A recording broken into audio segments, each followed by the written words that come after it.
Feng Xu has traversed into the world of Naruto, becoming the suppressed dark persona of Naruto Uzumaki. After experiencing Naruto's tumultuous journey, he finds himself unable to repay kindness for malice, nor to offer forgiveness. With the main personality rendered ineffective, it is now up to him, this secondary personality, to take control of everything. Those who have bullied Naruto shall perish. Those who have schemed against him shall meet their end. Those who wish to dominate Naruto will be eliminated. Simultaneously, Feng Xu weaves an intricate web that gradually consumes Naruto. Naruto, do you understand the distinction between a king and his steed? Naruto, all suffering in this world arises from the inadequacies of those who endure it.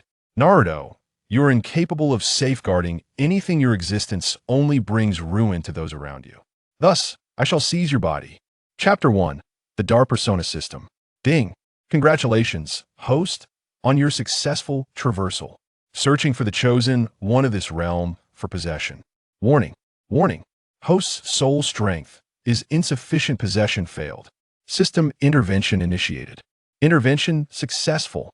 Host has successfully possessed the suppressed negative persona. Assessing host condition. System adaptation in progress. In a shroud of murky darkness, Feng Xu was roused by the cold, mechanical voice. What has happened to me? Looking around at the vast emptiness, confusion marred his features. Hadn't he just been seated on the toilet, penning a review for the latest Naruto film? How'd he suddenly find himself in this abyssal place? And what of that mechanical voice proclaiming a traversal? Upon reflection, a flicker of clarity ignited within Feng Xu. A traversal? And I have possessed a dark persona? Could that mechanical voice be a standard feature of traversers? Filled with disbelief, he quickly rose to survey his surroundings, only to be met with an unfathomable void. He could not ascertain where he had arrived. Just as he pondered, inquiring about the identity of the mechanical voice, a sharp pain erupted in his mind, akin to a steel needle stirring within his brain. Countless jumbled memories flashed before him. An orphan in Konoha, ostracized and isolated by the villagers, enduring scornful gazes filled with disdain and hatred, often called a monster and met with cruel words. Frequently, he found himself famished, foraging for wild vegetables and fishing just to stave off hunger. These recollections enveloped Feng Xu, as if he were reliving those harrowing experiences himself. A torrent of negative emotions surged within him, twisting his visage into a mask of rage and madness. It took a considerable time for these feelings to subside, allowing him to regain his composure. I never imagined I would traverse into the world of Naruto, and I have seized Naruto's dark persona through the system. The mechanical voice and the influx of memories clarified his current predicament. He had become the dark persona residing deep within Naruto's consciousness, suppressed to the brink of weakness by Ashura's chakra. It was a persona devoid of thought, merely a vessel for accumulated emotions. This was precisely why the fragile soul of Feng Xu had successfully taken control. According to the original narrative of Naruto, this dark persona had rarely manifested, emerging only during Naruto's moments of rage, battling and wreaking havoc like a wild beast, devoid of rational thought or intelligence. It lacked the desire to dominate the body or to assume the role of the main persona.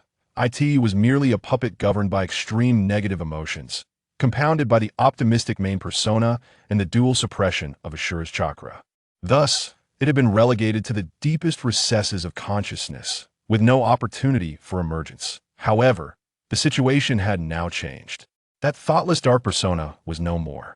What remained was a soul from the 21st century, equipped with a system. Since Naruto has cast all these negative emotions upon me, as the dark persona, it is only reasonable for me to seize the life of this overly kind-hearted individual. Though a smile graced Feng Xu's face, his eyes bore a chilling intensity. He was not the naive Naruto brainwashed by the third Hokage or influenced by Ashura's chakra. After experiencing Naruto's suffocating existence, he felt profound disdain and disappointment toward Naruto's desperate need for approval from everyone. How can one repay kindness with kindness when the world has bestowed upon me sorrow? If the world kisses me with grief, I shall respond with anguish. Let them all suffer. Hence, Naruto's distorted values as a positive persona were unworthy of being the main personality. As if sensing the tempest within Feng Xu, the mechanical voice resonated once more. System adaptation complete. Dark persona system successfully activated. Host, Feng Xu. Dark value, 0. Main persona dependency trust value, 0. Mastered. Techniques, seduction technique, non-entry body technique. System description. This system aims to empower the host and assist them in assuming control of the body as the main persona. Dark persona system. Feng Xu mused, how fitting for my current situation. Gazing at the panel that accompanied the mechanical voice, he felt no surprise. Instead, his attention shifted to the two numerical values that followed. Dark value, main persona dependency trust value. System. What do these values signify? Upon hearing Feng Xu's inquiry, the mechanical voice responded once again. Dark value represents the intense emotions generated by the main persona. The greater the emotional fluctuations of the main persona, the more dark value is accrued. Different amounts of dark value can be utilized to unlock and learn various ninjutsu of differing difficulties.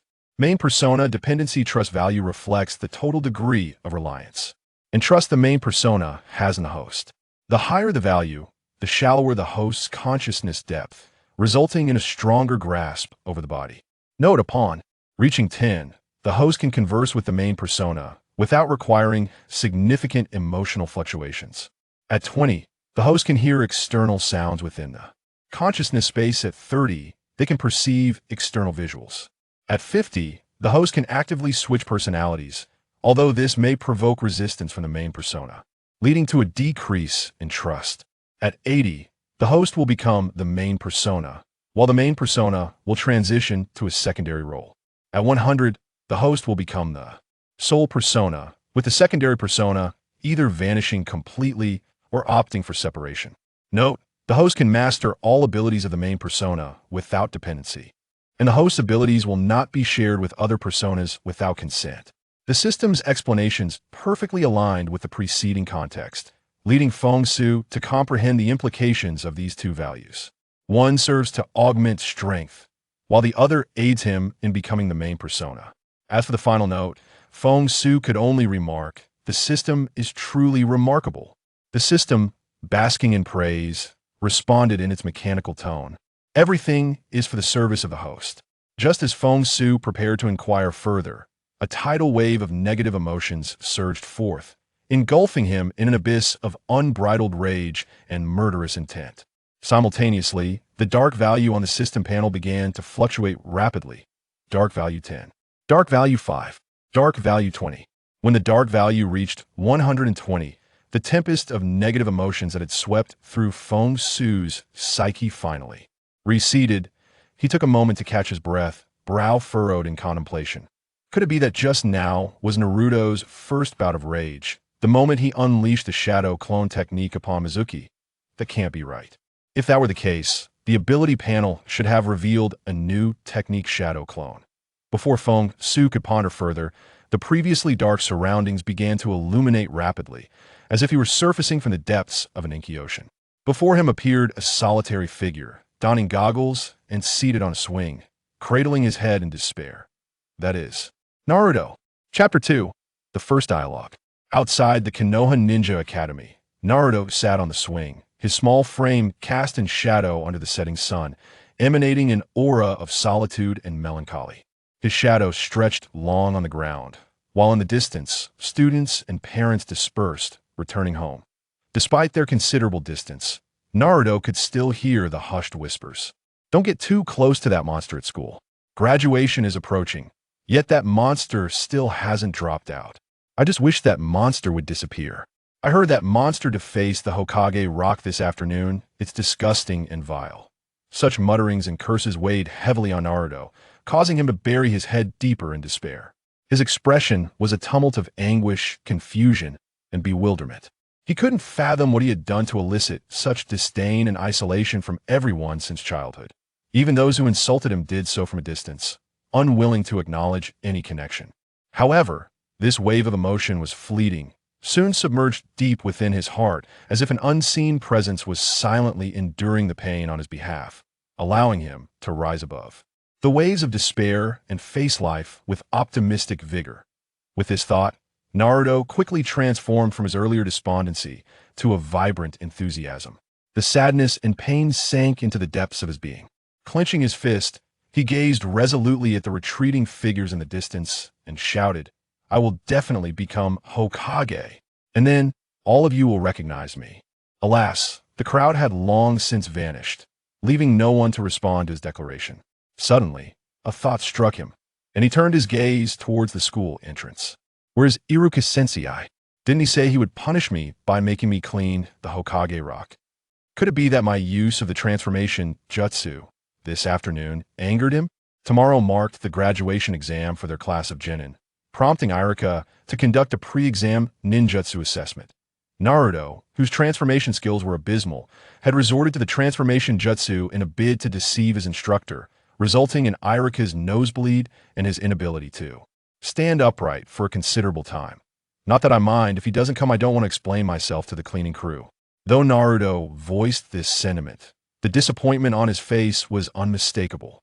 After all, his antics were intended to attract attention and care, even if it wasn't always well-meaning. It was far better than being ignored, isolated, or cursed behind his back.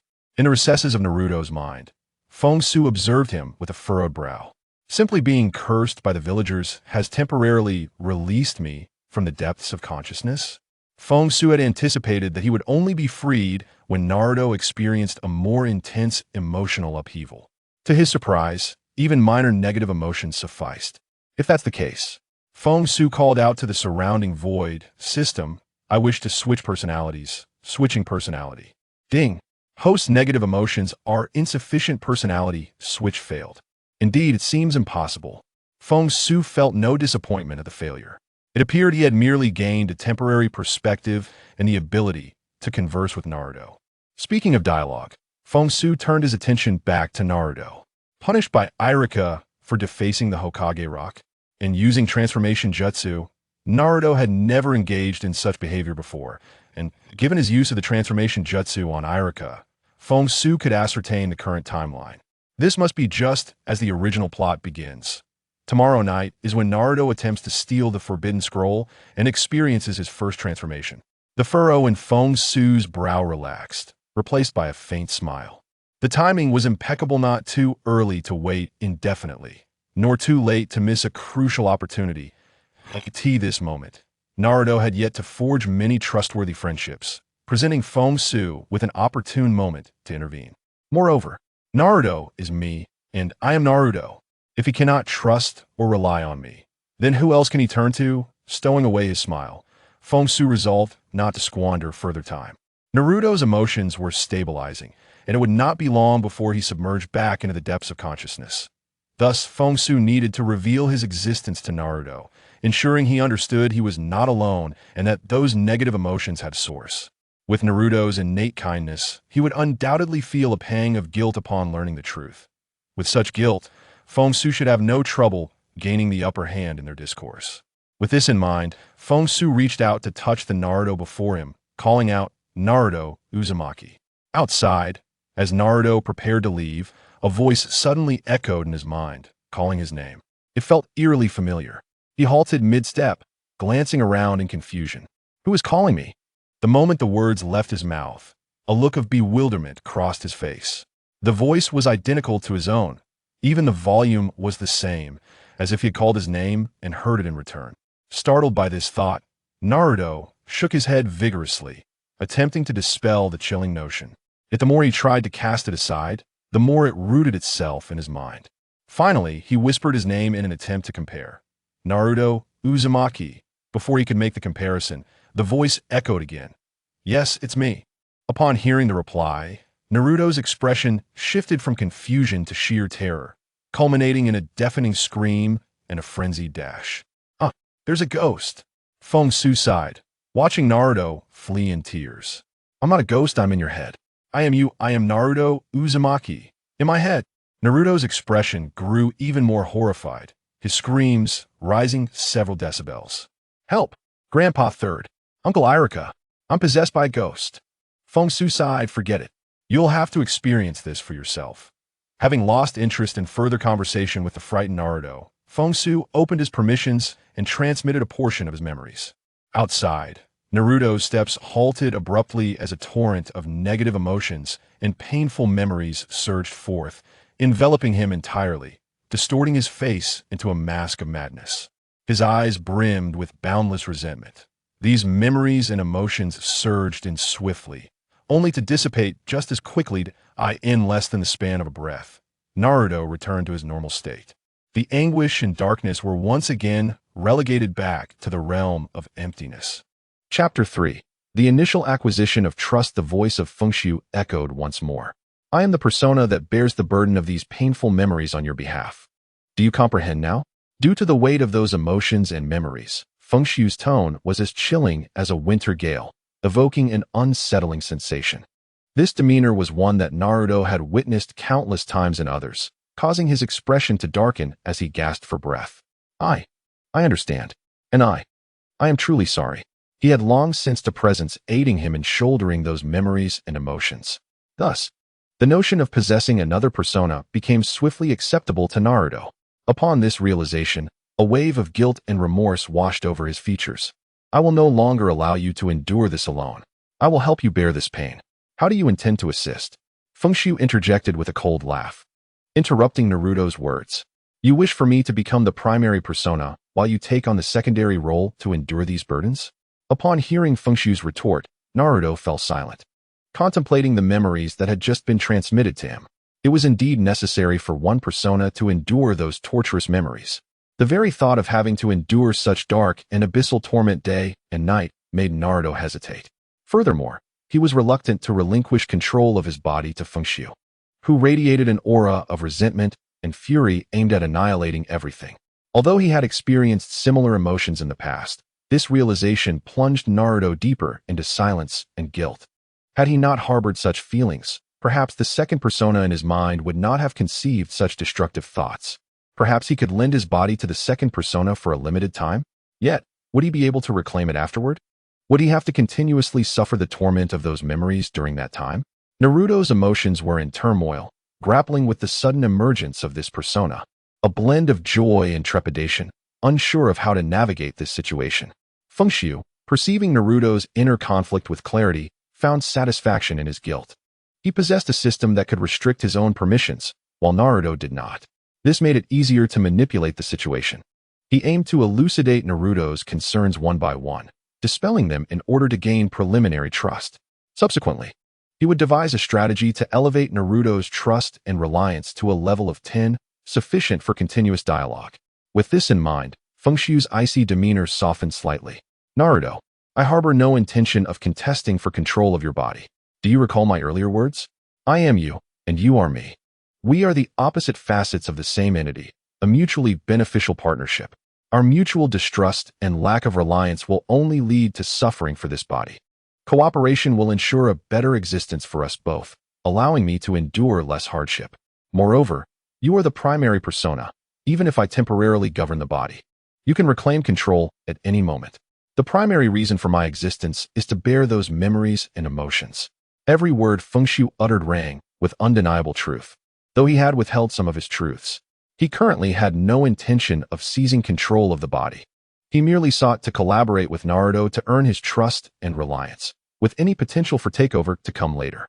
Moreover, when the primary persona's trust and reliance were low, they indeed held the greatest authority over the body.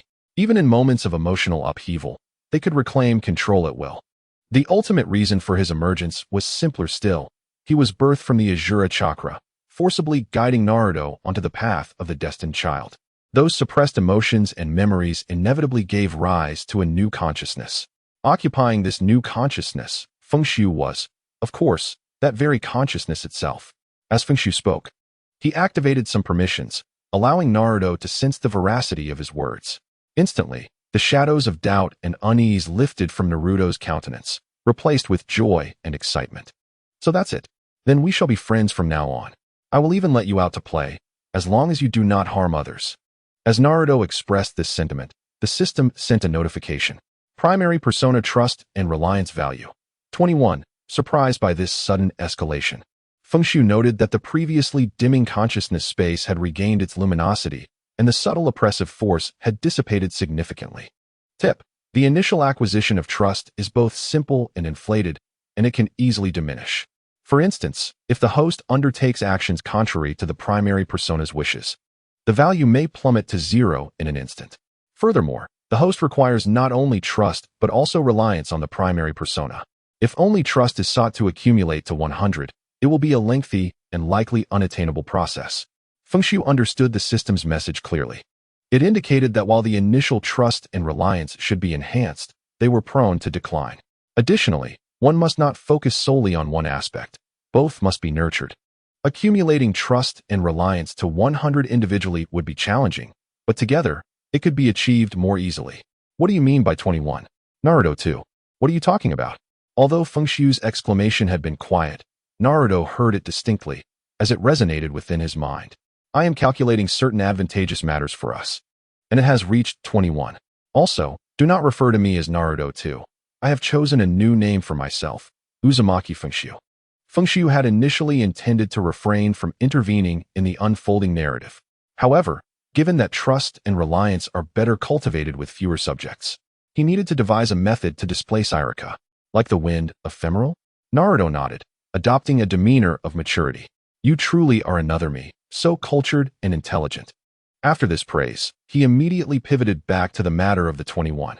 Advantageous matters? Feng Xu, do you possess a means to make me Hokage or ensure that the villagers come to like me? This was the most advantageous thought that crossed Naruto's mind. Feng Xu replied, you certainly overestimate my capabilities. I lack such power. Primary persona trust and reliance value. 11. What I meant by advantageous matters is assisting you in passing the Ninja Academy graduation exam. The exam will test the 3 body techniques. Do you believe you can pass and become a genin? Primary persona trust and reliance value. 30. Help me pass the graduation exam. The exuberant Naruto leapt 3 feet into the air. Feng Xu nearly forgot this matter himself. After all, Naruto had been retained for 2 years. He was now in the same grade as Sasuke, who had enrolled 2 years later. At the beginning of the manga, Naruto was depicted as having failed the graduation exam twice, suggesting he entered school at the age of 4. Of course I can, Feng Xu spoke with unwavering confidence. After all, I know the trajectory of the plot. First, gather cleaning supplies to clean the Hokage rock. I will explain the specifics to you along the way. Considering the time, Iruka should be arriving shortly. All right, I will find them immediately. Naruto was unbothered by the task of cleaning. His mind was wholly focused on discovering how to pass the exam and become a proud genin. Chapter 4. The exchange of corruption value to actively come forward and clean up after his own mistakes. Naruto, you have truly matured. The teacher is so proud. Iruka, perched on a stone beside the Hokage rock, was teary-eyed. He had been delayed by Mizuki's inquiries about Naruto's situation. He had anticipated that Naruto would sneak away to cause more trouble, but to his astonishment, he had voluntarily come to clean the Hokage rock. It was nothing short of miraculous. Even the most mischievous Naruto has now turned over a new leaf. Does this not imply that his teaching prowess has significantly improved, showcasing his potential to become the principal of the Ninja Academy? Perhaps he might even receive a promotion in his teaching title next year. And the 3rd Hokage would likely concur. The more he contemplated this, the more fervently his heart burned. Iruka even chuckled aloud. Observing Iruka's mixed expressions of laughter and tears, Naruto chose to ignore him, intent on finishing his cleaning so he could seek out teacher Mizuki to request his assistance in stealing the Book of Seals. Iruka, lost in dreams of a bright future, found Naruto particularly endearing at that moment. Suddenly, he exclaimed, Naruto, as a reward for your improvement, once you're done cleaning, I shall treat you to ramen. Eat as much as you desire, to the point of bursting. Naruto's face lit up with surprise. Though ramen was not costly, it was not a luxury he could afford regularly, given his circumstances. However, his expression quickly shifted to one of reluctance and conflict. After a brief pause, he regretfully declined. No thanks, I need to find Grandpa Third after I finish cleaning. This was a prearranged excuse provided by F. Kentucky. Naruto had no time to indulge in ramen until nightfall. He needed to find Mizuki while he was still at the school. Otherwise, it would be challenging to seek him out after he returned home. Is that so? Iruka understood Naruto's relationship with the 3rd Hokage and refrained from probing further. Yet, seeing Naruto's look of reluctance and disappointment, he humorously remarked, if today won't work, then tomorrow. If tomorrow doesn't work, then the day after. When I say I'll treat you to ramen, I certainly will. Upon hearing Irika's words, Naruto's eyes sparkled with renewed hope. He joyfully cheered, "Long live Teacher Irika." Within the realm of consciousness, FKY did not intervene or obstruct the conversation between Irika and Naruto. After all, the plan had already been set in motion for Naruto. Unless unforeseen circumstances arose, Irika would merely be a teacher with a close bond to Naruto, not an essential figure akin to Naruto's father. His primary concern was the jutsu that could be unlocked by the darkening value. Azura Chakra, darkening value, 3 million. Do not mistake this. It is the cost for exchange. Ninetales Chakra, darkening value, 100,000. Irika Chakra, darkening value, 100. The options for unlocking were scarce, with only a few available. These had been cataloged by the system after Naruto's close encounters. To unlock them, one must expend darkening value for analysis. Moreover, the analysis encompassed not only chakra, but also the accompanying jutsu. It seemed that, for now, he could only afford Irika's capabilities. Gazing at his meager 120 darkening value, FKY could not help but frown. To be candid, he was reluctant to squander darkening value on exchanges. After all, Naruto's mastery of the shadow clone technique had already surpassed Irika's abilities. However, his current strength was comparable to that of Naruto, barely reaching the level of an ordinary genin. Furthermore, the plot concerning the theft of the Book of Seals had been altered. Thus, it was imperative to prepare and acquire some strength for contingencies. Although the third Hokage had arranged for Umbu protection and occasionally monitored him with the telescope technique, relying on others was ultimately a last resort. Self-reliance was the most prudent course of action. System, can I exchange for individual jutsu under the respective chakra category? The system did not respond, but instead presented the previously displayed exchange list. Azura Chakra, seeking Tao Orb, 2 million. Would release techniques, 600,000. Super Shadow Level Taijutsu, 180,000. Sage Body, 200,000. Wind Blade, 5,000. Wind Release Techniques, 2,000. Ninetales Chakra, Ninetales, 50,000. Yang Ninetales, 50,000. One Tail Chakra Mode, 2,000. Two Tail Chakra Mode, 8,000. Three Tail Chakra Mode, 14,000. Eight Tail Chakra Mode, 44,000. Irika Chakra, CH Nin Taijutsu, 50. Three Body Technique, 10. Various Ninjutsu, 40. Upon seeing the detailed list materialize, FK's lips twitched. He still could not afford anything. The lowest costs were in the thousands, far beyond the means of someone in his impoverished state. However, noticing that Irika's taijutsu required only 50 darkening values for exchange sparked an idea within him. Generally, CH Nin possessed limited jutsu and chakra, often relying on taijutsu and weaponry like explosive tags. System, if I exchange for CH Nin taijutsu, can I subsequently exchange for other individual CH Nin taijutsu to stack?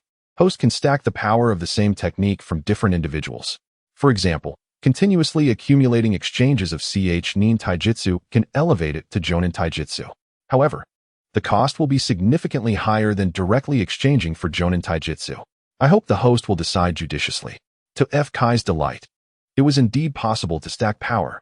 Taijutsu was a fundamental and frequently utilized skill among ninjas. Under these circumstances, he could exchange for all the taijutsu he encountered without fear of loss, as it would undoubtedly prove more practical than exchanging for various ninjutsu. Moreover, he must not forget about Guy's 8 gates. As he continuously accumulated strength in taijutsu, the might unleashed by the 8 gates could potentially obliterate Kagaya with a single kick. Henceforth, he would prioritize taijutsu for exchanges and save darkening value for formidable ninjutsu. FKY immediately devised a plan for his future. However, he did not intend to exchange just yet. He wanted to accumulate more first. Outside, Naruto hastily finished cleaning the Hokage rock. After bidding farewell to Irika, he returned to the Ninja Academy. Fortune smiled upon him as he encountered Mizuki, who was wandering the school and inquiring with other teachers. "Ah, it's Naruto. I know you. The little troublemaker from Irika's class. What brings you to me?" Mizuki greeted with a smile, though his eyes flickered with various thoughts. "Teacher Mizuki, could you tell me about the Book of Seals?" As soon as Naruto spoke, Mizuki's expression shifted dramatically. The smile vanished, replaced by a piercing glare. Had his plan been exposed? Seeing Mizuki's reaction, Naruto felt a pang of fear. He quickly recited the explanations FKY had instructed him to convey. Please don't be angry. I just happened to overhear you chatting with someone else. You mentioned that it contains many powerful jutsu, and I simply wanted to try and learn some to graduate from school. Upon hearing Naruto's clarification, Mizuki realized he had overreacted and quickly donned a smile again. Gazing at Naruto, who had failed to graduate twice, an idea suddenly formed in his mind. Apologies, I was a bit rash just now. After all, the Book of Seals is a treasured asset of our village. However, mastering the jutsu within it would make graduating from school quite simple. Chapter 5. The plan to approach Mizuki early. As Mizuki shared the location he had investigated, he instilled in Naruto the belief that learning the jutsu within would lead to graduation. Following Kai's strategy, Naruto hinted to Mizuki about his intention to steal the book if he failed the exam tomorrow. This made Mizuki's smile even brighter and his tone more affectionate. He planned to kill Naruto after he stole the Book of Seals, perhaps even releasing the demon fox from 12 years ago.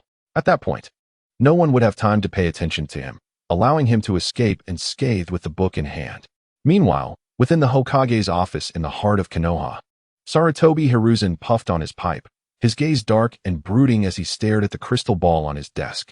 With the telescope technique, one could observe a person from a distance simply by remembering their chakra signature. However, the scope was limited to the size of the entire Konoha village. To his surprise, Naruto had noticed his subtle maneuvers. Mizuki truly proved to be ineffectual. Over the recent period, he had been thoroughly aware of Mizuki's inquiries regarding the Book of Sealing. Yet he had not taken it seriously. After all, he was merely an inconsequential chunin, incapable of stirring any significant turmoil. However, he could seize this opportunity to test Naruto, also sending over the ninjutsu that Kushina excelled in. After all, this was the Jinchuriki of the Nine Tails, a formidable weapon. He had nurtured him for so long. He could not allow him to languish in idleness.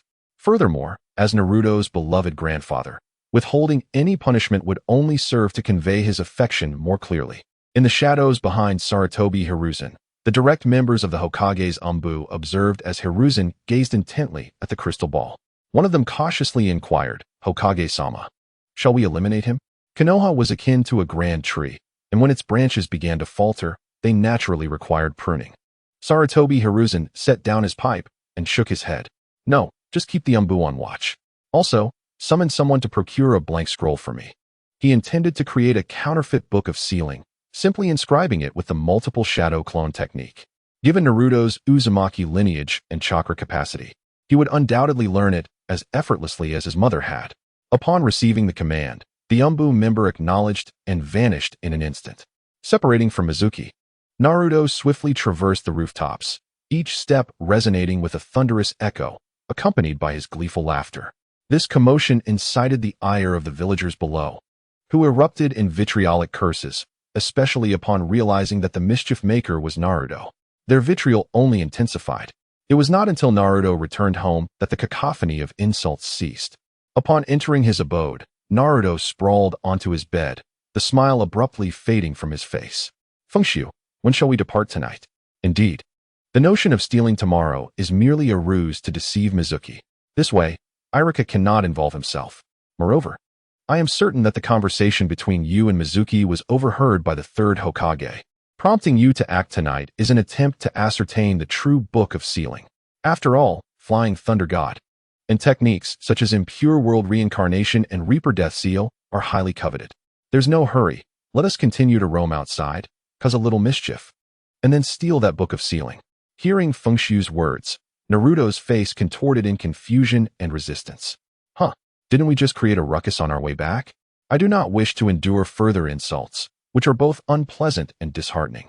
Being berated once or twice daily is tolerable, but if it happens too often, I fear that I might succumb to those emotions and inadvertently transfer them to you. Fear not.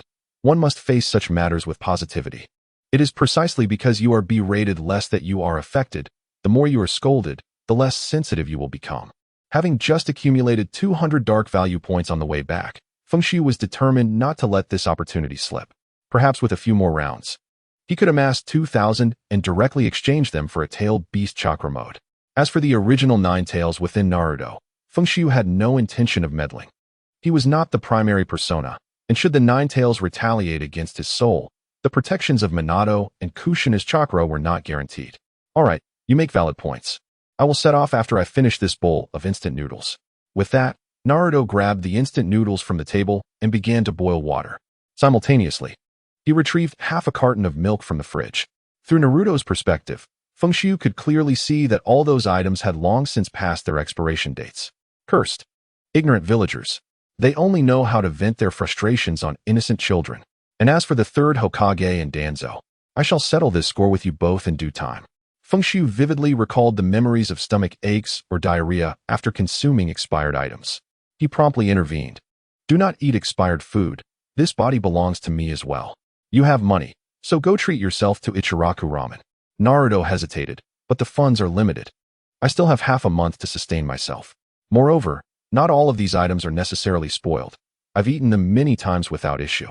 Before Naruto could finish his sentence, Feng Xu interrupted. You need not worry about finances. I will devise a plan. Now, this instant, go to Ichiraku ramen. Trusting the owner of Ichiraku ramen, who had always treated Naruto well, Feng Xu felt assured that he would not serve expired food. He had no desire to relive the memories of stomach cramps and diarrhea. Naruto nodded enthusiastically and dashed out the door. Aside from the third Hokage, he felt he had gained another reliable ally. After joyfully finishing his meal at Ichiraku ramen, Naruto followed Feng Xu's advice and headed to the shops that had sold him expired goods. He did not do much. He simply positioned a small chair at the entrance. Blocking the entrance to the store, he began to share with passing pedestrians how the shopkeeper had treated him exceptionally well, giving him free food and often supporting him. His arguments were so coherent that they sounded genuine. Ultimately, he aimed to incite everyone's disdain towards the owner, prompting them to vow never to patronize the establishment again. Naturally, the shopkeeper did not tolerate Naruto's antics, cursing while brandishing a weapon against him. With his strength as a chunin, Naruto was not intimidated by an ordinary shopkeeper. Dodging the attacks, he shouted, I understand, boss. We must put on a show for them. His exaggerated cries only served to amplify the chaos. Amidst the emotional turmoil, Feng Xu managed to earn an additional 400 dark value points. This experience enlightened him. It was not solely Naruto's sorrow that accrued dark value points. The exhilaration he felt while enacting revenge on others also contributed to the tally. However, moments of joy and happiness did not yield dark value points. Though still insufficient for an exchange, Feng Xu resolved not to waste any more time. Approaching the raucous Naruto, he declared, Naruto, it is time to act. Chapter 6. The True Book of Sealing stolen within the grand residence of the Sarutobi clan.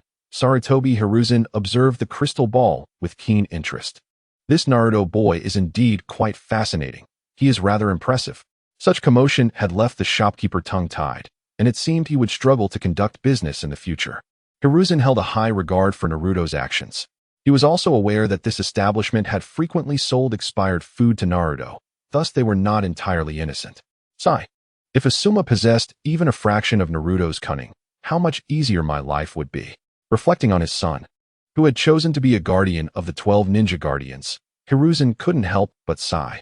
His son and he shared differing philosophies and paths, ultimately rendering him ineffective.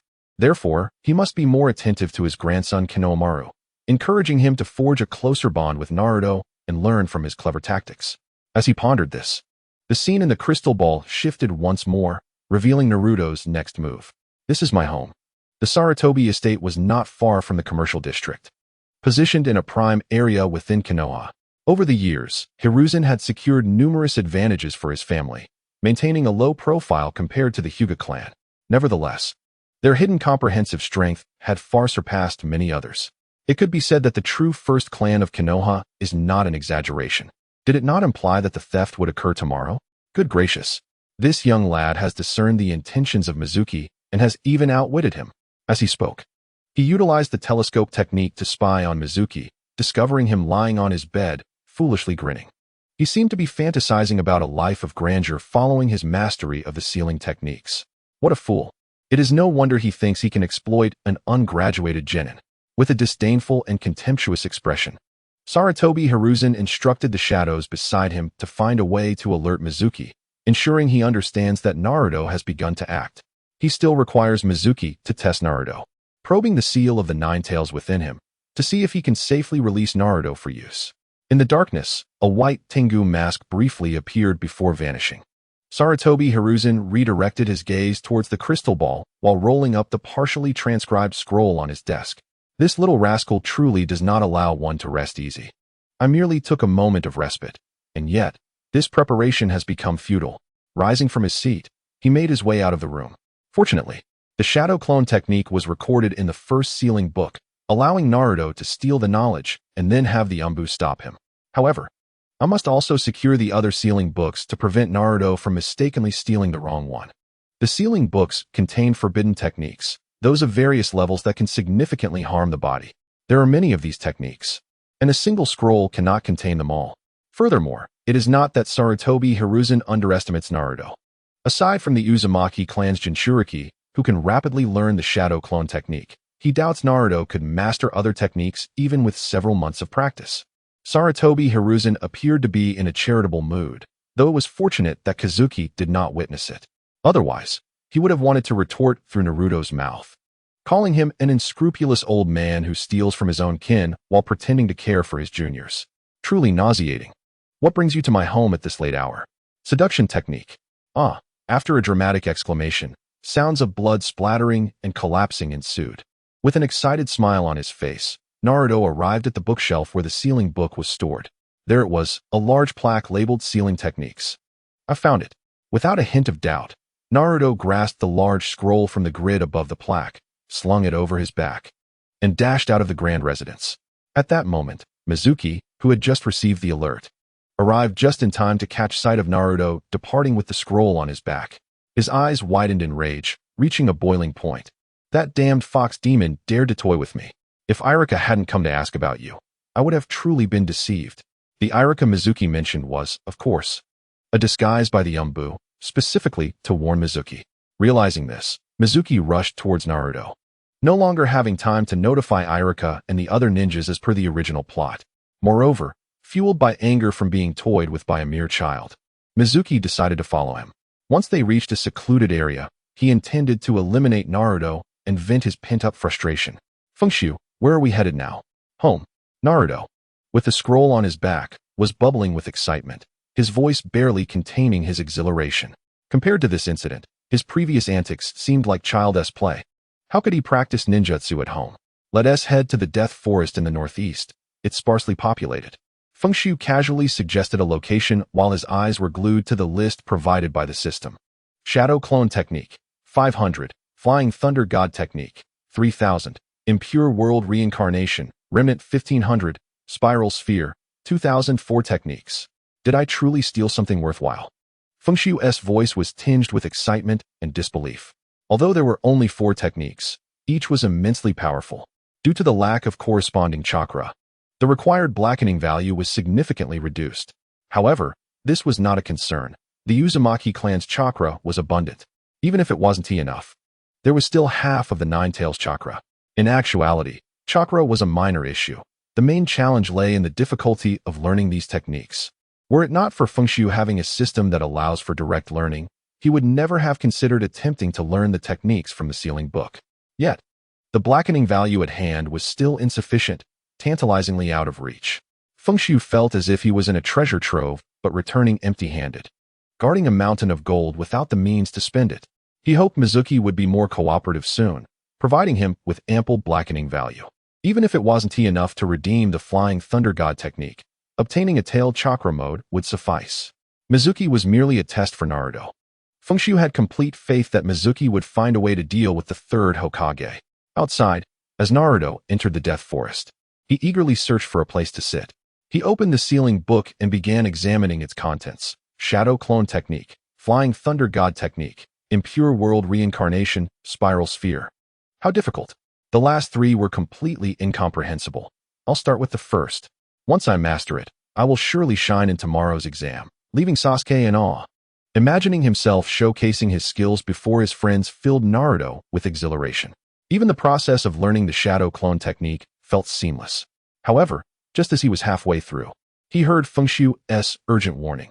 Incoming projectiles from behind. Dodge quickly. Chapter 7. Naruto's Breakdown. Switching personalities. Whoosh, whoosh, whoosh. A dozen kunai, propelled by fierce winds, shot towards Naruto from the trees behind him. Hearing Feng Xu's warning, Naruto narrowly evaded the attack. Who is ambushing me? Furious and astonished, Naruto turned to see Mizuki, standing on a branch, sneering. Mizuki-sensei? How could this be? I thought we agreed to steal tomorrow. Upon hearing Naruto mention this, Mizuki's face twisted in rage. As a nin, being deceived by a mere genin was a humiliation he could hardly bear. Such news would surely become a source of endless mockery. You little brat. Do you think your petty tricks can fool me? Mizuki's face was filled with malice as he leaped down from the tree. Hand over the sealing book, and I might show you mercy. Despite his words, the murderous intent shining in Mizuki's eyes betrayed his true intentions. Clearly, he sought to toy with Naruto before revealing his true strength. Not a chance. This is a precious treasure of the village. I won't give it to you. You bumbling spy. Forewarned by Feng Xu, Naruto was well aware that Mizuki was not a benevolent figure. Thus, his feelings of anger and surprise quickly dissipated. He uttered the words Feng Xu had prepared for him and made a face before sprinting away with the sealing book. Naruto's taunt only fueled Mizuki's rage, and a cold, deadly expression enveloped his face. Huh, a worthless little brat that no one wants. Today, I'll show you the true methods of a ninja. With that, Mizuki hurled a large four-pointed shuriken from his back. The terrifying whistling and slicing sounds rushed toward Naruto. Yet, as if foreseeing the attack, Naruto effortlessly dodged to the side. Meanwhile, in Naruto's consciousness, Feng Xu glared menacingly at the approaching Mizuki. Naruto, let me out. You are no match for him. Clearly, if the current plot continued, Naruto would find it difficult to maintain control over his emotions and might spiral into a rage. However, Feng Xu did not want to miss this opportunity to emerge and stretch his legs. No need. I'm used to being chased. He won't catch up to me. Naruto's trust and reliance on Feng Xu had reached a level of 33. However, this 33 is not a solid 33. It could easily falter at the slightest disturbance. Moreover, Naruto is still apprehensive about allowing Kazekage to use his body for nefarious purposes. Thus, he strives to avoid relinquishing his body to Kazekage as much as possible. Besides, we are quite similar. If I cannot defeat him, you will not manage to do so either. Once I shake him off and master the technique of the shadow clone, I shall return this to you. As Naruto spoke, Mizuki had already caught up from behind. Despite being merely a chunin, it was not difficult for him to catch up with Naruto. You foul fox demon, I will take your left hand with this strike. Mizuki's face bore a fierce expression as the kunai in his hand shot toward Naruto's left hand like a flash of lightning. Seeing the kunai aimed at him, Naruto's steps faltered abruptly. He reached out and grasped the tree trunk, coming to a steady halt. Mizuki, however, due to the force he exerted, could not stop in time and shot forward, propelling himself a considerable distance away. Throughout this encounter, Naruto was acutely aware of the danger and had mentally prepared himself. Thus, he did not find himself flustered or fearful, as he often did in the original narrative.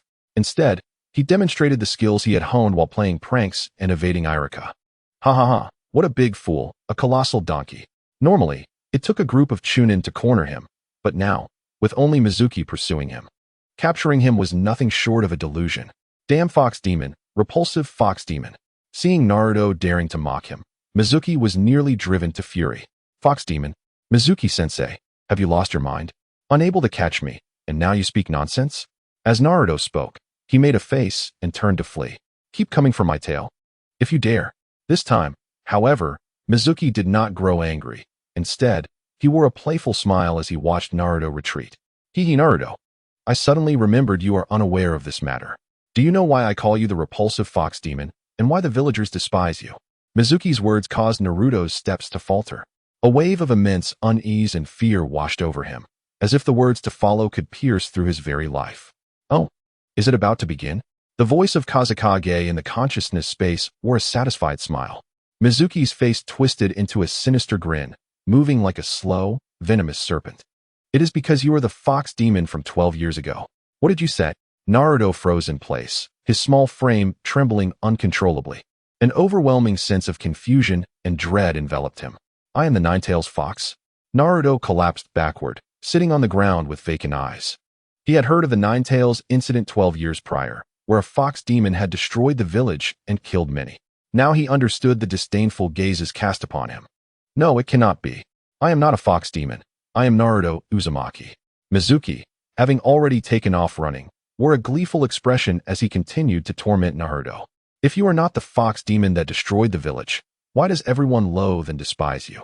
If you are not the fox demon that destroyed the village, why has no one ever spoken of your parents to you? Touch your own cheek. You cannot possibly miss those 6 whisker marks. Mizuki had now rushed in front of Naruto. One hand grasped Naruto's neck, lifting him effortlessly, while the other seized the sealing scroll from his grasp. The repulsive demon fox. The village raised you. The 3rd Hokage nurtured you, only to use you as a weapon. Even Irika, who treats you well, lost his parents at your hands. Just think. When he pretends to be kind to you, what might he be thinking? Probably something like, that disgusting fox demon, if it weren't for the Hokage's orders. I would gladly devour your flesh, you wretched fox demon. Why are you still alive? No, that's not true. I am not a fox demon. Gazing at Naruto's expression of utter despair, devoid of any will to survive, Mizuki's face gleamed with vindictive satisfaction. Wake up. Everyone wishes for your demise, so. Mizuki tucked the scroll behind his back, producing a kunai in his right hand. You should fulfill everyone's wishes. Die? The kunai descended heavily, aimed at Naruto's forehead. Current corruption value, 3920. System, switch personality. Master's emotional state has completely lost control. Personality switch successful. A small hand gripped Mizuki's arm like a vice. Oh, who are you saying should die? Chapter 8. Hehe, you have lost. Inside the Sarutobi residence, Sarutobi Hiruzen puffed on his pipe, his expression grim. Mizuki, that fool, seems to have truly lost his mind, daring to sow discord between Naruto and me. Initially, I had intended to eliminate him, hoping he could last a while longer under Ibiki's supervision. To be honest, Sarutobi Hiruzen now regrets sending Mizuki to test Naruto. He should have sent a member of the Umbu to masquerade as an enemy to carry out the task. However, regret is futile now. He must mend this relationship later. Thankfully, under his influence, Naruto is a child whom everyone despises. As the only light in Naruto's life, a little manipulation should suffice. Now, it remains to be seen whether Naruto will lose control and if he can harness that power. Do not disappoint me, Naruto. On the other side, Naruto, no? It should be Kazekage, gazed with chilling, murderous intent that could freeze the very air around him. The words Mizuki had just spoken had not only impacted Naruto. That sense of collapse, fear, unease, confusion, and guilt had surged through Kazekage as well. If it were not for this, his corruption value would not have skyrocketed by over 3,200 in mere minutes. I did not expect you to possess some resistance. Quite impressive. Though Mizuki's right hand was firmly grasped, preventing him from striking, there was no panic in his eyes. Just a mere genin child. This is likely just a brief flicker of defiance before death. It will not last long. As for breaking the seal to become the fox demon, do not be ridiculous. If the seal could be broken from within, it would have been done long ago. It requires someone from the outside to shatter the vessel to allow the fox demon to emerge. Once the fox is out, he can escape without concern. Oh, is this the essence of the real world? How nostalgic. Taking a deep breath of the wood-scented air, Kazekage redirected his gaze back to Mizuki, his eyes radiating a horrifyingly brutal intent. The grip on Mizuki's arm tightened. You were just laughing so joyously. As he spoke, a system notification chimed in. Exchanging for Chunin Taijutsu, Irika, 50. Exchanging for Chunin Taijutsu, Mizuki, 60. Exchanging for Elite Jounin Taijutsu, Sarutobi Hiruzen, 800. The exchange taijutsu includes physical attributes. The third is too old to match the level of a Hokage. Current corruption value, 3010. Kazekage had initially planned to directly exchange for the One-Tails chakra mode. However, given the situation, he decided against it. He was uncertain of the third's intentions and did not wish to confront the Akatsuki or other villages directly. Thus, he resolved to bide his time, following the original timeline. When the time arrived in the Land of Waves, he would harness that opportunity to exchange for the Nine-Tails power. For now, he would adhere to the original plan and exchange for the versatile taijutsu. How could this be? Feeling the immense force and pain radiating from his arm, Mizuki's expression finally lost its previous ease. He gazed at Naruto, who was now a stark contrast to his former self, with a twisted countenance. Could it be that you are a demon? Before he could utter the words, a crack echoed through the night. Ah! A horrific scream pierced the air as Mizuki's arm was brutally crushed by Feng Xu's technique, hanging at an irregular 90-degree angle, with one arm rendered useless. Mizuki quickly regained his composure. His other hand, which had been gripping Feng Xu's throat, suddenly exerted force, attempting to snap his neck. Disgusting fox demon, perish. Crack. Another bone-breaking sound resonated. Mizuki's hand, which had been clutching Feng Xu's neck, was sent soaring into the air, while Feng Xu landed with a bloodthirsty smile, a kunai dripping with blood in his grasp. This moment must surely belong to the thrill of vengeance, he thought, grinning brightly as he approached Mizuki. Mizuki-sensei, you are so weak that you barely pique my interest. The overwhelming strength of an elite J-nin against a mere ch-nin tasked with education was utterly crushing. This disparity was not lost on the retreating Mizuki, who felt not only the shift in strength, but also the transformation in humanity. The initial Naruto, though detestable, was merely annoying. His eyes still held the innocence and kindness of a child. Yet before him stood Feng Xu, exuding a brutal malice and hatred. Resembling a demon from the depths of hell, Mizuki suddenly grasped something, his face contorted with fear, his eyes filled with despair and regret. You are not Naruto. You are a fox demon. You have broken the seal. Ha ha ha, fox demon. Feng Xu laughed heartily, his mockery unabashed. A fox demon would never engage in such dialogue nor play games with you. Play games. A flicker of hope ignited in Mizuki's dim eyes.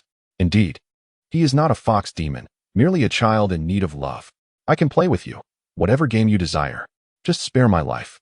Feng Xu did not respond to this entreaty, but instead struck a nearby tree with the kunai in his hand, his face adorned with a childlike, innocent smile. Let us play a game of tag. I will count to 100, and if I do not catch you, you win. The wager is your life. The sweet, childlike words dripped with malice. Mizuki, driven by the desire to live, disregarded the pain of his shattered arm, quickly rising and fleeing into the distance. 199. 98. Feng Xu's voice rang out, hastening Mizuki's pace. But in the next instant, a fierce gust of wind swept behind him. Flash. The kunai tore through his back, a searing pain enveloping him. 75, 74, 73. The ongoing countdown silenced Mizuki's cries. Gritting his teeth, he pushed himself forward. Flash. Another cutting wind sounded. Mizuki's right leg was severed at the root, and he collapsed to the ground, screaming. 40, 39. 38. The relentless counting echoed like the chimes of death. Mizuki dared not pause, crawling forward, sobbing in agony. Flash. This time, his remaining left leg was severed completely. 20, 19, 18. Trembling, Mizuki dragged himself across the ground, his chin scraping the earth. Only 20 counts left. I am still alive. I must survive. He listened to the dwindling numbers, his gaze fixed ahead, filled with the fervor for life. 3, 2. The voice in his ears prompted an involuntary smile on Mizuki's face. He was nearing victory, on the brink of escaping. Yet, the final count of 1 lingered, and instead, a kunai pierced through his chest from behind. Mizuki-sensei, you have lost. Chapter 9, Irika out.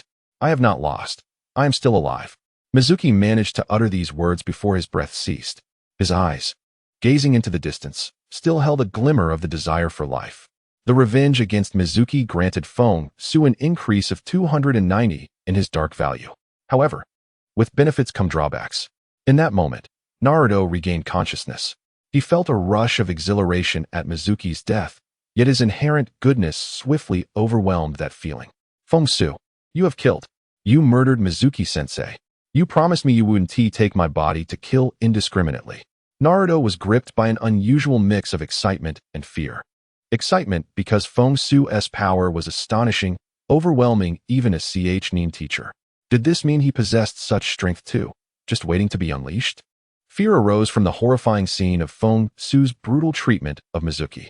He did not wish for Feng Xu to become a psychotic killer, losing the friend he cherished. He longed for Feng Xu to be gentle and kind to everyone, just like himself. Master Personality Trust Dependency Value.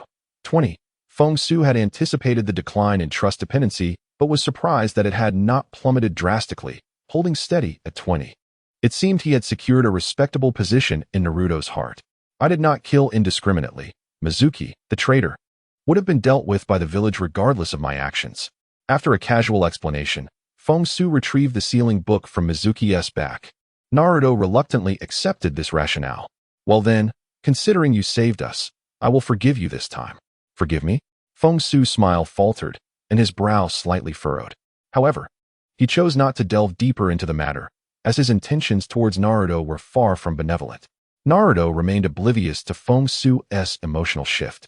Instead, upon seeing the sealing book in Feng Xu's hand, He suddenly recalled that he had yet to complete his ninjutsu training. He shouted, "Feng Xu, quickly return my body." There was no room for Feng Xu to refuse. A tremendous force surged, dragging his consciousness downward. In the next moment, their identities exchanged. Naruto reappeared, regaining control of his body, while Feng Xu returned to the void of his consciousness. "Wow, this is incredible," I just called out, and was able to return. This was Naruto's first voluntary switch of personalities, his face alight with excitement. But he quickly thought of Feng Xu, who had been forced to relinquish control. He hurriedly apologized. "I'm sorry, Feng Xu. I will let you out again once we return home. I must quickly master the shadow clone technique, then return this to you." With the thought of easily reclaiming control of his body, Naruto was not afraid to temporarily relinquish it. Master personality trust dependency value. 30. Alright. I will remember your words. Being able to come out often is something Feng Xu would not refuse. Moreover, if he could frequently emerge, he might make some arrangements. He had no intention of remaining a subordinate personality, confined to that small consciousness space for long. Successfully mastered ninjutsu, shadow clone technique. Just as Feng Xu contemplated his next moves, Naruto outside successfully learned the shadow clone technique. Naturally, mastering it called for experimentation. After a series of hand seals, countless Narutos filled the forest. What an impressive ninjutsu. I feel as though I could defeat 2 Mizuki-senseis now. Gazing at his creation, Naruto couldn't help but use Mizuki as a unit of measurement. Just as he reveled in his accomplishment, Irika's astonished voice rang from a nearby branch. "Naruto, there are so many Narutos. Could this be the shadow clone technique?" "Ah, it's Irika-sensei." As Naruto and his companions turned their heads, they were met with the astonished visage of Irika. "It must be Grandpa Third who sent you, but I have already mastered a ninjutsu." He tossed the Book of Seals back to Irika. "Take this to Grandpa Third and report." With that, Naruto's main body swiftly made his escape, leaving a multitude of shadow clones to obstruct Irika. As he fled, he shouted, "And there's Mizuki. He betrayed me and attempted to kill me for my belongings. But I proved to be more formidable and turned the tables on him. Make sure you explain this to Grandpa Third." Irika's pupils constricted upon hearing Naruto's words, momentarily forgetting to intercept him. "Mizuki betrayed you and was killed in return?" "Naruto, wait. You must clarify this grave matter." Realizing the urgency, Irika attempted to pursue Naruto, only to be blocked by the clones, which parted to reveal Mizuki's lifeless body sprawled on the ground. It truly is Mizuki. He was defeated by the Naruto who had been held back for 2 years. Irika approached, momentarily frozen in shock at the grisly scene of Mizuki's demise. Fear and unease flickered in his gaze as he beheld the surrounding Naruto clones, reminiscent of confronting a monster or the Kyuubi from 12 years prior. The expressions on the clones' faces darkened in unison, confirming Mizuki's earlier assertions. Irika harbored a semblance of fear and disdain for Naruto. This realization struck Irika, compelling him to suppress his emotions and attempt to articulate something. Yet, a series of loud thuds erupted as Naruto dispelled his shadow clones. "I must find Naruto and explain." Remembering the Third's charge to look after Naruto, Irika steeled himself to chase after him. However, before he could take a step, a masked Umbu emerged from the shadows. "No need to pursue. Lord Hokage has deemed your mission a failure. Return the Book of Seals. Lord Hokage will inform you if the task continues." Irika's earlier gaze at Naruto and the latter's distant response spoke volumes, indicating that Irika's duty to protect Naruto had faltered, rendering any further attempts at connection inappropriate. "I was merely startled. It was unintentional." Irika tried to explain, but the Umbu dismissed him, seizing Mizuki's corpse and vanishing from sight. Irika gazed in the direction where Naruto had disappeared, hesitating for a moment before letting out a deep sigh and turning to run in the opposite direction. Ultimately, he chose not to seek Naruto for an explanation or offer solace. The horrific image of Mizuki's mutilated body lingered in his mind, overshadowing any sympathy he had for Naruto's orphaned existence, consumed by the dread that had taken root within him. Irika understood all too well that his relationship with Naruto could never return to its former state. Chapter 10. Sarutobi Hiruzen's doubts at the Sarutobi residence. After offering Irika some comfort, Sarutobi Hiruzen saw him off without mentioning the task of caring for Naruto again. After placing the Book of Seals back into storage, Hiruzen stood in the corridor, addressing the darkness. Summon forth the events of this evening and recount Naruto's transformation. Although the telescope technique provided a clear view, it was not the same as being present, certain details might be overlooked and quieter dialogues could escape comprehension. Hence, he required an umbu to recount the occurrences in full detail. Understood. A masked figure suddenly emerged from the shadows, respectfully kneeling before beginning to narrate the events of the night. The account largely mirrored what Hiruzen had observed. However, upon reaching the point where Mizuki had seized Naruto's throat, the content caused Hiruzen's brow to furrow in concern. From his vantage point, he witnessed Naruto unleash impressive strength and ambush Mizuki, inflicting torment and revenge upon him. Yet, Hiruzen could not discern Naruto's words. Only Mizuki's wails reached his ears. The umbu described Naruto as having transformed into an entirely different person after being choked by Mizuki. Mizuki was not merely ambushed. He was ruthlessly overpowered by Naruto's relentless tactics, akin to a cat playing with its prey. Naruto offered Mizuki a glimmer of hope only to subsequently shatter it. Such methods seemed far removed from those of a naive schoolboy. Yet, the crux of the matter lay not in the brutality, but in the two phrases uttered by Naruto just before his counterattack. Is this the essence of the real world? How nostalgic. The implications of these words were profound, suggesting that Naruto was not himself at that moment. What else resided within him? The answer was all too apparent: the Nine Tails. It could not possibly be Minato and Kushina, after all. With this realization, Hiruzen's expression darkened as he inquired, "Did you sense any traces of the Nine Tails chakra?" The umbu paused thoughtfully before responding with certainty, "No. At that time, Naruto utilized only taijutsu. We detected no fluctuations of chakra." No Nine Tails chakra? Hiruzen's brow furrowed deeper. However, having grasped the situation, he deemed it unnecessary for the umbu to remain. He waved his hand dismissively. "I understand. You may withdraw." "Yes," the umbu replied, bowing before disappearing. The absence of the Nine Tails chakra prompted Hiruzen to ponder whether the Nine Tails consciousness had escaped its seal. Yet the chakra remained confined. Regarding Naruto's condition, Hiruzen found himself perplexed. Nonetheless, the lack of the Nine Tails chakra was, on the whole, a positive development. It alleviated concerns about the Nine Tails breaking free and losing control. It also indicated that the seal remained secure, allowing Naruto, as its Jinchuriki, to be entrusted with greater freedom. Speaking of Naruto, Hiruzen suddenly recalled something. He turned back to his desk, reaching into the drawer beneath it to retrieve a thin envelope. Uncertain of the impact Mizuki's words had on Naruto, he mused, to die so easily, what a stroke of luck for him. And Irika, such a hopeless case. Unable to manage even a minor task. Now I must clean up the mess myself. As he muttered, Hiruzen donned his coat. However, before departing, he hesitated, holding the thin envelope. Moments later, he returned to his desk, extracting a small stack of 100-yen bills from the drawer and inserting them into the envelope. The stack comprised roughly 10 bills, in addition to the 10 already within the envelope, lending it a more substantial feel. With satisfaction etched on his face, Hiruzen picked up his Hokage hat and exited through the door. Knock, knock, knock. Not long after returning home, Naruto, still buzzing with excitement, heard the sound of someone knocking. Is someone at the door? Could it be time for my allowance again? Generally, the only visitors to his home were those sent by Sarutobi Hiruzen to deliver his living expenses. Otherwise, the door remained silent. Considering the timeline, he estimated that it should still be another couple of weeks. Mumbling to himself, Naruto dashed to the door and opened it, revealing the warm smile of Sarutobi Hiruzen. "Grandpa Third," Naruto exclaimed, his face lighting up with joy. This man was the kindest in the village and felt like a true grandfather to him. "Naruto, I've come to see you," Hiruzen said in a gentle tone, regarding Naruto as one would a beloved grandchild.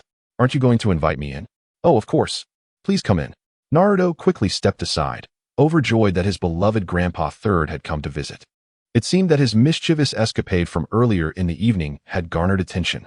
With that thought in mind, Naruto recalled Mizuki's earlier words. Suddenly, the surprise on his face faltered, and a complex gaze was cast towards Sarutobi Hiruzen. Damn it, Mizuki. Dying so easily is truly a disservice to him. Observing Naruto's change in expression, Sarutobi couldn't help but curse Mizuki once more in his heart. However, his external demeanor remained unaffected, instead revealing an increased concern and care. "Naruto, I have heard about what happened last night. Are you injured? If you are, do let your grandfather know. I would go to any lengths to ensure your recovery." Sarutobi's words, coupled with his expression, genuinely resembled that of a grandfather worried for his grandson's safety. evoking a wave of emotion and joy on Naruto's small face. How hypocritical and disgusting. The observing FKY found the scene somewhat nauseating. Yet, he was not inclined to interrupt or disclose Sarutobi's true nature to Naruto. "Grandfather, I'm perfectly fine. I haven't sustained a scratch." Naruto shook his body, striking a pose that asserted his strength. "That's a relief." Sarutobi gently ruffled Naruto's hair. Yet, his expression darkened, and his eyes bore an apologetic look. "Naruto, you've truly suffered over the years. You are now a grown child, and there are some truths you should be made aware of." Sarutobi had specifically come to provide explanations today, hoping to prevent any resentment from Naruto. Judging by Naruto's current demeanor, he bore no grievances or hatred towards him or the village. It seemed that Sarutobi's past efforts to mold Naruto's perception had been remarkably effective, far surpassing the control Danzo had suggested through cursed seals. "Grandfather, I don't believe Mizuki-sensei's words at all," Naruto declared, a hint of fear and worry creeping into his voice. He dreaded that once the truth was revealed, Sarutobi would change and cease to treat him kindly. Even if such kindness was feigned, he was reluctant to lose it. Sarutobi's smile only deepened at Naruto's reaction. However, now that he had spoken, he had no intention of retracting his words. Thus, with a serious demeanor, he stated, "Naruto, you are not the Nine-Tails Fox. You are a living person, a ninja of Konohagakure. If there are any unreasonable aspects, my dear friends, please bear with them and treat it as a light-hearted tale, and thank you once again." Chapter 11, Revelation, One-Tail Chakra Mode. I am not the Nine-Tails Fox. Naruto stood frozen, gazing at the third Hokage in disbelief. "But everyone hates me. No one has ever spoken of my parents, nor my whisker marks." Mizuki's earlier words had deeply imprinted themselves in Naruto's mind, leading him to almost accept the reality of being a demon fox. That is because they are entirely unaware of what transpired, including Mizuki. Sarutobi once again patted Naruto's head. 12 years ago, the Nine-Tails was sealed within you by the fourth Hokage at the cost of his life. Thus, you are not the Nine-Tails Fox. I am not a fox. I am not a fox." Tears streamed from the corners of Naruto's eyes like a spring, not born of sorrow, but rather of overwhelming joy. Mizuki's words had imposed an unbearable weight upon him, and now that he understood he was not a fox, he could hardly contain his emotions. Seeing Naruto cry so fervently, Sarutobi chuckled and shook his head. Once Naruto's sobs subsided, he continued, "Naruto, all the hardships you have endured over the years were trials. Trials to help you master the power of the Nine-Tails. Trials to master the power of the Nine-Tails?" Naruto stammered through his tears. "Why me, and not someone else?" Sarutobi wore an expression that suggested he anticipated the question. "Because you possess the potential. Because we believe in you. Both I and the fourth Hokage have great faith that you can control the power of the Nine-Tails, preventing it from harming the innocent, and using that power to protect the village and everyone. Just like the fourth Hokage." Upon hearing Sarutobi's words, Naruto's body trembled, and he ceased his sobbing, his eyes alight with hope as he looked up. "Does that mean I can become Hokage if I master the Nine-Tails power, just like the fourth?" Sarutobi's smile momentarily faltered but quickly returned to normal. "Naruto, the future is uncertain for anyone. However, I can assure you that as long as you protect the village with the Nine-Tails power, you have a significant chance of becoming Hokage. A significant chance is merely a possibility." And with Naruto's youth, he could hardly grasp such nuances. Instead, he felt a surge of excitement at Sarutobi's words, transforming his sorrow into joy. "I will become Hokage in the future." Haha. Seeing Naruto so easily deceived and lost in his merriment, Sarutobi's anxious heart finally settled.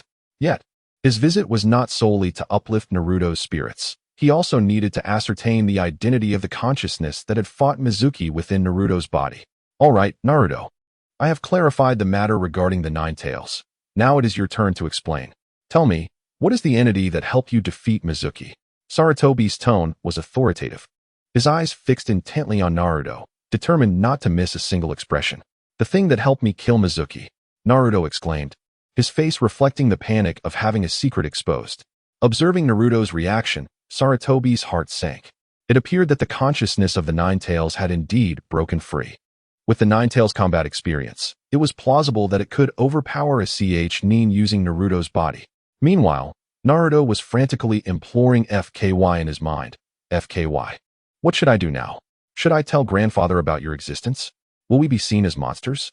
Will we be subjected to dissection for research? Calm down, Naruto. FKY interrupted. There's no need to panic. Such matters cannot be hidden. FKY was unafraid to speak openly about their situation, for he intended to take control of the body multiple times in the future. If he had to concoct excuses every time, it would be too cumbersome.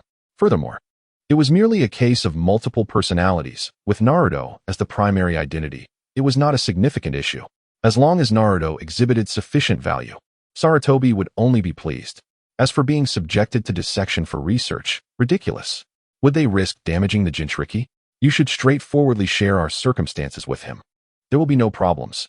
After FK's reassurance, Naruto felt a wave of relief wash over him. He then turned to Sarutobi to explain.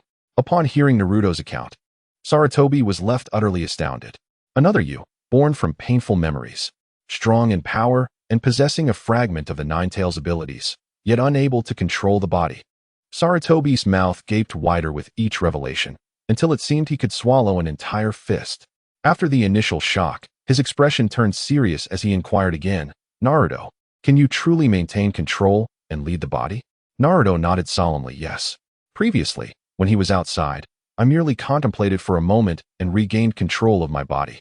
This is quite extraordinary, as Sarutobi Hiruzen had spent half a day without achieving much. However, the expression of excitement on his face indicated that he was in high spirits. Could I introduce him to my grandfather? It would be an excellent opportunity to showcase the power of the Nine-Tails. And grandfather could also help analyze any risks of losing control. Naruto nodded in agreement once more. But then his demeanor shifted dramatically from warm and inviting to distant and aloof. Greetings, Mr. Sarutobi. I am Uzumaki FKY, Naruto's alter ego. Naturally, FKY could not address him as the third Hokage or Lord Hokage, if it weren't for his current lack of strength. He wouldn't even want to refer to Sarutobi as Mr. Sarutobi. He would rather call him an old dog. Uzumaki FKY, a commendable name. From now on, you may refer to me as grandfather, just like Naruto does. Sarutobi Hiruzen attempted to close the distance between them. FKY, however, was uninterested in engaging in pleasantries and did not require his concern. He chose not to respond and directly activated the One-Tail Chakra mode. This is the initial mastery of the Nine-Tails power, the kind that is completely under control. As he spoke, a faint red chakra enveloped FK's entire body, and a long, thick, light red tail extended from his lower back. Simultaneously, a fierce and malevolent aura filled the room. Chapter 12. Naruto's ninja grades are not ideal in that instant. As FKY manifested the chakra of the Nine-Tails, a narrow, fox-like eye suddenly opened in the darkness within the sealed space of the 8 trigrams at his navel. This familiar chakra is mine? The Nine-Tails fox face was filled with confusion. It clearly did not sense any loss of chakra. Could it be the aspect of myself? Due to the barrier of the seal, the Nine-Tails could not accurately perceive the properties of the chakra. When it was sealed by Minato, it was split in two. The yang aspect remained here, while the aspect, along with Minato's soul, was taken to the belly of the Shinigami. Has someone released the aspect of me? The Nine-Tails narrowed its elongated eyes, carefully sensing the chakra outside. So weak. This chakra is far too scant. Could it be that after being freed, it was recaptured, offering power just like I am now? The Nine-Tails felt it was likely correct in its assumption.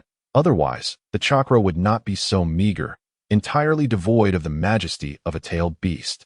What a disgrace. Escaping only to be captured again. Initially, the Nine-Tails had hoped that its aspect could lend a hand in escaping. Now it appeared hopeless. Better to continue a deep slumber. With this thought, the Nine-Tails closed its eyes once more. Little did it dream that this chakra was not the aspect of itself, but rather a brand new Nine-Tails created by the system. Outside, the heart-pounding sensation was indeed the chakra of the Nine-Tails. Splendid. Splendid. Sarutobi Hiruzen's expression briefly flickered with greed before transforming entirely into excitement and exhilaration. Although the power of the Nine-Tails is formidable, it requires a master to wield it. Reluctantly casting one last glance at the faint red chakra, Sarutobi Hiruzen called out to FKY. Grandfather has seen enough. Quickly retracted. FKY shot Sarutobi Hiruzen a withering glance, then emotionlessly withdrew the Nine-Tails chakra, simultaneously relinquishing control of the body. In an instant, the expression and aura shifted once more, as Naruto, now brimming with pride and warmth, regained control. Grandfather, I told you it's true. FKY is truly remarkable. Naruto beamed with pride. At the same time, a notification from the system chimed in FK's mind. Current trust and dependency value of the main personality, 35. Seeing Naruto's demeanor, Sarutobi Hiruzen offered a word of caution. Indeed, quite impressive. However, Naruto, you must also strive to keep pace. As the main personality, you cannot lag behind your alter ego. You must progress together. Although FKY was currently restrained by Naruto's influence and lacked dominance, should their strengths become excessively disparate, unexpected changes could occur. Naruto nodded obediently. I will work hard. Moreover, FKY has informed me that this is the inherent potential of my body. With diligence, I will soon become as formidable as he is. Hearing Naruto's words, Sarutobi Hiruzen felt reassured. Compared to the indifferent FKY, Naruto was far easier to manage. Alright, that will be all for today. Seeing that you are well, I can rest easy. Having obtained the information he desired, Sarutobi Hiruzen had no intention of lingering. He stood and retrieved a pre-prepared envelope from his pocket. This is 2 months' worth of living expenses, a gift from grandfather to celebrate your graduation in advance. Thank you, third Hokage. Receiving the envelope, noticeably thicker than before, Naruto's eyes sparkled with joy. It seemed he could indulge in a feast of ramen at Ichiraku this month. As Sarutobi Hiruzen donned his Hokage hat and walked out, he continued, according to village regulations, once you graduate to a genin, the village will no longer provide living expenses. From now on, you must earn your living by completing missions for rewards. However, there is no need to worry. You will have a teacher to guide you through the tasks. Upon hearing that he could earn rewards by completing missions, Naruto felt a surge of excitement. The ninja life he had longed for was finally within reach. I understand. I will work hard to earn rewards. It's good that you understand. The village has its difficulties as well. After bidding farewell to Sarutobi Hiruzen, Naruto eagerly opened the envelope in his hands. There really is 2,000 ryo. With this much money, I can enjoy 30 bowls of ramen. Just the thought of Ichiraku ramen with Narutomaki made Naruto salivate. Carefully retrieving the frog wallet that Hinata had gifted him, Naruto stuffed the money inside and relaxed back onto his bed. He also recalled FKY mentioning a way to make money. Eagerly, he inquired within, FKY, what was that method of making money you mentioned earlier? Hearing Naruto's inquiry, FKY recalled the matter as well. In the ninja world, money holds significant importance. FKY also required some funds for unforeseen circumstances, and certain plans necessitated financial backing. After a brief contemplation, FKY spoke, prepare some paper and a pen. Then relinquish control of the body to me. I intend to write a novel for profit. As a transmigrator, naturally, becoming a literary copyist is the simplest way to earn money. Moreover, FKY had been a copywriter before his transmigration. He even ended up in this world while writing a film review. Writing a novel for profit. You can write novels?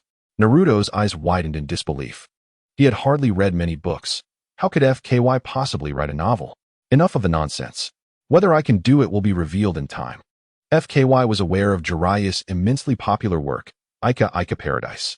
This indicated that novels had a market and were well received in this world.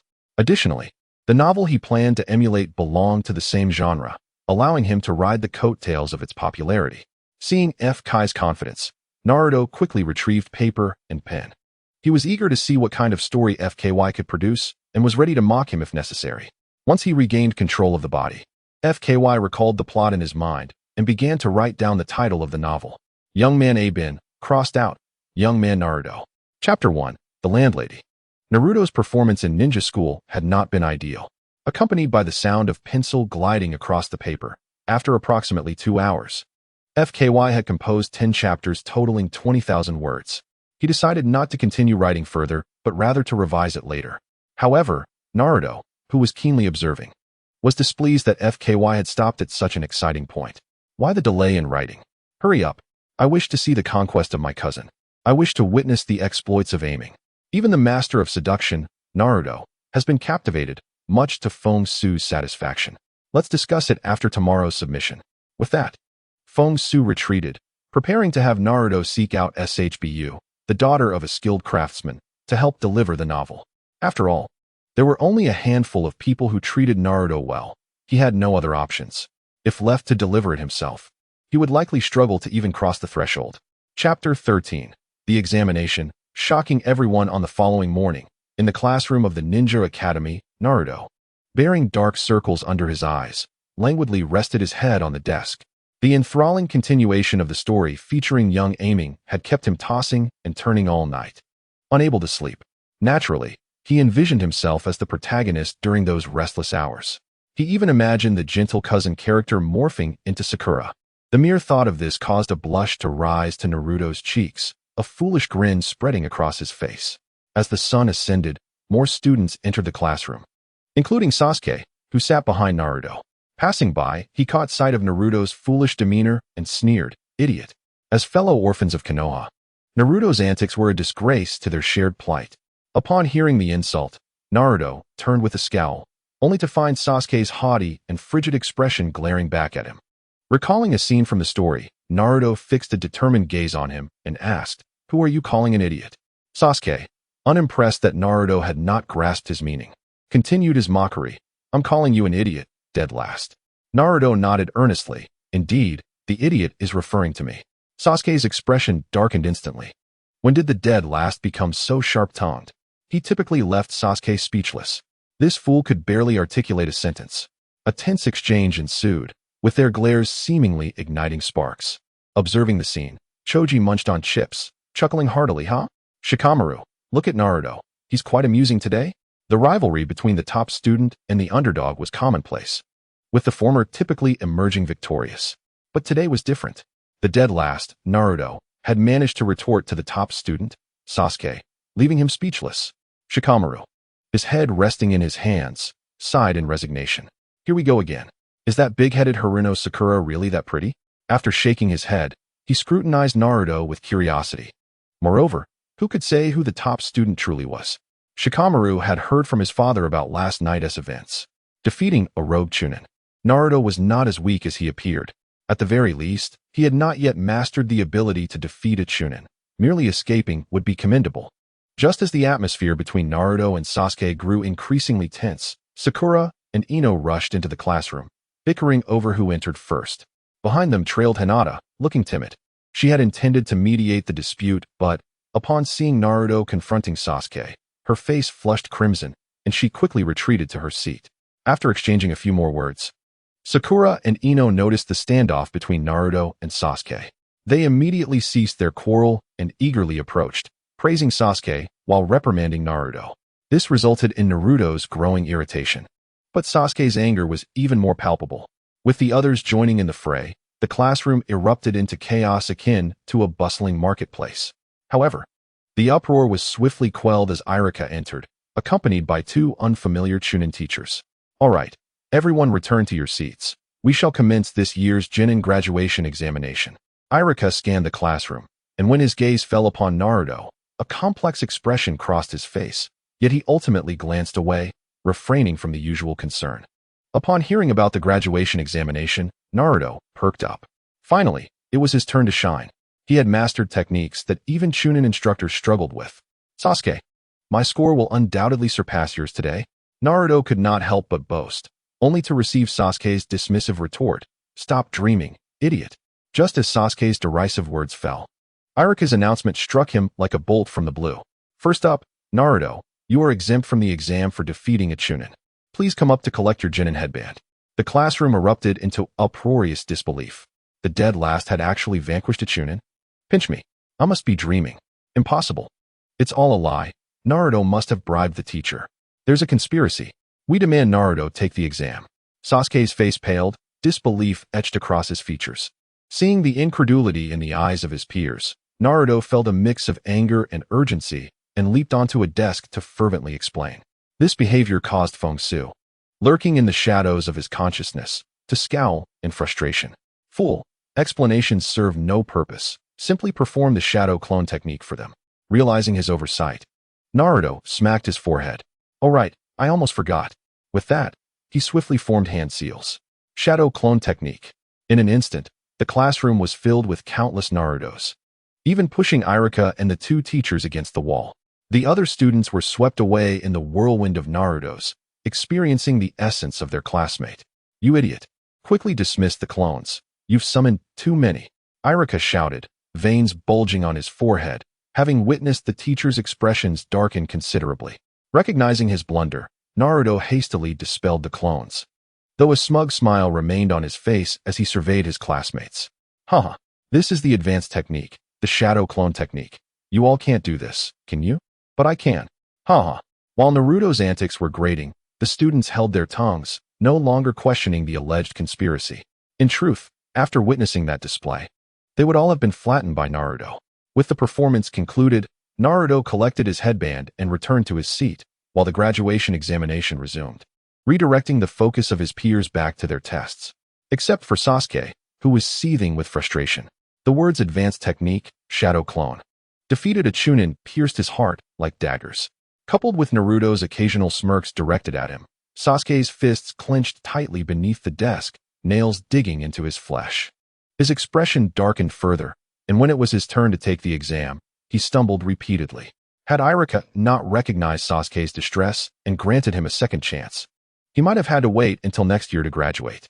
Chapter 14. Seeking SHBU's assistance. The phrase, "I fear not for Naruto's struggles, but dread his rise to prominence," perfectly encapsulated Sasuke's current mindset. As the graduation examination concluded, the entrance of the Ninja Academy buzzed with excitement once more. The parents gathering to pick up their children were all around. Naruto initially intended to leave without acknowledging the insults hurled at him, but was halted by Kazekage, who advised him to use the vitriol to temper his spirit, thus enabling him to harness the power of the Nine Tails without losing control. Consequently, in pursuit of mastering the Nine Tails' strength to become the fifth Hokage, Naruto boldly plunged into the crowd, seeking out the source of the insults while simultaneously keeping his distance from them. This led to a rather comical scene at the Ninja Academy, a throng of parents berating Naruto while he chased them around. Kazekage, in turn, accumulated a significant amount of darkness value. After enduring the insults, noon arrived. Following Kazekage's plan, Naruto first returned home to retrieve his manuscript. He then headed straight to Ichiraku Ramen with money in hand. "Hey Naruto, good afternoon. Here for some ramen." Tucci, wielding a ladle and grinning widely, greeted him. The infectious smile from Tucci lifted Naruto's spirits, dispelling the discomfort from earlier. "Yes, I'll have a deluxe signature ramen from you, Tucci." Upon hearing Naruto's order for the extravagant ramen, I.M.'s eyes widened. 100 Ryo for the deluxe ramen? Did you find some money on the way? Naruto chuckled, proudly scratching the back of his head. "I topped my graduation exam today and finally became a full-fledged ninja." Tucci and I.M. were both taken aback, their expressions shifting to genuine happiness. "Congratulations. After 2.5 years of repeating, you finally graduated. This bowl of ramen is on me, a gift for your graduation." Naruto chose to overlook the mention of his extended schooling, gratefully accepting Tucci's kind gesture. "Thank you, Tucci. Just make sure to replace all the other toppings with Narutomaki." As a fan of Narutomaki, Naruto wished for his ramen to be filled entirely with it. "Don't forget to ask I.M. for help," Kazekage's voice echoed in Naruto's mind. Naruto's joyful expression faltered momentarily as he awkwardly glanced at I.M. To be honest, he felt embarrassed about presenting the manuscript that Kazekage had written. Noticing Naruto's gaze, I.M. touched her cheek, her expression curious. "Is there something on my face? Or do you want to tell me something?" As she spoke, I.M. placed a steaming bowl of ramen before Naruto. The enticing aroma made him gulp. Determined to earn enough money to eat ramen every day, he resolved to hand his manuscript to I.M. This is a novel I wrote, and I was hoping you could help me submit it." "A novel?" I.M. exclaimed as she accepted the manuscript. Tucci, intrigued, leaned in to see what I.M. held. "Is this story based on you, Naruto?" I.M. teased, a mischievous smile gracing her lips. No, it's just a coincidence that the names are the same." Naruto hastily waved his hands. However, recalling the content within, he looked at them with pleading eyes. "Could you please not read it right now?" Seeing Naruto's troubled expression, Tucci laughed heartily. "All right, I want to look. But hurry up and eat before it gets cold." I.M. pretended not to hear and slipped into the kitchen. Naruto sensed her curiosity and knew she would sneak a peek. "I.M." he called towards the kitchen, foreseeing the teasing that would surely follow. Thus, he channeled his frustration into his appetite and dug into the ramen with gusto. "Slow down. You'll choke if you eat like that," Tucci exclaimed, startled by Naruto's voraciousness. He quickly served a bowl of tonkatsu soup to ensure Naruto wouldn't choke. Within 10 minutes, Naruto had devoured the entire bowl, soup and all. Meanwhile, I.M. emerged from the kitchen, her face flushed, having read the 2,000 words. She was surprised by the content. So what do you think I am? Do you think the publisher will like it? Tucci, oblivious to his daughter's embarrassment, assumed her flushed cheeks were due to the heat of the kitchen. It's quite good, actually, replied shyly, casting furtive glances at Naruto. Her voice dwindling. She hadn't expected Naruto to write such a story, which explained his frequent sneaks into the women's bathhouse and his visits to the bookstore for adult magazines. Though the narrative was from a male perspective, found Naruto's plot captivating. Frequenting the women's bathhouse, reading adult magazines? What does that have to do with the novel? Tucci pondered aloud, perplexed by the connection. Wanted to elaborate, but was cut off by Naruto. Let us not dwell on that. We should get going. I need to finish my manuscript this afternoon. Agreed, and they both exited the shop after she removed her apron and headscarf. Remember to let me read the finished draft, so I can check for typos. She reminded him, intrigued by the 2,000 words. Naruto promised, I'll make sure you're the first to read it. Satisfied, set off down another street. At Shueisha Company, Naruto didn't wait long before returned with a man sporting a sycophantic smile. Here is the manuscript. It's from a boy you call a monster. What monster? I never said that. The man exclaimed, maintaining his obsequious grin as he approached Naruto. You are the author of Naruto the Boy, aren't you? It's an honor to meet you. I'm Kishimoto Masashi, your editor. As a seasoned editor, Kishimoto believed Naruto's work could rival the wildly popular Naruto. Thus, whether or not Naruto was dubbed a monster, he felt undeterred. Hello, Mr. Kishimoto. So, my manuscript was accepted? Kishimoto nodded vigorously. Absolutely. Your work is truly remarkable. Let us head inside to finalize the contract. As he eagerly ushered Naruto in, Kishimoto lavished praise upon him. It's an honor that you chose our publishing house. I assure you, we will promote your book extensively. It will surely become a hit, even surpassing Naruto. Listening to such flattery, Naruto felt a sense of elation. Meanwhile, Kazekage received a notification from the system. Master's Trust and Reliance Value. 40, Chapter 15. Class assignments. After signing the contract at Shueisha and thanking Naruto rushed home. Spreading out the prepared paper and pen on his desk, he called out to Kazekage in his mind. Kazekage, my manuscript has been accepted. The 2,000 words will be serialized in the magazine, and once it reaches 100,000 words, the publisher will print a volume. With Kishimoto's flattery still fresh, Naruto was eager to write the next chapters. However, he lamented that he couldn't produce the words himself and needed Kazekage's assistance. I witnessed the entire process. There's no need to reiterate, Kazekage replied. However, even among brothers, financial matters must be clearly delineated. We need to discuss the issue of profits. Discuss profits? Naruto inquired. Bewildered. Isn't the money we gain available for all of us to use? A cold laugh emanated from the consciousness space, as Feng Xu remarked. The words are penned by me, the plot conceived by my imagination, and you merely wish to share the gains after contributing nothing but your physical form? Upon reflection, Naruto realized the truth in this statement, and, feeling somewhat disheartened, replied, All right then, how do you propose we divide it? 90-1, Feng Xu stated. You shall receive 1/10, which is ample for your ramen freedom. The remaining 90% is off limits to you. What? Just 1/10? Naruto lamented with a drooping head. You hardly ever emerge. What do you need so much money for? Feng Xu's icy voice continued. That is not your concern. Simply agree or disagree. Seeing that Feng Xu had made up his mind, Naruto resignedly acquiesced. Fine, you decide. As long as I have my ramen freedom. I don't know how to spend any more. Master Persona Trust Dependency Value, 38, had decreased by a mere 2, which did not concern Feng Xu, until it reached 80. Everything was merely a castle in the air, and thus, he deemed it unnecessary to overly fret. Release control of your body. An afternoon is sufficient to write the remaining 80,000 words. With the physical prowess of an elite jonin as a foundation, Feng Xu could effortlessly compose 78 characters in a second. Coupled with the time for contemplation, an afternoon would suffice. Oh, Naruto promptly relinquished control of his body. Soon, the sound of pencil scratching against paper filled the air. Time swiftly passed to evening. As the last character was inscribed, Feng Xu set down his pen and returned control of the body. After an afternoon of writing, he honestly felt somewhat fatigued. Is it already done? I haven't had enough to look at. Upon regaining control, Naruto wore a look of lingering desire. Feng Xu ignored him, instead closing his eyes in meditation within the consciousness space. After gathering the thick stack of manuscripts, Naruto exited and made his way to Ichiraku Ramen, intending to resolve his dinner there and show the manuscripts to Ayame, as he had promised at noon. The following day, after a restful slumber, Naruto arrived at the Hokage Tower. Although he had obtained his ninja headband after passing the graduation exam, he still needed to have his photo taken and register to officially become a genin of Konohagakure.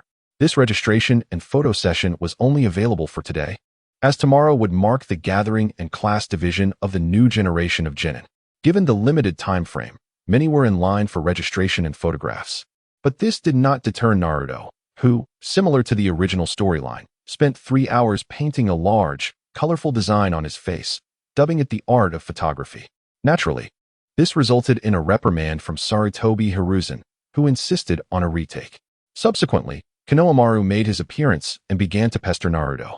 The events that followed mirrored those from the original narrative, where Naruto taught Konohamaru the art of seduction in the way of the ninja, forging a bond. He also utilized the harem technique to defeat the bespectacled Ebisu. That evening, Feng Xu once again took control of the body to continue writing the novel. At dawn, due to the impending class division, Naruto rose early, not allowing himself the luxury of sleeping in. Upon arriving at the Ninja Academy, he walked straight to his designated seat. The classroom was already populated with several students, but the most striking presence was that of Sasuke, enveloped in a low-pressure aura and a sullen demeanor. Especially upon seeing Naruto, his gloominess seemed poised to overflow. Clearly, Sasuke still struggled to accept the fact that Naruto had surpassed him. Just a pretentious jerk. Naruto misinterpreted Sasuke's expression, assuming he was merely putting on a cold front. Hearing Naruto's muttering, Sasuke's expression darkened significantly. However, unlike his usual self, he refrained from hurling insults, merely turning his head away.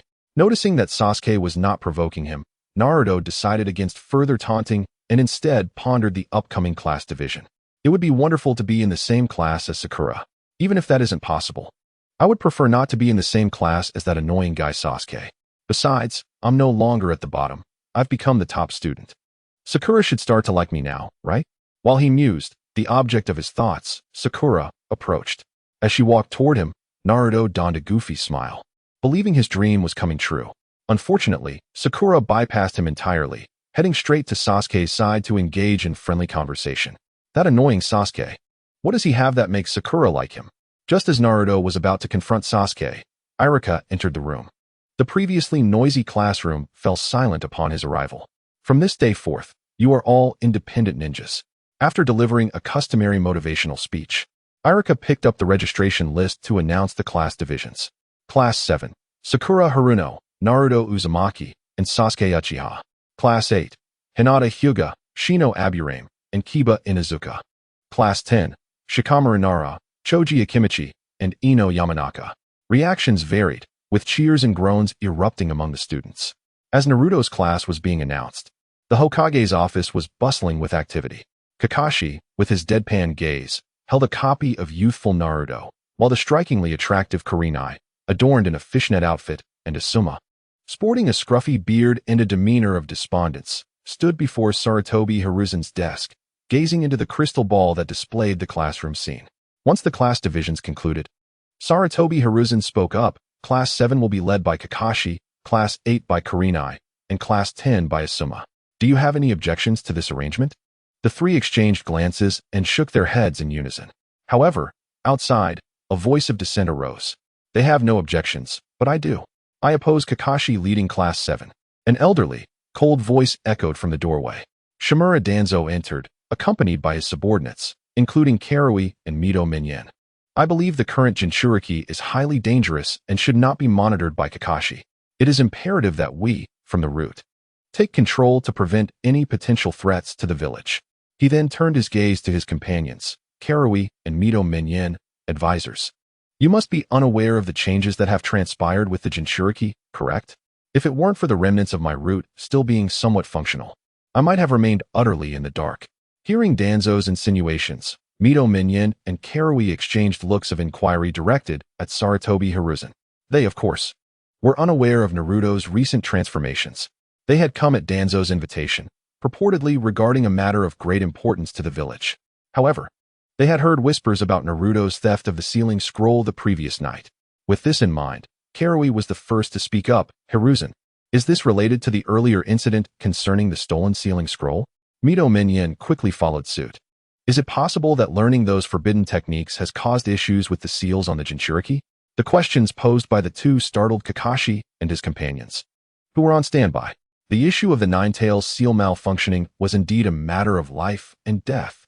If the events of 12 years ago were to repeat, the current Konohagakure might not survive. Thus, they all turned their furrowed brows towards Sarutobi Hiruzen, seeking an explanation. Facing the inquisitive gazes, Sarutobi Hiruzen maintained a solemn expression. Remaining silent, he was not embarrassed by being exposed. Rather, he felt that Danzo's hand was reaching far too far this time. The clandestine surveillance of Naruto by the Umbu, all orchestrated by him, had been shrouded in secrecy. Yet now, it was evident that Danzo had uncovered certain truths. It appeared that his direct Umbu was due for a thorough cleansing.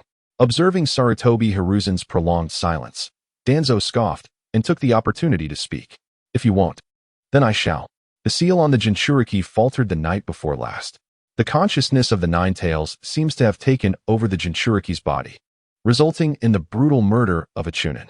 Danzo's words, though softly spoken, reverberated like the tolling of a bell in the hearts of those present. Among them, the expressions of Nara Shikamaru and Mito Kageyama were filled with dread. What? The seal has truly malfunctioned. Hiruzen, is what Danzo said true? Hiruzen, please say something. Seemingly fatigued by their incessant questioning, Sarutobi Hiruzen finally interjected soothingly. Shikamaru, Kageyama, remain calm. Danzo's assertions are mere conjecture. In reality, Naruto's seal remains intact. Hiruzen then turned his gaze toward Danzo, his eyes imbued with a warning. And you, Danzo, Naruto is beyond your reach. It would be wise for you to suppress your ulterior motives. Having endured countless such veiled threats, Danzo responded with a cold chuckle, challenging, do not change the subject. Hiruzen, we are discussing the Nine-Tails consciousness breaching its seal. Do I need to remind you of what the Jinchuriki said before killing Yamato? At this juncture, the atmosphere grew tense. If Danzo dared to assert such claims, the situation must be more grave than Hiruzen had suggested.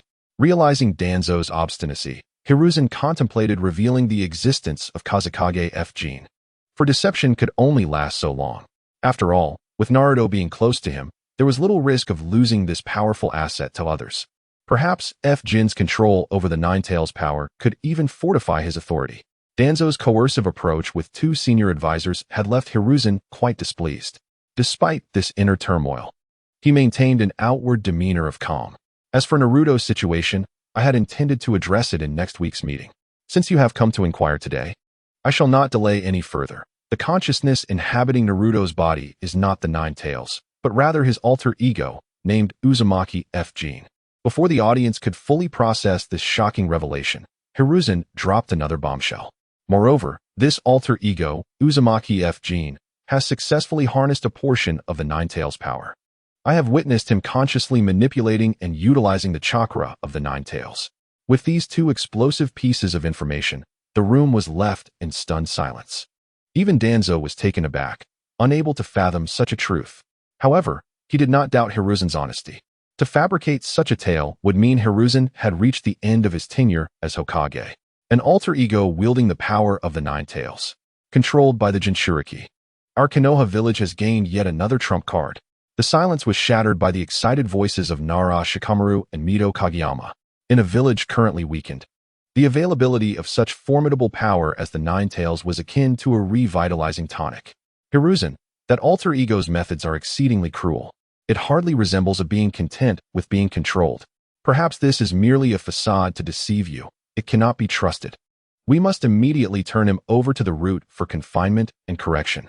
I assure you, before long, you will possess an indomitable weapon that will never rebel. Danzo persisted in his desire to seize Naruto, recognizing the potential of a controllable Nine-Tails. Should he succeed, he could ascend to the position of 5th Hokage by next year. Hiruzen shot Danzo a cold glare, seemingly reading his thoughts. As for this alter ego, I will arrange for close observation and testing, so your root need not concern itself. Unwilling to yield, Danzo stepped forward, locking eyes with Hiruzen. Regarding the safety of Konoha, my root cannot remain passive. I demand that the Jinchuriki's supervising teacher be a ninja from my root. Hiruzen stood his ground, fiercely meeting Danzo's single eye with unwavering resolve. Danzo, Your route need not interfere. I do not wish to repeat myself. And do not forget, I am the Hokage. The declaration, I am the Hokage, ignited Danzo's fury.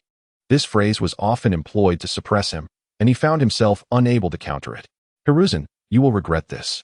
With that, Danzo stormed off, his sleeves flaring behind him. If he couldn't achieve his goals openly, he would resort to more covert methods. He would not let the power of the Nine-Tails slip through his fingers. Chapter 17.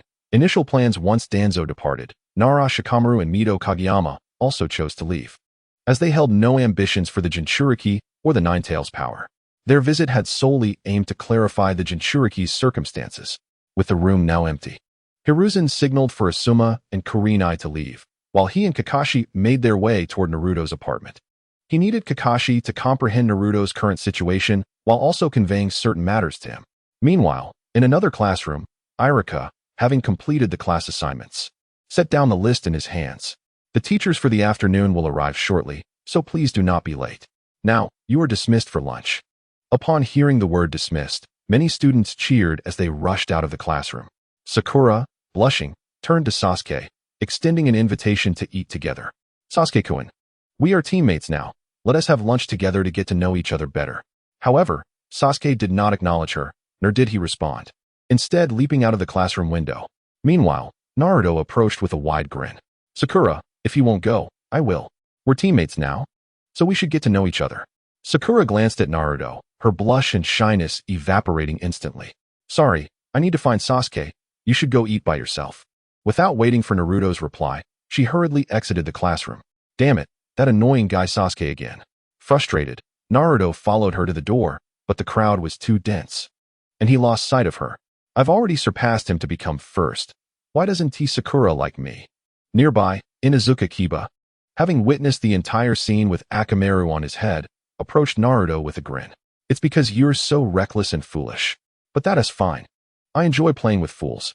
Come join us for lunch. Although Kiba's bond with Naruto was not as strong as with Shikamaru and Choji, it was certainly better than with others. With Naruto's recent rise and his own clumsiness, Kiba decided to get closer to him, as they might end up working together on missions in the future. Behind Kiba, Hinata, having overheard his invitation to Naruto, turned beet red. Had it not been for the desk supporting her, she might have collapsed. As for Shino, he adjusted his sunglasses, mumbling something inaudible to anyone nearby, except for F. Jean, who observed everything from within Naruto's consciousness. Didn't they say the three of us should eat together to get to know each other? I don't oppose inviting Naruto. If you all decide, I also wish to make a new friend. He continued to murmur these thoughts to himself, although Case clearly overheard. He had no interest in relaying messages for the little brat. However, the sight of Haruno Sakura's dual demeanor towards Naruto and Sasuke sparked a sudden plan in his mind. Given Naruto's deep affection for Sakura, what if she were to perish at his hands? Yet, that might not suffice. Perhaps Irika could be involved, along with Sarutobi Hiruzen, who, due to his inadequacies, might fail to protect those dear to him, leading to their tragic demise. With Case subtly implying and orchestrating certain dialogues, it was likely that, in that moment, the trust and dependency of the dominant personality would peak. Of course, these tragic events must not be overtly linked to Case. Furthermore, he would need to devise a means to create discord with Naruto, ensuring he would be unable to intervene. All these elements combined, guilt, regret, and self-loathing, would be sufficient to dismantle Naruto's defenses. Yet, this was merely a preliminary thought. The specifics required careful deliberation by Case. At this juncture, Case's voice echoed in Naruto's mind. Naruto, reject them. I have a way to facilitate some intimate interactions between you and Sakura. Upon hearing these words in his mind, Naruto's expression transformed into visible delight. Mistaking Naruto's joy for agreement, Inuzuka Kiba approached and slung an arm around Naruto's shoulders, leading him outside. Let us go? Since you're here, I'll treat you to a barbecue feast. Even if I might get scolded by my mom for spending too much, I'm not worried. The Inuzuka clan was a prestigious family in Konoha, thriving on breeding quality ninja dogs. Thus, they were quite affluent. A barbecue meal was trivial compared to Naruto's monthly allowance, which Kiba could easily afford. However, upon hearing about the barbecue, Naruto's excitement faltered momentarily. Torn between the sumptuous feast he had never experienced and his beloved Sakura, he grappled with his choice. Yet, The prospect of being close to Sakura spurred him to break free from Kiba's grip. Sorry, I suddenly remembered I have some matters to attend to. Next time, I'll treat you all to ramen. With that, Naruto dashed out of the classroom at lightning speed, fearing he might change his mind and join them for barbecue. Meanwhile, on the second-floor balcony of a nearby building, Sasuke munched on bread, frowning as he contemplated Naruto. After his inquiries the previous day, he had easily uncovered the secret of the sealing book. Last night, he had intended to emulate Naruto and steal it for himself. Unfortunately, he had barely approached the entrance of the Sarutobi estate before being unceremoniously kicked out by the Yambu. Clenching the bread tightly, Sasuke's frustration boiled over. Konoha is biased. And so is the Hokage. They would rather bestow powerful ninjutsu upon a deadbeat than on me. Is it merely because I am an Uchiha, the brother of that scoundrel? Lost in his thoughts, Sasuke failed to notice Naruto sneaking up behind him with a rope, a mischievous grin on his face. In the next moment, you annoying brat. Stay still. Naruto, is that you? What are you up to? You've got it wrong.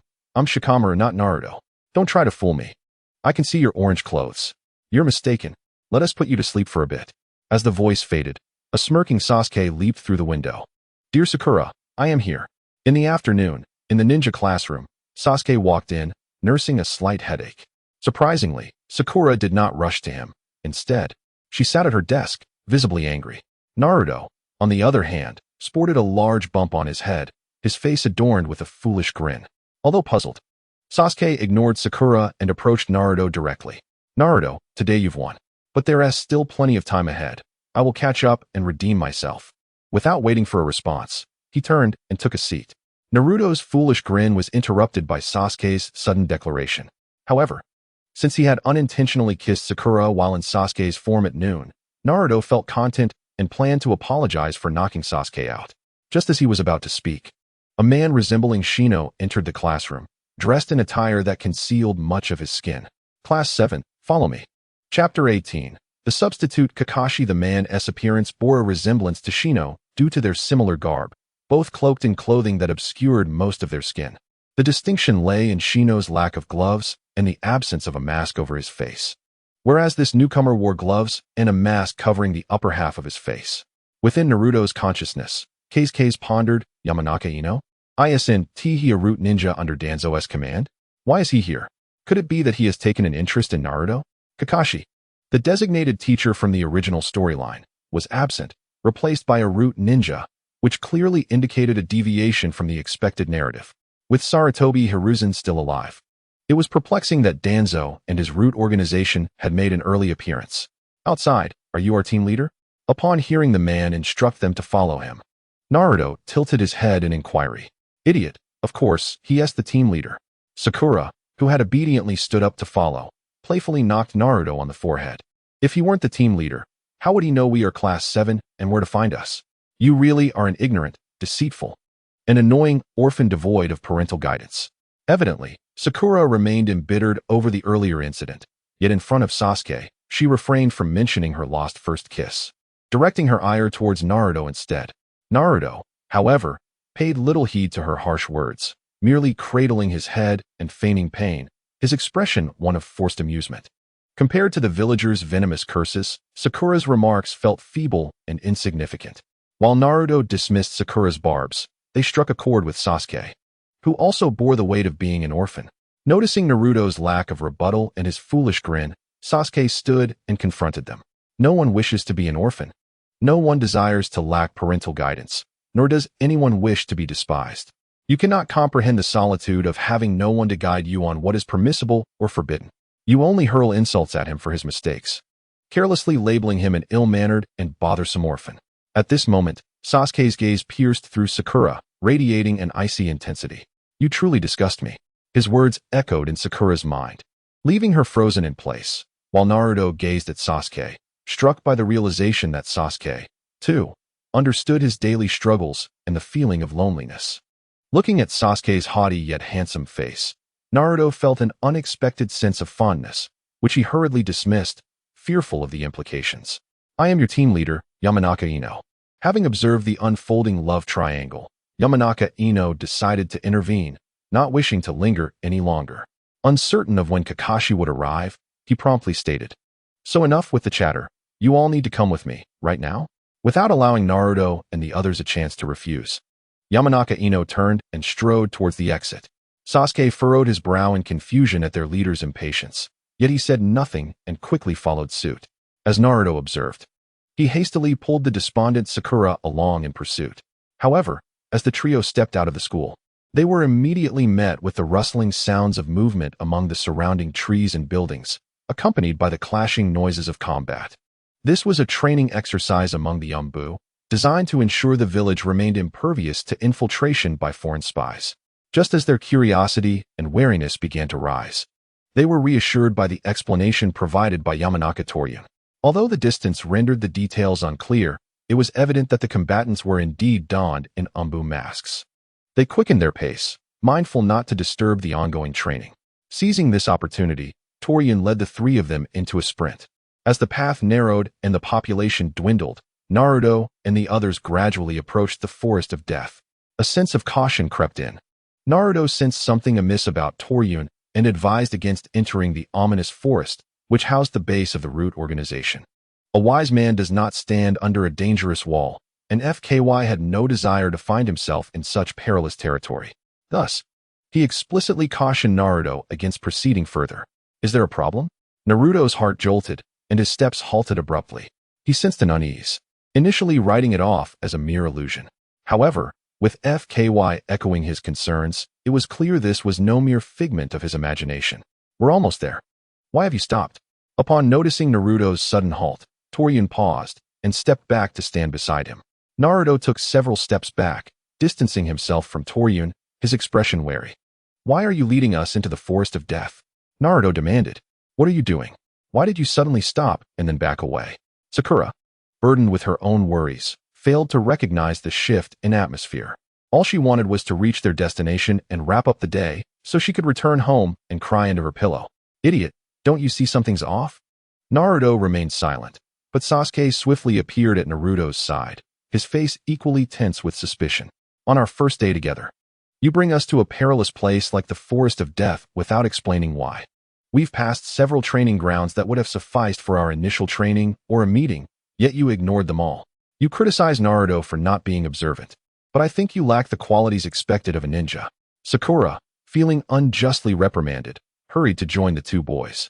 Realizing his intentions had been discovered, Toryun abandoned the facade. You're merely two aspiring genin and one Jinchuriki capable of tapping into a fraction of the Nine-Tails power. As an elite jonin with methods bestowed by Danzo, dealing with you won't require much effort, he said coldly, flexing his limbs with a sense of ease. Why even bother pretending? Just follow me obediently, and perhaps you'll avoid suffering. As he spoke of suffering, Toryun advanced towards the trio. With a swift kick, he struck Sasuke in the abdomen, sending him crashing backward, retching. A moment later, he delivered a powerful blow to Sakura's forehead, rendering her unconscious. He was not the Kakashi from the original storyline who would teach them. He unleashed his full strength, swiftly incapacitating both Sakura and Sasuke. Sakura, Sasuke. Witnessing Sasuke barely able to lift his head from the ground and Sakura lying unconscious, Naruto's eyes brimmed with fury, his rage boiling over. You bastard. How dare you harm them? I will fight you. He unleashed the Shadow Clone Jutsu. Numerous Narutos materializing to encircle Toryun. The chakra exhibited by Toryun indeed matched the intelligence reports. Toryun remained unperturbed, observing the multitude of Narutos with interest. The Narutos had no intention of exchanging threats. They charged at Toryun in unison. However, in the next moment, a series of explosive sounds erupted. One by one, the Narutos dissipated into thin air as Toryun wielded a kunai, effortlessly dismantling each clone until only the last Naruto remained, which he casually lifted by the head. In less than a minute, Toryun had subdued the trio. This exemplified the prowess of an elite jonin, representing the pinnacle of the village's strength. You bastard. I will kill you. I swear I will. The captured Naruto flailed helplessly, but his attempts to touch Toryun proved futile. Observing Naruto's emotional turmoil, Toryun recalled something. His expression shifting, he hastily raised his other hand. Could it be coming out? He muttered, swiftly preparing to act. I must make my move before. As he spoke, his palm curved into a claw, each finger igniting with blue chakra. He forcefully pressed his hand against Naruto's abdomen, targeting the seal of the 8 trigrams. 5 elements seal. This was the method Danzo had entrusted him with to reinforce the seal and sever Naruto's access to the Nine-Tails chakra. Without it, he would lack the confidence to retrieve Naruto, who could draw upon the Nine-Tails power. The pain in his abdomen elicited a cry from Naruto. However, Torian's mutterings reminded him of Kentucky desperately. He began to call out in his mind, FKY, come out. I've been captured again. He even hurt Sasuke and knocked Sakura out. You must come and defeat him, just as you did with Mizuki. In response to Naruto's plea, FK's consciousness remained silent. Watching the fluctuating dark value on the system panel, he gazed expectantly at Torian. Not enough, I need more intensity. If an elite Jonin is weaker than Mizuki, I can't possibly respect you. Torian had fortified Naruto's Nine-Tails seal, which had no connection to FK's Nine-Tails. When he emerged, the elite Jonin's physical prowess combined with the One-Tails chakra would surely crush him. Outside, Torian gazed at the five elements seal manifesting on Naruto's abdomen, finally feeling a sense of relief. His demeanor shifted, the wariness in his eyes faded. Your secondary persona has yet to appear, indicating that without the Nine-Tails power, it dares not show itself. I was initially curious to see it, but it seems to be nothing more than a disappointment. Shaking his head, Torian produced a rope from the root and bound Naruto. He then approached Sasuke, still retching, and bound him as well. As for the unconscious Sakura, he casually kicked her aside into the nearby thicket. Sasuke, as the last scion of the Uchiha clan and a hostage against Itachi, was of significant value, much like Naruto. In contrast, Sakura was merely a civilian, possessing no utility for the root organization. Torian had initially included her merely to distract Naruto and Sasuke. Sakura, watching her being tossed aside like a rag doll, ignited a fire within Naruto's eyes. He turned to Torian with a gaze filled with violent intent. This time, without Naruto needing to ponder, the system provided a prompt. Host's emotional state has reached a critical threshold. Would you like to switch personas? FKY did not immediately switch, instead glancing at the dark value. Current dark value, 5,000, not bad. It increased by 2,800, not inferior to Mizuki. Such unexpected plot developments, disconnected from the original storyline, made Feng Xu ponder the possibility of experiencing more in the future. Ideally, he wished to swiftly exchange for half of the Nine-Tails, thereby attaining elite shadow-level strength. Exchange for Jonin Taijutsu, Yamanaka Takeru, 500, current corruption value, for 1,500, having effortlessly utilized his corruption value to exchange for Yamanaka Takeru's Jonin Taijutsu, Feng Xu then addressed the system. System, switch personality.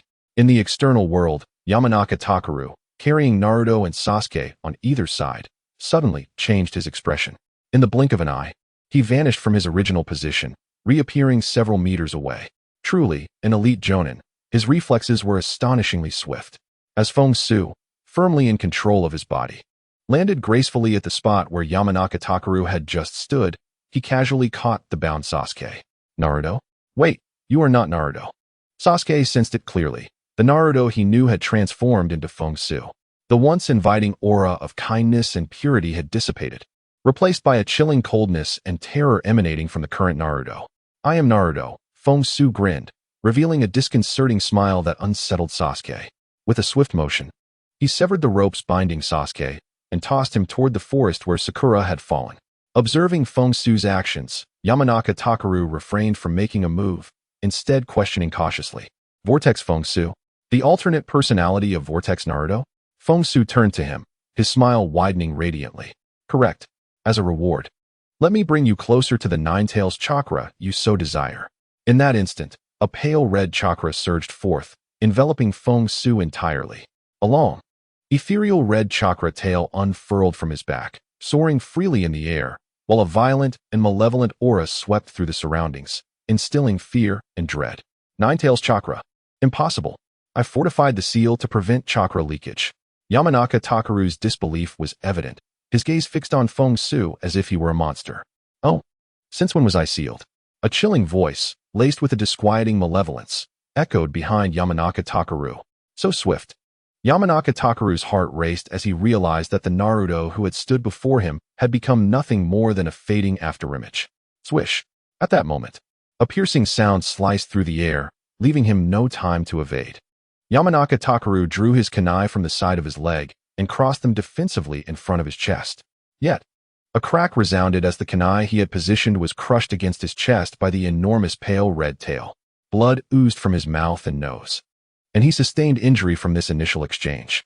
Without hesitation, Yamanaka Takaru retreated swiftly, his eyes now filled with terror and dread as he regarded Feng Xu. No, you are not merely an alternate personality. You are the Ninetales from 12 years ago. Chapter 20. Why are you still alive? Yamanaka Takaru's exclamation echoed loudly, reaching Sasuke, who was assessing Sakura's injuries from a distance. The Ninetales broke the seal? That Naruto was actually the consciousness of the Ninetales? A look of astonishment covered Sasuke's face, yet in his eyes flickered a glimmer of relief. If the Naruto capable of creating multiple shadow clones had been within his reach, now the figure before him, pressing Yamanaka Takaru down like a demon, was an entity he could only look up to in awe. Thus, he felt a sense of relief, grateful that this formidable Naruto was not Naruto himself, but rather the Ninetales operating through him. This thought brought an involuntary smile to his lips. Ouch, that hurts. After Sasuke had tended to her wounds, Sakura regained consciousness, her eyes fluttering open to see Sasuke smiling at her. Instantly, a realization struck her, and she exclaimed joyfully, "Sasuke, did you save me? What happened to that enemy disguised as our teacher?" Upon hearing Sakura's voice, Sasuke immediately wiped the smile from his face. "Shoo, don't shout." He placed a finger to his lips in a gesture for silence, then pointed ahead. "It wasn't me who saved you, it was Ninetales Naruto." Following Sasuke's gesture, Sakura beheld an unbelievable sight. The Yamanaka Takaru who had just effortlessly defeated her was now wounded and evading Naruto's onslaught. Moreover, Naruto exhibited none of his usual optimism or carefree demeanor. Though still wearing a smile, his eyes held no warmth, only coldness and brutality. The ominous aura emanating from the red chakra sent chills down Sakura's spine, filling her with apprehension. That is Naruto? What has happened to him? Why is he so powerful, so terrifying? Had this been the same Naruto who had tricked her into her first kiss that afternoon, she would have hesitated to strike him, let alone resist. Strangely, Sakura found herself thinking that this fearsome Naruto appeared somewhat charming. As soon as this thought crossed her mind, she hastily banished it from her consciousness. It must be due to his icy demeanor. Yes, that must be it. What are you saying? Sasuke frowned, glancing back, puzzled by Sakura's sudden outburst. Nothing. Look over there. Naruto is on the move again. Having inadvertently spoken too freely, Sakura quickly redirected her attention to the battlefield ahead. Sasuke, too, refocused his gaze ahead. In the distance, Feng Xu, hearing himself referred to as the Ninetales, felt somewhat exasperated as he rubbed his ears. How tiresome. Can't you come up with a different term? Perhaps I could be the fourth Hokage or the consciousness of the previous Jinchuriki. Yamanaka Takaru paused momentarily at Feng Xu's words. He had indeed jumped to conclusions. It was possible that this persona was indeed the chakra left behind by Minato or Kushina, meant to protect their only descendant, Naruto. Yet, as soon as he considered this possibility, he found it riddled with inconsistencies. The individual before him, relying solely on taijutsu and Ninetales chakra, could hardly be either of those two. If they were truly present, he should be facing the Flying Thunder God technique or the sealing techniques of the Uzumaki clan. Cursed Ninetales Fox, you are truly cunning. I almost fell for your ruse. In combat, you speak so much without directly attacking me. That can only mean the power you can wield is limited to what you have displayed, merely a single tail's worth of chakra. Thus, you are merely bluffing, stalling for time, hoping to draw in reinforcements from the Hokage's direct umbu. The more Yamanaka Takaru analyzed, the more convinced he became of his reasoning, and the fear on his face gradually faded as he regained his composure. Upon reflection, he realized that he had been injured due to Feng Xu's surprise attack, and because of the shock from the Ninetales chakra, he had only engaged Feng Xu in a physical contest without employing any ninjutsu. He was no taijutsu specialist. His strength lay in ninjutsu. Am I stalling for time? Feng Xu couldn't help but chuckle at Yamanaka Takaru's words. The audacity of someone who had been wounded in a single blow to underestimate him. You possess confidence, yet you remain unaware of how long your strength will sustain that confidence. As his words fell, the ground beneath Feng Xu's feet suddenly fissured. In the blink of an eye, he reappeared before Yamanaka Takaru, his tail poised to strike downward. Yamanaka Takaru had already anticipated this move. He bit down on his glove, swiftly pulling it off to reveal a palm adorned with vibrant purple skin. With a swift motion, two palms reached out to grasp the descending fox tail. A sizzling sound echoed as the tail met the hands, the faint crimson hue rapidly yielding to purple, forming ominous spots. The phosphor worm. A nano-level poisonous insect that I take great pride in cultivating as part of my ninjutsu, was unleashed. What do you think? The expression on Oil Girl Takan's face remained composed, yet her words dripped with arrogance. As a trusted aide to Danzo, her ninjutsu was potent enough to trouble even elite ninjas of shadow caliber. A careless encounter could leave one in dire straits. What of it?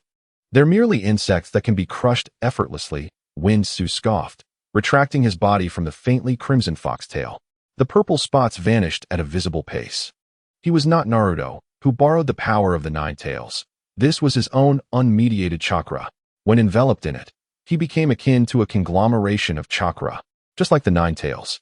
As long as his chakra was not depleted, even immersed in the phosphor worms, he would remain unscathed. It could only be said that Oil Girl Takan was unfortunate to cross paths with him. Had it been another elite Jainin, Feng Xu might have found himself in a difficult battle. I hope the Lord won't hold it against me for incapacitating the Jinchuriki. With a cold gaze, Oil Girl Takan raised her hands before her mouth, cheeks puffed up. Secret technique, poison mist technique. A massive gust of air was expelled, and in an instant, a purple mist enveloped Feng Xu, advancing toward him. He neither flinched nor dodged, instead stepping boldly into the purple poison mist, truly seeking death. Seeing this, Oil Girl Takan's expression hardened as she expelled more toxic fog. Yet, as half a minute passed, Feng Xu, though wrapped in a layer of purple, continued to walk around with a smile. Is this it? He remarked, disappointment evident in his shake of the head. Meanwhile, Oil Girl Takan's face contorted with rage as she continued to unleash the poison mist. Impossible. Even with chakra barriers, my poisonous insects should penetrate deeply into the skin and bones. What have you done? Why are you still alive? The efficacy of her prized poisonous insects was utterly diminished, and the pride she had moments ago was replaced with humiliation and fury. I haven't died, but you soon will. As Feng Xu strolled through the poison mist, he took advantage of Oil Girl Takan's distraction and stood before her. With a swift motion, he seized her arm, while the Nine Tails chakra extended a hand to grasp her neck, lifting her into the air. Chapter 21. What the hell? Bastard. The moment she was caught by Naruto, Oil Girl Takan realized and attempted to break free. Yet the grip was like an iron clamp, rendering her powerless to escape. Now, with her neck in his grip, her life and death were no longer in her hands. After dispersing the surrounding poison mist with the Nine Tails chakra, Feng Xu brought Oil Girl Takan before him, his expression indifferent as he inquired, "Speak. Who sent you to deceive us? If you come clean, I might spare your life." Although he knew Danzo was behind it, Feng Xu feigned ignorance. Huh, didn't the academy teach you the ninja code? Oil Girl Takan retorted, disdain etched on her face, showing no signs of surrender. Bring whatever you have, but I advise you to be swift, lest reinforcements arrive and you lose your chance. As Danzo's right hand, she was unperturbed by the prospect of capture. Nevertheless, though danger was absent, it could provide Sarutobi Hiruzen with grounds to take action against her. Moreover, failing the mission and being captured would leave her with no face to present to Danzo. Thus, she sought to provoke Feng Xu into killing her to avoid later complications for Danzo. Upon her death, the cursed seal on her tongue would obliterate her mind, leaving no traces behind. You have spirit. I admire your tenacity. As he spoke, Feng Xu's chakra foxtail suddenly stabbed forth, piercing her wrist. A pained grunt escaped her lips as she glared at Feng Xu, a defiant smile creeping onto her face. Feng Xu, however, showed no mercy, controlling the foxtail to strike thrice more. Gaping wounds appeared at the joints of her hands and feet, and without timely medical ninjutsu, her limbs would be rendered useless. It was evident that Oil Girl Takan comprehended the gravity of her situation. Her face drained of color, despair filled her eyes. Even her taunts fell silent, her body becoming a limp vessel at his mercy. Feng Xu was not swayed by her expression. Instead, he grew increasingly intrigued, repeatedly stabbing her with the foxtail. In the recesses of his mind, Naruto's anger had nearly dissipated, and there were no further notifications of increasing darkening values for Feng Xu. Observing Oil Girl Takan's pitiful state from afar, Naruto felt both admiration and sympathy. Feng Xu, she has suffered enough and received her due punishment. Perhaps we should let her go. Unlike Feng Xu, whose dark persona was rooted in painful memories, Naruto harbored a more empathetic disposition, even towards enemies. Are you pleading for the enemy? Wind Xu frowned, memories of Naruto's repeated acts of forgiveness towards foes flashing through his mind. He felt an inexplicable wave of nausea wash over him. Sensing the suppressed fury in Wind Xu's tone, Naruto quickly clarified, No, I merely believe she does not deserve death. The punishment she has received is sufficient. Besides, she isn't the mastermind. She is just a ninja following orders. She fought fiercely for her mission, sacrificing her life without betraying her cause. There's something admirable about that. I also don't want you to become a cold-blooded killer. So let us hand her over to the village. He invoked Wind Xu's previous promise, and you promised me not to kill indiscriminately. Hand her over to the village? Wind Xu chuckled in disbelief, already envisioning the outcome. The moment she was handed over, Danzo would undoubtedly retrieve her at a cost. So, he had fought to the bitter and merely to benefit Sarutobi Hiruzen? You recognize her appearance, don't you? She is a leaf ninja. Do you really expect the village to punish her? Naruto nodded. I trust the village and the third Hokage. What the hell? Consumed by unbridled fury, Wind Xu ceased to engage in further conversation. The faint crimson foxtail was directed at Oil Girl Takan's throat. Danzo would inevitably become an enemy, and he had no inclination to let a tiger return to the mountain. Stop. Body replacement technique. Just as Wind Xu made his move, a furious shout reverberated from the death forest, accompanied by a flurry of shuriken and an unusual wave of mental energy. Unfortunately, they were futile. The projectiles were thwarted by the beast-like barrier formed by the Nine-Tails chakra, and Wind Xu simply tilted his head to evade the mental energy. Meanwhile, Oil Girl Takan's throat was successfully pierced. Her eyes rapidly lost their luster, her limbs drooping weakly. Coming out of his shock from the scolding, Naruto screamed in his mind. Wind Xu, you killed her. You killed her. You monster. I don't want to give you my body. I hate you. Get out of here and return my body. Master Persona Trust and Dependency Value. 10. A tremendous pull surged through Wind Xu's consciousness, threatening to topple him. He fought to resist, barely managing to turn his head back to leave one final remark. For those watching, my time has come. In an instant, the Nine-Tails chakra vanished without a trace. The oil woman, Yinyu Takaru, who had been lifted, fell from midair to the ground. Only Naruto remained standing, his face etched with sorrow and regret. The cold-blooded and brutal nature of his despair was palpable, as he lamented his failure to regain control of his body sooner. How could it be that he had already discovered my presence? Truly, one who harnesses the power of the Nine-Tails is formidable, a figure with white hair and lifeless eyes. Donning a mask, leaped from the tree and stood before Naruto, clutching a book titled Young Aiming. Even as he spoke, his gaze remained fixated on the pages. It was Kakashi Hatake. The identity of the individual in the Death Forest was revealed to be Yamashiro Ten. Behind him followed a group of masked root ninjas. Let today's events conclude here. You may take the body back yourselves, Kakashi said, closing the book and lifting his gaze to the others with a warning glimmer in his eyes. Otherwise, I would not hesitate to let you lie down for a while longer. Yamashiro Ten, fully aware of Kakashi's strength, refrained from making any threats. He gestured for his men to lift Yinyu Takaru's body and turned to leave. In the background, Sakura and Sasuke approached Naruto, and the three exchanged hushed words before casting wary glances at Kakashi. What a hassle, Kakashi sighed, his expression tinged with helplessness. Who would have thought Danzo's hand would act so quickly and audaciously? Just this morning they had argued, and by noon, they were already binding people. However, witnessing Naruto's alter ego in action felt worthwhile to Kakashi. Just as the intel suggested, when Naruto faced danger, this side of him would emerge to fight. Although his methods were ruthless and his temperament eccentric, he served as an excellent protective barrier. It was no surprise, given that he was Minato-sensei's son, that he was extraordinary.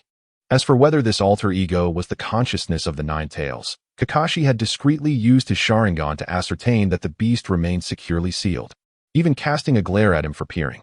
Don't look at me like that. I am your team leader, Kakashi Hatake. I understand you may not believe me, but follow me now, and I will take you to Irika. Chapter 22. Naruto's inner journey. Given the earlier incident with Yinyu Takaru, Naruto, Sakura, and Sasuke were naturally cautious of Kakashi, who claimed to be their team leader. Kakashi understood their hesitation, leading them along a well-trodden path until they quickly returned to the Ninja Academy. Irika, anxious, let out a sigh of relief upon seeing the trio unharmed. After explaining the situation to them, they finally accepted Kakashi as their true team leader. Just because you acknowledge me does not mean I accept you, Kakashi remarked. reopening Young Aiming, flipping through its pages as he continued. Although you performed adequately before, avoiding being deceived by the false teacher, to grow into competent ninjas under my guidance, you must undergo some assessments. Assessments? Sakura inquired, her face a mix of confusion and disbelief. She turned to Naruto and Sasuke, hoping to see similar expressions of bewilderment.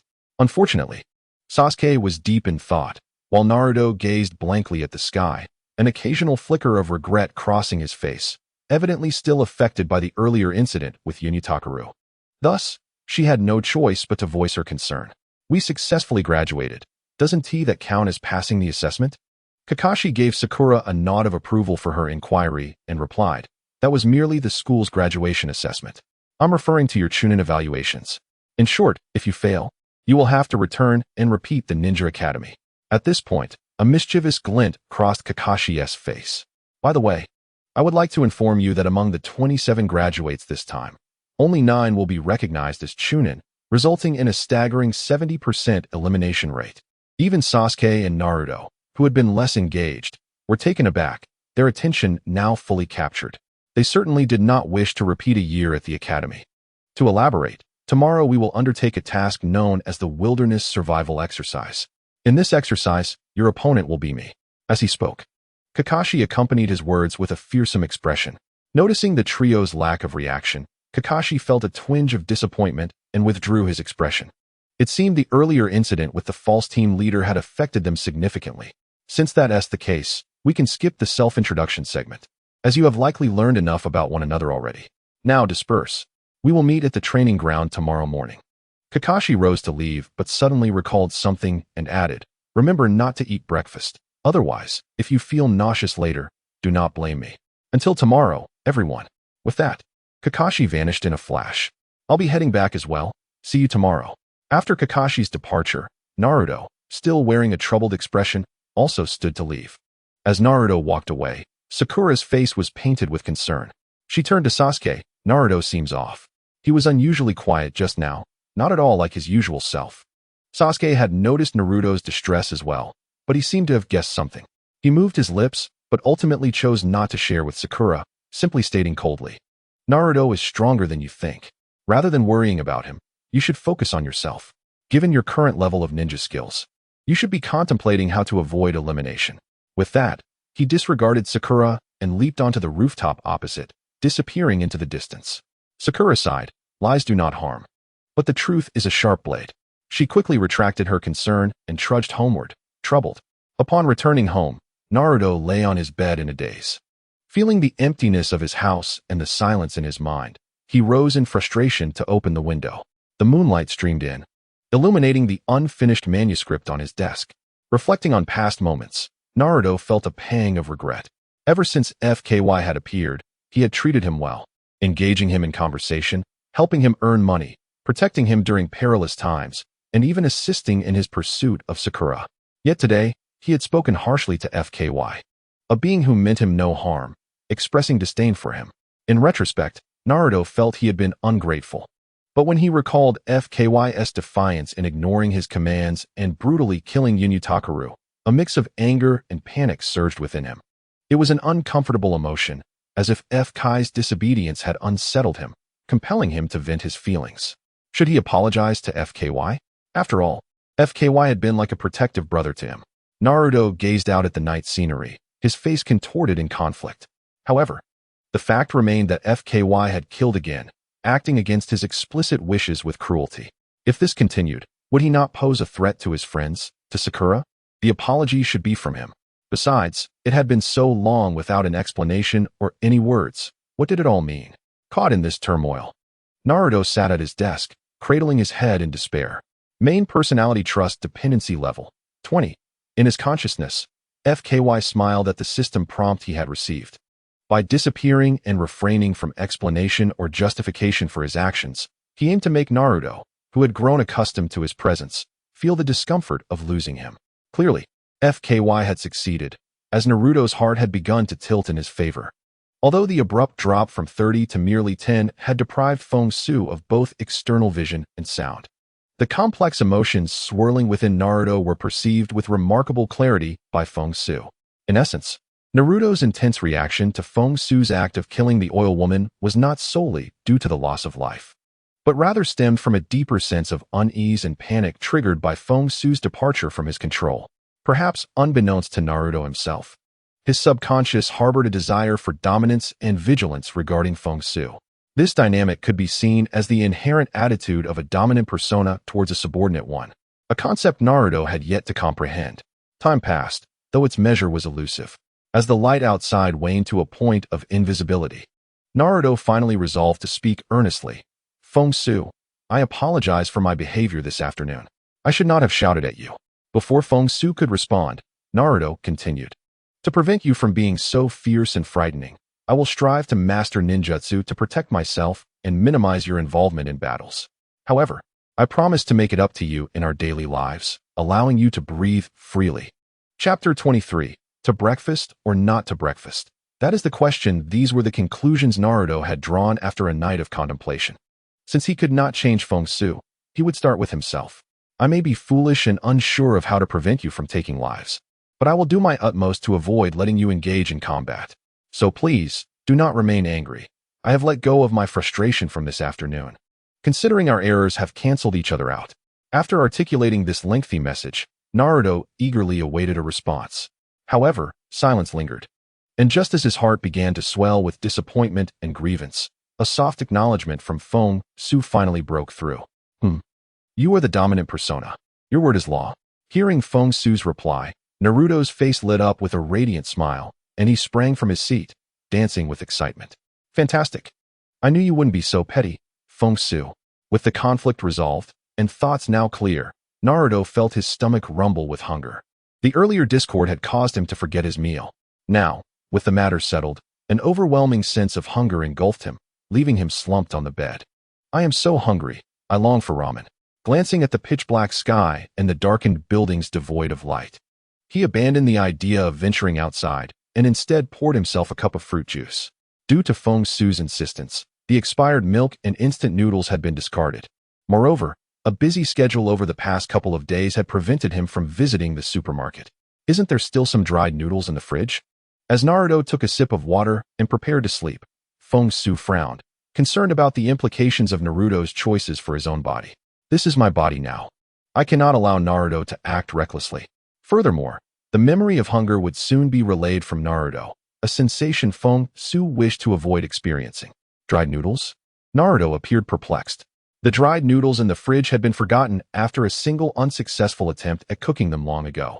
Never mind, let me out, and I will make you something to eat. The kitchen is stocked with spices and ingredients that have not expired, remnants of Naruto's frugal days spent fishing and foraging. Cooking? Exclaimed Naruto, filled with enthusiasm. Without hesitation, he relinquished control of his body to Feng Xu, who began preparing the meal while Naruto expressed curiosity about Kakashi and their upcoming survival training. The next morning, awoken by the alarm clock, Naruto yawned and set off. Through Naruto's perspective, Feng Xu noticed an increase in the number of umbu surrounding him. It seemed that after the events of the previous day, Sarutobi Hiruzen had heightened the protection around Naruto.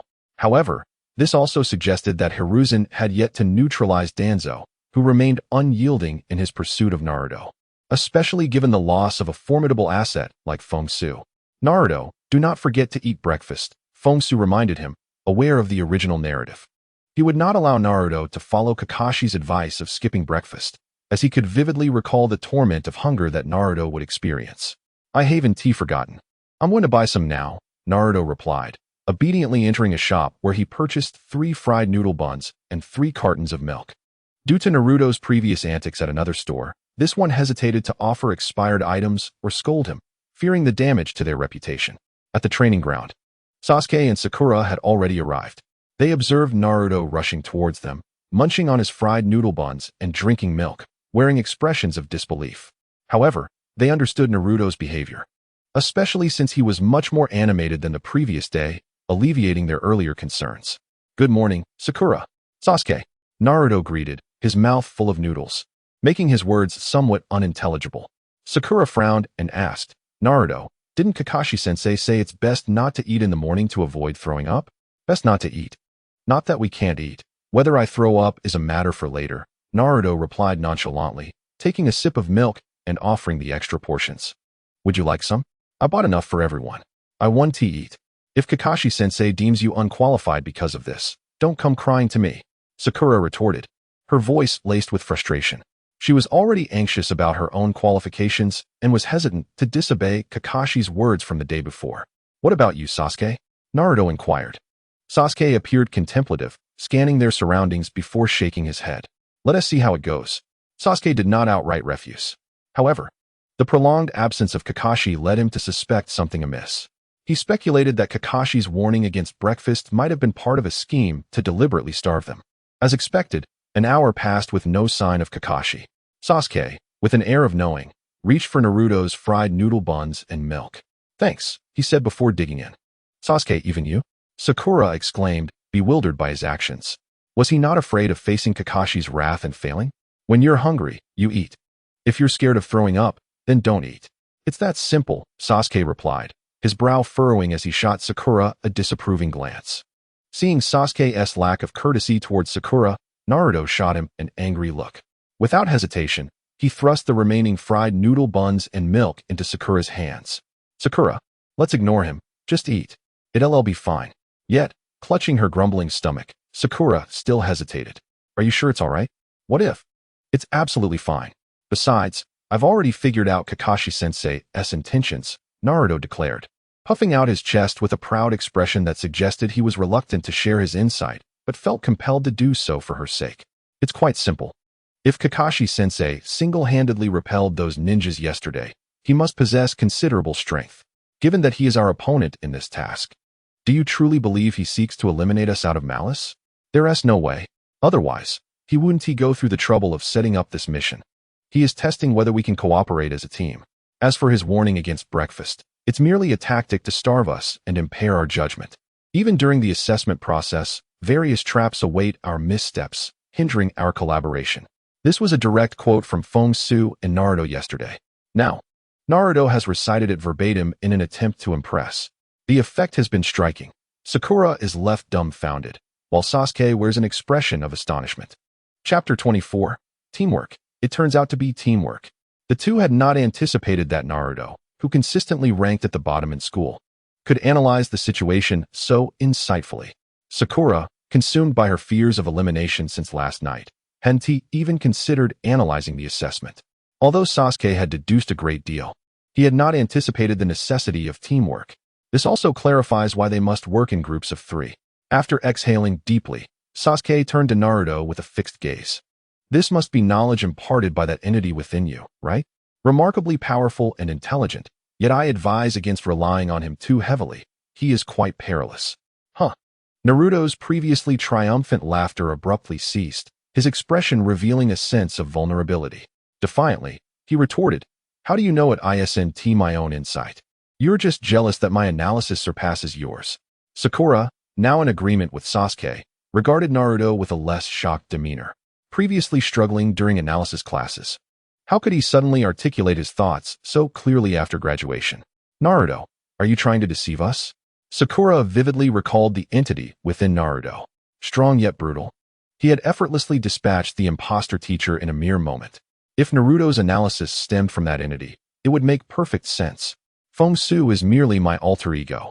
What he expresses is no different from my own thoughts. Naruto stubbornly refused to acknowledge his analytical shortcomings. Feng Xu, alter ego? Both Sakura and Sasuke gazed at Naruto with inquisitive eyes. They had their suspicions about the being within him, but refrained from probing further, respecting the secretive nature of ninjas. Overly prying into another's secrets only breeds disdain. Naruto, however, was unperturbed and willingly shared, as they were to be comrades henceforth, with no need for secrecy. Essentially, Uzumaki Naruto and Su Feng are one, 2 facets of the same entity. Upon hearing Naruto's explanation, both were taken aback. Sakura felt a deeper understanding of Naruto's past tribulations, evoking her sympathy, while Sasuke envied Naruto's formidable ally. If only he too could possess such a powerful alter ego. Perhaps he could swiftly defeat Itachi Uchiha. Indeed, they represented 2 sides, one of a laggard and the other of a leader.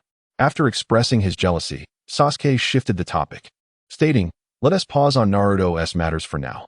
I believe we need to discuss our roles within the team. Having identified Kakashi's assessment criteria, they must strive to fulfill those expectations to avoid being judged inadequate due to disorganization. How should we allocate our roles? Naruto inquired, looking to his companions. As such, strategic thinking was not within his forte. Of course, we should designate a main attacker, a feint attacker, and an overall strategist. Sakura promptly recounted lessons from previous classes. Sasuke nodded in agreement, then turned his gaze back to Naruto. Will your alter ego, Su Feng, intervene? No. I intend to minimize his involvement. Each appearance is too intimidating. Naruto waved his hands dismissively, not wishing for his instructor to be harmed. Can your shadow clone technique still produce as many clones as before? I could before, but now I can only manage around 10 at most. This part is slightly flawed. Consider it as Naruto's earlier lack of control resulting in fewer clones, thus relying more on the sealing transformation of the Nine-Tails chakra. Naruto's face contorted in dismay, lamenting his misfortune. Ever since that imposter struck my abdomen yesterday, I've felt a significant decrease in chakra.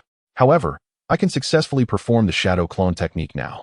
Due to the 5-element seal preventing the 8-trigram seal from transforming the Nine-Tails chakra into Naruto's own, he perceived his chakra as diminished, leading to fewer shadow clones.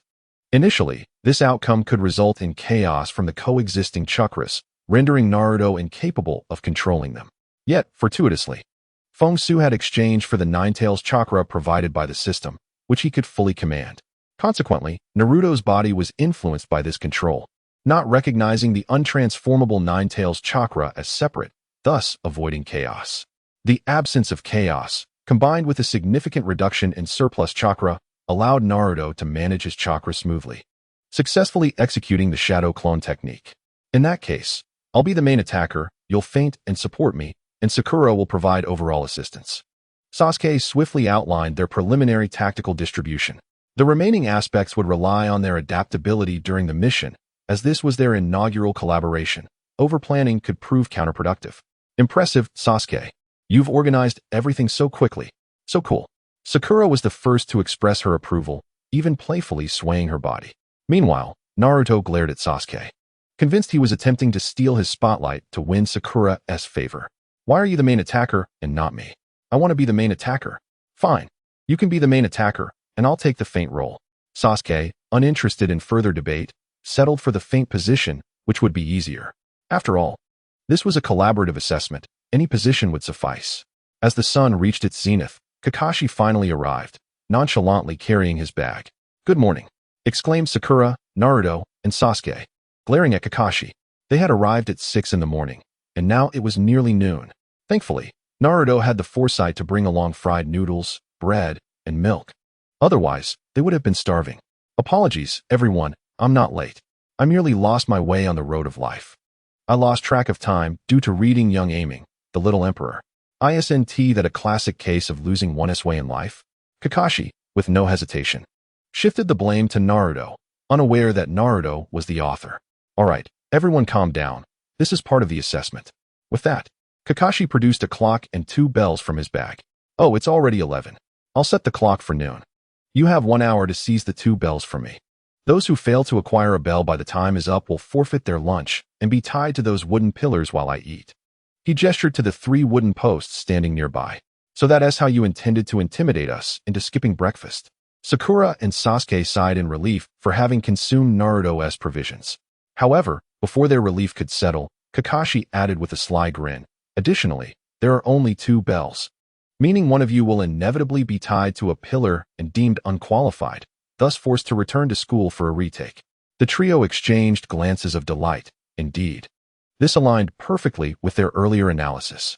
From the outset, Kakashi sought to sow discord among them, preventing cooperation and leading to individual skirmishes.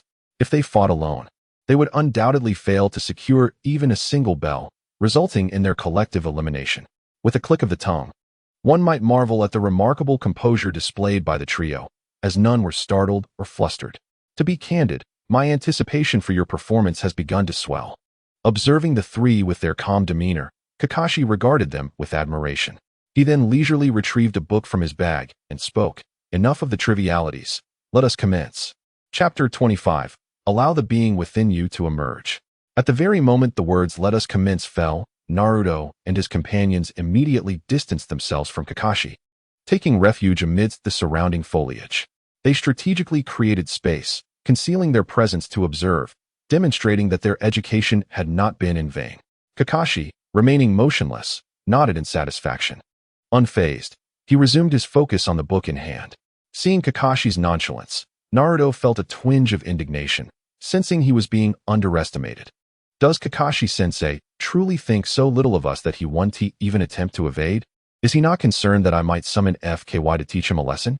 Upon hearing Naruto's boast, Sakura turned back with eager anticipation. Naruto, I concur with your notion. This method will surely enable us to seize the bells and pass the test. The recollection of their recent encounter with the foe instructor stirred a thrill within her. Perhaps she was drawn to the archetype of the cold and powerful. Perhaps it is better to rely on our own abilities for this test, right, Sasuke?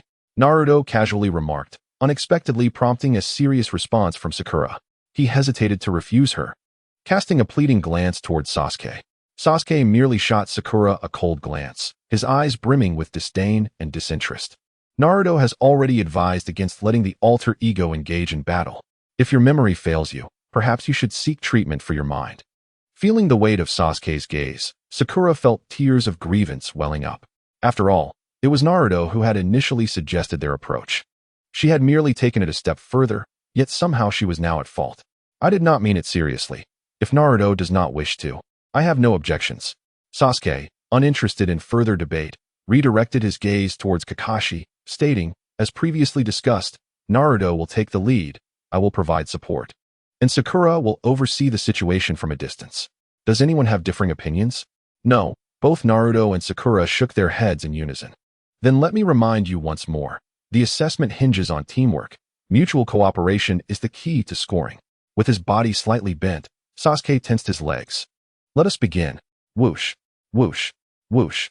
As the command was uttered, the three transformed into mere shadows, darting forward.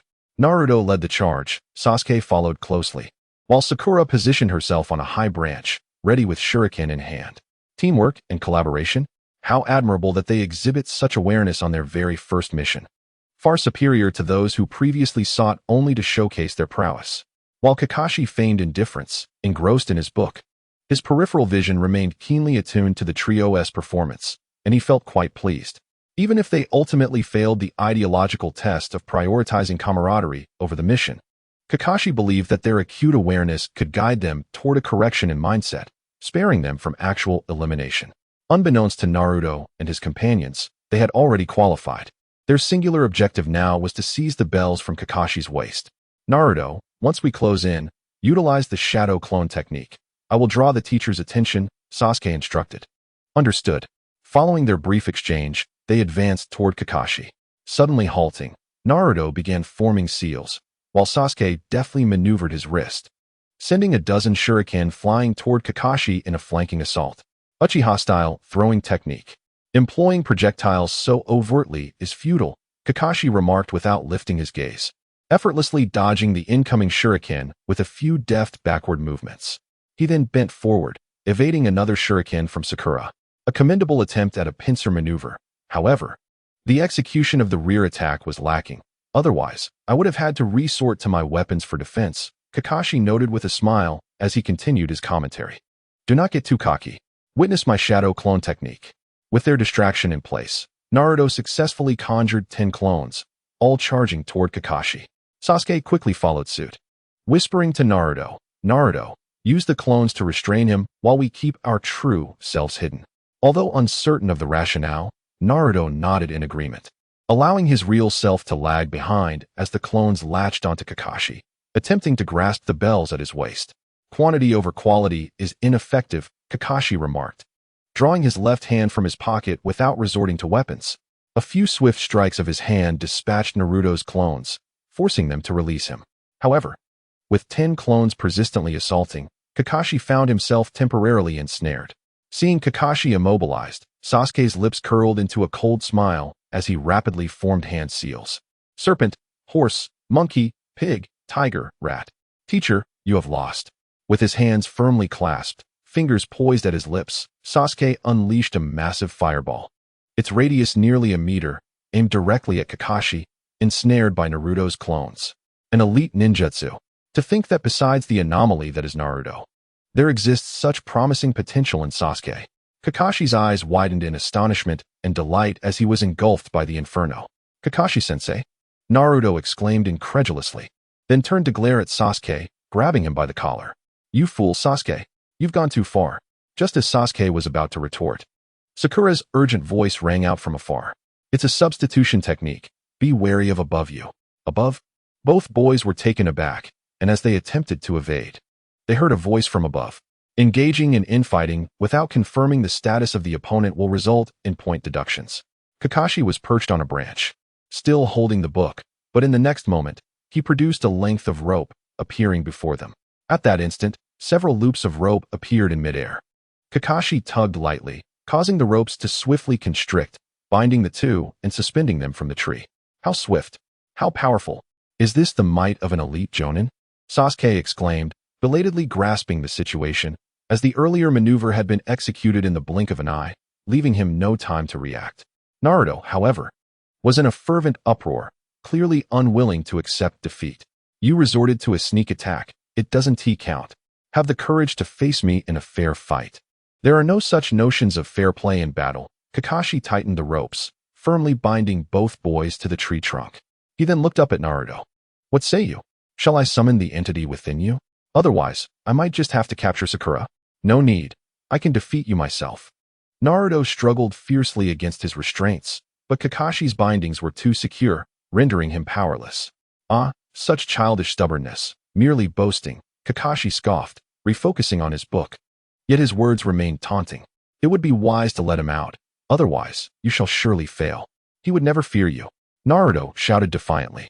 If he emerges, he could defeat you with a single hand. Oh. Kakashi's demeanor shifted ominously as he loosened the rope, then pulled it taut again, causing Naruto and Sasuke to bounce up and down as though on a bungee cord. At that moment, within the confines of Naruto's consciousness, FKY could no longer remain indifferent. He had initially intended to remain uninvolved, but since Kakashi dared to provoke him, he would readily grant Kakashi a taste of defeat. He casually remarked, Naruto, I have a way to ensure your victory without even showing up. Chapter 26, Guidance from Kazuki, a triumphant success. You can help me win without appearing. Naruto, feeling dizzy from the relentless rocking, perked up at Kazuki's voice. He hastily suppressed his discomfort and inwardly queried, how will you assist me in achieving victory? Are you going to teach me how to harness the power of the Nine Tails? Kazuki scoffed and shook his head. I see you're lost in thought. This is something I cannot teach you. You must discover it for yourself. Kazuki spoke the truth. His Nine Tails power was bestowed by the system, making him the master, while Naruto's Nine Tails was a sealed beast. To access that power, he needed the Nine Tails itself. If it can't emerge and I can't grow stronger, what am I to do? Naruto pouted, feeling both wronged and angry. He suspected that Kazuki was merely toying with him for amusement. Naruto, there are more solutions to your dilemma than mere violence. There's also that rusty brain of yours. Kazuki lamented his companion's lack of insight. You think being foolish is a virtue? Who suffers for it? What? Why are you scolding me, Kazuki? I knew you were just teasing me. Naruto, both furious and aggrieved, flailed his arms at the air, ignoring his swaying body. This scene did not escape Kakashi's notice. Is he communicating with that personality called Kazuki? He should be about to emerge. With that thought, Kakashi hastened his actions. The bungee duo had now transformed into a disco duo. Kakashi's mischievous antics were also observed by Kazuki. The discomfort Naruto felt began to transmit to him as well. Without further ado, he straightforwardly inquired, It's quite simple. Do you see what book Kakashi is holding? Feeling nauseous from the jostling, Naruto quickly glanced down at the book in Kakashi's hands. Naruto, the young boy. It dawned on Naruto that the book he had overlooked was, in fact, a novel written by Kazuki. Are you suggesting I use the subsequent plot to exchange for the bell with Kakashi-sensei? Kazuki sighed, abandoning the idea of guiding Naruto's thoughts. In a moment, I will tell you the later plot. Use it to capture Kakashi's attention. While he is distracted, summon multiple shadow clones and join the others to attack Kakashi, shouting for revenge. And remember, let one of the clones take the shape of a shuriken among the assault to approach the bell at his waist. While his focus is divided, transform the shuriken clone back and seize the bell. Do you understand? Due to the severed connection to the Nine Tails chakra, Naruto's shadow clone technique had returned to its normal level. Thus, transforming a clone into a shuriken posed no issue. I understand. Upon hearing Kazuki's plan, Naruto's face radiated admiration. He had initially thought Kazuki was merely a violent brute. He was astounded to discover such cleverness, devising this cunning scheme. Shouting for revenge while attacking was merely a ruse for the bell. If Naruto had a higher level of education, he would undoubtedly have praised the art of misdirection. Outside, Kakashi-sensei, if you dare to jostle me today, once I break free, I will surely make you regret it. Naruto shouted at the top of his lungs while frantically gesturing towards Sakura, who was approaching. He also turned to the equally disoriented Sasuke, speaking in hushed tones. Once Sakura cuts the rope, we'll strike together. We must avenge ourselves. Even if we can't land a hit on Kakashi-sensei, we must at least give him one. Idiot. You're too loud. Sasuke, feeling fatigued from the chaos, was exasperated. With such a dim-witted teammate, he felt justified in his defeat. You want to hit my backside? Don't blame me for using the secret technique of Konoha, the 1,000 years of pain. Kakashi grinned, while secretly concocting a plan that would leave Naruto and Sasuke in shock. Swoosh, swoosh, swoosh. Seizing the moment, Sakura launched a shuriken at the rope. Kakashi made no attempt to stop it, allowing the bindings restraining Naruto and Sasuke to break and fall back to the ground. Sasuke, Sakura, act quickly. As soon as he landed, Naruto rapidly formed hand signs to create shadow clones. After shouting to attack, he yelled at Kakashi with all his might. Chapter 31, A Friend of My Mother. Chapter 31. Kakashi was momentarily puzzled, unable to grasp what Naruto was referring to. However, upon hearing the name Aming and the coherent plot that followed, his expression faltered, eyes widening in disbelief. How is this possible? How do you know the subsequent plot? No, the author is Kazuki Uzumaki. The author is your alter ego. You wrote this novel. Stop dawdling, move quickly, and provide us with support. Seeing Sakura and Sasuke frozen in place, blushing as they absorbed the story, Naruto's shadow clones growled and charged at Kakashi. The two, jolted awake from their stupor, exchanged complex glances with Naruto. They recognized that Kakashi was momentarily distracted due to his shock, presenting a rare opportunity. So, they steadied themselves, refraining from asking unnecessary questions, and promptly followed Naruto's instructions, hurling their weapons towards Kakashi.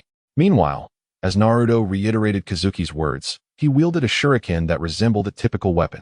He retrieved several more shuriken from his ninja tool pouch and hurled them towards Kakashi. The plot flowed seamlessly. It turned out that Aming was also a friend of his mother. Kakashi listened intently, entranced, as if cleansed by scripture, just like a warm embrace from paradise. He had read Naruto, the young boy, multiple times. Now, suddenly hearing the long-awaited continuation of the story captivated his full attention. However, as Naruto's shadow clones and numerous shuriken approached, Kakashi remained effortlessly agile, dodging all the attacks with ease. Well done, but unfortunately, your final ploy to strike me ultimately revolves around the bell. Kakashi's cheerful demeanor abruptly shifted as he clutched the bell at his waist. Regrettably, the bell had vanished. The sound of jingling bells echoed alongside Naruto's triumphant laughter behind him. Hee, Kakashi-sensei, I've snatched the bell. You've lost. Chapter 27, It Was All Foreseen. As Naruto gleefully declared Kakashi's defeat, Kazuki received a notification from the system. Master Persona Trust Dependency Value, 35. Corruption Value, 200. Current Corruption Value, 5,000. Naruto had transformed into a shuriken and secured the bell. In the distance, Sasuke and Sakura, having witnessed the entire event, gaped in astonishment.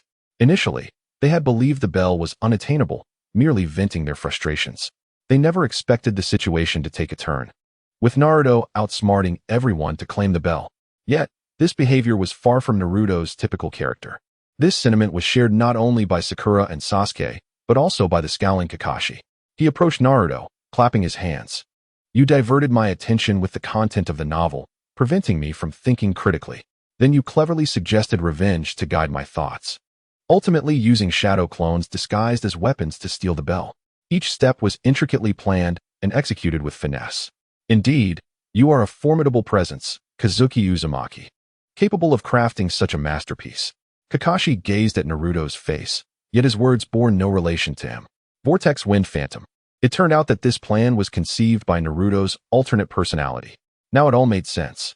Sakura suddenly understood, while Sasuke exhaled in relief. As long as the plan was not devised by Naruto, it was acceptable. As for the alternate personality, Wind Phantom, it was a formidable being capable of vanquishing elite Jonin. The disparity was insurmountable. Comparing oneself to him would only amplify the pressure. Ah, you discovered it, sensei. With Kakashi's revelation, Naruto's cheerful demeanor was tinged with guilt. But Wind Phantom represents me as well.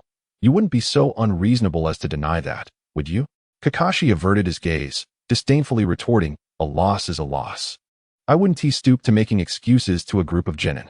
However, he shifted his tone, a mischievous smile gracing his face. You only have 2 bells. Have you decided who to eliminate, to be bound to a post while I enjoy my lunch? Huh. Sakura was bewildered by Kakashi's words. Isn't this just intimidation to disrupt our teamwork? We successfully obtained the bells and completed the task. Why should we be eliminated? Sakura's words illuminated Kakashi's understanding of why the trio chose to cooperate from the outset. It seems you were aware of the purpose of this examination from the beginning. Likely informed by Wind Phantom, Kakashi felt a twinge of fatigue. While he aimed to educate, Wind Phantom was undermining his efforts, which was quite exasperating. He couldn't fathom why Naruto, sharing a body with such a powerful persona, remained so naive and weak. Perhaps it was precisely Naruto's innocence that birthed such a formidable personality for self-preservation. Kakashi pondered this, yet maintained a calm facade. Who said I was intimidating you? The rules were made abundantly clear from the start. There are only 2 bells, and 1 person must be eliminated. Observing the trio's joy dissipate into silence, Kakashi pointed directly at Sakura. Since you won't choose, I shall. Haruno Sakura, based on your performance, you are the weakest, so I'm sorry, but you are eliminated. He then gestured to Naruto and Sasuke. You two, bind Sakura to the post, and then we will commence lunch. Upon hearing this verdict, Sakura collapsed onto the ground. While Naruto and Sasuke remained motionless, Naruto's inner dialogue with Wind Phantom ignited once more. Understanding the original plot, Wind Phantom knew Kakashi's intentions. Naruto, refuse him. And then what? What do we do after that? Nothing. You need to understand that the 3 of you are a team. Without one of you, the mission would fail. It seemed Naruto grasped the underlying message, raising his head with newfound determination. Kakashi-sensei, I refuse to obey your command because I find it unreasonable. Oh. Kakashi's interest peaked as he turned to Naruto. Are you suggesting you want to take Sakura's place in being eliminated? If someone must be eliminated, then let it be me. We managed to seize the bells together. Without either Sasuke or Sakura, we would have failed. We are an indispensable whole, capable of completing tasks together. We are Team 7. Naruto's words resonated with conviction, moving Sakura to tears of gratitude. Sasuke, too, lifted his head earnestly. To eliminate one of us after we completed the task together is an absurd evaluation. I agree with Naruto. If you insist on eliminating someone, I will choose to leave Team 7, as this environment is not conducive to my growth. Kakashi narrowed his eyes, casting a scrutinizing glance at Sakura. Since they have chosen to eliminate themselves, what about you? Do you wish to be the sole qualified candidate? Just as Sakura opened her mouth to respond, Kakashi ominously continued. Think carefully before answering. Even if you repeat a year, next year, you will still see me, and you will still fail. Sakura hesitated, glancing at the resolute expressions of Naruto and Sasuke, before finally gritting her teeth and declaring, I too give up. Naruto and Sasuke are right. We are a team that completes tasks together. We are partners. We are a whole. Excellent. Kakashi's expression softened, his voice transforming from stern to gentle. Since you all feel this way, congratulations, you are all qualified. The trio was momentarily stunned, followed by incredulous exclamations. What? Kakashi-sensei, you must be mistaken. We weren't supposed to be eliminated. How did we suddenly qualify? Observing their joy, Kakashi smiled faintly, his gaze drifting into the distance. For a ninja, completing tasks is of utmost importance, and failure to do so renders one worthless. Yet, those who disregard their comrades for the sake of completing a task are even lower than worthless. Thus, I must eliminate such individuals, leading to this examination. Kakashi's words brought tears to Naruto's eyes. Is this what it means to be a ninja? That's so cool. Sasuke wore a beaming smile, while Sakura jubilantly bounced in place. Today's task is successfully completed. Everyone, disperse. Starting tomorrow, Team 7 will embark on real missions. Yay! Kakashi's announcement filled the trio with delight, and they exchanged farewells before heading home, with Kakashi trailing behind Naruto, engrossed in a book. Chapter 28. I, Kakashi, am online urging for updates. Kakashi-sensei, why are you following me? Naruto, unable to contain his frustration, finally turned to inquire at his doorstep. Kakashi, unfazed, casually glanced around before responding. Oh. We've already arrived at your doorstep. Stop dawdling, open the door. Naruto, frowning, retorted, this is my home, isn't it? Kakashi nodded, closing the book in his hands. I know, I visited yesterday afternoon with the Hokage. What? Don't be alarmed. I just came to take a look because I share some history with you. Gazing at Naruto's face, Kakashi felt a pang of nostalgia. Aside from the hair, he bore no resemblance to his teacher, Minato Namikaze. Nevertheless, perhaps it was for the best. It spared him from reliving painful memories. With that thought, Kakashi decided not to prolong the suspense. I recall seeing a pile of manuscripts on your desk yesterday. You asked me to read them before leaving. But don't worry, when your book is published, I'll buy several copies to compensate. I knew it. Naruto had already surmised Kakashi's intention. However, he didn't mind granting Kakashi a sneak peek, as he had become his guiding teacher. Yet, the mention of their shared history piqued his curiosity. The manuscript isn't finished yet, if you wish to see it. Come in. Naruto opened the door and invited Kakashi inside, then continued, by the way, what do you mean by shared history? Nothing significant, you'll understand in due time. Kakashi had no intention of disclosing it, nor of claiming Naruto as a junior disciple. Truth be told, he harbored some resentment towards Naruto's father, his own teacher, Minato. As the fastest man in the ninja world, he had been a step behind during both of his students' crises, leading to consecutive tragedies. Furthermore, Minato had done nothing to help regarding his own father's situation. Yet, Kakashi understood that this resentment could not be entirely blamed on Minato. It was a matter of circumstance, necessitating a broader perspective. Nevertheless, it left a lingering knot in Kakashi's heart. Certainly, Kakashi's deepest resentment lies within his own frailty, the inability to effect change. This amalgamation of feelings has led him to remain indifferent towards Naruto, offering no special favors. You're treating me like a child. Naruto pouted, handing a manuscript on the table to Kakashi. Here, take it. I've only written 10 chapters. Kakashi reached out to accept it, only to realize that Naruto had not let go, his eyes sparkling with anticipation. If you have something to say, just say it. I'd prefer to wait until the book is published to read it, Kakashi replied, feeling somewhat exasperated. He merely wished to enjoy a novel. Why must it be so complicated? Naruto chuckled sheepishly, scratching his head. Kakashi-sensei, can you teach me how to train and control the Nine-Tails chakra? I don't want to rely on F-Gene to fight for me and protect me. I want to grow stronger myself and become Hokage, earning everyone's recognition. Kakashi was taken aback by Naruto's eager expression but quickly understood his intentions. Furrowing his brow, he said, I will begin teaching you training techniques tomorrow, focusing on better harnessing your chakra. However, the Nine-Tails chakra is unique, and I am powerless to assist with that. You might want to inquire with F-Gene about it. Once you complete the first stage of chakra control training, we will assess your chakra attributes and initiate the second stage of training. So, do not worry too much.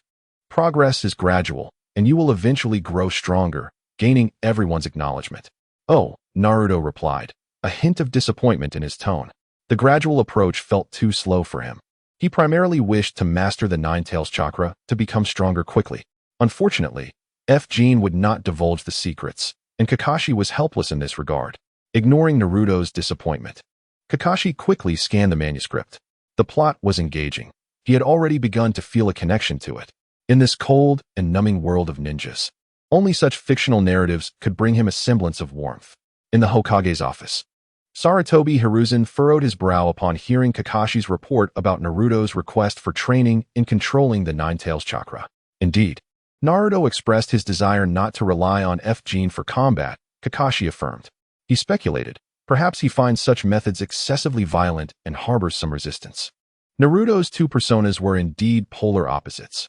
One was innocent and kind-hearted, while the other was fierce and vengeful, yet exceptionally talented. Fortunately, the benevolent Naruto was the dominant personality. Had F-Gene taken charge, Konoha might have descended into chaos during Naruto's childhood. Sarutobi did not dispute Kakashi's assessment. It did seem characteristic of Naruto, but he acknowledged the urgency of improving Naruto's strength. The disparity between the two personas' abilities was concerning, as frequently allowing the ruthless F-Gene to take control in battle could pose risks. Frankly, Sarutobi felt more apprehensive about F-Gene than about the more manageable Naruto. While Naruto could currently hold his own, the future remained uncertain. After a moment of contemplation, Sarutobi continued, "Pay close attention to Naruto's training. After all, he is Minato's descendant, and I will ensure that his training needs are met. By the way, be vigilant about Root-S ninjas outside the village. Although I have suppressed Danzo, he remains undeterred. I will provide you with a secret signal known only to our people." At the mention of Danzo, a dangerous glint flickered in Kakashi's eyes. Danzo harbored a deep-seated hatred for him due to Yamato's incident and had even attempted to assassinate him for a time. Regrettably for those assassins, Kakashi had eliminated them all without leaving a single survivor. This was also why he had shown no mercy when encountering Yamato and the others. "Understood," Kakashi replied. Satisfied. Sarutobi also bore in mind the needs of Sasuke and Sakura. Herding one sheep is one thing, but herding a flock is another. Since he intended to train the other two, he would ensure they developed their bonds. These connections served as both a strength and a potential hindrance for Naruto, and Sarutobi planned to address this. After Kakashi departed, Sarutobi instructed the Umbu lurking in the shadows. Send someone to track Jiraiya's whereabouts and inform him of Naruto's need for guidance. Naruto's personality closely resembles Jiraiya's, so I am not concerned about Jiraiya refusing to teach him. Moreover, they share the bond of master and disciple. Yes, the masked figure in the darkness vanished swiftly. Chapter 29, Consumption, then a surge in strength. In the subsequent month, Kakashi, adhering to Sarutobi's directives, arranged intensive training for Naruto and his companions. They practiced chakra control through tree climbing and water walking, enhanced their physical strength through taijutsu training, honed their skills in throwing shuriken, and engaged in practical combat training against one another. Essentially, they undertook missions in the morning and trained in the afternoon and evening, almost exhausting Naruto and the others. However, the results were remarkably evident. Aside from Sakura, who had yet to master a single jutsu, both Sasuke and Naruto had acquired proficiency in higher-level jutsu, their abilities now on par with Nin. Of course, Naruto's swift mastery of his chakra was also thanks to the late oil woman, Torigami. Had he not utilized the 5-element seal to inadvertently resolve the challenge of controlling such immense chakra, Naruto would likely still be struggling with tree climbing. The enhancement of chakra control signified an improvement in strength. Even without the Nine-Tails chakra, Naruto could now utilize his Uzumaki lineage to produce nearly 100 shadow clones. Beyond training, numerous events unfolded during this month. The novel A Ming's Youth became an instant bestseller after its release, with the first volume selling over 100,000 copies within a month, shattering records previously held by Paradise of Affection. Additionally, Naruto's relationship with Iruka, under F-Jin's subtle guidance, returned to its former state. Through Naruto's explanations, Iruka came to realize that the cruelty did not stem from Naruto, but rather from the secondary persona born from Naruto's painful past. Consequently, Iruka felt an even deeper sympathy and affection for Naruto, going so far as to treat him to ramen for an entire month and frequently helping him clean his home, almost as if he were a father figure. Subsequently, Sarutobi also renewed his focus on Iruka, promoting him and assigning him new tasks, encouraging him to attempt to influence F-Gene with concepts like the Will of Fire. The results were presumably futile, as F-Gene would simply evade Iruka upon seeing him, further advancing his own plans. Executing these plans required a few reliable accomplices, and F-Gene had already identified 2 potential targets, Haku and Zabuza from the upcoming Land of Waves arc. In the Konoha Mission Hall, the wife of the Fire Country's daimyo was fervently cuddling a squirming cat, her head rubbing against it vigorously. From a distance, Naruto and his companions could sense the cat's distress and reluctance. At the mission desk, Sarutobi, pipe in mouth, pulled out a completed mission report and read aloud. Team 7 successfully completed a D-rank mission, locating a lost kitten. Next up is a task involving childcare, or perhaps fetching supplies from a neighboring village or assisting in harvesting sweet potatoes. Before Sarutobi could finish, Naruto could no longer contain himself. He crossed his arms in front of him, declaring loudly, "No more of these tasks for us, please." After over a month of training, Kakashi-sensei said we're already at Nin level. Sasuke and Sakura nodded in agreement behind him. After enduring rigorous training, a significant task is indeed necessary to assess one's abilities. Observing the situation, Sarutobi Hiruzen directed his gaze toward Kakashi, inquiring, What do you think? Kakashi stroked his chin thoughtfully and replied, we have accomplished enough D-rank missions, and their training has progressed well. It's time to attempt a task of a higher rank. Sarutobi nodded in satisfaction. In that case, let us assign you a C-rank protective mission. He gestured towards the adjacent lounge. Step forward, your mission awaits. The door to the lounge creaked open, revealing an elderly man clutching a bottle of alcohol. Finally, someone has come. Why are they all just a bunch of kids? He grumbled, particularly eyeing the shortest among them, Naruto, who appeared rather foolish. This irascible old man was Tazuna, the bridge builder from the Land of Waves, marking the beginning of the storyline in the original narrative. In his mind, the plot of the Land of Waves was about to commence. Gazing at Tazuna, who was concealing the truth beneath his inebriation, Kazuki waved his hand to access his system panel. Host, Kazuki, corruption value, 15,000, trust and dependency value, 40, ninjutsu mastery, seduction technique, body replacement technique, shadow body technique, one-tail chakra mode, multiple shadow clone technique. After over a month, the trust and dependency value had gradually returned to 40. The corruption value, which should have exceeded 18,000, had primarily been diminished due to Naruto's misadventures in Konoha, where he faced numerous rebukes. Initially, he received a fair amount of corruption points, but eventually, he became immune to insults, rendering malicious taunts ineffective. This explained why Tazuna's insults did not provoke any reaction from Naruto.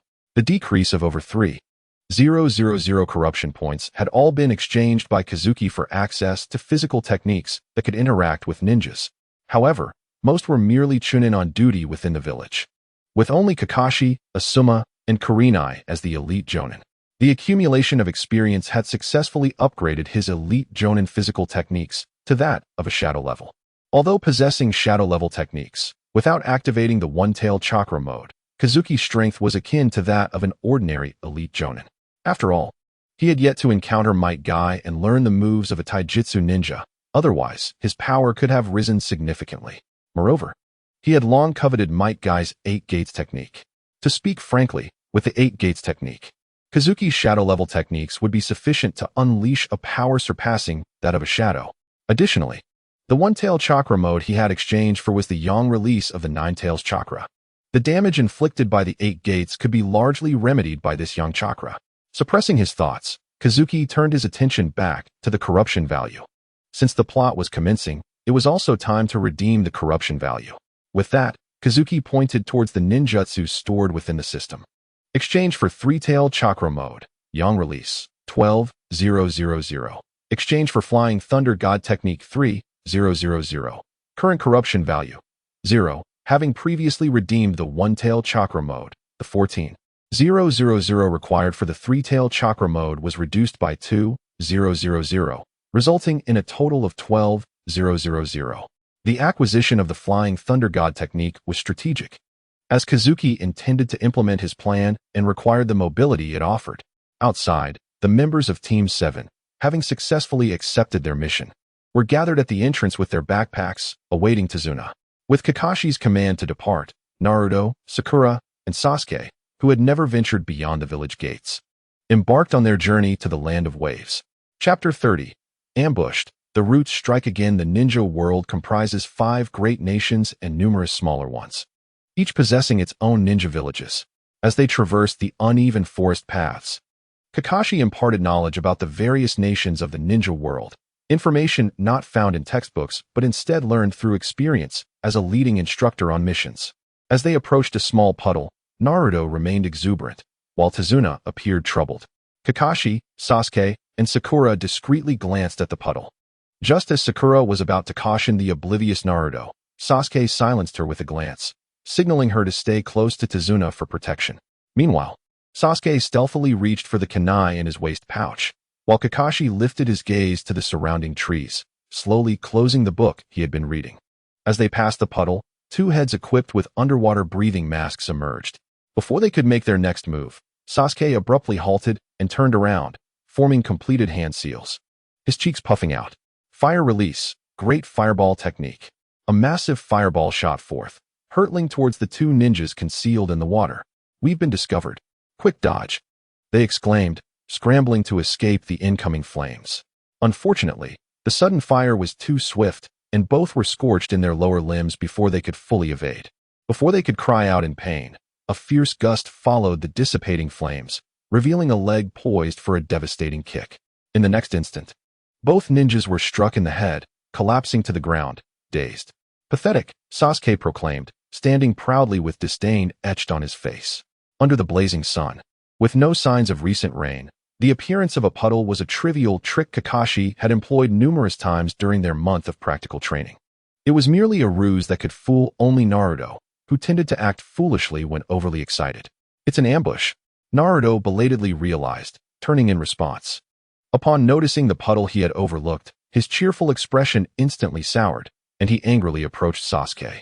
These kids are surprisingly dependable, Tazuna sighed in relief, his anxiety dissipating upon witnessing the unconscious enemies. Kakashi, at the forefront, furrowed his brow momentarily before quickly restoring his usual demeanor. After glancing at Tazuna and Sakura beside him, he proceeded towards Sasuke. Suddenly, Naruto heard Kazuki's voice echo in his mind. Naruto, prepare the hand seals for your multiple shadow clone technique. Sakura and Tazuna are in danger. Startled, Naruto halted his steps. What? Sakura is in danger. Sensing the malicious intent lurking within the woods behind Sakura and Tazuna, Kazuki sighed in frustration. You fool. Maintain a natural expression and avoid revealing any weaknesses. There are individuals lurking in the trees behind Sakura and Tazuna, following us since we left the village. Now that we are close, they likely intend to strike. Do not alert them, or they will retreat. With a palpable sense of malevolence directed at Team 7, Kazuki recognized it must be the root operatives under Danzo. After receiving Kazuki's admonishment, Naruto quickly regained his composure and continued towards Sasuke. His mind racing with concern. What should we do now? They won't harm Sakura or Uncle Tazuna, will they? You still remember about Tazuna, huh? Kazuki remarked exasperatedly, reassuringly explaining. There are 6 enemies, not particularly strong, likely at the Chunin level. Kakashi seems to have noticed. If you're worried, I can take control. Had Sakura not been of future use, Kazuki would have had no intention of intervening. No, I can handle the Chunin by myself. Originally conflicted about whether to let FKY emerge, Naruto felt at ease upon realizing it was merely a few Chunin. He wasn't boasting. He could easily take on 10 Chunin like Mizuki. The reason for 10, of course, was that he could create 100 shadow clones. And 10 against 1 would guarantee victory. At least, he hoped so. FKY shook his head and refrained from elaborating further. Mizuki, the educational Chunin, was among the elite of the 6 Chunin in the trees and could contend with 20 of them. Just as Kakashi and Naruto distanced themselves from Sakura and Tazuna, the 6 masked ninjas finally revealed themselves. They transformed into 6 fleeting shadows, leaping from the woods behind to seize the unsuspecting Sakura. Finally decided to show yourselves? Kakashi, who had been heading towards Sasuke, instantly turned around, hurling a shuriken he had prepared earlier. Sakura, I'm here to save you. Naruto, already prepared, swiftly turned and unleashed a multitude of shadow clones. In an instant, nearly 100 clones appeared, crowding in front of Sakura and Tazuna under Naruto's command. Sasuke, the furthest away, was slow to react but quickly rushed over. Damn it, we've been discovered. No need to capture them alive. Eliminate them on the spot. The 6 root ninjas hadn't anticipated being spotted so soon. Immediately, their hands reaching for Sakura were forced to retract to block Kakashi's shuriken. 5 of them charged toward Kakashi and Naruto for distraction, while 1 rushed toward Sakura and Tazuna. Their original mission was to capture Sakura, Naruto's beloved, as bait to lure him into their clutches. With that plan thwarted, they had no choice but to attempt to eliminate Sakura, hoping to provoke Naruto into losing control of the Nine Tails power. If that happened, Danzo would have the opportunity to act openly once more and even retaliate against Sarutobi Hiruzen. Unfortunately for them, the root members had miscalculated, unaware of the significant changes in Team 7's strength over the past month. They still believed Sakura was merely a genin who could be easily dispatched with 1 or 2 moves. The root ninja approaching Sakura first threw a shuriken to block her escape route. Then, at lightning speed, he drew a kunai, aiming for her throat. However, Sakura, having sparred with Kakashi multiple times, quickly reacted. She bent backward to evade the strike, while simultaneously kicking at the opponent's chin in retaliation. Not forgetting to push the stunned Tazuna behind her, she urged, Tazuna, run. Realizing he was a liability, Dasna immediately turned and fled. On the other side, the 5 delaying route ninjas faced a similar predicament. As they charged forward, they were ensnared by numerous shadow clones, unable to intervene with Kakashi. Recognizing the situation was deteriorating and their mission was on the verge of failure, the root ninja targeting Sakura displayed a look of determination. He quickly produced nearly 10 explosive tags, activating them before recklessly lunging at Sakura. For the sake of our master, let us die together. Sakura, upon witnessing this, Naruto's eyes turned bloodshot. His army of shadow clones immediately abandoned the 5 ninjas and rushed to her aid. At the same time, FKY received a notification from the system. Master's emotional state has reached a critical threshold. Host can be replaced at any time. Kakashi, who was closest, felt a chill wash over him. No longer willing to test the trio's abilities with these ninjas, he lowered his mask to reveal his Sharingan while swiftly forming the seals for Raikiri, aiming to intercept. However, time was running short. The root ninja, intent on a mutual demise, had no thoughts of survival, activating the explosive tags with utmost speed. In the blink of an eye, a thunderous explosion shattered the air. Boom. The blast was equivalent to 10 grenades, creating a massive crater before them. The rising dust and debris obscured their vision. As the smoke and dust settled, Kakashi and Sasuke widened their eyes at the sight before them. Instead of perishing alongside the root ninja, Sakura was being held aloft by Naruto, who was enveloped in a faint golden chakra. Naruto? No, you are FKY. Because Naruto was shrouded in a layer of soft golden chakra, and Sakura was being grasped by her collar rather than embraced, Kakashi and Sasuke quickly realized who stood before them. Their worries and guilt dissipated as they exhaled deeply. FKY, being called by name, casually waved the unharmed Sakura in his hand before carelessly dropping her to the ground. FKY, thank you for saving me. Despite being tossed aside like refuse, Sakura dared not complain. She immediately scrambled to her feet and bowed in gratitude. Just moments before, when she had been ensnared and felt certain she would meet her end, she had closed her eyes in despair. To her astonishment, FKY had arrived just in time to kick away her assailant. Moreover, he radiated a striking golden chakra, his hairstyle and demeanor far cooler than the original Naruto. He resembled a Naruto version of Sasuke. No, even cooler than Sasuke. Regrettably, she had been held in his grip rather than cradled in a princess carry. As this thought crossed her mind, Sakura's face flushed crimson, and she bent lower in her bow, afraid to look up. Truth be told, she found herself increasingly drawn to Naruto's powerful and reassuring alter ego. Sasuke, who had followed closely behind Kakashi, observed the faint golden chakra surrounding FKY with curiosity. Is this golden chakra the Nine-Tails chakra? No, it lacks the previous aura of malevolence. Instead, it exudes a sense of gentleness. Sasuke's perception was astute, and FKY offered him an appreciative glance. No wonder Orochimaru took an interest in him. His ninja qualities and talents are exceptional. It's just a shame his resolve wavers, causing him to constantly shift his beliefs and perceptions of himself, turning him into a fickle jester in the original storyline. Kakashi regarded FKY with a complex expression. Thank you. I'm relieved you appeared in time, or I would have lost my dear student due to my negligence.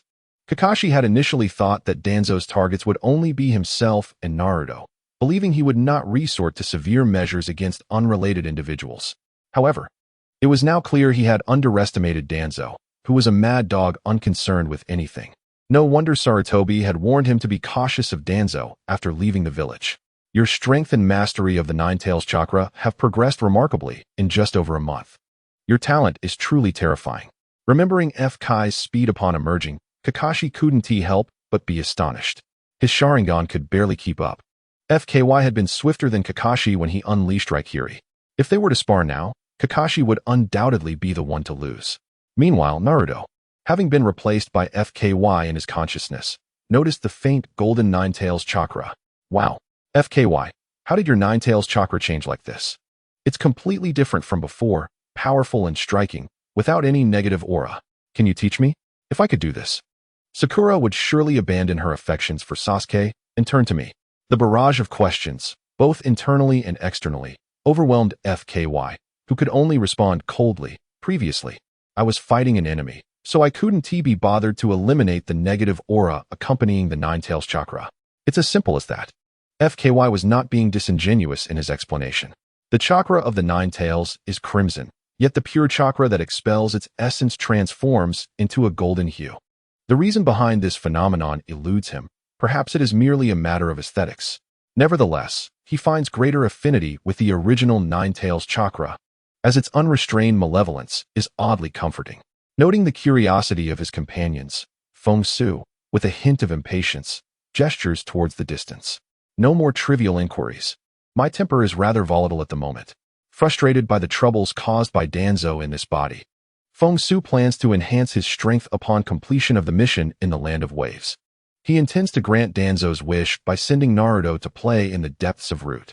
Meanwhile, the Root ninjas, taking advantage of the distraction, stealthily retreat to the woods. However, upon noticing Feng Xu's pointed finger, they abandon their stealth and scatter in different directions, fully aware of Feng Xu's prowess. Hoping to survive by running in 5 separate paths. As they flee, Kakashi, maintaining his composure, prepares to pursue them, but is halted by Feng Xu. I take great pleasure in playing hide and seek. Do not disrupt my enthusiasm, understood? The coldness and murderous intent radiating from Feng Xu send shivers down Kakashi's spine. Without further protest, he remains rooted in place. Within his consciousness, Naruto seems to sense Feng Xu's intent and urgently queries, Feng Xu, are you planning to kill them mercilessly again? You cannot do this. They are only following orders. Feng Xu scoffs in silence, his form vanishing like a fleeting shadow. Naruto's thoughts are defenseless against him. If he truly wished for those individuals to live, he could easily reclaim control over his body. Yet, deep within Naruto's subconscious lies a clear desire for their demise. His protests appear to be a facade, an attempt to shift the blame for their deaths onto Feng Xu and alleviate his own conscience. Simultaneously, Feng Xu perceives the control and suppression present in Naruto's subconscious. He understands that once the individuals perish, Naruto will swiftly reclaim his body and launch a vehement tirade against him. But what of it? If Naruto were genuinely kind to him, he would feel quite reluctant to take action against him. In a mere instant, the 5 fleeing figures are expelled from the woods. 4 of them are left with their limbs severed, their torsos lying on the ground in agonizing groans. Feng Xu descends from the trees at a leisurely pace, the tips of his 3 golden fox tails dripping with fresh blood. Monsters! Fiendish fox! If you dare, then kill us. The lone intact Root ninja, gazing upon Feng Xu as if he were a demon, screams hoarsely. How tiresome! Feng Xu replies coldly, cracking his knuckles. The fox tails behind him rise like blades, aimed at the Root ninja, before striking with lightning speed. The intact Root ninja's arms are instantly pierced and torn apart, yet the wounds curiously bleed not a drop. Leave one to deliver a message, they only need legs for that. As he speaks, a wisp of pale gold chakra separates, shifting to a blood red that evokes a sense of foreboding. This sanguine thread weaves itself, connecting the 4 torsos and the remaining legs of the Root ninja.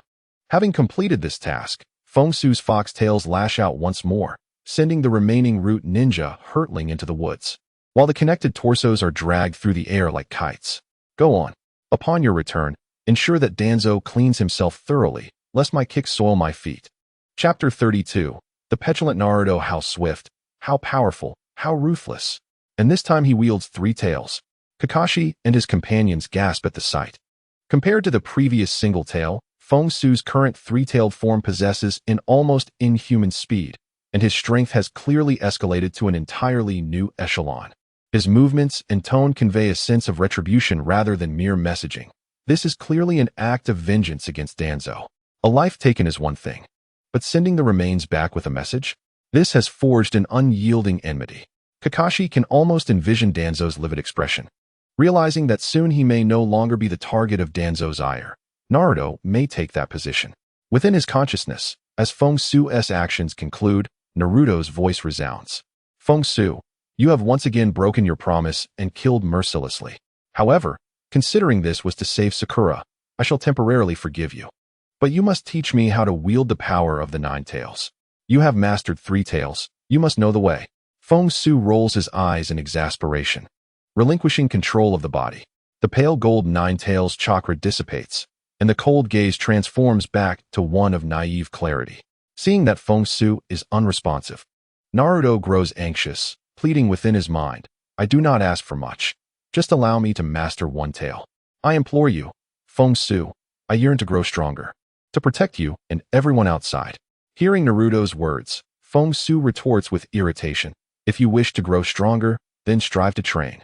I have already explained that I possess no knowledge of a method. It is a matter of talent.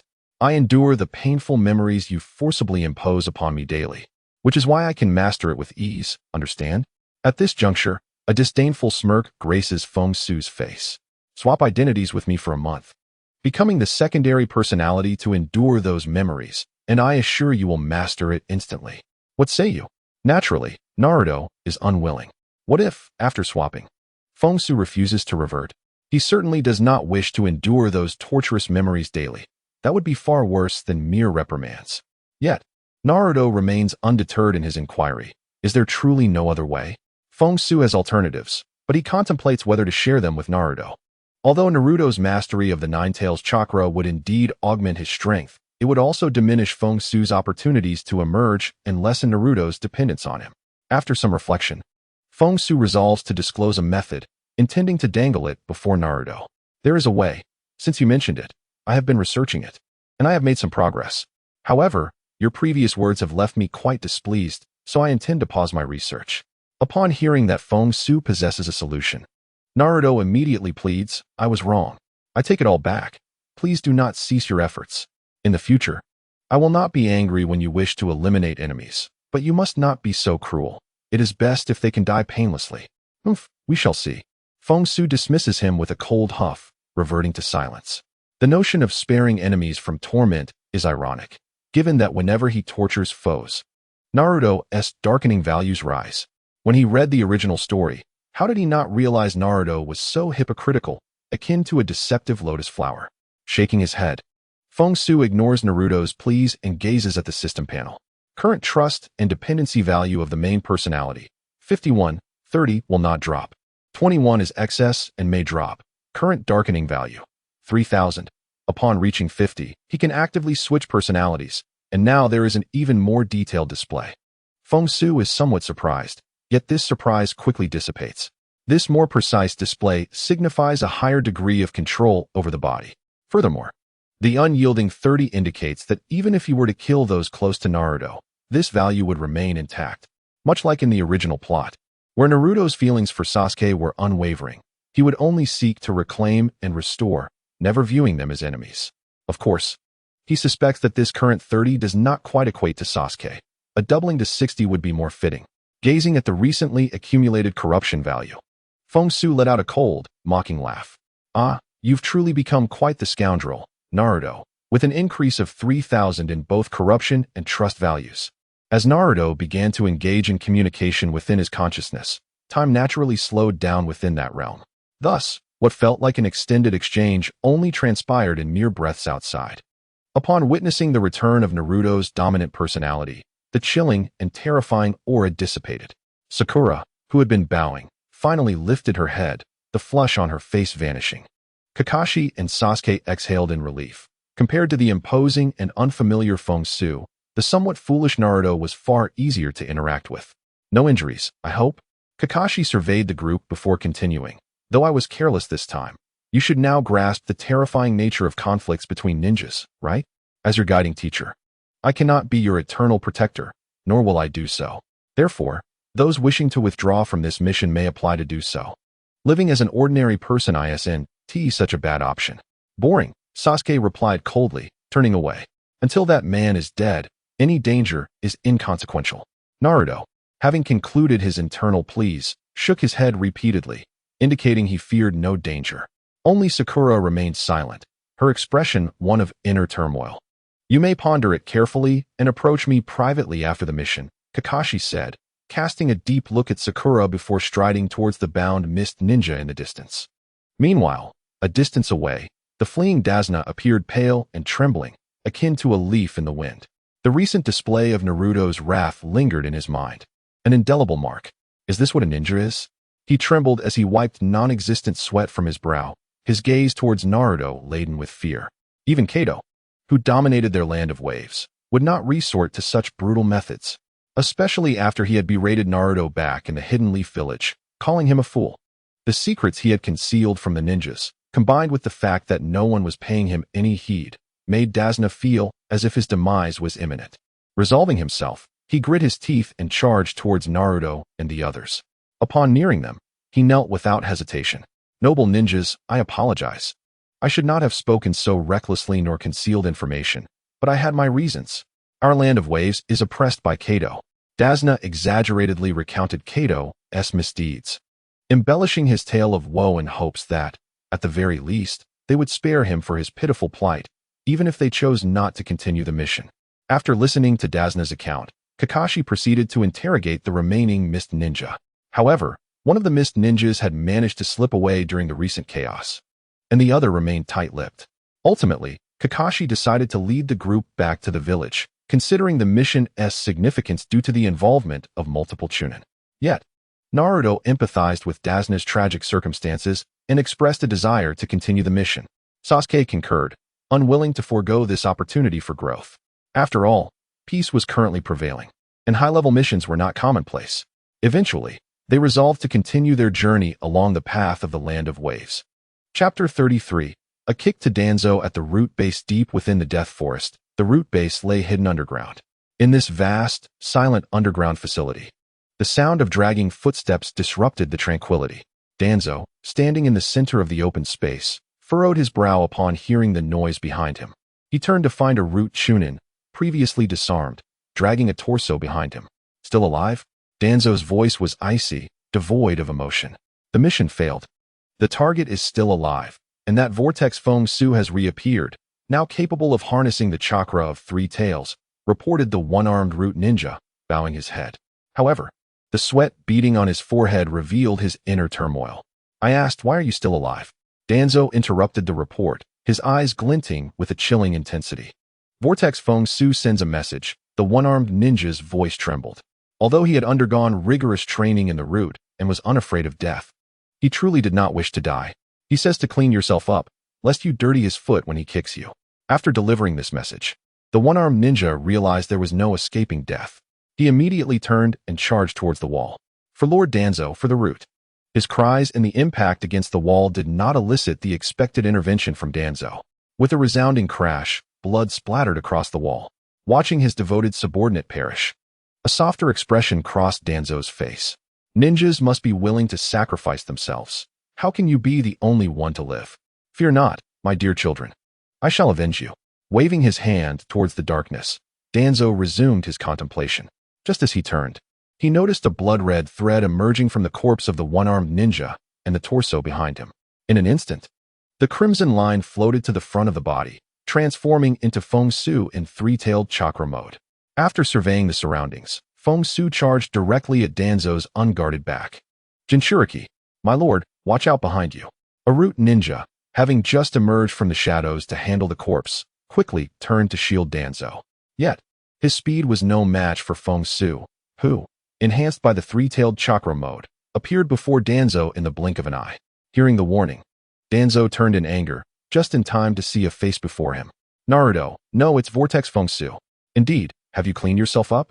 Danzo did not respond, but instead swiftly distanced himself while forming hand seals, preparing to eliminate this shadow clone.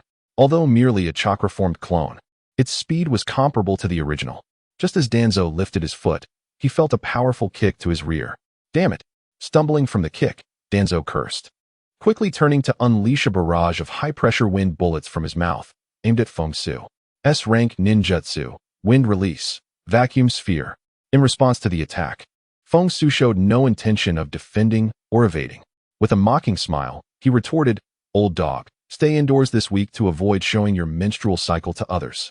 As the words fell, the high-pressure wind bullets pierced through Feng Xu's somewhat ethereal form. With a sound reminiscent of a balloon bursting, Feng Xu vanished into a cloud of smoke. "Damn it, what is this scoundrel up to?" Danzo's expression darkened to the utmost. Could it be that summoning a shadow clone from such a distance was merely for the purpose of kicking him? Before he could ponder further, he heard the voice of his subordinate once more. "My lord, there is a blood-red footprint on your backside." At this, Danzo immediately shed his outer robe. However, upon inspection, he found no blood-red print on the garment. "My lord, the footprint remains. It did not come off with your clothing." As if unable to articulate further, the root ninja formed hand seals, conjuring a water curtain in the air. Through the reflection of the water curtain, Danzo clearly saw the blood-red print on his rear. Without hesitation, he removed another garment. The footprint, as claimed, remained, now visible on the next layer of clothing. Vortex Feng Xu, you truly are something. Danzo's face darkened to coal as he refrained from removing any further layers. This was clearly the manifestation of the Nine-Tails chakra attached to him. No wonder that Shadow Clone became ethereal before even encountering the high-pressure wind bomb.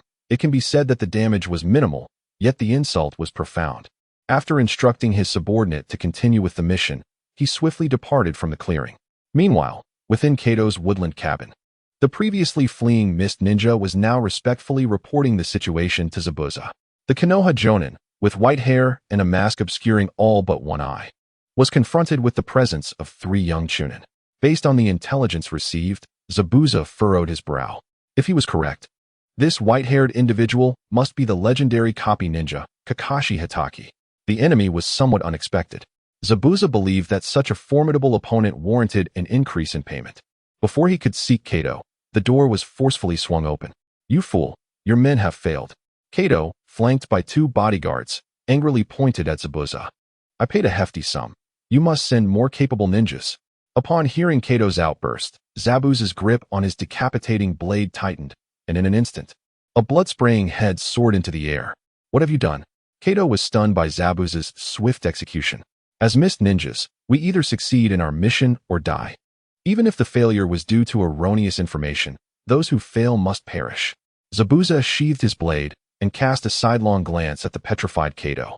I shall not pursue the matter of incorrect intelligence, but I will take matters into my own hands from now on. However, we must renegotiate our terms. What? Upon hearing the mention of payment, Kato snapped back to reality, his anger flaring. He stormed towards Zabuza, jabbing a finger at his chest. You scoundrel! I have already compensated you handsomely. What more do you want? Zabuza remained silent, while the swift figure of Haku behind him seized Kato's arm. Crack! The sound of snapping bone accompanied Kato's agonized scream. I agree to the increased payment. I agree. Chapter 34. Without me, you are worthless. The following morning, after more than a day's travel, Team 7, along with Tazuna, finally arrived in the Land of Waves. Thanks to the thick morning fog and the assistance of their contact, they encountered no further enemies and safely set foot on the territory of the Land of Waves. Just a few steps away from the port, Kakashi let out a silent sigh. He then stealthily positioned himself between Tazuna and Naruto, pondering how quickly he had arrived and whether Sasuke and Sakura would notice this time. As for Naruto, he was entirely overlooked by Kakashi. After all, with a secondary persona to rely on, Kakashi need not worry about Naruto's growth. In the thicket ahead, Zabuza squinted as he observed the group from a distance. Indeed, it was Kakashi, the renowned copy ninja. Those 2 fools had met a fitting end. As a member of the 2nd generation of the 7 ninja swordsmen of the mist, Zabuza felt no fear. Instead, he experienced a thrill akin to that of a hunter encountering a prize quarry. After being relentlessly pursued by the mist's hunting squads, he desperately needed to vent his frustrations and establish his reputation. After all, the pursuing squads were merely numerous. There were no renowned ninjas among them to serve as a stepping stone. If he could eliminate Kakashi, he would no longer have fools like Kato questioning his abilities. Behind Zabuza, Haku, wearing a mist mask, sensed Zabuza's murderous intent and hurriedly approached to inquire, Lord Zabuza, shall we engage now? Not yet. Zabuza raised a hand to halt Haku's advance. Kakashi is no ordinary opponent. He may have already detected us. Right now, he is likely attempting to train those 3 young Chunin under him. At this, Zabuza smirked disdainfully. But it matters not. He will soon pay dearly for his arrogance. As he watched Kakashi's group draw closer, Zabuza declared, I will step out and greet them first. Afterwards, we will execute the plan as previously discussed. Do you understand? Haku nodded. Having participated in numerous battles alongside Zabuza, he understood perfectly what was meant. Essentially, Zabuza would engage first, while Haku would masquerade as part of the Mist's hunting squad, feigning an alliance against Zabuza. Ultimately, they would turn on their enemies when the moment was ripe, catching them off guard. This method appeared straightforward, yet due to the masks worn by the hunting squad, it had proven effective time and again. After all, everyone knew that the rogue ninja Zabuza was being pursued by the Mist. Whoosh! The sound of a blade slicing through the air emerged from the thicket. Noticing that the group remained unresponsive, Kakashi immediately pressed Naruto and Tazuna down, shouting, "Get down!"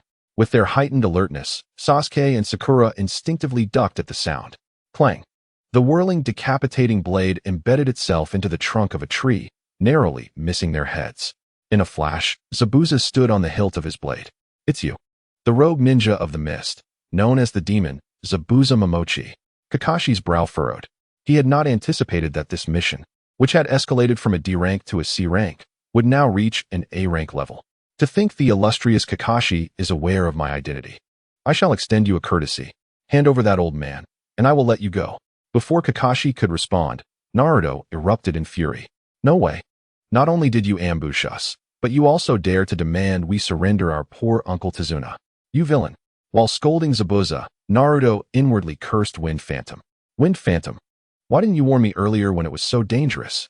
If it weren't for Kakashi-sensei, that terrifying blade would have taken my head off." "Humph." Wind Phantom's derisive laughter echoed. "I thought after yesterday's incident, you would last a few days without seeking my assistance. I didn't expect you to give in so quickly. If that's the case, why not just surrender your body to me, so I can help you kill him?"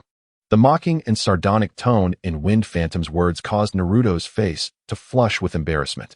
"I've already apologized. What more do you want from me? It's wrong to torture and kill ruthlessly. I'm not mistaken. Fine, if you won't help, Team 7 can handle him." Seeing Naruto's stubborn demeanor, Wind Phantom's taunting voice rang out once more. "That's hard to say. Your opponent is no less formidable than Kakashi. Are you really not going to let me out? Without me, you are utterly worthless, unable to protect anything. Or do you actually wish for others to be injured, forcing you to lose control of your emotions and release me? I can understand that. After all, being compelled to let me out is a convenient excuse for you." This barrage of words left Naruto blushing furiously, exposing his inner thoughts and unspoken vulnerabilities. In a fit of rage, he retorted at Wind Phantom, "No, I'm the opposite of you. I have the same talent. I'm no less than you. Just watch. Even without you, I will protect my comrades and safeguard Uncle Tazuna. Ultimately, I will surpass you, become stronger, and become Hokage, earning everyone's recognition." The internal dialogue only intensified Naruto's anger outwardly. The notion that his primary persona was inferior to his secondary persona was a point he preferred to avoid, an issue he selectively chose to forget. Naruto was baffled as to why Wind Phantom would bring such topics to the forefront. Did he not fear being forever trapped inside? Main persona trust dependency, 52, while outwardly denying it, the internal acknowledgement manifested on the panel. "Oomph, noisy little brat, you can only boast." Noticing that Naruto had fallen silent after his outburst, Zabuza wore a disdainful expression. In the next moment, the decapitating blade and Zabuza vanished. When they reappeared, he stood before Tazuna, surrounded by the group. The decapitating blade in hand whistled as it came crashing down with immense force. How swift! Even faster than Kakashi-sensei during actual combat. The elite Jounin-level body flicker technique caused Naruto, Sasuke, and Sakura to change color, rendering them momentarily stunned. Clang! Though the trio failed to react, Kakashi had already anticipated the attack. He crossed two kunai in front of him, firmly catching the blade which was less than 10 centimeters away from Tazuna. "Kakashi, you are indeed no ordinary shinobi." Ignoring Zabuza's compliment, Kakashi counterattacked, forcing him back. He then lowered his mask, revealing his crimson Sharingan with 3 tomo. Simultaneously, he reached out to stop Naruto and Sasuke, who were preparing to engage in battle. "Now we shall begin our teamwork. You two protect Mr. Tazuna, and leave this to me." Since Kakashi had already revealed his Sharingan during the previous battle, it did not evoke surprise from the trio, as Sasuke had briefly explained it on the way. Understanding the need for teamwork, Naruto and Sasuke retreated, forming a protective formation with Sakura around Tazuna, distancing him from the battlefield. They were surprised to encounter the legendary Sharingan so soon, but they could not allow their mission target to escape. Zabuza, not pursuing the retreating Tazuna, instead formed hand seals to create a water clone. He believed Kakashi would not intervene, as his subordinates needed experience. Kakashi, just as Zabuza anticipated, ignored the water clone, fixated on him. Once the water clone departed, both figures vanished from sight, transforming into indistinct shadows that collided with one another in a fierce struggle. Chapter 35. Zabuza, one move away from defeat on the other side. The trio, Naruto, Sasuke, and Sakura, watched warily as Zabuza's clone approached with an air of nonchalance. Zabuza felt no tension. After all, they were merely novice nins, and a single water clone sufficed to deal with them. Even if something unexpected occurred, Haku would ensure any surprises returned to their original course. Sensing Zabuza's disdain, Naruto felt an urge to charge forward. Damn it, it's just a shadow clone, don't get cocky. Yet, as he took a step, Sasuke restrained him. Don't act recklessly. He is very dangerous. The murderous intent he exudes is almost as palpable as your own chakra. Had he not experienced the overwhelming presence of Haku before, Sasuke feared he might have been paralyzed by fear, embarrassing himself in front of everyone. I feel it too, Sakura chimed in, having remained quiet for some time. Ever since yesterday, when she experienced unusual emotions regarding Haku, she felt a sense of betrayal towards Sasuke and struggled to face Naruto. However, given the imminent threat, she couldn't help but glance at Naruto. Should we inform Haku to be ready to assist us? No. Naruto immediately rejected Sakura's suggestion, only to realize his tone was harsh and hurriedly added, I don't want to rely too much on Haku. I want to defeat the enemy on my own. Sakura clearly did not see this as an explanation, interpreting it as a display of childish stubbornness. Naruto, don't be foolish at a time like this. He's an enemy who can stand toe-to-toe with Kakashi-sensei. Only Haku's support can give us the confidence to fight. Sakura's lack of faith and her admiration for Haku unsettled Naruto further. Haku and I are one. If he can do it, so can I. I am not inferior to him. Had it been before the sealing of the 5 elements, Naruto could have triumphed relying solely on the Nine Tails chakra. Unfortunately, the chakra leakage from the Nine Tails had been completely sealed. Besides himself, Naruto had no other resources to draw upon. You three are quite complacent, thinking too highly of yourselves. Zabuza, observing Naruto and the others ignore him while conversing, felt a mix of amusement and irritation. Do not presume that donning a forehead protector makes you a ninja. Only those who survive life and death crises can be called true shinobi. In other words, only those recorded in my ledger count as ninjas. As the conversation continued, Zabuza's water clone suddenly vanished from sight. Gone again. No, he's drawing closer. With the trio's exclamations, Zabuza abruptly appeared right in front of Naruto, positioned at the forefront of their formation. Simultaneously, a powerful kick, imbued with fierce wind, swung toward him. You're simply unworthy. The sound and the kick struck Naruto simultaneously. However, the anticipated scene of him being sent flying did not unfold. The water clone's leg was blocked just in time by Naruto and a swiftly advancing Sasuke.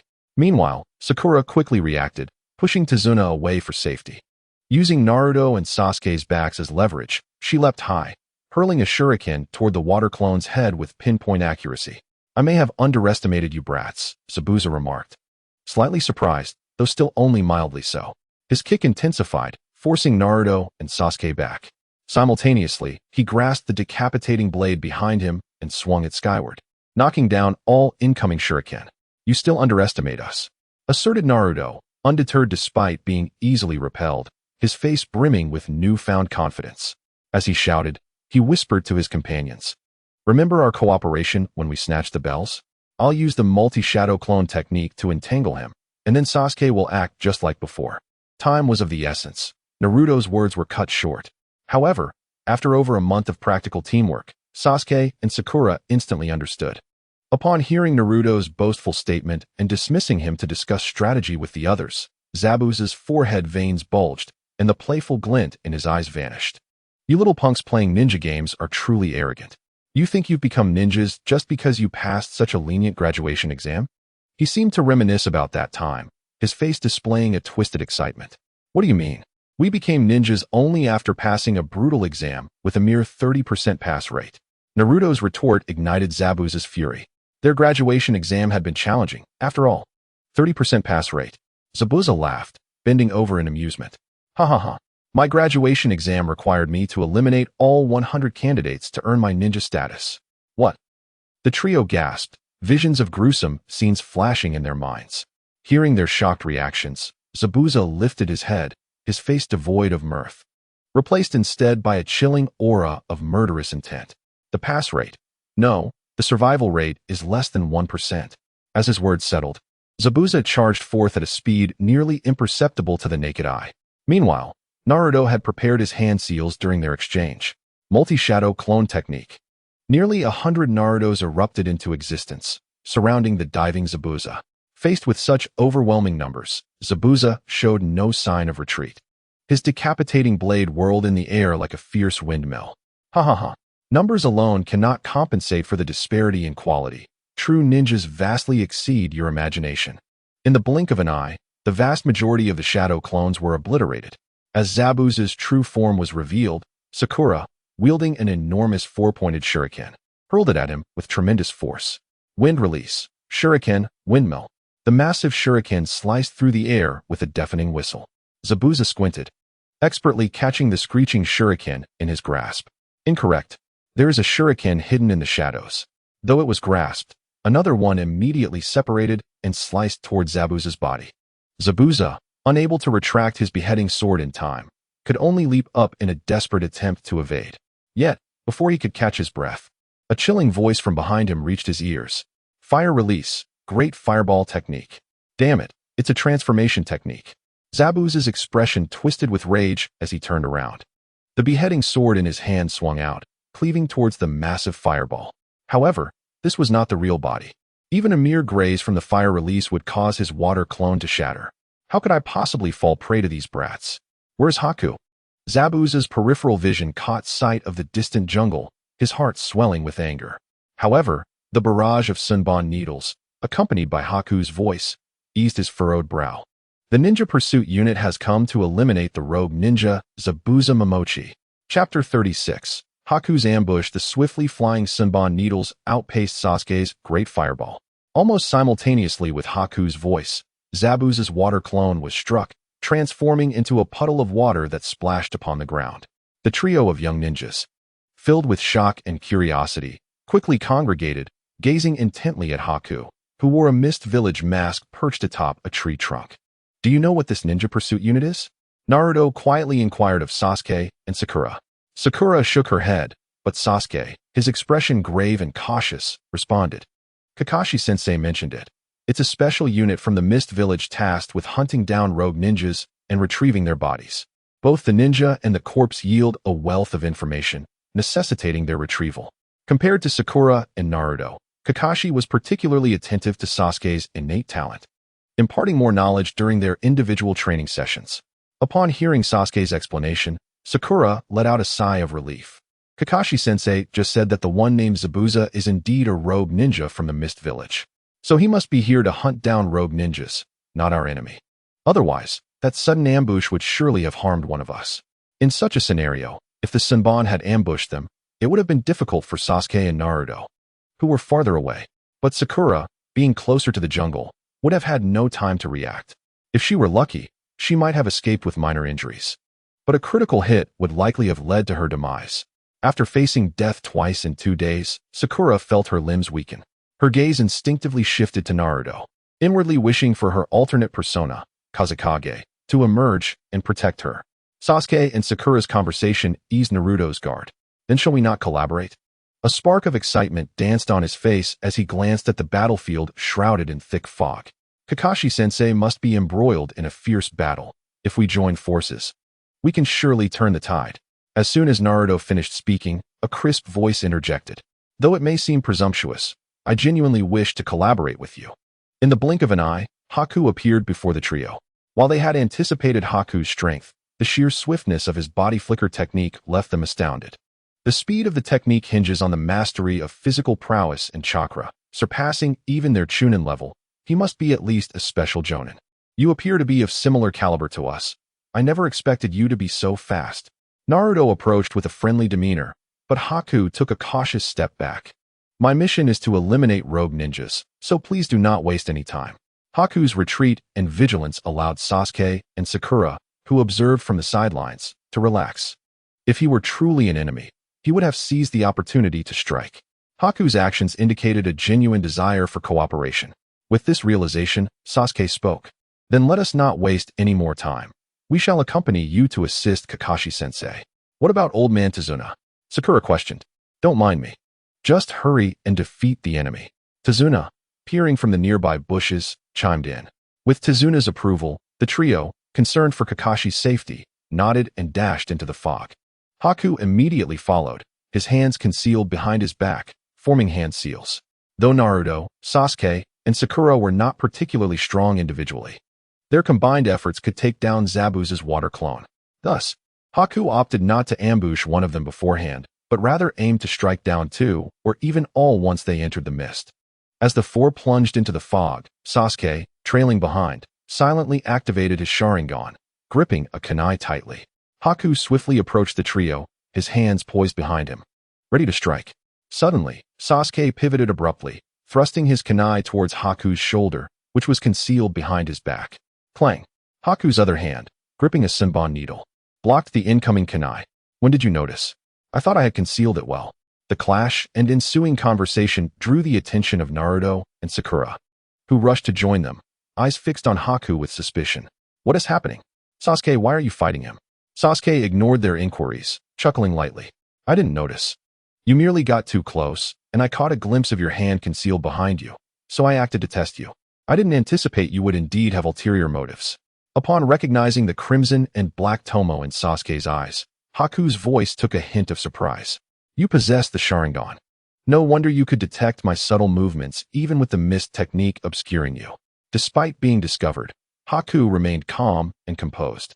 However, it matters not. You have all entered the range of my technique. Technique? Swoosh. Before the trio could voice their astonishment, a multitude of enormous mirrors made of ice enveloped them. Simultaneously, Haku took a step back, vanishing into one of the mirrors. Ice release, crystal mirror technique. Haku's voice echoed from all directions, his image reflected in the myriad mirrors surrounding them. Ice release. Sasuke's expression shifted. Gather together. This is a bloodline limit. This knowledge, imparted by Kakashi during private lessons, dawned on him. What is a bloodline limit? Naruto and Sakura exchanged confused glances, but still pressed close together back to back. It is a powerful ninjutsu that can be inherited through blood, akin to my Sharingan with Kakashi-sensei. Naruto, quickly alert your inner Kazekage. We are in serious trouble. Just as Sasuke finished speaking, Haku's voice resonated once more. Since you are aware, I kindly ask that you do not resist. I do not wish to kill you. I merely want to render you incapable of fighting. Cut the pretense. Naruto interjected, his determination unwavering. Sasuke, Sakura, we have grown stronger. We can rely on our own strength. Just as we did against that clone. It's merely a matter of breaking through these ice walls and dragging him out. With that declaration, Naruto charged towards the ice wall, resolute in his decision not to rely on Kazekage for assistance, even internally rejecting any tactical guidance. He was determined to prove that even without his alternate persona, he could succeed on his own. Naruto, don't be reckless. Sasuke's warning came too late. As Naruto surged forward, Haku frowned slightly, pondering such recklessness. Is this person truly a ninja? Nevertheless, it was of no consequence. The battle was about to reach its conclusion. Ice release, water dragon's destruction. Chapter 37, Naruto. What is the difference between a king and a steed? Within the ice wall, Haku formed the necessary hand seals. The mist within the magic mirror suddenly coalesced into water in midair, transforming into slender ice crystal needles. Concurrently, a white figure burst forth, darting rapidly across the icy surface. Whoosh! The barely perceivable shadow swiftly maneuvered, inflicting wounds upon the three within its vicinity. Each time it plunged into the ice, kunai would slice off shards of ice from the walls, which would then morph into identical ice crystal needles, floating amidst the air. Damn it! I cannot keep up with this speed. And those ice needles in the air, Sakura has already reached her limit. Sasuke gasped, battered and breathless. Behind him, Sakura could barely stand. While Sasuke could still manage a few defensive moves, she was utterly incapable of fending off the onslaught. You coward! Come out and fight me. Naruto, positioned before the ice wall, faced the least amount of attacks. Despite numerous wounds adorning his body, he still had the strength to pound against the icy barrier. Yet, each strike released shards that silently coalesced into needles in the air. Sasuke, evidently aware of the issue, bellowed, "Idiot, stop destroying the ice wall. Hurry and escape through that gap." Sakura weakly echoed, "Naruto, stop being stubborn and do as Sasuke says. Once we get out, let Wind Void come to our aid." Gazing at the ice wall, now significantly damaged, Naruto did not look back. "Don't urge me. I will get you out, I swear. Even without me, I can protect you. Just hold on a little longer." The calls from Sakura and Sasuke pushed Naruto into a corner. Why couldn't he save them? Why was it necessary to call for Wind Void in times of peril? Why must he yield his body? He was Naruto, a member of Team 7, the rightful owner of this body, a dependable companion. Why did they need to look for another person, hoping for someone else to appear? In his consciousness, Wind Void sensed everything and smirked broadly. It's time to give you a nudge, Naruto. You cannot accomplish this alone. Surrender your body to me. Just as Sasuke and Sakura hope, I will emerge to protect them, fulfill your mission, and meet their expectations. After all, Wind Void's voice paused. Laced with a sense of triumph that Naruto could perceive, they trust in you. But it is Uzumaki Wind Void they await. Wind Void's words were like pouring oil on the flames, plunging Naruto deeper into anger and frustration. No, I am on the verge of breaking this ice wall. I will save them all. They will trust and rely on Uzumaki Naruto even more. Then let me lend you a hand. A malicious smile adorned Wind Void's face as he shared his shadow-level body technique with Naruto for a fleeting second. Outside, a resounding crash echoed. The ice wall, which had only been partially shattered, collapsed instantly under Naruto's blow. How is that possible? White exclaimed in astonishment. Although he had intentionally let Naruto weaken the wall to accumulate needles, he never expected Naruto to actually break it.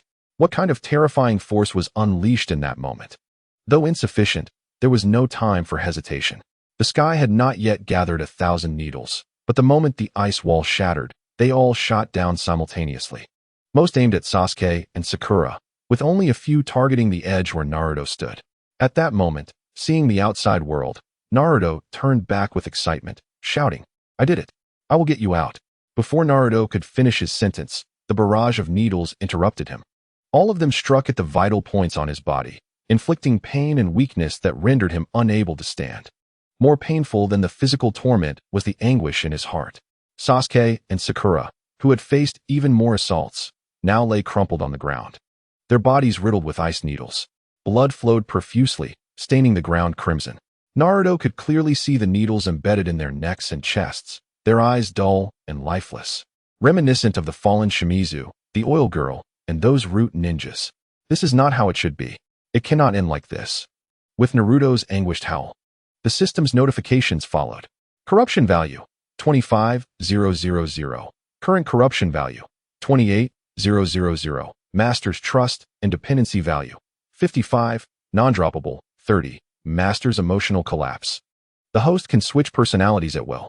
Upon receiving the notification, Wind Void did not immediately switch. Instead, he applauded Naruto in his mind. Bravo, just as you wished. Congratulations on successfully shattering the ice wall. Naruto's retort did not come. He gazed blankly at the fallen Sakura and Sasuke, whispering repeatedly, "This is not how it should be." With a light chuckle, Wind Void calmly continued, "Naruto, do you understand the difference between a king and a steed? This is not a childish riddle of two-legged versus four-legged creatures, but rather why one person with the same physical potential is a king while the other is merely a steed." Naruto's eyes flickered, yet he remained silent.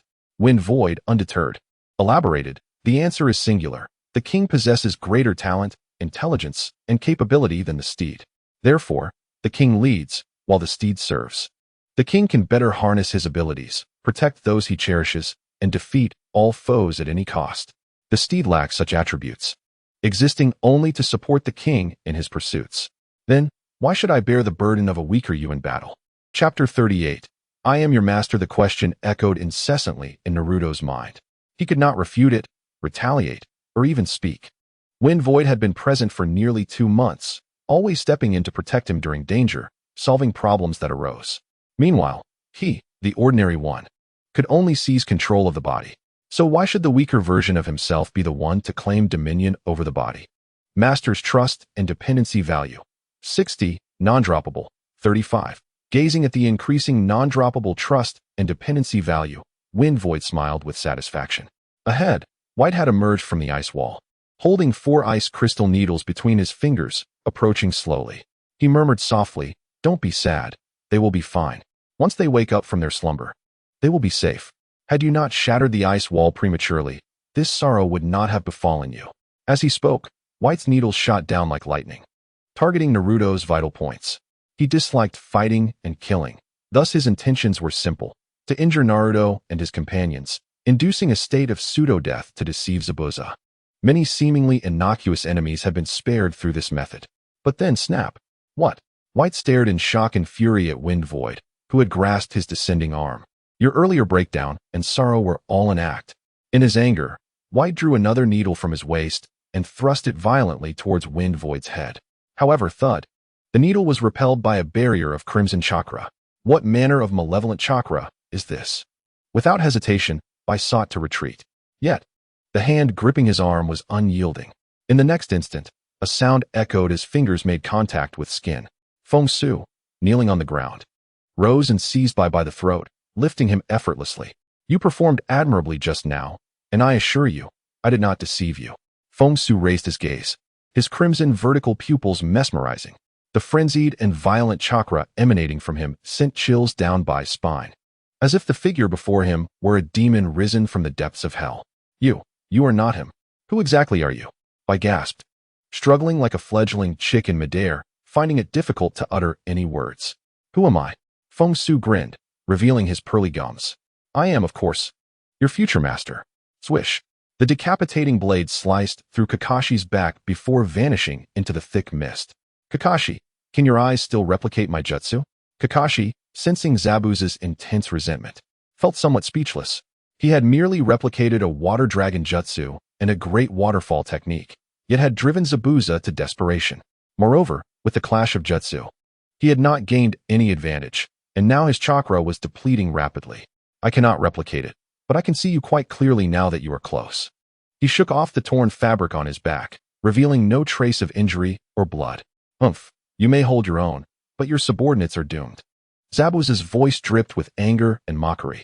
You may not know this, but I have a rather formidable subordinate, one whose strength rivals my own. I suspect your little underlings are all dead by now, Zabuza let out a chilling laugh that echoed for what felt like 2.5 years. In the same breath, he lunged forward, aiming a strike at Kakashi's waist. Honestly, I am more concerned about whether your subordinates will remain whole. Kakashi deftly dodged Zabuza's attack and retrieved a glance at the young aiming. I have a monster among my subordinates as well, one who revels in slaughter. Hearing Kakashi's nonchalant and unconcerned words, Zabuza was incredulous. Are you referring to the black-haired brat or the pink-haired one? Surely it cannot be that dim-witted blonde. Zabuza reappeared, swinging his decapitating blade at the book in Kakashi's hand. You still have time to read? It appears you are truly unperturbed, as cold-blooded as we missed ninja. Kakashi lowered his arm slightly, evading the strike. Just as he was about to speak, a gust of wind surged, dispersing the mist. Simultaneously, a thunderous crash echoed, accompanied by Naruto's voice echoing Feng Xu's words. Zabuza, it is ill-mannered to speak ill of others behind their backs. Swish. In the mist, the previously jovial Zabuza's expression froze. Before his eyes, a blood-red hand loomed large, then struck his face with tremendous force, sending him hurtling like a missile. Is it that blonde brat? Damn it, what manner of chakra is this? Zabuza, ignoring the pain, quickly regained his footing and charged back, raising his decapitating blade high. And what of that bastard you are holding? What have you done to Bai? Feng Xu merely extended 2 fingers, effortlessly pinching the descending blade. How is this possible? Zabuza's eyes widened in disbelief. Ignoring Zabuza's astonishment, Feng Xu chuckled lightly. He is well. I will soon send you to meet him. With that, Feng Xu turned to Kakashi, who was engrossed in his novel. If even a ninja of such caliber cannot deal with this, Kakashi, you truly are a waste. You bastard. It is merely the power of a tailed beast. I have faced it before. Zabuza's fury intensified as he felt insulted, especially with Bai's fate unknown. Even the perfect Jinchuriki, Yagura, could not match my strength. Is this blonde brat truly more formidable than him? As this thought crossed his mind, Zabuza exerted all his might to reclaim his weapon. Yet the decapitating blade remained immobile, as if it were firmly lodged. Am I mistaken? It is merely a jutsu easily countered by a wind release. Kakashi replied. He possesses all attributes, not merely a combination. Otherwise, the title of jutsu master would belong to Hiruzen Sarutobi, not to me, Hatake Kakashi. I am not adept at wind release. I am indeed a failure. You should wrap this up quickly. Kakashi retreated swiftly, raising his hands in surrender, feigning a desire to yield the battlefield. Seeing he could not reclaim his weapon, Zabuza decided to unleash his most powerful technique. Water release, great waterfall technique. Zabuza puffed his cheeks, releasing a torrent of water capable of creating a tsunami. The terrifying tidal force surged toward Feng Xu. It did possess a certain gravitas. Faced with the deluge that threatened to obscure the sky, Feng Xu calmly extended a finger. The three chakra tails behind him aimed their tips at his fingertip. Let us see if you can withstand this legendary tailed beast ball. As Feng Xu spoke, countless crimson chakra particles mixed with a few blue ones rapidly coalesced at the center of his fingertip and the tip of his tail. In the blink of an eye, a dark red chakra sphere the size of a basketball materialized. The next moment, the sphere pulsed like a heartbeat. A terrifying wave of energy radiated outward, forcefully clearing the mist within dozens of meters.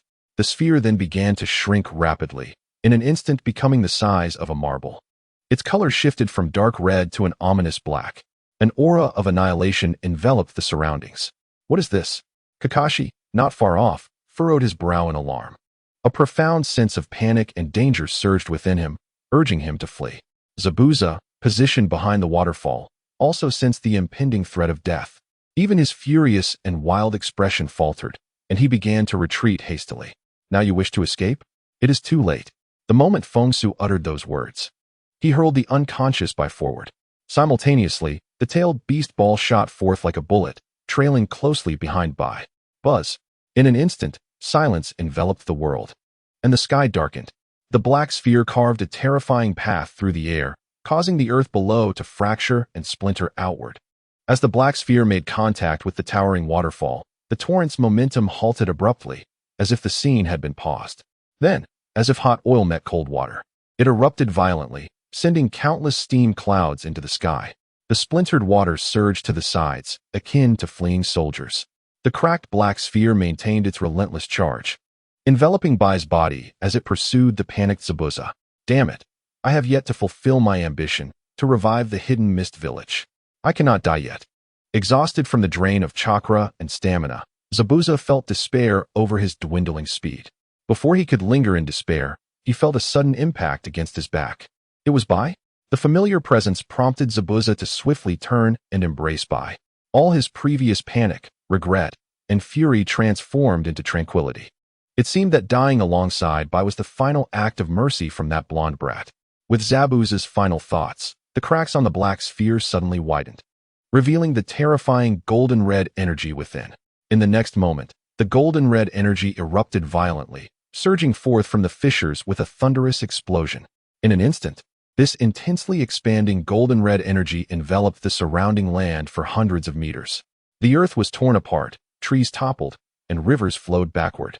From a distance, it resembled a cataclysmic golden-red sun blossoming upon the ground, akin to divine retribution descending from the heavens.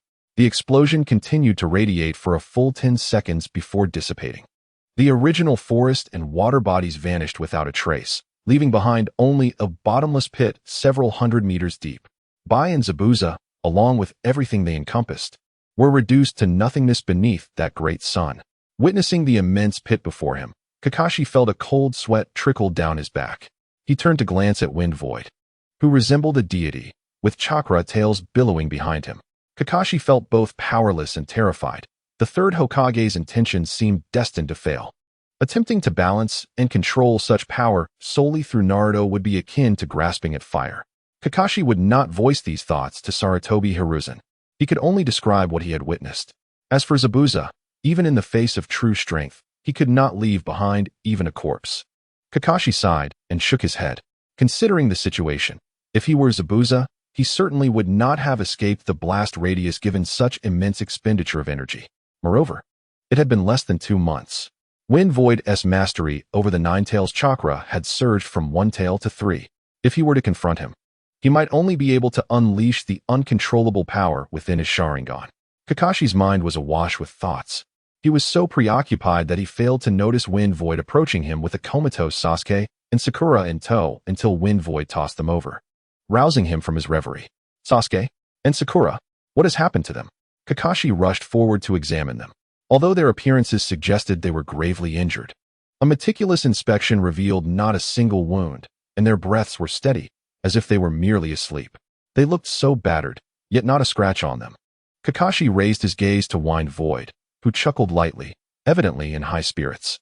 They are severely injured, but I have healed them. However, their mental fatigue requires rest to recuperate. As Wind Void finished speaking, a message from the system echoed in his mind. Corruption value, 12,000. Current corruption value, 40,000. Master's trust and dependence value, 60. Cannot drop below 40. Upon seeing Sasuke and Sakura revived and unharmed, Naruto's consciousness erupted with joy. The panel reflected an increase of 12,000 in corruption value and a rise of 5 in the non-declining trust and dependence value. Moreover, Naruto's current thoughts were clearly perceived by Wind Void, encompassing complex emotions regarding his previous stubbornness that endangered his comrades, and whether Wind Void could manage better with his body. Most importantly, Naruto did not wish to surface or confront the still unconscious Sasuke and Sakura. Wind Void, please to temporarily control the body. Refrain from making any remarks beneficial to Naruto. Moderation was key. As long as Naruto followed his previous advice, there would be no issue. Thank you for your hard work, Kakashi said, embracing Sasuke and Sakura, fully acknowledging Wind Void. Although Wind Void was ruthless and merciless compared to Naruto, he had shown considerable care for their Team 7, even rescuing them from numerous life-threatening situations. Just as Wind Void raised an eyebrow, ready to inquire about Kakashi's affectionate gaze, Dasna rushed over in a state of panic. Lord Ninjas, Kato and his subordinates are coming. In the distance, Kato, plastered in bandages, approached with a throng of lower-ranked ninjas and samurai. Huh. Zabuza and that little brat are indeed dead. What a pair of worthless fools. However, to create such a commotion, it seems you've experienced a life-and-death struggle. Both suffering great losses, haven't you? With a sinister smile, Kato beckoned forward. Come at me. Kakashi handed Sasuke and Sakura to Dasna, irritated as he drew his kunai. I am still your team leader. You certainly know how to command others.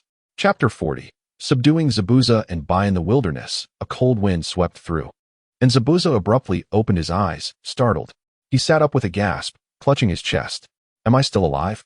No, that terrifying chakra clearly tore my body apart. Oh, Lord Zabuza, you have awakened. Bai's cheerful voice interrupted Zabuza's thoughts as he bounded over, holding a fragrant grilled fish. Bai, you're not dead. Zabuza felt an unexpected stir within him at Bai's exuberant expression. The icy barrier encasing his heart cracked and began to dissolve. Ignoring the grilled fish, he pulled Bai into an embrace. Thank goodness, you're alive. What nonsense about ninjas not having emotions, and Bai merely being a tool. Such thoughts were cast aside. Having faced death, Zabuza no longer wished to evade or numb himself. Feeling the warmth of Bai's shoulder, Zabuza froze. The once cold-hearted killer, who had been desensitized for years, was crying. This raw and sincere emotion, Bai thought perhaps the explosion had scrambled Zabuza's brain. Flustered, he turned and shouted, Lord Wind Void. The injury to Lord Zabuza's head has not healed. Please tend to it. Wind Void. Zabuza's moment of vulnerability vanished. He instinctively reached for his executioner's blade, but halted midway, a sharp pain coursing through his body. Bai pale, stifled a groan as crimson chakra flickered like flames on their bodies. What have you done to us? Zabuza asked, both alarmed and furious. The intense pain causing him to stutter. Just a few little methods to control your lives, nothing of consequence. As he spoke, the crimson chakra flames around them contracted, and the piercing pain abruptly vanished. Realizing that their lives were now in the hands of Wind Void, Zabuza quickly accepted the reality.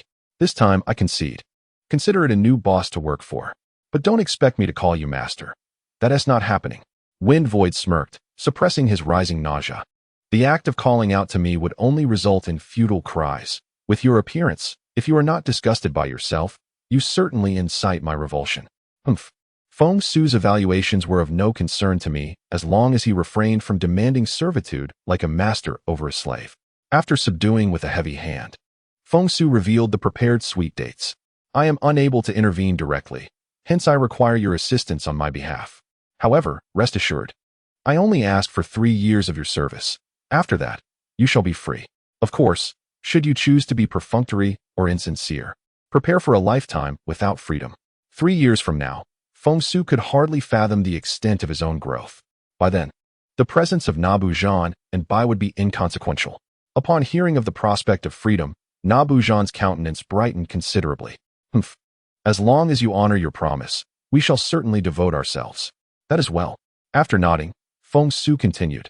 That very restraint which governs your lives is also the power I bestow upon you. In the face of formidable foes, you may actively invoke it, significantly enhancing your physical vitality and healing capabilities. Feng Xu, who has mastered the Nine-Tails chakra, can indeed lend this chakra to others. However, it is quite limited, akin to a mere handful compared to Kakashi's. Once depleted, Feng Xu must replenish it. Furthermore, this chakra is imbued with the Flying Thunder God technique, allowing Feng Xu to reach your sides at will and dispatch shadow clones for replenishment. Is this the chakra of the tailed beasts? Nabu Zhan gazed deeply at Feng Xu, remarking that compared to Yitsong, he resembled the perfect Jinchuriki more closely. Bai, meanwhile, closed his eyes to sense something, subsequently activating the Nine-Tails chakra. What an overwhelming sensation! A fiery red aura enveloped him, and Bai felt as though his power had ascended to a new level. If the pursuit team from Mist Village were to return, I could single-handedly vanquish them. Nabu Zhan did not experiment with the strength of the Nine-Tails chakra as Bai had. He turned to Feng Xu and directly inquired, "What is our next course of action? What plans do you have?" Nabu Zhan's seemingly reliable demeanor pleased Feng Xu greatly. After a moment's contemplation, he spoke. "We shall take over Kato's shipping company and utilize his funds to establish an organization at my service. Naturally, I will also devise a business development plan, requiring you to expand the company into a world conglomerate spanning the ninja realm. You ought to comprehend better than I the significance of wealth within the ninja world. With money, one can hire ninjas for combat, much like the 5 great nations.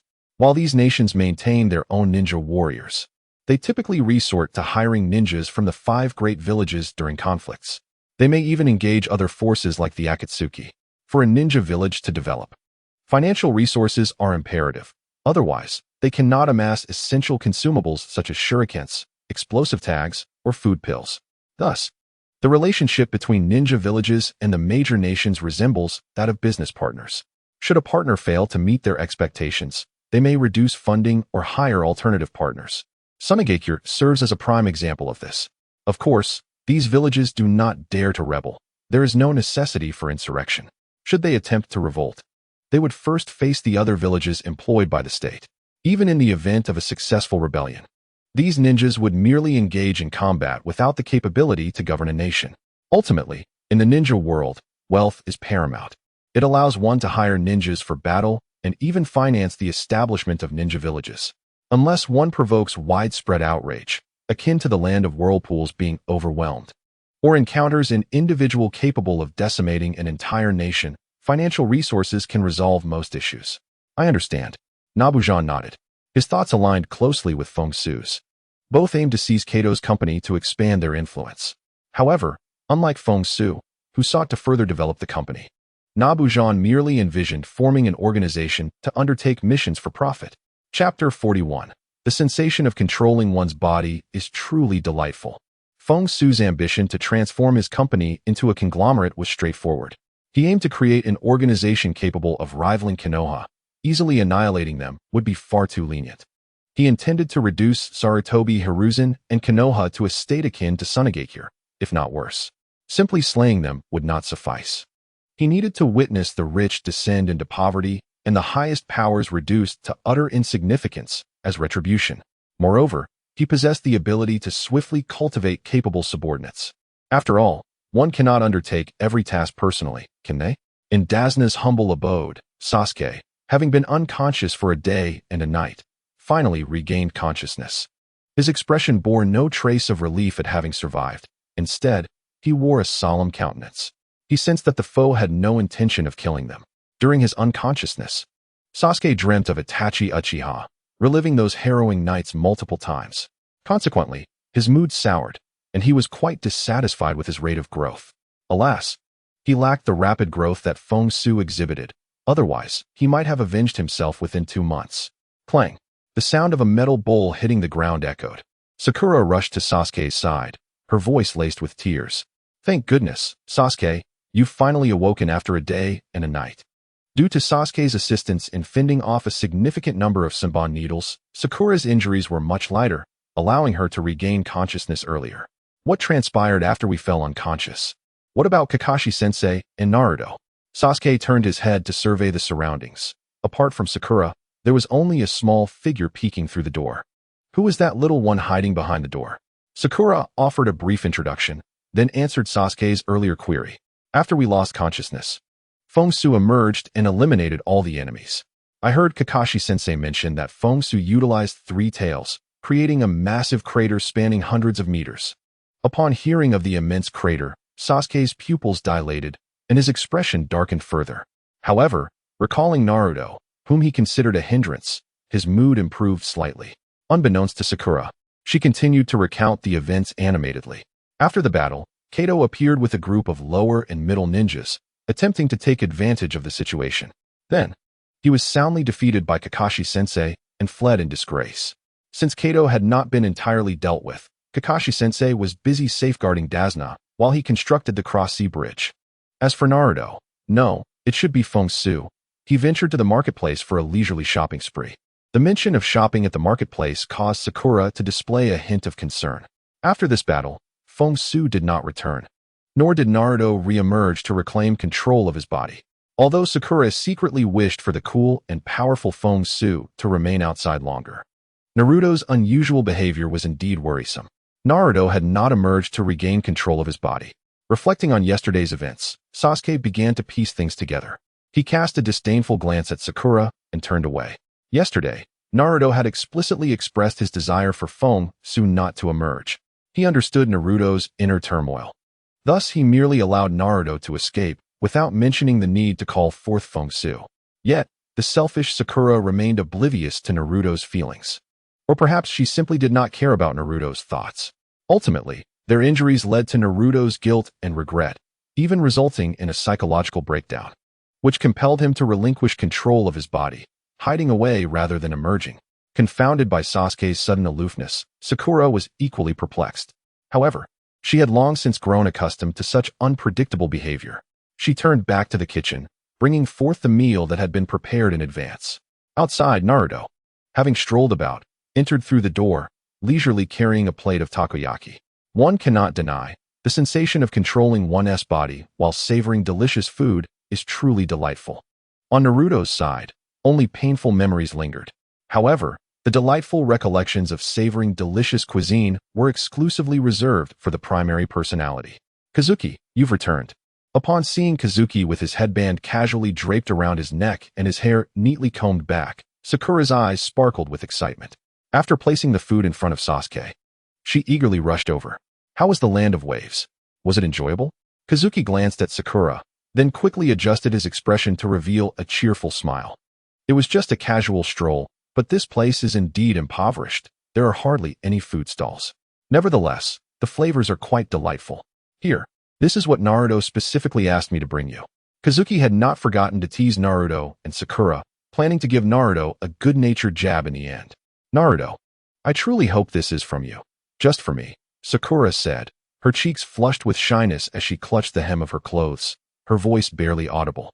But Kazuki heard her loud and clear. Struggling to maintain his smile, Kazuki directly placed the food in Sakura's arms and walked towards Sasuke. Noticing Kazuki approaching, Sasuke instinctively clenched his fists before relaxing them. Just as he was about to inquire about Naruto, Tsunami, the daughter of Tazuna, burst into the room. This is terrible.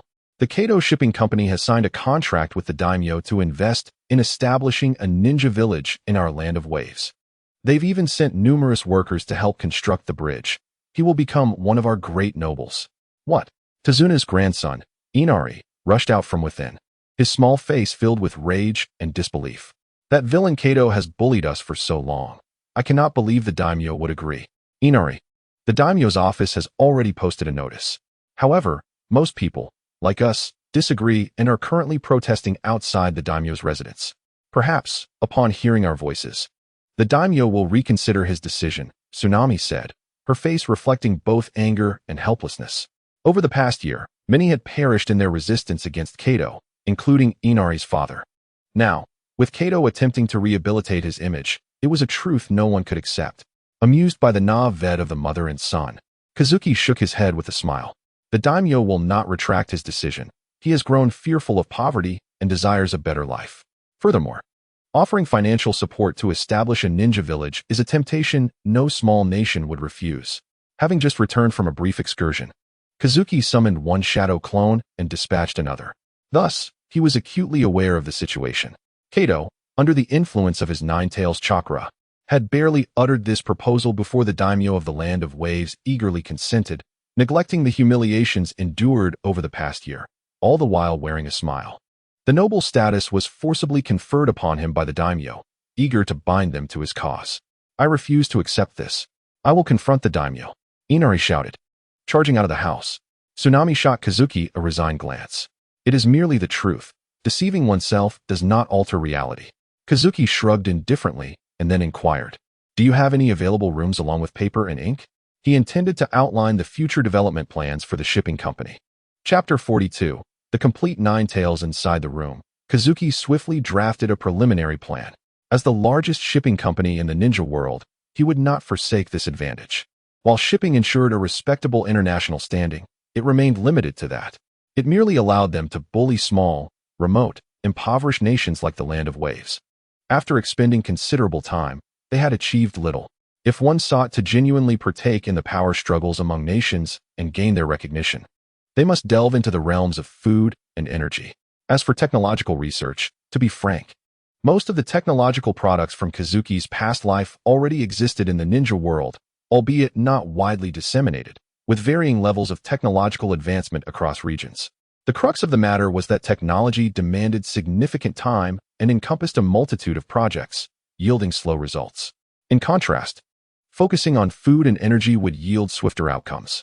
Among these two, Kazuki leaned more towards food. After all, various energy resources were monopolized by major nations, and he had no intention of competing for scraps. Food, however, was far simpler. He merely needed to exchange for a specific wood release technique. Then hybridize and graft food seeds to cultivate high-yield varieties, quickly capturing the market. Moreover, ninjas proficient in wood release were already scarce, and none would consider researching livelihood issues. Their focus lay solely on enhancing their combat prowess to vanquish foes. The agricultural productivity and methods within the ninja world were woefully inadequate and antiquated. Previously, when Naruto controlled his body and accompanied Kakashi on missions, he had encountered manual rice planting and harvesting. The outdated production methods were bad enough, but the yield per acre was also dismally low. Compared to the 1,000-pound yield of hybrid rice per acre in Kazuki's past life, the output here was utterly disheartening. After formulating his development plan, Kazuki summoned the system's interface in his mind. Exchange list, wood release technique, Ashura, 600,000 corruption points. True 1,000 hands, top transformation, 150,000 corruption points. Wood clone technique, 120,000 corruption points. Wood dragon technique, 100,000 corruption points. Grass and wood technique, 2,000 corruption points. The wood release techniques were numerous, and the system had categorized them meticulously. Regrettably, many were prohibitively expensive, leaving Kazuki somewhat disappointed. Fortunately, he spotted a suitable wood release technique with a relatively low corruption point requirement. System, exchange for the grass and wood technique. Exchange successful, corruption points, 2,000. Current corruption points, 38,000. At the moment of successful exchange, Kazuki distinctly felt a familiar chakra surge into his body. This chakra, which had previously suppressed him, was now at his disposal. Ashura chakra, though regrettably scarce. Since exchanging for character techniques included a one-time release of chakra, Kazuki was not particularly surprised. However, he felt a slight alleviation of the pressure on his soul. Should Naruto attempt to reclaim control of his body again, Kazuki could utilize this scant Ashura chakra to delay him for a few precious seconds. Gazing at the remaining 38,000 corruption points, Kazuki had no intention of saving them up. He planned to convert them all into strength. System, exchange for the Yang Nine Tails and for character body techniques. Yang Nine Tails exchange successful. Corruption points, 36,000. Upper intermediate ninja body technique exchange successful. Corruption points, 2,000. Current corruption points, 0. The previous exchange for the Three Tails chakra mode had cost a total of 14,000 points. Thus only 36,000 were required for the Seven Tails. The upper intermediate body techniques were acquired from Zabuza, Haku, and those middle ninjas under Kato. Upon completion of the exchanges, Kazuki distinctly felt his body grow significantly stronger once more. The massive influx of Ninetales chakra momentarily left him feeling disoriented. If the previous Three-Tails chakra mode was akin to a pond, then the complete young Ninetales was akin to the ocean. The two were no longer comparable on any scale.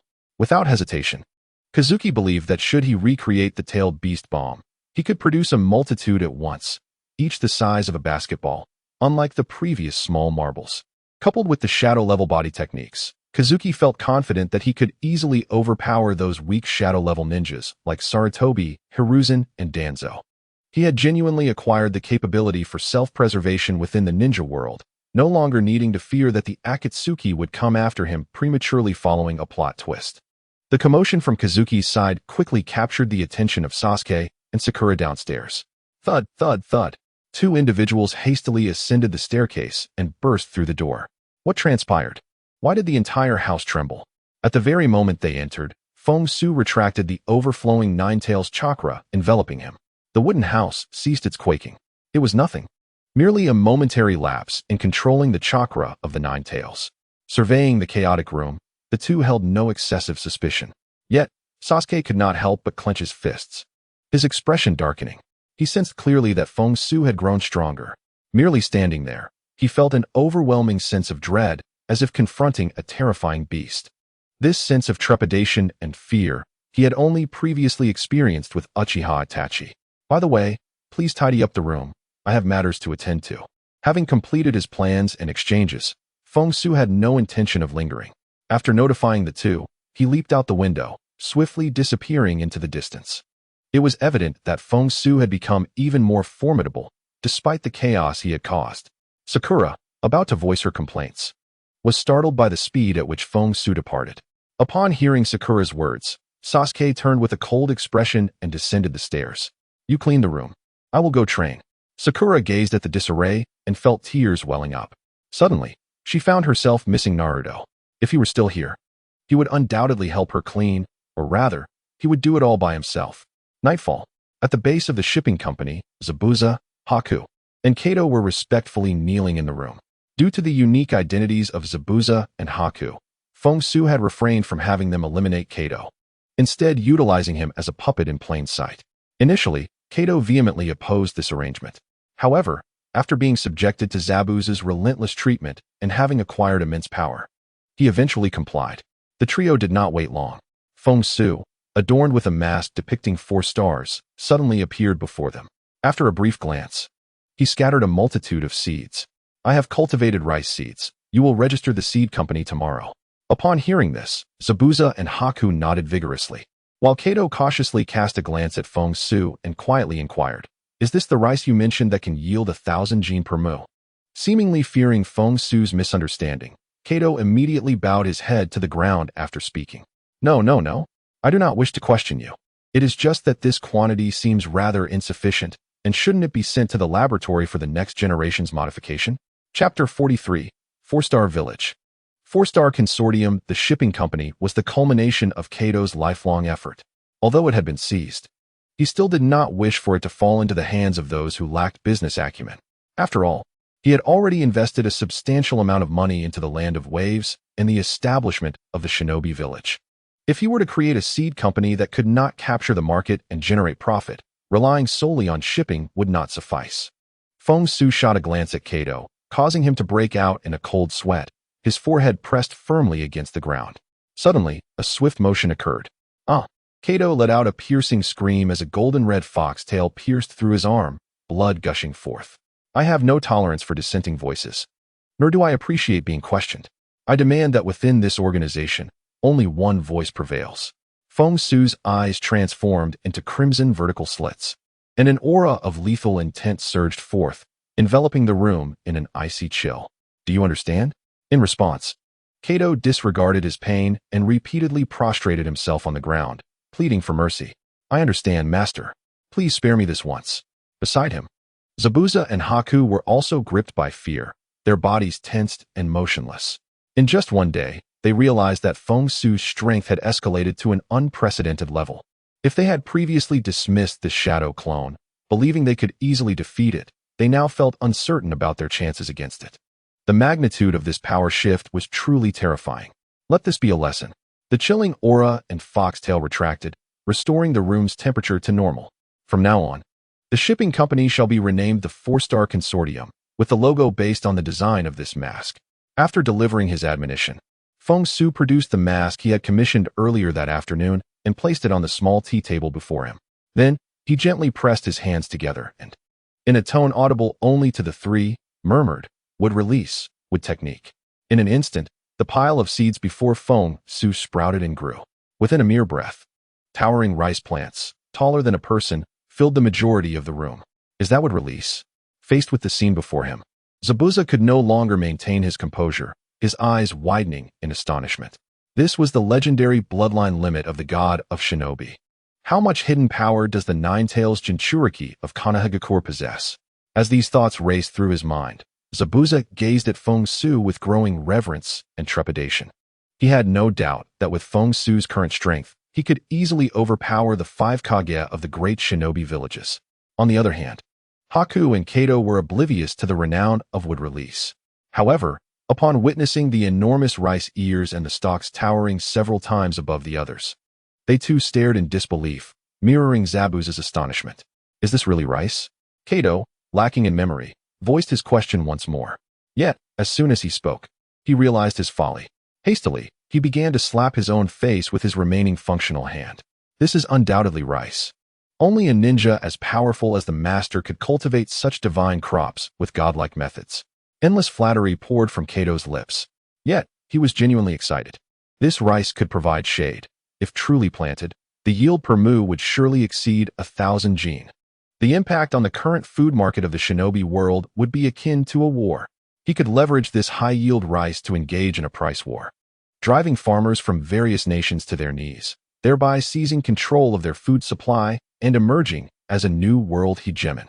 He envisioned transforming the existing structure of the shinobi world, establishing a division of power among the 5 great nations and his consortium. Upon reaching this conclusion, Kato could not help but feel a surge of euphoria. He even slapped his hands with greater enthusiasm, causing his face to swell like a fermenting dough. Master, just give us 1 year.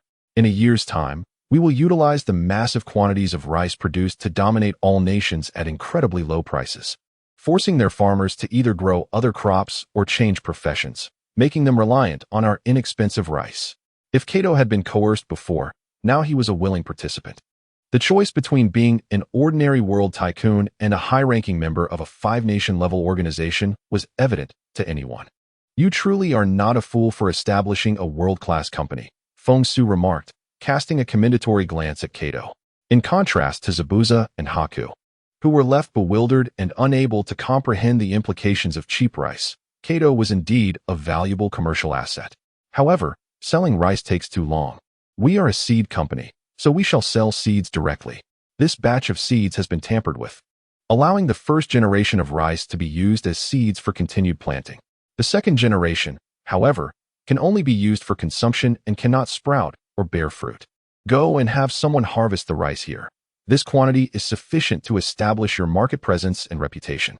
I will provide you with another batch of seeds for planting later, with harvests every 2 months, yielding 3 times. Feng Xu's words caused Kato's eyes to gleam with excitement. Selling seeds is undoubtedly more profitable than selling rice, allowing for swifter expansion and provoking far less resistance. Such high-yield rice will undoubtedly attract farmers from various nations, competing eagerly to purchase it. If any governmental force attempts to intervene, the farmers would become the most formidable obstacle. I understand now. I shall send someone to collect them, and tomorrow I will establish a company to generate momentum. Kato sprang up from the ground, excitement propelling him towards the exit. Feng Xu did not impede him, instead directing his gaze towards the somewhat dazed expressions of Zai Bujan and Bai. Sensing Feng Xu's scrutiny, Zai Bujan regained his composure and lowered his head respectfully. Chief, do you have any instructions for us? Feng Xu nodded slightly and replied, the name of the hidden village will be Sihong Village, just like the 4-Star Consortium, with a logo featuring 4 small stars. Furthermore, in the coming days, you will accompany me as I seek to recruit some ninjas to establish a hidden village. We naturally require some high-caliber ninjas to enhance its prestige. As he reflected on the plot within his mind, Feng Xu quickly identified 2 potential candidates, Karen and Haydn.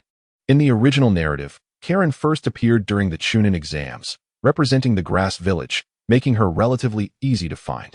As for Haydn, Feng Xu recalled that prior to Sasori's demise, he had not yet joined the Akatsuki organization. Currently, he should be in the land of water conducting his wicked cult activities as a murderer. Chapter 44, Zai Bujan, the ugly man once again insulted 2 weeks later. Under the auspices of the four-star consortium's investment and manpower, the bridge connecting the land of waves to the outside world was completed ahead of schedule, taking significantly less time than depicted in the original narrative. The completion of the bridge, coupled with the newly established four-star seed company, created a plethora of employment opportunities. Presently, in the land of waves, apart from those who lost loved ones at Kato's hands, nearly everyone had accepted the prevailing circumstances. Of course, Feng Xu also had Kato spend money to arrange for numerous reputable figures to promote and whitewash the situation among the populace, guiding public opinion to assert that the previous year was merely a trial before investment. The land of waves had endured this trial with resilience and unity, and the promise of better days filled with ample food was imminent. Such seemingly rational, yet essentially exaggerated statements alleviated the majority of the citizens' resistance. Following their lead, the people began to envision a brighter future, feeling grateful for the prospect of gainful employment and the imminent establishment of their own hidden village. There was no longer a need for direct cleansing of reputations. Anyone who dared to criticize or oppose the four-star consortium would be drowned out by the voices of other citizens. The consortium's prestige had subtly eclipsed that of the feudal lord of the land of waves. However, the feudal lord himself remained largely unconcerned, as he too profited from the situation, enjoying a life of luxury akin to that of nobility in larger nations. Compared to the previous climate of fear and the constant worry of assassination by Kato's men, this was an immensely improved situation. In summary, Feng Xu's series of tactics, learned from his past life, had left Kato, who had struggled for a year to seize the land of waves, in utter admiration. The sight of workers earning the minimum wage yet expressing gratitude towards their employer was simply absurd. Had he possessed even half of Feng Xu's ingenuity, he would have conquered the land of waves long ago. Naturally, Feng Xu's strategies were only effective on the impoverished citizens of the land of waves. The seventh squad, hailing from the affluent Hidden Leaf village, could only shake their heads in astonishment at such blatant manipulation. Kakashi, in particular, found it perplexing. If Kato possessed such audacity and means, why had he failed to seize the land of waves after a year, only to be met with fierce public resistance? Was it the arrival of their formidable team that forced Kato to think strategically? Although he could not comprehend it, the seventh squad, having successfully completed their mission, had no reason to linger. After bidding farewell to the beleaguered family of Tizuna, they set forth on their journey back to the Hidden Leaf village. Meanwhile, in the land of water, clad in a black coat and sporting a slicked-back hairstyle, Haydn obstructed the path of a passerby. "Brother, have you heard about the evil god cult?" "What?" Moments later, the unfortunate passerby found himself impaled against a tree by a metal rod, beneath which lay a grotesque symbol painted in blood. The anguished screams attracted the attention of Feng Xu and his companions, who were in pursuit of Haydn. This marked the third victim they had encountered along the way, truly a brutal method. Gazing at the gruesome scene, Bai instinctively furrowed his brow, a look of disgust crossing his face. Noticing Bai's reaction, Zai Bujan displayed a keen interest. To kill simply for the sake of killing, without any animosity or greed. How intriguing. While we have taken many lives, they were all targets or those who posed a threat to us. In fact, when some targets were too pitiful, I would let them go under the guise of death, and I would typically turn a blind eye. In comparison, I suddenly find myself thinking that I might still be a decent person. Zai Bujan turned his head, a bloodthirsty smile creeping onto his lips. "Boss, may I kill him later?" The screams of this scoundrel would surely be music to my ears. Upon hearing Zai Bujan's words, Feng Xu opened his eyes, sensing the malice. "If you wish to kill him, feel free." With that, he carelessly turned to walk away. "Come with me, he hasn't gotten far." Zai Bujan, momentarily caught off guard by Feng Xu's dismissive attitude, quickly followed with a grim expression. If Feng Xu deemed him incapable of the task, he would ensure that Haydn met his end. As they continued on their path, they soon encountered Haydn, who ambled along leisurely. Sensing the presence behind him, Haydn turned around, a grin spreading across his face. "Oh, what a surprise. 3 of you this time. Truly the evil god's blessing. Due to his incessant killing, The number of people traversing this road had dwindled significantly. The sudden appearance of 3 individuals was akin to a day's worth of traffic. So, handsome, beautiful, and the ugly one. Would you care to join our evil god cult? Bai, accustomed to being referred to as a female, could not be bothered to retort. As for the ugly one, Zai Bujan instantly knew whom Haydn was referring to, a chilling aura enveloping him. Feng Xu could overlook such remarks as the leader, but Haydn dared to speak so brazenly about someone on Zai Bujan's death list. Haydn, mistaking Zai Bujan's silence for confusion, continued enthusiastically, "Our doctrine is quite splendid. Killing not only goes unpunished, but also delights the evil god, who may even bestow blessings upon you. How marvelous is that?" Observing the sickly grin on Haydn's face only deepened Zai Bujan's aversion. He unsheathed his executioner's blade, pointing it directly at Haydn. "It seems you are indeed that serial killer. Are you prepared to die? Don't let him spill your blood if you wish to live," Feng Xu casually warned as the confrontation loomed. Haydn, hearing Feng Xu's words, gaped in astonishment. "You know about the prayer ritual? Are you also a follower of the evil god? You talk too much." As Haydn continued to engage Feng Xu in conversation, Zai Bujan, his expression cold, swung his blade with intent. Haydn quickly reacted, brandishing his scythe in a bid to trade wounds. However, a deep gash appeared across Haydn's chest, blood gushing forth, while Zai Bujan transformed into a puddle of water beneath the scythe. Before Haydn could process this, Zai Bujan's icy voice echoed from behind him. "Humph, you're full of flaws. I truly cannot fathom why the boss would take a liking to such worthless trash." As he spoke, the executioner's blade pierced Haydn's heart, pulling out with a heavy, blood-soaked finality. Such simplicity in ending it was utterly devoid of excitement.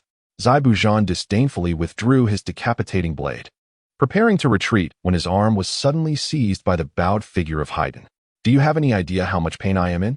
Haydn roared, blood gushing from his mouth as he traced a pattern with his toes on the ground.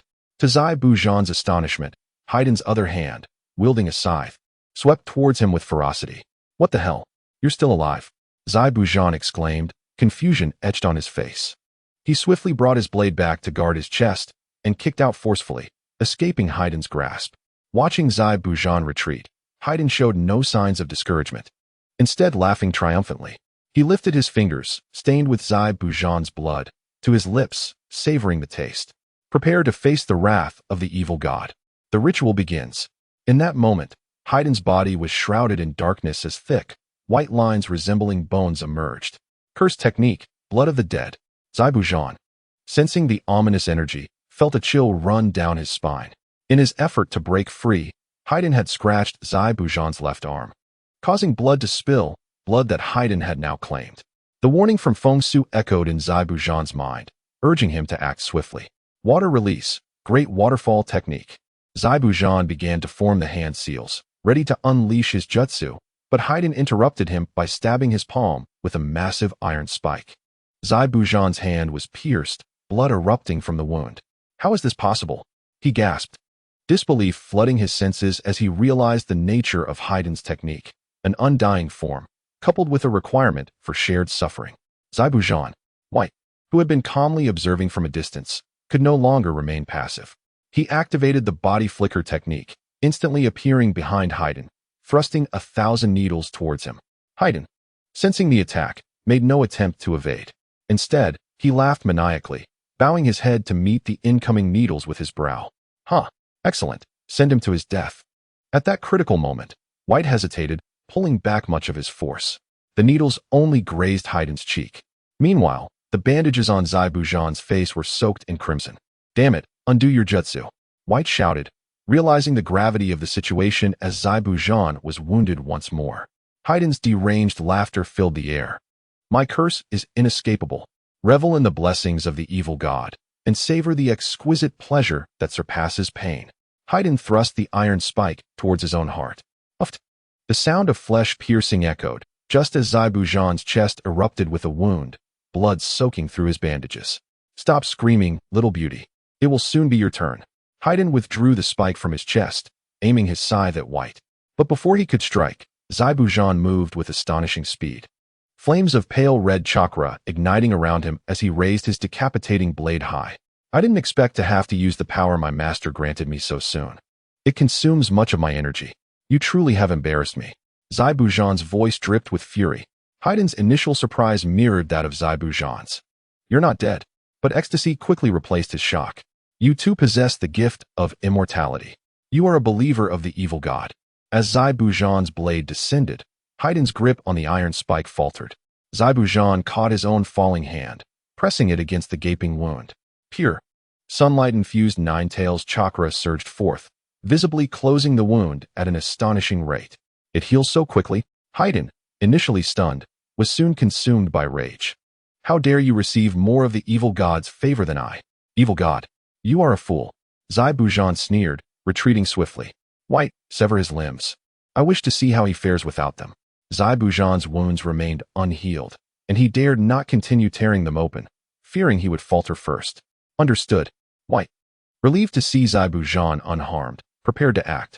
However, Haiden, now completely unhinged, shouted, Impossible. I am the most loyal follower of the evil god. The one most favored. Desperation grasped him as he brandished his scythe towards his own neck and forehead, disregarding the consequences. He only desired to witness Zai Buzhan's demise. Damn it, stop. White rushed forward at lightning speed to intervene, thrusting his needles towards Haiden's joints. Yet, with nimble agility, Haiden dodged the attack, embedding the blade into his own flesh. Although it merely grazed the surface, it rendered him immobile. You are indeed impressive, but this is where it ends. I have no desire to harvest two fools with damaged minds. The voice belonged to Feng Xu's shadow clone, who had appeared before Haiden, cloaked in a malevolent, golden-red chakra. The 9 foxtails behind him coiled around Haiden, lifting him high into the air. Splendid. Lord Feng Xu has intervened. White's anxiety dissipated, allowing him to step back. Zai Buzhan's face darkened, his head bowed in defeat. This terrifying chakra, this overwhelming malevolence and murderous intent. It feels like the embrace of a mother, ominous and wicked. Evil god, you are the great evil god. Haiden, ensnared by Feng Xu, first felt shock, then pure ecstasy. He gazed at Feng Xu as if beholding the world's greatest treasure. As he uttered the final words of praise to the evil god, fervor consumed him, causing his body to tremble. The chakra bestowed upon Zai Buzhan and the others was pure, yet when Feng Xu unleashed his own, the malevolent essence of the 9 tails, combined with his own extreme malice, erupted forth. This was malevolence beyond anything Haiden had ever encountered, a desire to obliterate and annihilate everything, akin to that of a legendary evil god. Indeed, my faithful follower, do not reject my blessings. Feng Xu's aura was deliberately unmasked, revealing for the first time the full extent of his malevolent essence. Blessings. At the mention of this word, Haiden recalled the faint red chakra flames surrounding Zai Buzhan. He flung open his remaining arm, discarding his weapon, surrendering fully to the moment. Feng Xu wasted no time. The 6 remaining foxtails pierced Haiden's body like wicked blades, flooding him with the most primal and malicious chakra. Ah, ha ha ha, this is incredible. This power. Ha ha ha, this pain. Delight. It's so delightful. Ha ha ha. Haiden howled in agony while laughing maniacally, his skin continuously burning and then healing. Once the dust settled, Feng Xu reattached his severed arm and lowered him to the ground. From now on, you will follow my lead. At these words, Haiden's fervor intensified. He even knelt, bowing his head in reverence to kiss Feng Xu's shoes. Great Lord of the evil god, your devoted servant awaits your command. Enough with the madness, thought Janbai. The fanatics of the evil god are utterly deranged. They manipulate foolish leaders with utter disregard. Chapter 46. Naruto's unique ability. In the Hokage office of Konoha village, Sarutobi Hiruzen pondered over a report meticulously drafted by Kakashi. The chakra tails had transformed into 3, capable of releasing a chakra conglomerate with lethal force equivalent to at least a high-level ninjutsu. Moreover, Naruto had relinquished his body to Feng Xu for nearly 2 weeks, remaining out of sight. Hiruzen furrowed his brow, his expression grim.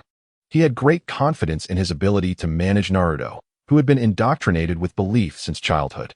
However, the sudden emergence of Feng Xu, with his erratic and violent disposition, left Hiruzen feeling utterly powerless. Upon first encountering Feng Xu, he sensed an innate coldness and disdain. The lack of any semblance of familiarity or respect in Feng Xu's gaze was palpable. Hiruzen understood that Feng Xu wielded Naruto as a double-edged sword. Yet, He had never anticipated that the hilt would vanish before the sword was ever drawn. Suppressing his inner turmoil and frustration, Hiruzen meticulously analyzed the report submitted by Kakashi. The document was comprehensive, detailing the route of the attacks and the involvement of the four-star consortium in the Land of Waves. It spanned over 20,000 words. And besides Kakashi's observations, he had also consulted Sasuke and Sakura. From their accounts, Hiruzen discerned the crux of the issue. The recognition from comrades was another facet of oneself, compounded by guilt and shame stemming from their injuries. Hiruzen had a profound understanding of Naruto and quickly pinpointed the problem.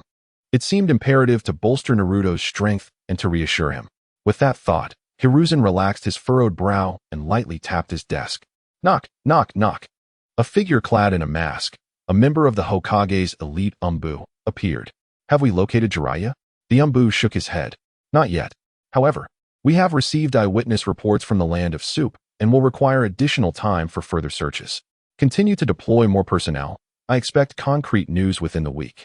Understood, the Umbu ninja replied respectfully. Just as he was about to depart, Hiruzen's voice interrupted him once more. Also, summon Iruka and Asuma. The chakra affinities of the three members of Team 7 had been tested once they had advanced their chakra mastery to the level of Chunin. Thus, Hiruzen intended for Asuma, who shared a wind affinity, to instruct Naruto before Jiraiya's return. Meanwhile, across the street from the Hokage building, Feng Xu was engaged in conversation with Sasuke and Sakura. Enjoying Dango. The discussion was primarily led by Sasuke and Sakura, while Feng Xu observed the Hokage office. It was only when he saw Iruka and Asuma enter the building that Feng Xu signaled Sasuke to settle the bill. Sasuke, not one to refuse, promptly went to the counter to pay, as it was his suggestion to treat them and discuss Naruto's situation. Regarding Naruto, Sasuke felt a mix of confusion. He, like Sakura, found Naruto irritating, yet there was an inexplicable urge to draw closer, as if an unseen force compelled him. Feng Xu, regarding what we just discussed, please convey it. Sasuke began, but Feng Xu interrupted him with a wave of his hand. Enough, I will speak to him properly. Given that the current dominant personality had yet to reach 80 in terms of trust and reliance, Feng Xu's continued control over the body was futile. The balance of power was no longer in his favor, and the body could be reclaimed at any moment. Moreover, Naruto had been lost in self-pity, staring blankly into the void, resulting in a complete absence of dark influence accumulation over the past 2 weeks, severely hindering his growth and strength. The recent arrival of Iruka and Asuma indicated that Sarutobi Hiruzen intended to intervene, rather than allowing Hiruzen to send someone to counsel or undermine him. Feng Xu preferred to take the initiative and clarify matters with Naruto. After all this time, he refused to believe that Naruto had not come to terms with his situation. Well then, I must take my leave. Feng Xu bid farewell with a wave, swiftly departing. Meanwhile, in Naruto's consciousness, Feng Xu's voice resonated in his ears. You heard what Sasuke and Sakura said, didn't you? What are you planning to do now? Will you bravely confront this, or will you completely surrender your body to me? Upon hearing Feng Xu's words, Naruto's previously vacant gaze flickered with a hint of life. However, instead of answering Feng Xu's question, he returned to the earlier discussion regarding the relationship between a king and his steed. Feng Xu, I have contemplated your words for quite some time and have reflected deeply on my actions. Moreover, your interpretation of the king and steed relationship is misguided. It is not merely the stronger that assumes the role of the king. A king should possess the wisdom to guide in the right direction, holding the reins to prevent the steed from straying from the path. The true master is one who curbs the wild instincts of a powerful steed. As Naruto spoke, his eyes grew brighter, and by the final statement, he stood upright. Indeed, during these past 2 weeks, he had not merely wallowed in despondency, but had repeatedly contemplated Feng Xu's words and their relationship. So what now? Feng Xu inquired, intrigued by Naruto's newfound insight. Today, he would witness whether this legendary concept could sway him, an otherworldly demon. Thus, despite being stronger and more ruthless, you find yourself unable to dominate the body, while I, who am far gentler and more optimistic, possess the ability to control it. Just as a ninja wields ninjutsu, akin to a samurai with a katana, our relationship has always been synergistic, a unity of two intertwined beings. You are akin to my ninjutsu, my weapon, and I must ensure you operate in the correct direction. Feng Xu chuckled, bemused. What a twisted rationale. On what grounds do you presume I am your weapon? You must understand, if I choose not to, I can abstain from fighting in any perilous situation you face. But you would not. Naruto shook his head, exuding certainty. You are merely a more brutal version of me. Hence you would never abandon your own. Besides, if I perish, so do you. My sorrow would only amplify yours. Our bond is unbreakable. Feng Xu gasped in frustration. How infuriating. In just 2 weeks, Naruto has somehow become more astute. Moreover, this so-called unique ability truly had a gift for words. Although Feng Xu yearned to continue refuting Naruto's fallacies, upon returning to his balcony, he caught sight of Sarutobi Hiruzen and the others below. Humph. Our debate will resume another time. I shall return control to you. In an instant, Feng Xu retreated into Naruto's being. Naruto, now with a glimmer of determination in his eyes, re-emerged. Don't leave. I still have not finished speaking. You haven't explained how to harness the chakra of the 9 tails. Naruto had hesitated to reclaim control initially, fearing that Feng Xu would withdraw and cease communication. Alas, this concern proved valid. He had only managed to convey half of his thoughts. Just as he prepared to unleash a torrent of inner cries, a knock at the door interrupted him. Opening it, he was greeted by a familiar face that filled him with joy. Grandfather 3rd Hokage and Irika-sensei. Upon hearing this familiar address, Sarutobi Hiruzen's stern demeanor faltered. You are Naruto? Chapter 47. Training and journey to the route base early the next morning at the usual training ground of Team 7. Naruto was diligently forming hand seals, practicing the newly acquired wind release technique. Wind release, great breakthrough. His exertion was commendable, but unfortunately, the wind he produced resembled that of a low-speed fan, barely providing relief from the heat. Damn it, another failure. This jutsu taught by Asuma-sensei is so difficult. If only it were as simple as the shadow clone technique. Feeling somewhat disheartened, Naruto sat down to rest. As for Asuma, the instructor who was supposed to teach him the jutsu, he had been assigned to this task by Hiruzen Sarutobi the day before. Concerned about Naruto's progress, Hiruzen had visited Naruto's home accompanied by Irika and Asuma. Upon seeing Naruto's confident demeanor, Hiruzen felt reassured. After all, he desired a compliant Jinchuriki of the 9 tails, not an unpredictable element.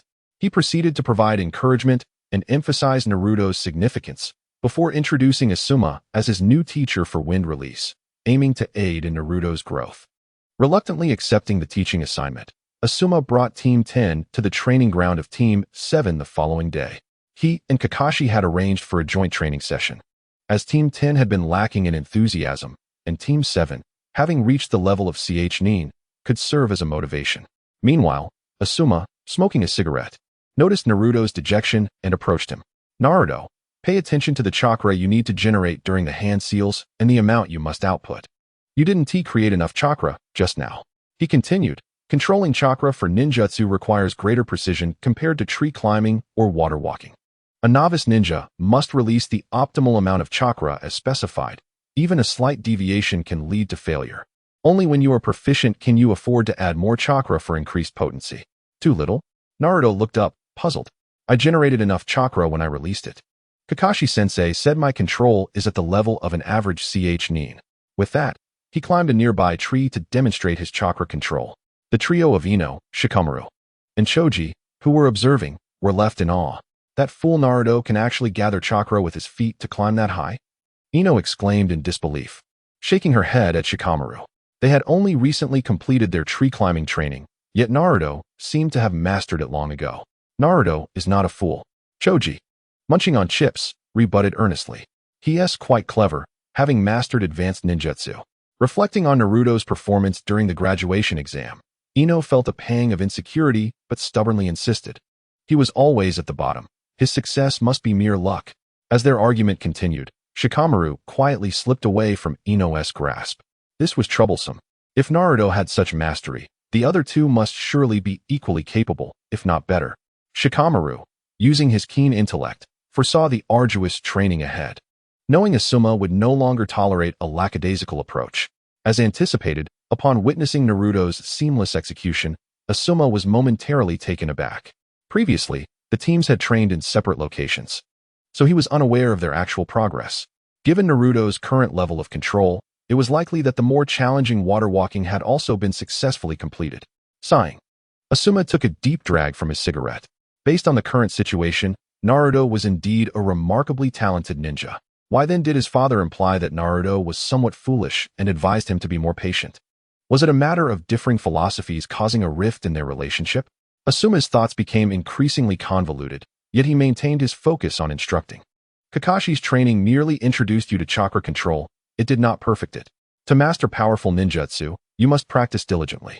While speaking, Asuma demonstrated the great breakthrough technique, meticulously forming the necessary hand seals to generate the corresponding chakra through the fusion of physical and mental energy. With his hands moving gracefully, Asuma released chakra, enveloped in a radiant blue glow. He then concentrated this chakra into his mouth, preparing to unleash the jutsu. Drawing in a deep breath, he exhaled sharply, announcing, "Wind release, great breakthrough." Instantly, a small tornado, nearly 5 meters tall and 1 meter wide, formed before them, lifting sand and debris from the ground, causing the hair of the observing trio to flutter wildly. Impressive. Naruto's eyes sparkled with admiration. Seeing Naruto's awe, Asuma felt a sense of satisfaction as he lit another cigarette. What I meant was that while you generated enough chakra, you wasted much of it in your control output, leading to insufficiency. If you cannot precisely control the output, consider initially generating more to offset the waste. Understanding dawned on Naruto, and he quickly formed the seals again. This time, his effort yielded a tiny tornado less than half a meter in size. Asuma nodded approvingly. Good, keep progressing like this. Once you can create a tornado of my caliber, I will teach you advanced ninjutsu and higher chakra nature transformations. The great breakthrough was a technique Asuma had mastered overnight, and its power was not overwhelmingly strong, so his expectations were reasonable. Given Naruto's chakra reserves, he could likely practice the technique dozens of times a day, achieving mastery within a month. In contrast, an average ninja with lesser chakra might only practice a few times a day and require years to reach proficiency. With Asuma outlining this promising prospect, Naruto's enthusiasm surged, and he resumed his diligent practice. The morning swiftly passed, without the Nine-Tails chakra to recharge him. Naruto soon found his reserves depleted. After bidding farewell to Asuma and Team 10, he relinquished control of his body to F-Gene, a decision they had agreed upon the previous night. F-Gene, now in control, stretched and flexed his fingers, relishing the fresh air. As he executed these unusual movements, a shadowy figure observing from the sidelines seemed to grasp the situation.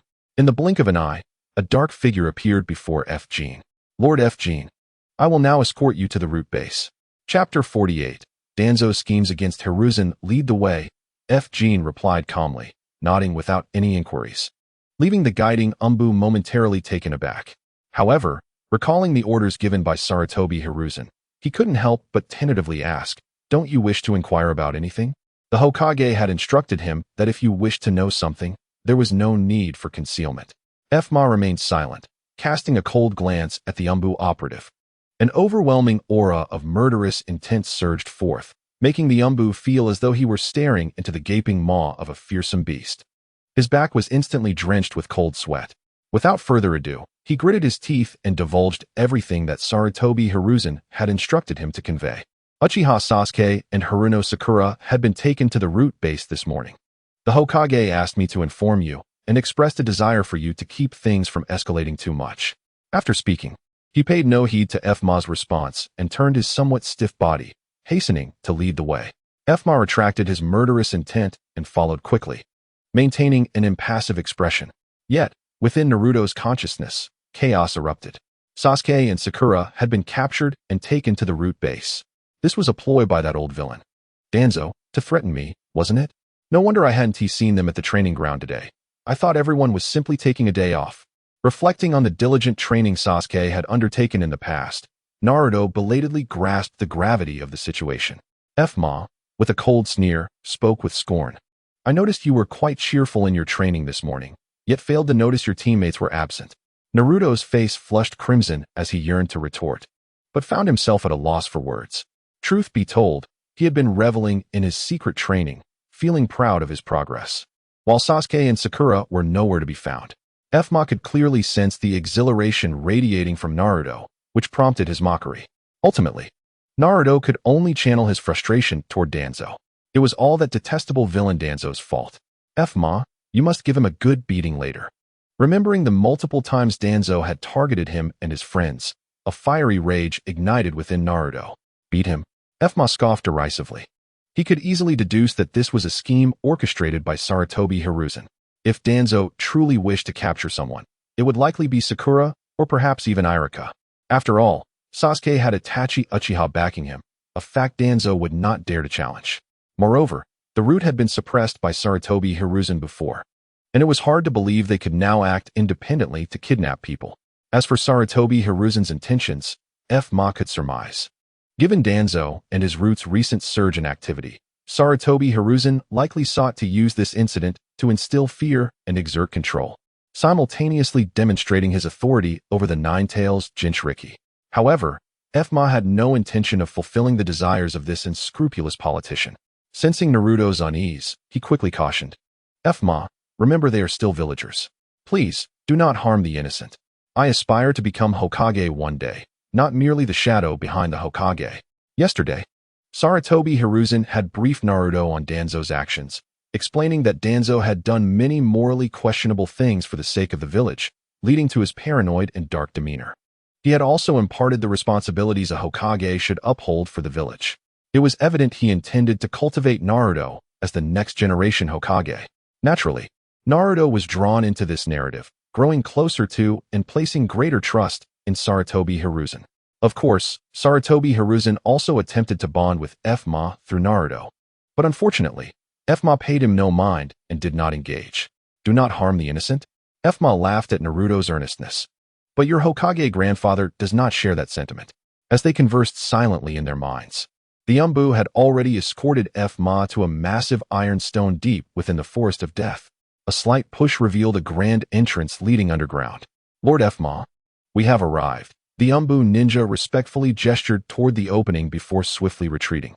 However, before he could take 2 steps, Fma's icy voice resonated. Did I permit you to leave?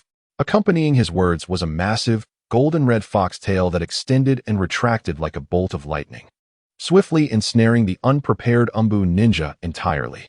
The tail exuded a malevolent, oppressive chakra that seared the Umbu's skin. What do you intend to do? Suppressing his fear, the Umbu ninja barked defiantly. I am here on behalf of the Hokage to guide you in rescuing your comrades. Then why are you trying to flee? Fma grinned, though his eyes held no mirth. You Umbu and root ninjas all wear masks. How am I to trust you? You may as well accompany me willingly. Ignoring the Umbu's struggles, Fma proceeded into the underground entrance with him in tow. Meanwhile, in the Hokage's office, Sarutobi Hiruzen intertwined his fingers, resting his chin upon them as he observed Fma's actions through a crystal ball. Seeing Fma obediently follow the Umbu he dispatched, a satisfied smile crept across his face. Suddenly, the office door swung open, and Danzo's brazen voice echoed in. Hiruzen, did you summon me to apologize? Wrapped in bandages, Danzo entered with Yamenka F and a high GA clan ninja. Clearly, after the death of Oil Girl Kyurine, his loyal protectors had been swiftly replaced with formidable newcomers. It should be you apologizing to me, Danzo. Sarutobi Hiruzen's voice boomed, his smile vanishing in an instant. His gaze toward Danzo was filled with discontent. Not only had Danzo repeatedly acted against the Nine-Tails Jinchuriki, but he had also dared to abduct a member of the Sarutobi clan to bolster the root. Frankly, this had crossed a red line for him. Over the years, he had shown considerable leniency toward Danzo, allowing him to recruit ninjas from various clans into the root and even suppressing discontent among the clans, tolerating his merciless assassinations. But now, he had the audacity to extend his reach to the Sarutobi clan. Your young subordinates possess remarkable potential. Nurture them well, and they will become powerful fire-style ninjas. Danzo refused to back down, glaring fiercely at Sarutobi Hiruzen. You are quite bold, Sarutobi Hiruzen retorted, pushing the crystal ball before him. However, your actions of kidnapping Sasuke and Sakura have gone too far. Uzumaki Fma is already on his way. What? Danzo's expression darkened as he turned to look. Indeed, he witnessed the Umbu and Fma entering the Forest of Death. Hiruzen, what are you playing at? Aware of the events in the Land of Waves, Danzo understood Fma's current strength. Coupled with Sarutobi Hiruzen's interference, he had initially intended to temporarily withdraw. Yet now, the situation had inexplicably escalated to his base. With Fma learning of it before him, this was clearly Sarutobi Hiruzen's scheme to use Fma against him. Chapter 49, A River of Blood and Slaughter. What do I mean? Sarutobi Hiruzen leaned back against his chair, his expression unchanging as he spoke. I merely advise you to cease your interest in Jinchuriki and return my people to me. Hearing this, Danzo's face flickered with various emotions, ultimately yielding as he lowered his head. Return the Jinchuriki, and by afternoon, you will see your young subordinates. Furthermore, I will refrain from any actions until the Nin exams conclude. Danzo's lowered gaze was filled with a fierce determination. However, he would soon be free from this indignation and blame. What he needed now was to conserve his strength until the Nin exams concluded. Observing Danzo's swift capitulation, Sarutobi Hiruzen regarded him with surprise. In the past, Danzo would have engaged him in a prolonged argument. Then one must proclaim, "Danzo, I am the Hokage." To which Danzo would retort, "You will come to regret this." The absence of this exchange left Sarutobi Hiruzen momentarily disoriented, loosening the collar of his ceremonial robe. "Do I need to instruct you on the principle that mistakes warrant punishment? Do you wish to obliterate my base?" Danzo, filled with shock and fury, gazed at Sarutobi in disbelief. "Are you truly intent on taking action against me? Do not forget the sordid dealings we have shared. If you dare to destroy my base, I shall expose everything, tearing away the hypocritical mask you have worn for so long." At this juncture, Danzo seemed to regain his confidence, sneering, "I am but a worm in the shadows. Reputation holds no value for me."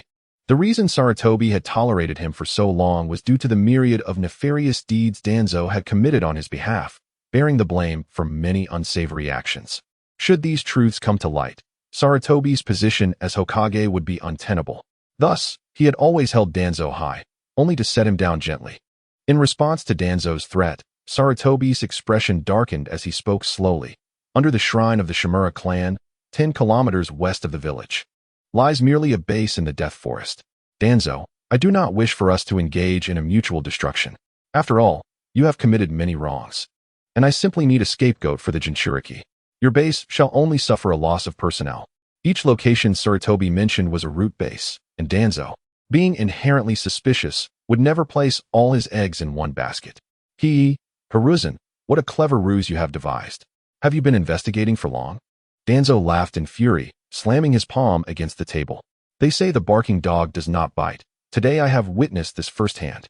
Let me see just how alluring this Nine-Tails Jinchuriki is, prompting you to turn against an old ally. No sooner had Danzo uttered these words than the scene within the crystal ball shifted to the entrance of the root base, followed by the capture of the Hokage's direct umbu, nearly causing Danzo to burst into laughter. "Haha, Hiruzen, is this the Nine-Tails Jinchuriki you have under your control? Truly impressive. To see an elite chunin so easily subdued." Sarutobi remained silent, having anticipated this scenario. He had long conducted a personality profile on Kazekage, deeming him simply dangerous. Thus, he did not naively rely on Naruto to maintain control. He had even assembled a sealing team to research techniques for sealing or separating personalities.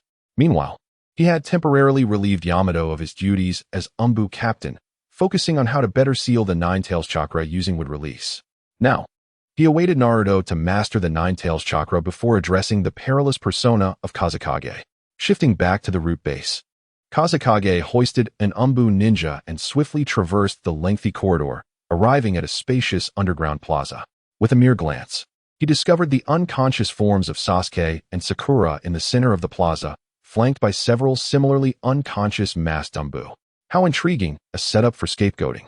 Harnessing the malicious intent brought forth by the Nine-Tails chakra, Kazekage sensed over a dozen hostile presences lurking in the darkness surrounding the plaza, slowly approaching the corridor behind him. Sensing their intent, he swiftly moved towards Sasuke and Sakura. Concurrently, Naruto's consciousness began to stir, urging Kazekage to check on their condition. Just as Kazekage crouched to assess them, the hostile presences surged, blocking the corridor's entrance, bellowing for all to hear, "Intruders! The Nine-Tails Jinchuriki is upon us." These ominous figures were none other than the masked Umbu. Having shouted, they all rushed into the corridor, hastily vacating the area. Just as I suspected, a scapegoat ploy, using me to weaken and undermine Danzo. Kazekage paid no mind to the Umbu's escape, knowing the exit had been obliterated, rendering their escape futile. The cries soon attracted a multitude of root ninjas from within the base. Upon seeing their fallen comrades around Kazekage, they quickly surrounded him. Kazekage casually stretched his joints, a bloodthirsty smile creeping across his face as he rendered the Umbu unconscious and discarded them. Let the interest begin to accrue, shall we? With a swift hand sign. Multiple shadow clone technique. In an instant, nearly 100 shadow clones, cloaked in the crimson gold chakra of the Nine Tails, materialized. The clones split into two groups. One set rushed towards the blocked corridor, while the other surged to meet the numerous root ninjas charging from inside the base. Thus began an unbalanced slaughter. Earth release, earth flow, wind release. The rushing root ninjas barely had time to form hand seals before being cleaved in two by the chakra-enhanced tails of the shadow clones. Even those who successfully formed seals found it impossible to land a hit on the shadow clone's formidable physical prowess. Soon, the ground was awash with blood and mangled corpses. Bored, Kazekage noted the attackers were all merely chunin, without a single jonin or special jonin among them. Relaxed and supported by the chakra tails, he sat back and yawned. Meanwhile, Naruto's consciousness was in an uproar. However, due to Kazekage's reluctance to awaken the unconscious Sasuke and Sakura, Naruto dared not seize control of the body, fearing the consequences.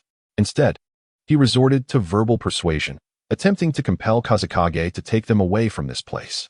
Just as Kazekage mocked Naruto's incessant pleas, a sudden attack drew his attention. Ninjutsu, super beast imitation. Roaring, a black and white ink-painted tiger and a giant eagle lunged from the shadows, colliding forcefully with the nearest shadow clone, reducing it to nothingness before continuing their assault on Kazekage himself. Oh, at this stage, Sai possesses Jonin-level destructive power? Kazekage mused, noting that only Jonin-level destruction could harm his Nine Tails chakra shadow clones. Such a young Jonin, Danzo will surely lament this. As he spoke, the foxtails behind Kazekage suddenly lunged towards the darkness to the left. Found you. With a swift motion, the tail struck Sai directly in the chest, reducing him to a puddle of ink. A flurry of voices ensued. Hurry, we must act. The ink cover won't last long. Secret technique. Heart turn technique. Secret technique. Shadow imitation technique. Secret technique. Partial multiplication technique. As the darkness faded, 4 figures emerged before Kazekage. Leading the charge was Sai, panting as he wielded a brush. Flanked by 3 ninjas from the Inuzuka, Nara, and Akimichi clans, having completed their hand seals. Buy me some time. Sai shouted to the trio as he unfurled a scroll in the air, rapidly drawing on it with swift strokes. Simultaneously, the trio unleashed their attacks in response to Sai's command.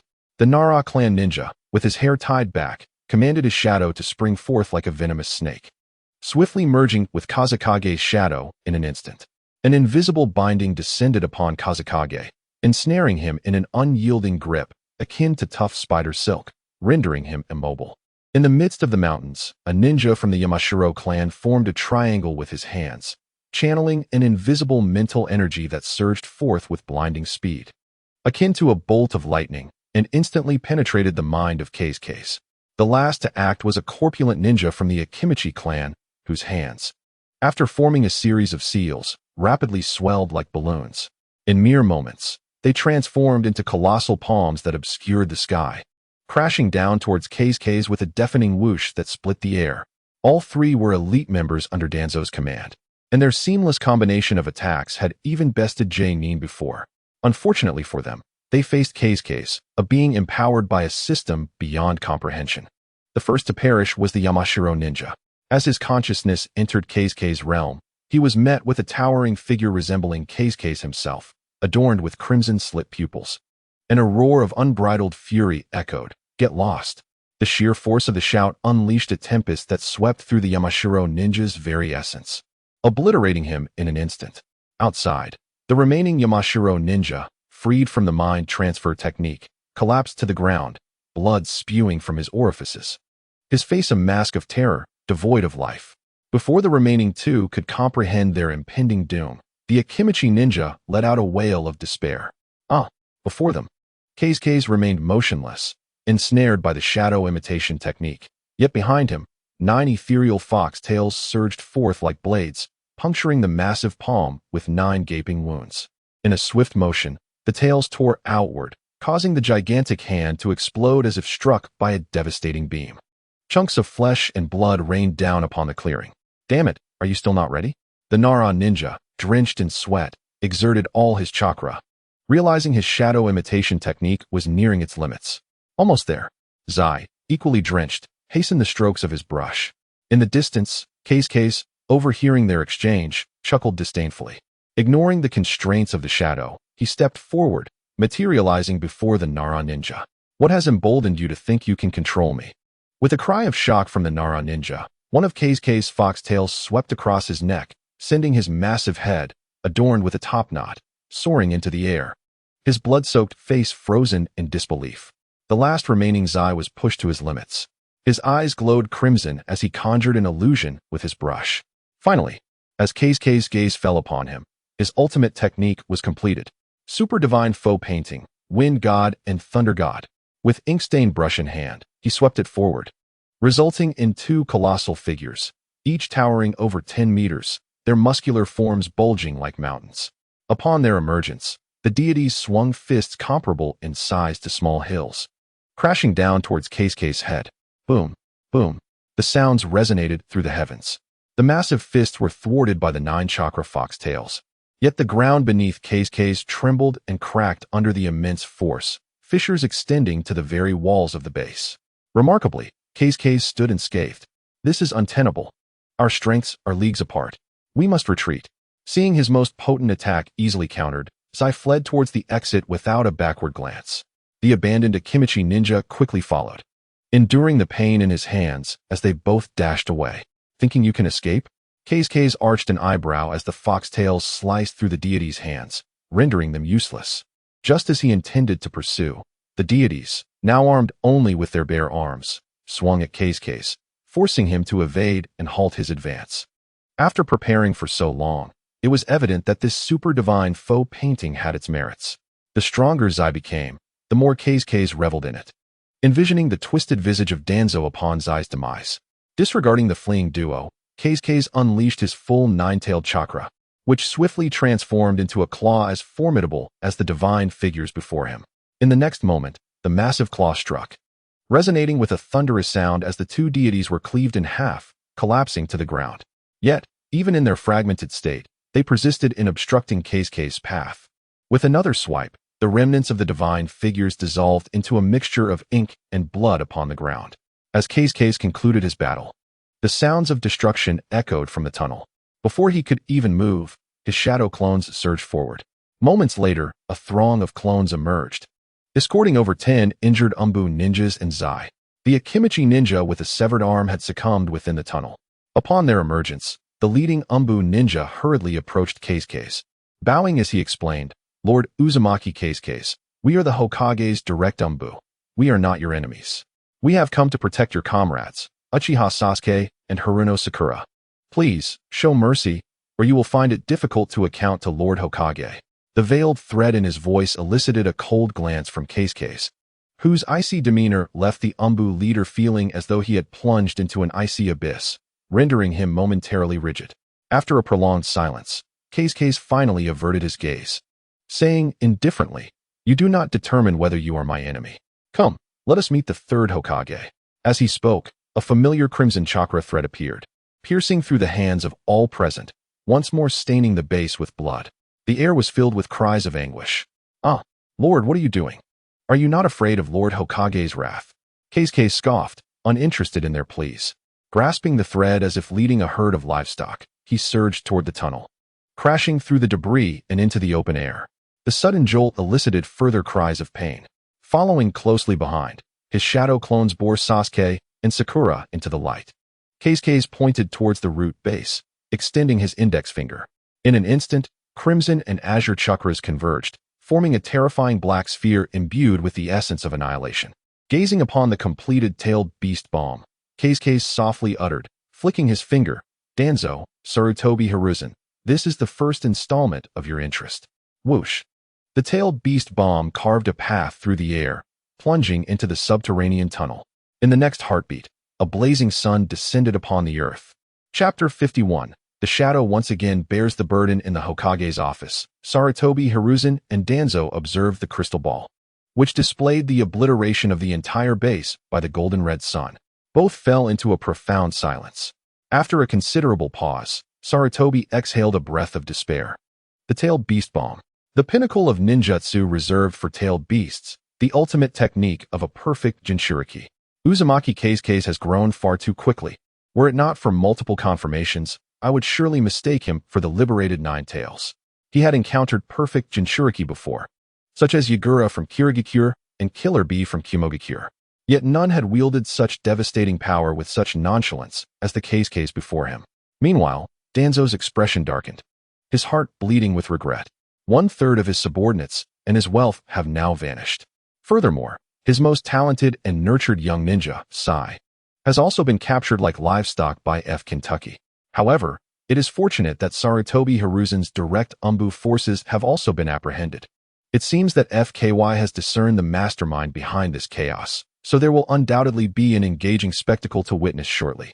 Although aware of the impending drama, Danzo's fury was still difficult to contain. He crushed the corner of the desk in anger and locked his gaze onto Hiruzen. Is this the outcome you desired, Hiruzen?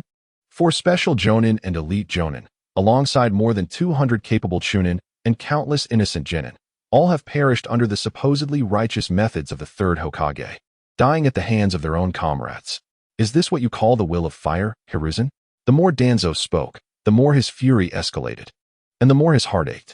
He angrily waved his sleeve and turned his back. You must impose a punishment and compensation for the jinchuriki that satisfies me.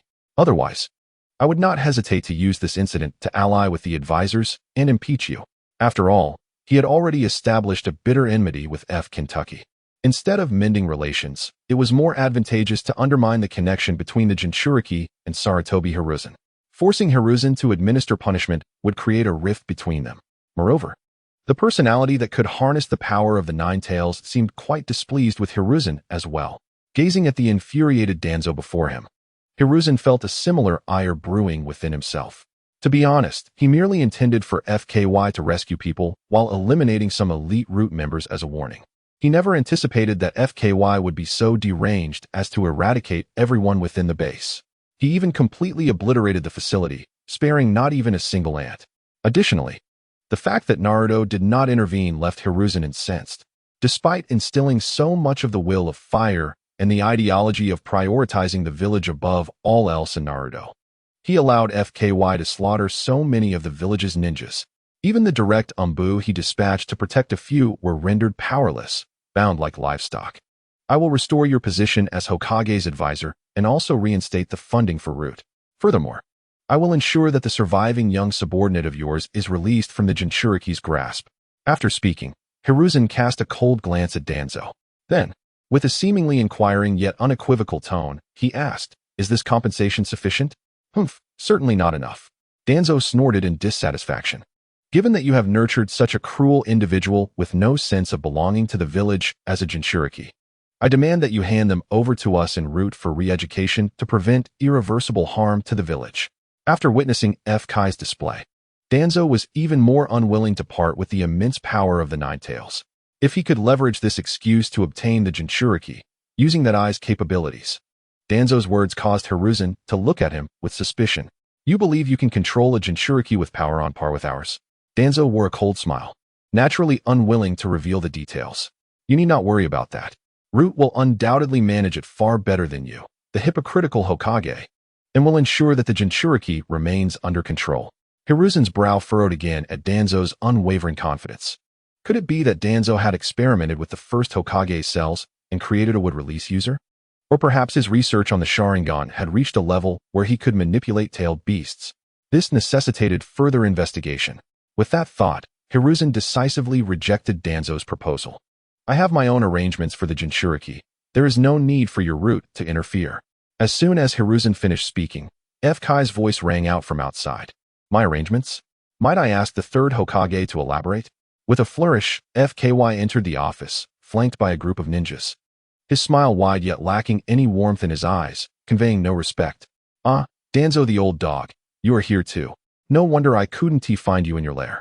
Upon turning and seeing Danzo's face as dark as the bottom of a pot, FKY feigned surprise. "How have you been lately? Still nursing that bruise on your backside? You insolent wretch, shut your mouth." FK's first two sentences instantly breached Danzo's defenses. Being called an old dog was one thing. He was used to such insults, but the humiliation of being kicked by FKY 2 weeks prior, with the mark still vivid. Was a disgrace Danzo could never forget. This left him too ashamed to show his face for an entire week, even avoiding his subordinates en route.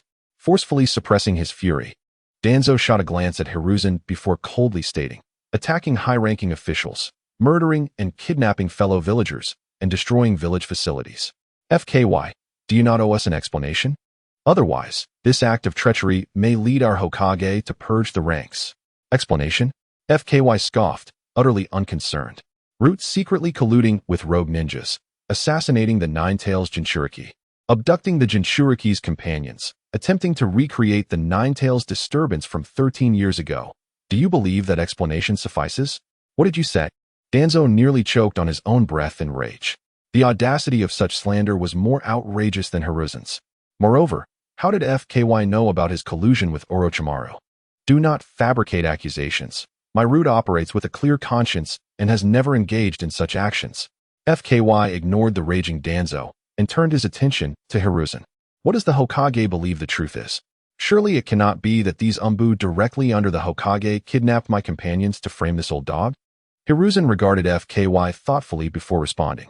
You are indeed correct. There are issues within Root, but they are unrelated to Danzo. It was your destruction of the base that caused the emergence of traitors. Nonsense.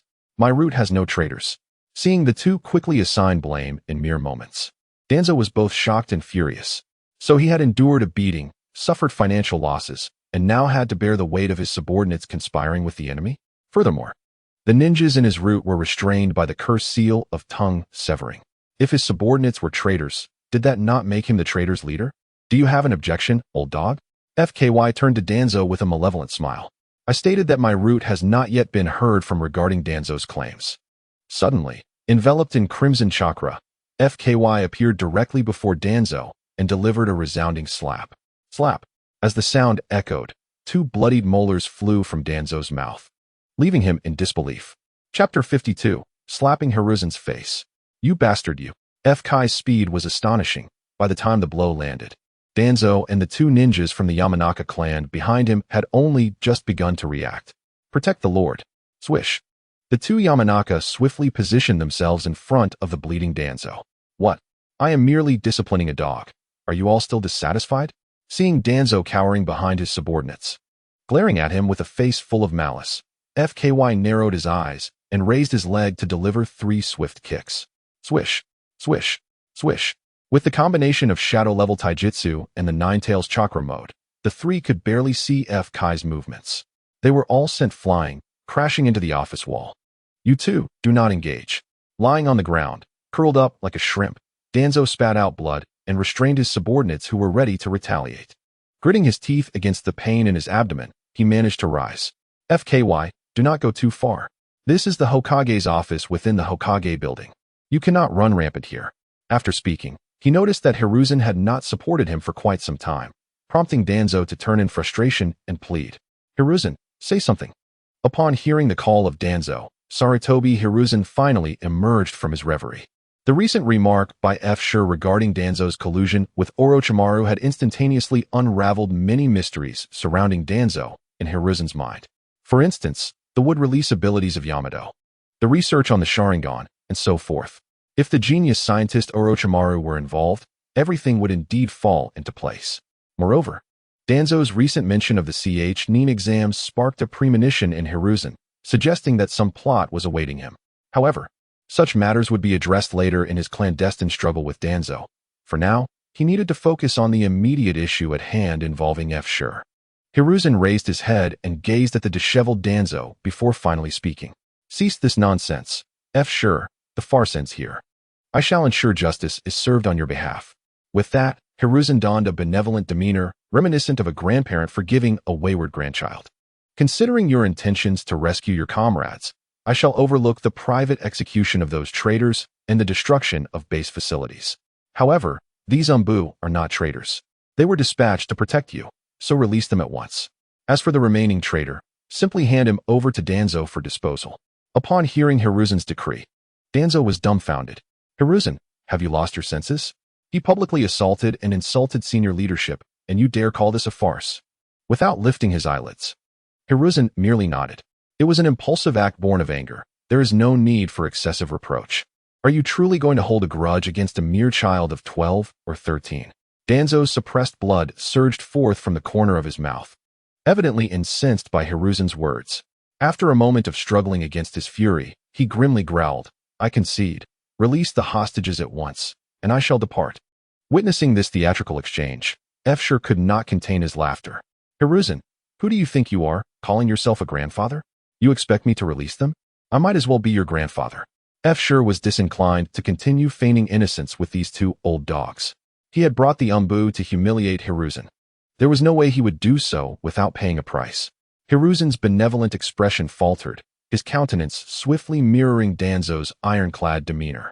Enough of this nonsense. Release them immediately. I shall not repeat myself. Hiruzen no longer referred to himself as a grandfather. His tone was now laced with authority. Feng, emboldened by his current strength, felt no need to placate Hiruzen. He would unleash his wrath freely, knowing full well that Hiruzen was powerless against him.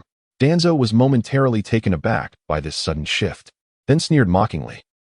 Shooting oneself in the foot. You would have been better off handing them over to me from the start. Silence, Hiruzen bellowed, turning his head in anger.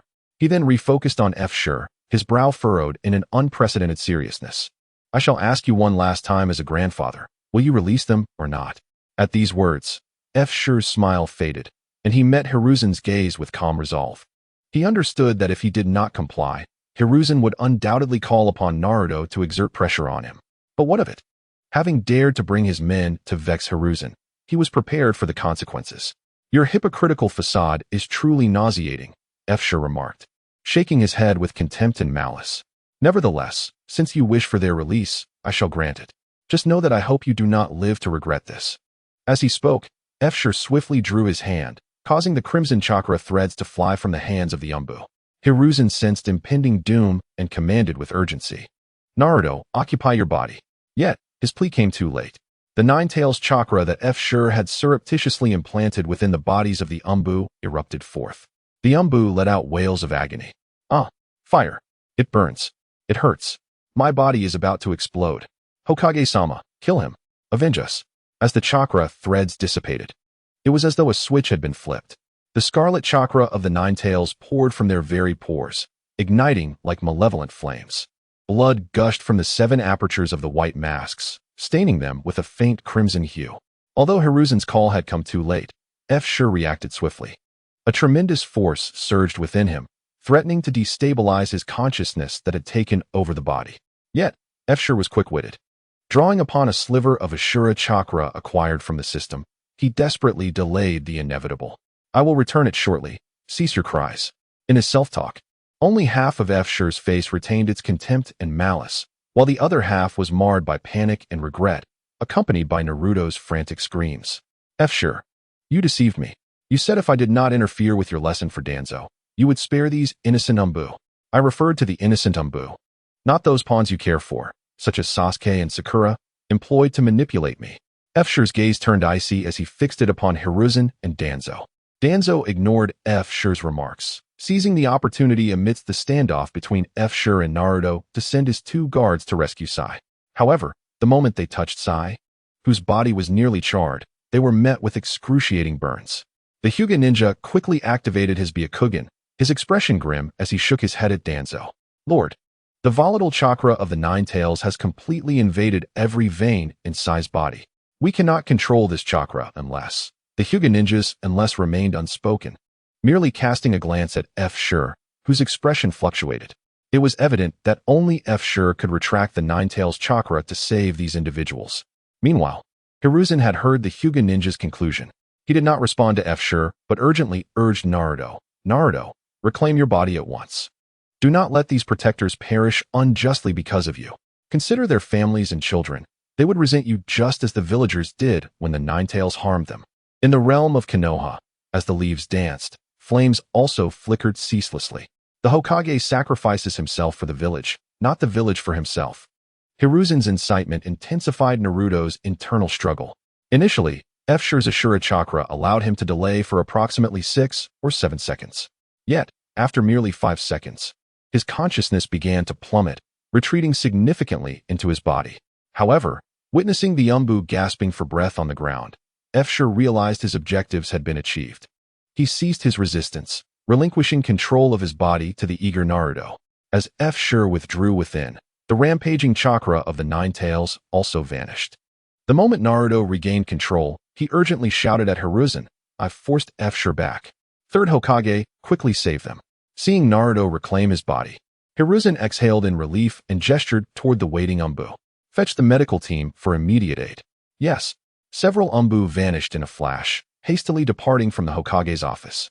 On Danzo's side, his subordinate, Yamanaka F, possessed medical ninjutsu.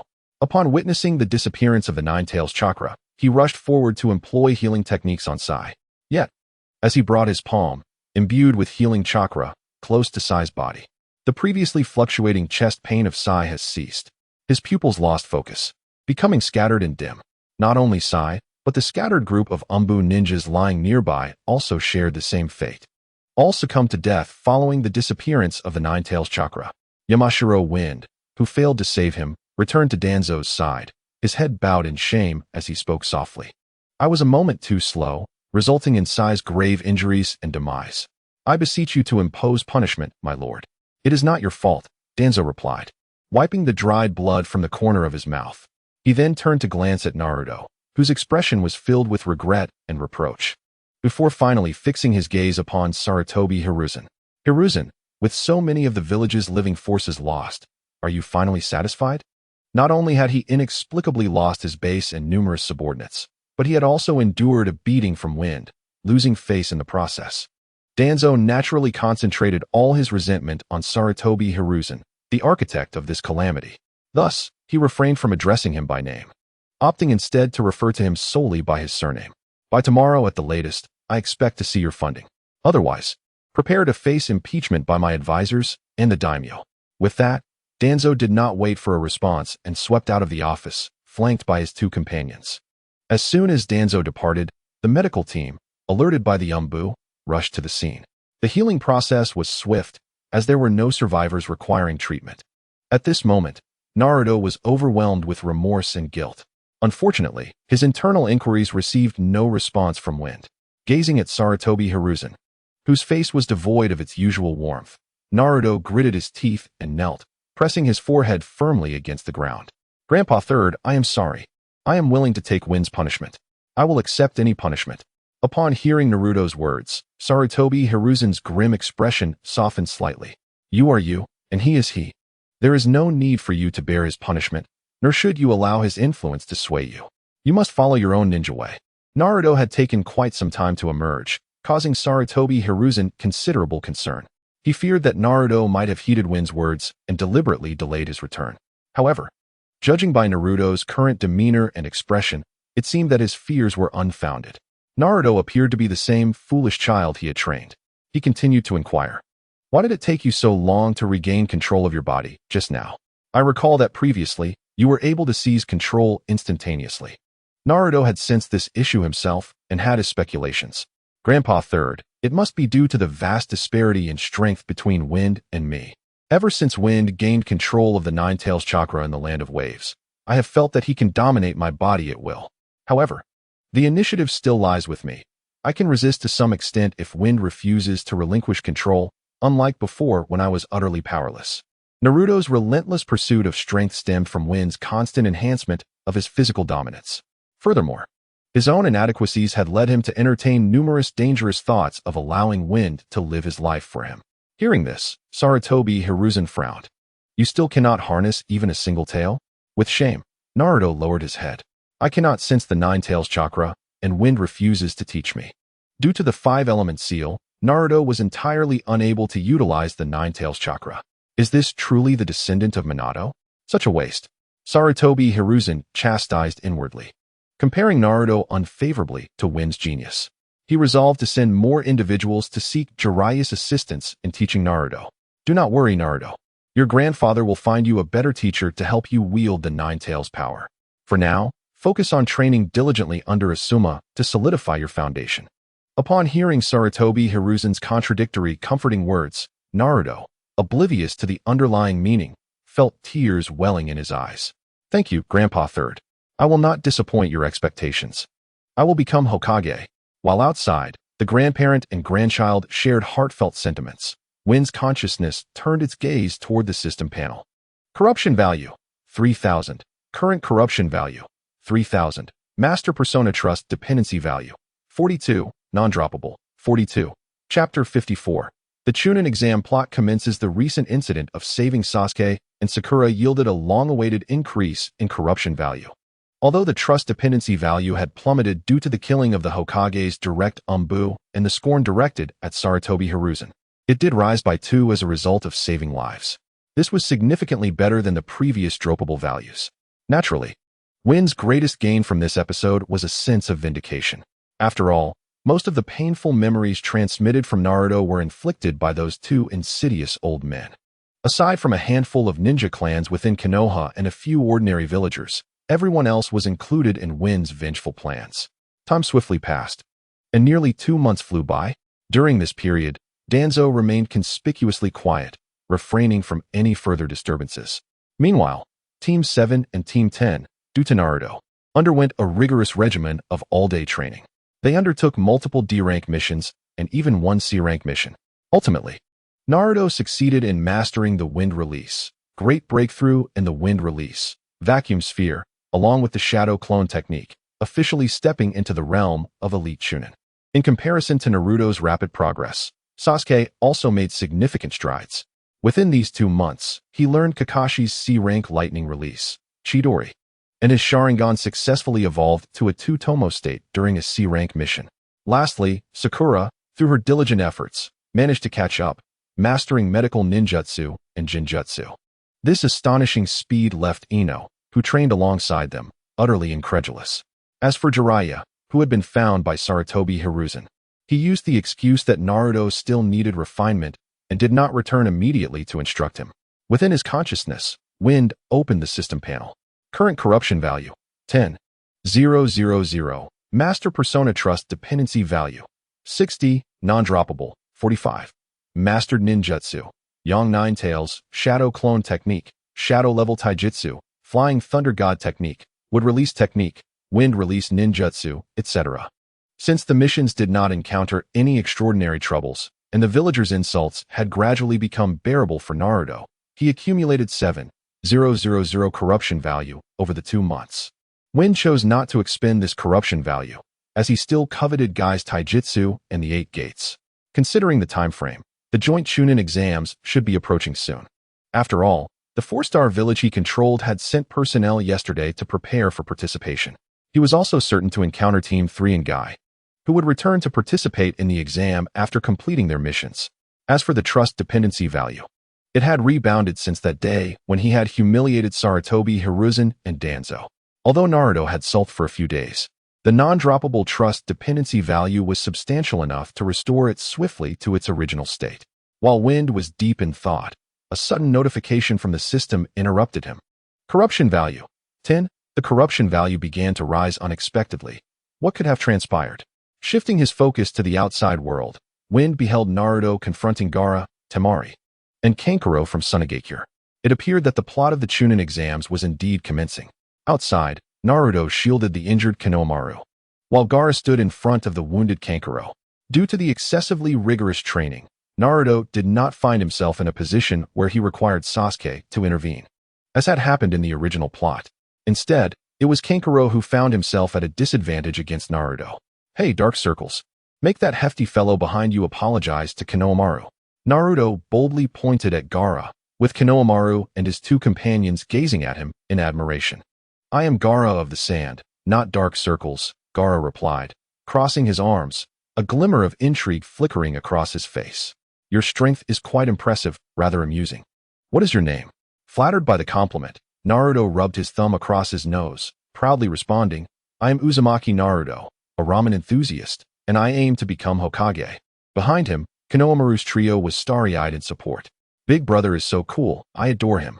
Sakura, however, covered her face, discreetly stepping back, attempting to pretend she did not know Naruto. Gaara, Temari, and Kankuro exchanged glances, feeling a bit awkward. They seemed to have encountered a fool. It was merely a name exchange, yet Naruto had suddenly divulged his hobbies and aspirations. Moreover, those 3 behind him, acting as his cheerleaders, had just engaged in a skirmish with them. How embarrassing. Kankuro thought to himself that he truly needed to train harder. Temari turned her head away, her expression reflecting deep humiliation, while Kankuro, his face darkened, tightened his grip on his puppet, choosing not to retort. Meanwhile, Gaara suddenly lost interest in Naruto. With a dismissive tone, he instructed his companions. "Let us go?" Noticing Gaara's indifference and their intention to leave without an apology, Naruto reached out, seizing the gourd strapped to Gaara's back. "You won't leave without apologizing. Make that hefty fellow apologize." Upon having his mother's treasured gourd grasped, Gaara's expression shifted drastically, a chilling aura of menace radiating from him. Kankuro, startled by Naruto's audacity, quickly interjected, "Gaara, stay calm. Do not forget our purpose." Temari added sternly, "If you value your life, let go now." What? Naruto was momentarily puzzled by their words. However, Gaara's patience had reached its limit, his teeth grinding audibly. Seeing that Naruto showed no sign of releasing his grip, Gaara swiftly formed a hand seal. Sand coffin. In an instant, a torrent of sand erupted from the gourd, rapidly enveloping Naruto. Realizing the danger, Naruto hastily released his grip, attempting to retreat.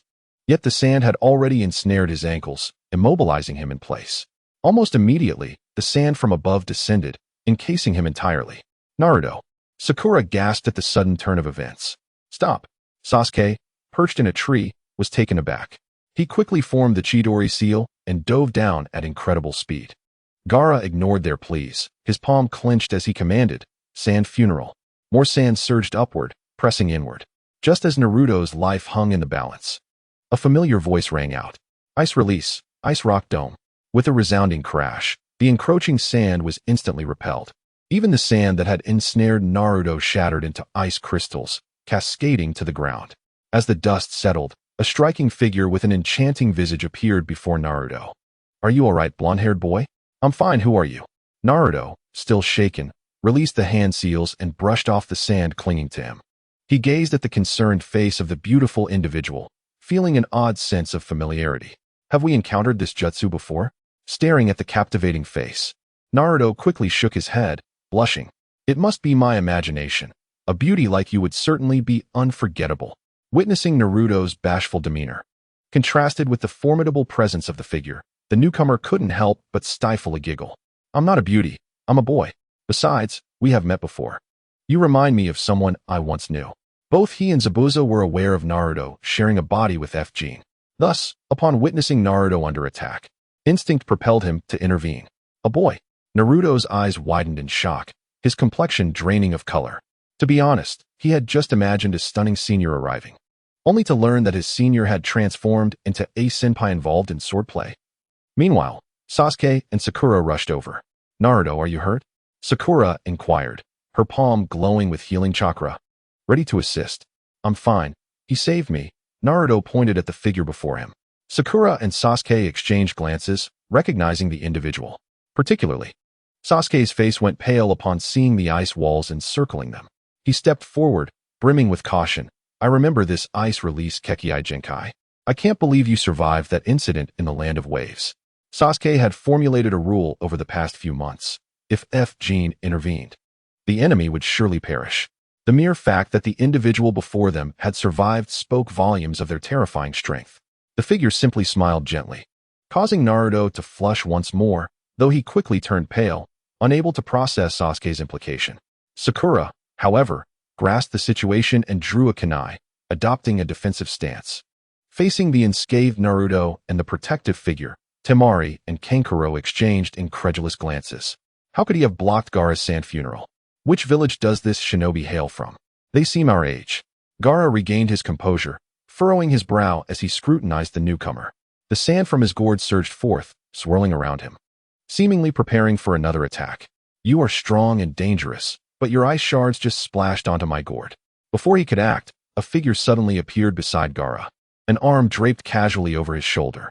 A cheeky voice chimed, "Sand boy, have you heard about the evil god cult? Ahem. Would you like to learn about the four-star village?" Haiden, sporting a slicked-back hairstyle, leaned in closely to Gaara's side with a mischievous grin. An intense sense of danger enveloped Gaara, causing every hair on his body to stand on end. Without hesitation, the surrounding sand surged forward, viciously tearing at the arm that rested on his shoulder. Hey, no need to be so rough, it hurts." Hayden caught his severed arm, deftly stepping back to position himself in front of the white figure. White, I can hardly contain myself from spreading the gospel of our teachings. Can you do me a favor and pretend not to see? Don't tell Lord, evil God. With a bloodthirsty expression, Hayden placed his arm back on the wound, crimson chakra flickering to life as it healed at an astonishing rate. The onlookers were left dumbfounded, retreating a few steps in fear. Kankuro and Temari, on the other hand, drew their puppets and massive fan, poised for action. Don't worry, my master will know without you needing to tell him.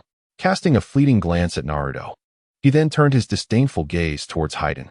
If you wish to avoid enduring those punishments once more, do not forget the master's orders. White truly detested such sadistic cult fanatics. Had it not been for F's restraint, he would have long ago dealt with Hayden. Of course, it was equally possible that he could have ended up being eliminated himself. Surely, refraining from taking the initiative would allow for some form of retaliation without consequence, right? Upon hearing the word punishment, Hayden instinctively shrank back, hastily casting aside the grim memory of having his head tossed into a cesspit for an entire day. He then brandished his scythe, pointing it at Gaara while tauntingly speaking. Hey, sand boy, that gourd of yours looks splendid. It would make a fine chamber pot. How about you part with it in pain? A chamber pot. This remark twisted Gaara's expression, while the sand around him surged in agitation. The gourd was not only a relic from his mother, but also a cursed object, the most precious possession he had that could never be insulted. Haha, just like that. Strike. You will soon experience the utmost pleasure. Hayden's face was alight with excitement. He had not taken a life in days, and was now exceedingly thirsty for blood. However, just as the battle seemed imminent, Maki, donning a headscarf, suddenly appeared, positioning herself in front of Gaara. Gaara, enough. Do not forget our purpose here. Are you truly willing to disappoint Lord Kazekage once again? Maki's words proved incredibly effective, immediately calming Gaara. He cast a deep glance at White and Hayden before turning coldly and vanishing from sight. Temari and Kankuro promptly followed suit, leaving the area. Maki, however, did not depart immediately. Instead, she fixed her cold gaze upon Hayden. You're the deranged cultist killer from Takigakure? Hayden quickly retorted, pointing to the forehead protector adorned with 4 small stars. What Takigakure? I am a ninja from the 4-star village. Just a little ninja village that vanished without a trace. You should be the one worrying about yourself, Maki threatened, her expression menacing. Perhaps by tomorrow, you'll find yourself sold at the exchange, becoming someone else's silver. Come at me if you wish to fight. Spare me the chatter. Hayden's patience was wearing thin. Humph. Let us hope you do not regret this later. With that, Maki turned and disappeared. Upon her departure, disappointment washed over Hayden's face as he sheathed his scythe once more. From a distance, Kankuro, who had been observing, boldly approached. His curiosity piqued as he abandoned his admiration for Sasuke to fixate on Naruto. In a hushed voice, he inquired of White, Brother White, what is the relationship between him and the master? Why do their chakra signatures appear identical in my Kankuro's eye? Kankuro referred to not only the chakra of the Nine Tails, but also that of F himself. Understanding Kankuro's implication, White swiftly covered her mouth. Do not inquire further. The master's matters are not ours to pry into. F had expressly instructed that his identity must remain undisclosed, so White naturally refrained from explaining the connection to Kankuro, instead kindly cautioning her against further probing. What do you mean identical? Though their voices were low, Naruto, always attuned to potential trouble, had honed his hearing. Yet, his attention was not on their exchange, but rather on Kankuro, who was gazing at him intently. Why do you keep staring at me? Naruto's expression shifted from confusion to realization, followed by a look of resolve. I understand your thoughts. However, I have someone I like, and she is right behind me. So set aside any hopes. It is impossible for us. With a deep sigh, Naruto adopted a melancholic expression and demeanor reminiscent of Sasuke, though his imitation was rather clumsy.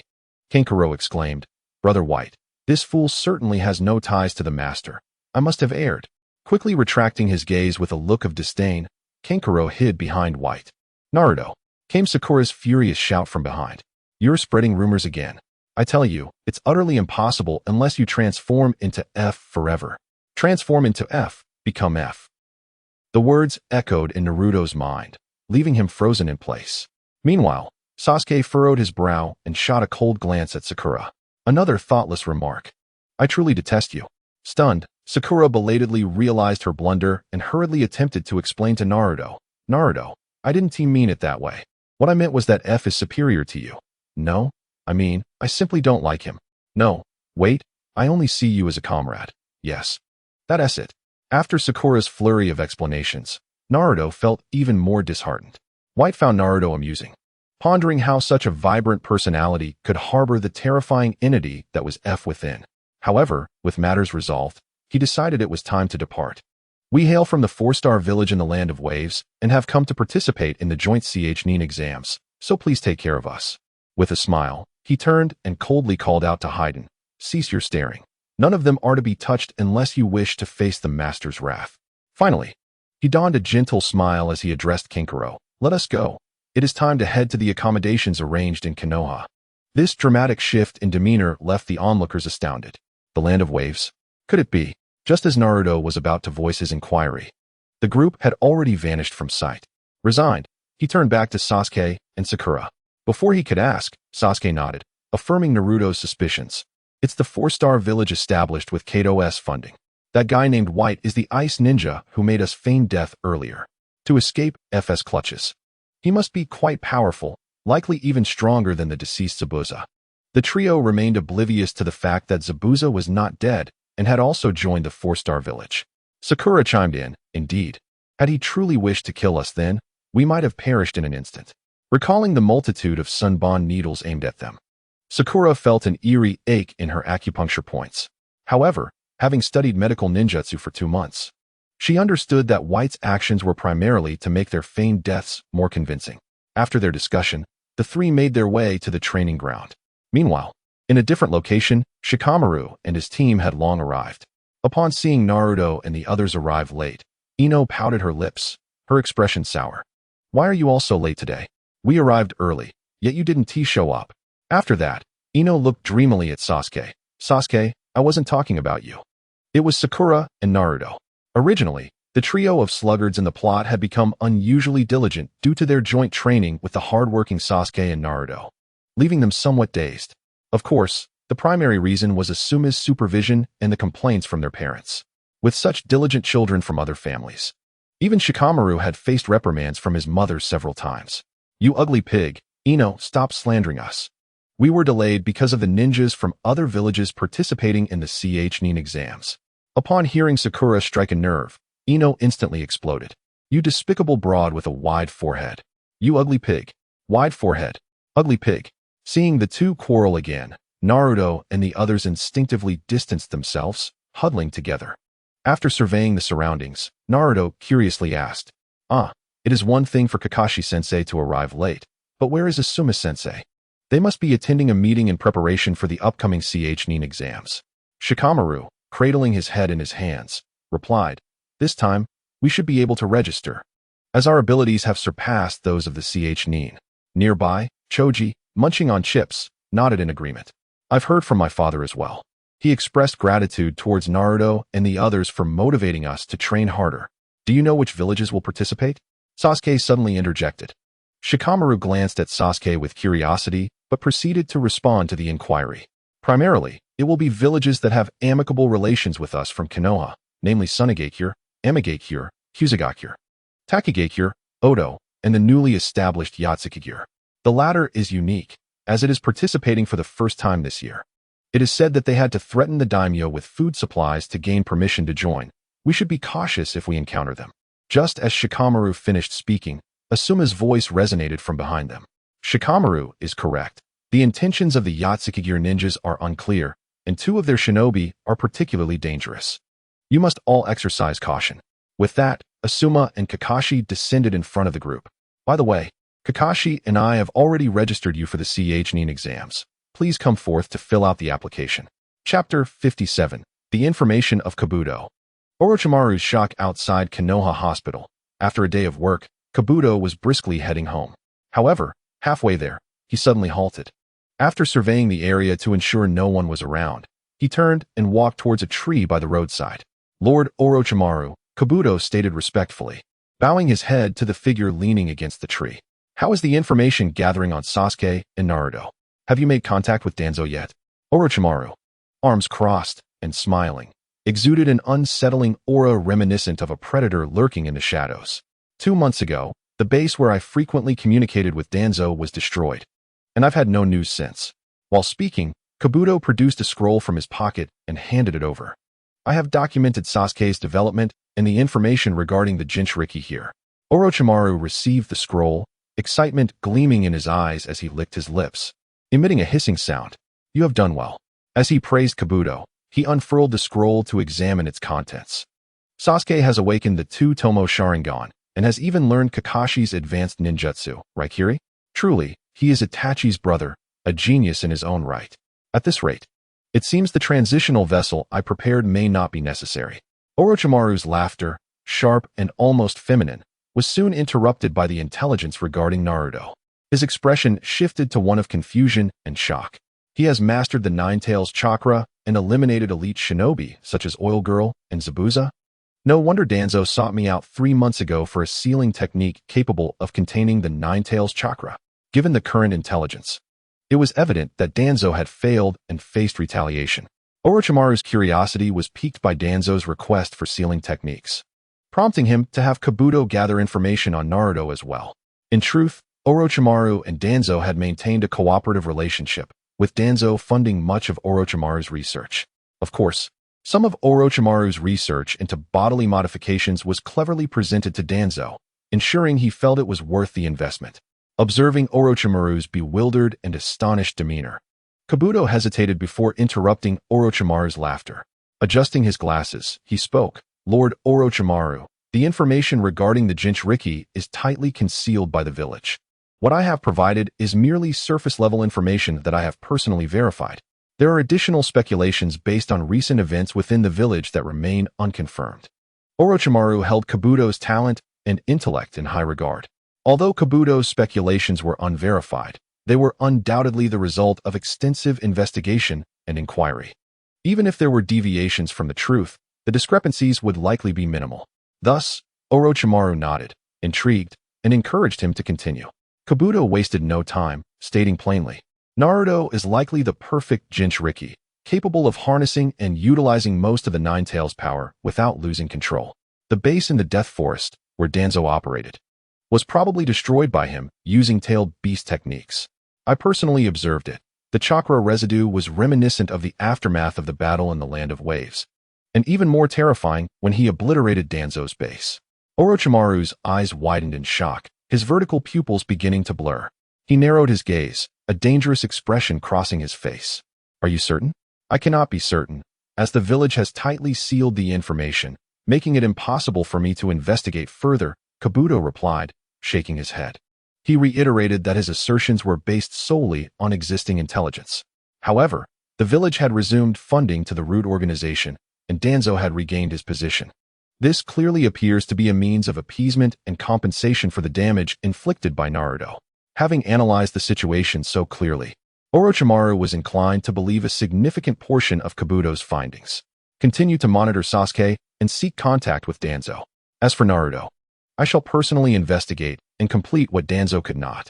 With that command, Orochimaru vanished from sight, having previously infiltrated Kumogakure to study the perfect Jinchuriki. He recognized its power but deemed it beyond the control of his repeatedly reincarnated soul. Hence, the powerful Uchiha bloodline, akin to Itachi's, captivated him even more.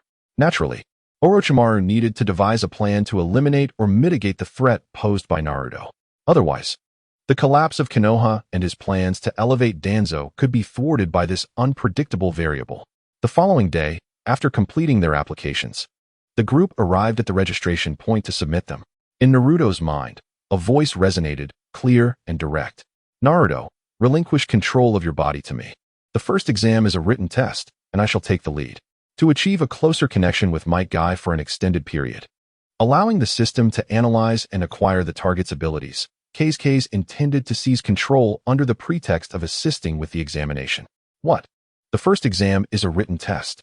As Naruto strolled alongside Sasuke and Sakura, K's sudden declaration contorted his face. Sasuke regarded Naruto with a puzzled expression. Indeed, the first round is a written test. Did you not read the examination description on the application form? Naruto retorted. He was too excited to showcase his skills. Having obliterated opponents with his wind release, how could he focus on reading so much text? These words are not from the novel young Ming. Hurry, let us switch. I knew you were the best, Case. After glancing at the application form in his hand, Naruto eagerly exchanged control with Case. His reputation as the underachiever was not without cause, as it referred to his ninjutsu prowess, while the label of fool pertained to his theoretical knowledge. Understanding Naruto's situation, Sakura beamed with pride as she stated, "Don't worry, Naruto. Just sit next to us during the test and discreetly glance at our papers. After all, Sasuke and I consistently ranked at the top during our theoretical exams in the Ninja Academy." However, as soon as she finished her sentence, the playful Naruto was replaced by Case, whose demeanor turned cold and eyes sharp. The surrounding temperature dropped significantly upon Case's emergence. "No need, I will handle it from here." Taking control of the body, Case quickly replaced his cold demeanor with a smile. He loosened the forehead protector on his brow, allowing it to drop to his neck. Then, with a palm infused with chakra, he casually swept back his disheveled hair, leaving only a few strands to fall before his brows. Finally, he stepped forward into the nearby Ninja Academy. Why did Naruto let Kazuki out again? Observing Kazuki's behavior, Sasuke furrowed his brow. However, he ultimately said nothing and followed him inside.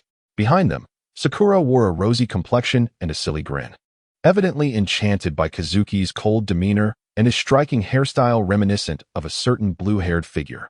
It took her a moment to regain her composure, and she couldn't help but murmur softly, "Help.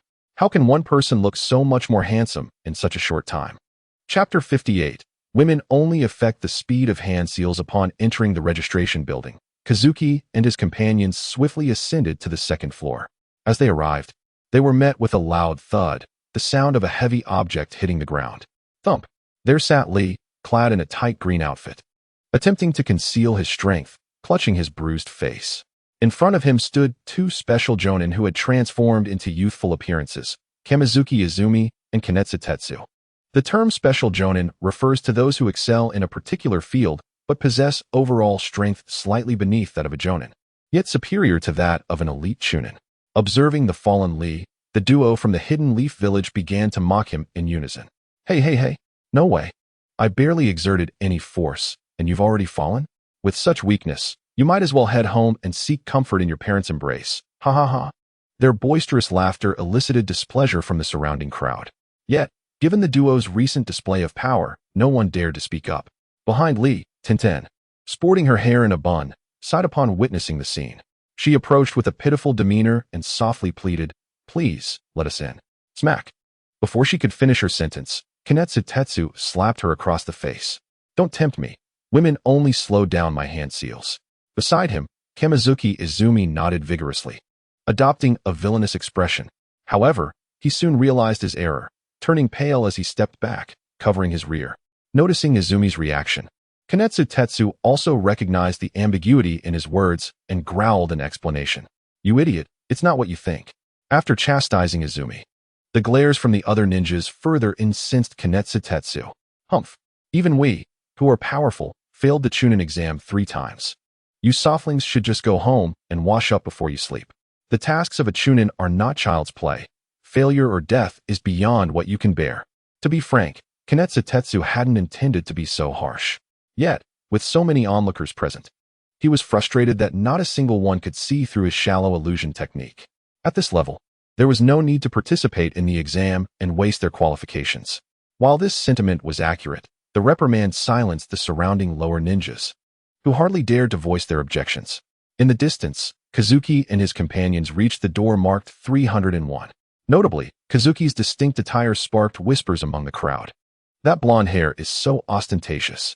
Indeed, with his forehead protector askew and such a rebellious hairstyle, he must have never been beaten. "He seems to be a ninja from our Leaf Village. I don't recall seeing him before. Is he a newcomer? A newcomer who dares to be so arrogant? Let him take a beating from those two at the door." As the ninjas whispered among themselves, they parted to create a path for the trio. Sakura, wishing to approach but feeling timid, couldn't resist retorting, "How are we arrogant?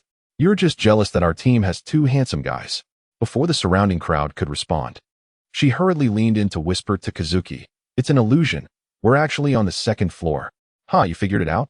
Kinetsu Tetsu's expression turned condescending. "It seems this year's candidates aren't entirely useless. However, just being able to see through an illusion isn't enough. Just as he was about to make a move, he found Kazuki had vanished before his eyes. Beside him, Kamizuki Izumi looked astounded and pointed behind Kinetsu Tetsu. Kazuki had already moved behind them. The illusionary door labeled 301 shattered, revealing the original double doors of 201. Kazuki maintained his stride, turning his back to the pair as he waved dismissively. You two, resolve this quickly, don't waste time. Damn it, it's an illusion. As the scene unfolded, the surrounding ninjas gradually grasped what had transpired. On the other side, Kinetsu Tetsu wore a look of disbelief. What an impressive body flicker technique. Of course, he recognized Naruto, the much-maligned host of the Nine Tails. But who could explain why this newly graduated Jinchuriki, only 3 months out of school, could be so formidable, lacking the necessary rank? They were oblivious to the events unfolding around Naruto. Seeing Kazuki put on such a grand display, Sasuke refused to be outdone. After all, he embodied the spirit of clear skies after rain. Moreover, his current strength exceeded that of his original counterpart, making him even more arrogant and dismissive of the lower ninjas taking the exam with him. Step aside, or I'll take you down. As he spoke, Sasuke strode boldly between the two, intending to push past them. Kinetsu Tetsu, having regained his composure, felt a surge of anger at the insolent words. Immediately, he pivoted, using his waist to propel his right foot like a whip towards Sasuke. Let us see if your strength matches your arrogance. Sasuke, undeterred, raised his foot to block, while simultaneously forming hand seals. Just at that moment, a green figure interposed itself between them, grasping both Sasuke's and Kinetsu Tetsu's ankles. Meanwhile, Neji, witnessing this scene, furrowed his brow. Just as he was about to speak, he saw Sasuke, who had been held, suddenly vanish with a loud bang. Tenten, beside him, dissipated like a bubble, vanishing from sight. Neji then turned to the door marked 201, and indeed, he spotted Sasuke and Tenten departing. Shadow clone, and that girl beside him is using an illusion. These three are truly remarkable. One must never underestimate anyone. Neji had focused intently on Sasuke, failing to notice Tenten's illusion. Kinetsu Tetsu, also slow to realize, scratched the back of his head in frustration. This year's batch of monsters is truly numerous. How many have we seen? Kamizuki Izumi shook his head, disregarding Kinetsu Tetsu's inquiry, and instead motioned for the crowd to disperse. Enough, consider this your pass for submitting the application. You may all leave. Upon hearing their success, the candidates were overjoyed, expressing heartfelt gratitude towards Kazuki and his companions, completely forgetting their earlier disdainful expressions. Let us go? Neji and Tenten called out to Lee, who was still in a daze. However, Lee turned to glance at the retreating figures of Kazuki and his companions, then replied, You all go ahead. I have some matters to attend to. Without waiting for Neji and Tenten's response, he swiftly dashed after Sakura.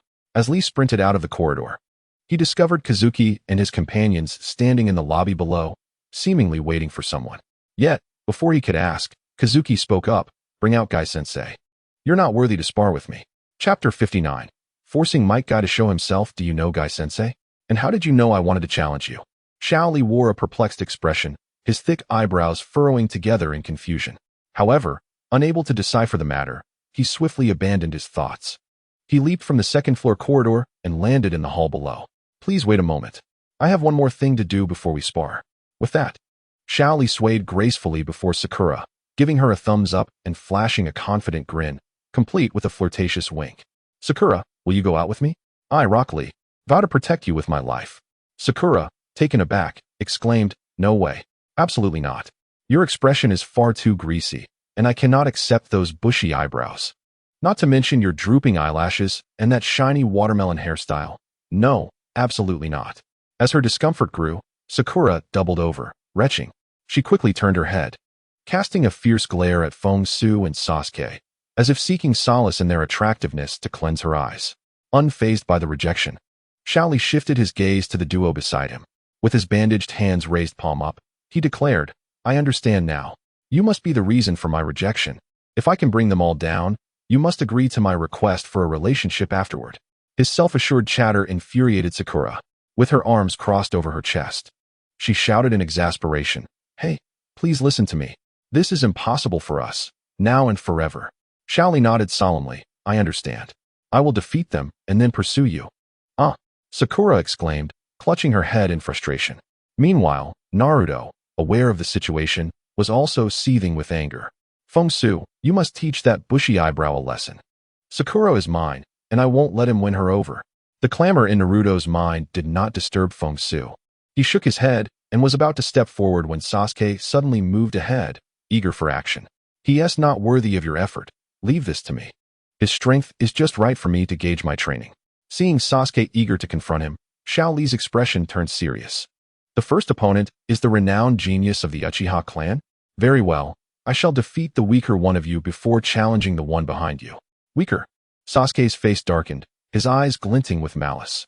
Just as he was about to retort, a chilling aura surged from behind him. Come back, Sasuke. I don't wish to waste time. Without granting Sasuke a chance to refuse, Feng Xu instantly appeared before Xiao Li. It seems I must first teach you a lesson before we can bring out Might Guy. How fast? Xiao Li was momentarily stunned before quickly regaining his composure. In terms of physical combat, I shall not lose to anyone my age. As he shouted, Xiao Li sprang into the air, executing a spinning kick. Leaf whirlwind. However, before he could finish his move, a tremendous crash echoed as his body slammed against the floor. Boom. Xiao Li, who had aimed to attack, was instead pinned to the ground by immense force, leaving a dent in the wooden floor and exposing sharp wooden splinters. He was instantly overwhelmed. Feng Xu truly was formidable and striking. Watching Xiao Li struggle to catch his breath on the floor, Sakura felt a sense of satisfaction and relief. Unable to contain herself, she jumped and cheered. Meanwhile, Sasuke clenched his fists in frustration. Damn it! After 2 months of hard training, I still can't see his movements clearly without the Sharingan. Feng Xu remained unaffected by Xiao Li's defeat. Instead, he surveyed the hall, utilizing his malicious chakra sensing. Unfortunately, Might Guy posed no threat to him, and Feng Xu was unaware if Guy was hiding and observing. On the floor, feeling a sharp pain in his abdomen, Xiao Li struggled to rise. After a moment, he looked up at Feng Xu. You are strong, but I will not give up on Sakura. I will now use my full strength, so please be cautious. As he spoke, Xiao Li removed the weights from his limbs and tossed them aside. Boom. The heavy weights created a large crater upon hitting the wooden floor, producing a resounding noise. The rising dust and wood chips obscured the view around them. He wearing such heavy weights. Is this bushy eyebrow a monster? Sakura exclaimed in astonishment. Sasuke furrowed his brow, activating his Sharingan immediately. Just as he had anticipated, within the dust, Xiao Li vanished at incredible speed. The next moment, he reappeared before Feng Xu, crouching low and sweeping out a spinning kick. Leaf Hurricane. The massive impact resonated once more. The scene unfolded much like before. Xiao Li was effortlessly slammed to the ground by Feng Xu. This time, however, a foot rested atop his head. Another instant defeat. Sasuke, barely able to discern the action through his Sharingan, was astonished. Xiao Li's displayed physical prowess had already surpassed his own. Yet he couldn't even land a single blow on Feng Xu, revealing a vast disparity in their capabilities. Just moments ago, he had been able to hold his own against Kakashi. No, I have not lost yet. I still possess a secret technique. Xiao Li struggled beneath Feng Xu's foot, determined to fight for love. However, observing the stagnant parameters on his system panel, Feng Xu decided not to indulge Xiao Li any further. Raising his voice, he called out to the empty space around him, Might Guy, come forth. Allow me to witness the prowess of Kakashi's closest friend and rival. Silence enveloped the corridor as Might Guy, hidden behind the wall, did not respond. Though he longed to step forward and affirm his status as Kakashi's dear friend and rival. The orders from Hiruzen Sarutobi to avoid provoking Jinchuriki echoed in his mind, as did Kakashi's warnings about Feng Xu's danger. Ultimately, Might Guy chose to remain hidden to avoid causing any trouble. Unaware of Feng Xu's audacity, he remained concealed. Seeing that Might Guy would not come out, Feng Xu raised his foot high, targeting Xiao Li's right leg. In a voice loud enough for all to hear, he proclaimed, I wonder if you can still train in physical combat after losing a leg. With a swish and a thud, dust billowed, and debris scattered as Feng Xu's foot struck the wooden floor, creating a large crater. Not far away, Xiao Li was rescued by Might Guy, who cradled him in his arms. Guy placed Xiao Li on the back of a summoning turtle, giving Feng Xu a thumbs up and flashing a bright smile. Really, you truly are as Kakashi described, youthful and brimming with talent to the point of being intimidating. Chapter 60. Today, you win. The score is 0-1. Though Guy had just returned from a mission with Team 3, he had gleaned some information about Naruto. Naturally, he wouldn't divulge the details of Naruto's multiple personalities.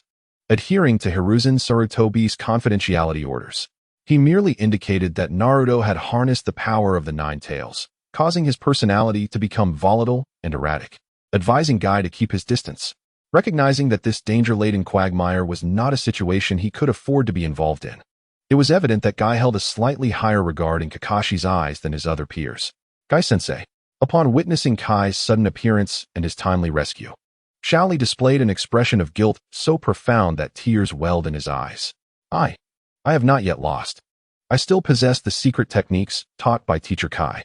Shaoli, revealing your trump card before the contest. Do you comprehend the implications of that? Kai interrupted, gesturing for Shaoli to approach. Obediently rising, Shaoli stood before Kai, bowing his head in apology. I am truly sorry, Teacher Kai. I have caused you trouble. Do not speak of trouble, you fool, Kai exclaimed, tears streaming down his face as he delivered a punch to Shaoli's cheek. Shaoli, clutching his swollen face, met Kai's gaze through his tears. Teacher Kai, Shaoli, do not say anything further. I understand you. Kai knelt, embracing Shaoli tightly, tears cascading like a fountain. Shaoli reciprocated, weeping profusely. Teacher, Shaoli. The poignant scene compelled Sasuke and Sakura, who stood nearby, to shed tears uncontrollably. Double the thick eyebrows, double the disgust. My eyes are going to be blinded. Sasuke, for the first time, nodded in agreement with Sakura's sentiments. Indeed, those who are powerful often possess peculiarities. Kakashi enjoys watching the young emperor. Feng Xu relishes tormenting his foes, and Asuma has a penchant for smoking and perming his hair. Yet, before them stood Might Guy, who took pleasure in repulsing others in public. Feng Xu, standing ahead, rubbed his eyes vigorously, as if attempting to clear some dirt that had entered them. He then turned his gaze to the floor beneath Might Guy's feet, unleashing a fiery crimson chakra of the Nine Tails. Since you are willing to show yourself, let us dispense with the pleasantries. Strike, and allow me to witness the legendary forbidden technique of taijutsu, the Eight Gates. Observing Feng Xu, who stood proudly in the distance, with 9 enormous fox tails billowing like a darkened sky behind him, Kai wiped away his tears, his expression rapidly shifting to one of seriousness. He forcefully pushed Shaoli away from his embrace and leaped forward. The power of the Nine Tails? It is indeed as Kakashi described, perhaps even surpassing his expectations. Its might reminiscent of 12 years past. Kai's demeanor was grave yet filled with a sense of relief. He had not anticipated that the 4th Hokage's vision would come to fruition, allowing them to harness such power. 12 years ago, Kai had caught a distant glimpse of the Nine Tails. The long-forgotten sense of pressure and dread caused his hands and feet to tremble involuntarily. However, this was not fear. It was merely his body responding to the impending battle. In the next moment, whoosh, the Konoha Gale. Kai made the first move, charging towards Feng Xu with the sound of shattering air, executing a spinning roundhouse kick that resembled a steel whip. Bang! Feng Xu stood his ground, effortlessly blocking Kai's attack with a single tail. How formidable! Kai felt as though he had struck a steel beam. No, even if it were steel, his kick would have left a dent. Yet, striking this chakra-infused foxtail, he found himself unable to force it back even an inch. Crack! The sound of joints grinding echoed as Feng Xu's excitement mounted, indicating his newfound seriousness. From here on, I shall not hold back. Without the 8 gates, you may find yourself facing death. The moment those words landed, Feng Xu seemed to dissolve into thin air, leaving only an afterimage behind, a testament to his incredible speed. Kai had never anticipated Feng Xu's taijutsu to be this potent. His velocity rivaled that of years of relentless training. Above, he abruptly looked up to see Feng Xu leaping into the air, his 9 foxtails converging to form a colossal hammer, descending with terrifying force. Without hesitation, Kai clenched his fists, his muscles tensing and bulging instantly. A surge of fiery green chakra erupted from his being. Following this, his powerful voice resonated throughout the hall. The 4th gate of the 8 gates, the injury gate, open. In an instant, an overwhelming aura emanated from Kai, sending splinters of wood into the air around him. Simultaneously, Feng Xu's colossal fox tail, which obscured the sky, loomed directly above Kai. Just as it was about to make contact, Kai finally sprang into action. He crouched slightly, driving his feet firmly into the ground as a solid base. Then, Tilting his head back, he unleashed a flurry of punches at a speed almost imperceptible to the naked eye. The forbidden technique, Lotus. The supersonic barrage of punches appeared as if hundreds of arms had sprouted from Kai's shoulders. These strikes, akin to a volley of arrows, carried a fierce wind, all colliding with the descending foxtail. Bang, bang, bang, bang. The deafening sounds of impact reverberated throughout the hall. The wooden floor beneath Kai cracked and sank, intricate spiderweb-like fissures rapidly spreading across the entire hall and the walls. Simultaneously, the wind pressure generated from the collision of fists and tails swept across the entire venue. The shattered wood and swirling dust were forcefully propelled outward by the wind pressure. Sakura, Sasuke, and Shaoli, unable to open their eyes from the onslaught, bore the marks of injury upon their skin. Incredible. The trio quickly retreated to the walls of the hall, their faces pale with fear. Sasuke's expression was one of utmost distress, his heart tumultuous. Such a level of combat. My weakness renders me incapable of even spectating. That man, who could annihilate an entire clan, must only be growing stronger. At this rate, my quest for vengeance is futile. Boom. In the distance, as Kai delivered his final punch, a visible wave of air rippled from the point of impact. Feng Xu, unable to maintain the pressure of his tail, staggered backward and landed a short distance away. You are quite powerful. A single blow compelled me to open the fourth gate merely to defend myself. With green chakra emanating from him, Kai's face lit up with a smile of admiration. Yet, the trembling hands hidden behind his back revealed that he was not as unfazed as he appeared. Haha. Although I would love to continue this fight, the structure around us cannot withstand much more. Powerful youth, even if you claim victory today, we stand at 0-1. Next time, I shall seek you out for another bout. Whoosh. With those words, Kai did not afford Feng Xu the opportunity to respond, swiftly carrying Shaoli out of the hall. Observing the exchange on the system panel, which displayed Might Guy's redeemable tokens, Feng Xu dissipated the Nine-Tails chakra, having no intention of pursuing them.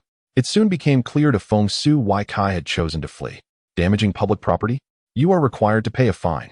Chapter 61. The Umbu's Nemesis. Feng Xu. A few masked Umbu members respectfully blocked Feng Xu's path. They were the village's patrolling Umbu, tasked with halting and penalizing ninjas engaged in street brawls or causing damage to public property. Are you here to collect a fine? Feng Xu asked, his expression perplexed. Did he not kill enough? These Umbu had the audacity to approach him? In his consciousness, Naruto sensed Feng Xu's thoughts and quickly interjected. Feng Xu, you must remain calm. They are merely enforcing the law. I shall cover the expenses, deduct it from my 10% royalty. This young author, Naruto, had garnered considerable fame, earning a substantial income. Although he only received 10% of the profits, it was enough to necessitate a larger savings jar to accommodate the over 1 million ryo he had amassed. Moreover, thanks to this money, Naruto had not only achieved his ramen freedom, but also his barbecue freedom, coupled with Feng Xu's efforts to rectify certain merchants. Naruto's life had been quite comfortable these past few months. Even his previously stunted growth due to malnutrition had seen a significant increase, bringing him to a height comparable to Sakura's. His previously sallow complexion now radiated health, and combined with Feng Xu's innate charisma and style, he was often regarded as handsome. There was even a period when the catchphrase was "money is limitless, truly limitless." This made Sakura, hailing from an ordinary family, seethe with jealousy. Consequently, Naruto believed that offering some compensation was hardly a significant matter. It also conveniently guided Kazuki onto the righteous path, steering him away from senseless slaughter and allowing him to fulfill his noble mission. Kazuki, however, paid no heed to Naruto's calls, observing the nods from the Umbu members nearby, who appeared to be conducting their duties. He couldn't help but ask again, "Then why don't you pursue that green-skinned watermelon head from earlier? What? Do you think I am easy to bully?" An invisible pressure accompanied his words, causing the few mid-level Umbu patrolling the streets to feel somewhat weak. Their ranks were quite low. Their daily tasks involved no real danger, serving as a replacement for the now-defunct Uchiha Guard Division. Thus, they were unaware of Kazuki's numerous exploits, only knowing that the Jinchuriki had authored a highly lucrative book titled Little Emperor. "Sir, we are merely following protocol. You only need to compensate half." Experiencing the weight of his presence and the utter disregard Kazuki had for them as public servants, the lower-ranking Umbu immediately cowered, addressing him as Sir. Sakura, who was well aware of Kazuki's reputation, quickly interjected, You should leave promptly. Even Lord Hokage wouldn't require Kazuki to provide compensation. The Umbu exchanged glances, momentarily uncertain. Kazuki, however, was disinclined to engage in further discourse with these minor characters. He certainly would not part with any money. Even if it was Naruto's, it was still his. There was no way he was going to fund the repair of some dilapidated buildings in Konoha. Raising his hand, the chakra of the Nine Tails subtly emanated from his arm. Yet, before Kazuki could take action, the Umbu were abruptly sent flying by a few unexpected slaps, the force enough to shatter their masks and reveal their swollen cheeks. You fools, get out of my way. Have you forgotten the order to avoid provoking a Jinchuriki? A figure clad in a white hooded cloak stood in front. Seemingly angry, yet actually protective, scolding them briefly. Then, with utmost respect, he turned to Kazuki and bowed deeply. Lord Kazuki, I am a personal guard of Lord Hokage. Codenamed Elephant. These blind fools will face my wrath for offending you. He continued, by the way, your examination is about to commence. Shall I escort you there now? The lower-ranking Umbu were unaware, but these personal guards were well informed. The secondary persona Kazuki wielded the power of the Nine Tails and possessed strength on par with the Shadow. Known for his volatile temper and bloodthirst, having slain numerous elite and rude Umbu, rendering him extremely dangerous. One does not strike a smiling face. Nevertheless, Kazuki extended his hand and patted the mask of Elephant, saying, You are commendable. I am in a good mood today, so I shall overlook this. Lead the way. As Kazuki's hand touched his face, Elephant's heart raced with caution, beads of sweat forming on his forehead. He also harbored some resentment towards Naruto, feeling that he had unwittingly unleashed this madman. However, upon hearing Kazuki's decision not to pursue the matter, he exhaled a sigh of relief and promptly moved ahead, dutifully guiding the way. Sir, I have 2 friends with me. I will take you directly without submitting any further applications. With a forceful push, Elephant swung open the door, respectfully ushering the 3 into the examination venue for the first round. Sir, this is where the first examination will take place. You may leave, Kazuki replied nonchalantly, nodding. Since Elephant had led them through the examiner's exclusive passage, they did not encounter Kakashi as in the original plot. It remained uncertain whether Kakashi would be foolishly waiting there indefinitely. Observing Kazuki, Elephant hesitated, wanting to say something, but ultimately refrained, instead heading towards the monitoring personnel outside the corridor. He simply aimed to inform them to disregard Kazuki and treat him as a revered guest.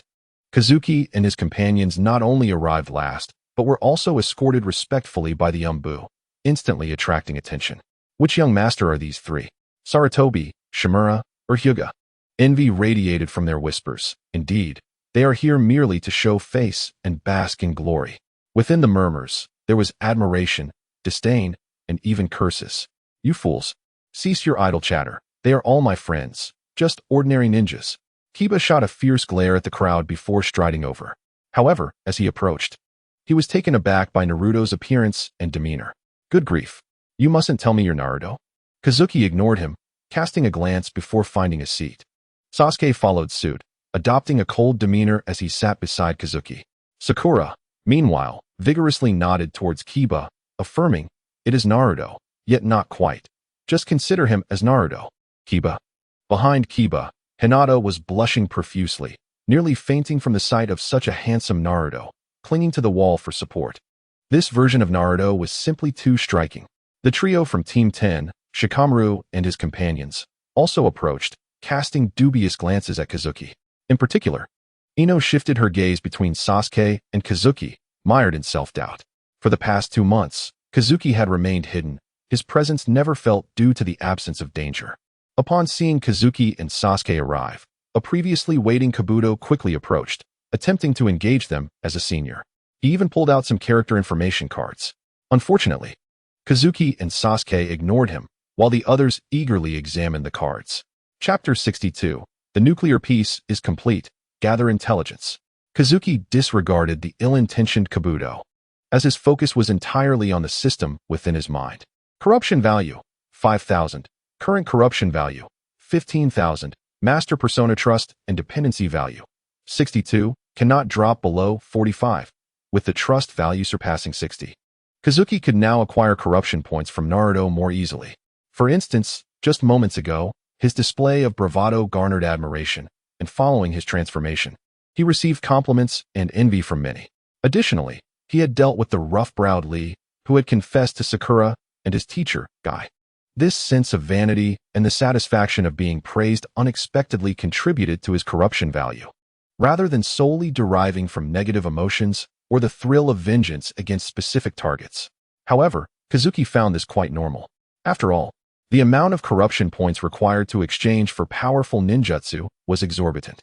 If, in the later stages, acquiring corruption points remained this challenging with so few methods, he would have to question the efficacy and professionalism of his system.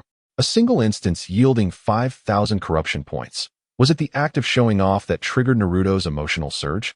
Scanning the surroundings, Kazuki quickly noticed numerous female ninjas stealing glances at him and Sasuke. They even giggled, finding amusement in their similar yet distinct qualities. However, upon catching Naruto's icy gaze, they all blushed and pretended to count ants on the ground. Corruption value, 50. Corruption value, 50. Well then, it was confirmed. It was indeed due to being praised for his looks. He had received treatment equivalent to that of Sasuke, which undoubtedly thrilled Naruto, who shared the same perspective. Yet, reflecting on Naruto's memories, the disdain the girls in their class held towards him seemed to clarify everything. His icy demeanor softened, and he offered a slight smile to the female ninjas, instantly eliciting a chorus of squeals. Corruption value, 500. Ah, truly, you are remarkable, young Naruto. Feng Xu withdrew his gaze after muttering to himself. Ignoring Naruto's puzzled inquiry, he turned his attention to Might Guy displayed in the exchange column. Might Guy, corruption value, 30. 000. To acquire all of Guy's current abilities, a total of 30,000 is required. This is a full 15,000 more than the complete Sarutobi Hiruzen. This disparity stems from the multitude of ninjutsu that Sarutobi possesses. Otherwise, it might not even reach 10,000, making it inferior to Danzo. A single Mangeki Sharingan from another could equate to Sarutobi's entire worth. Moreover, the present Kakashi sustains his value on a single Mangeki Sharingan as well. Unfortunately, Feng Xu lacked the corruption value to utilize the eye, possessing only one. Thus, he refrained from making an exchange, as it would waste his already limited corruption value. Regaining his focus, Feng Xu, with insufficient corruption value, directly opened the detailed list. Shadow level Taijutsu, corruption value, 4,000. Basic Taijutsu techniques, corruption value, 1,000.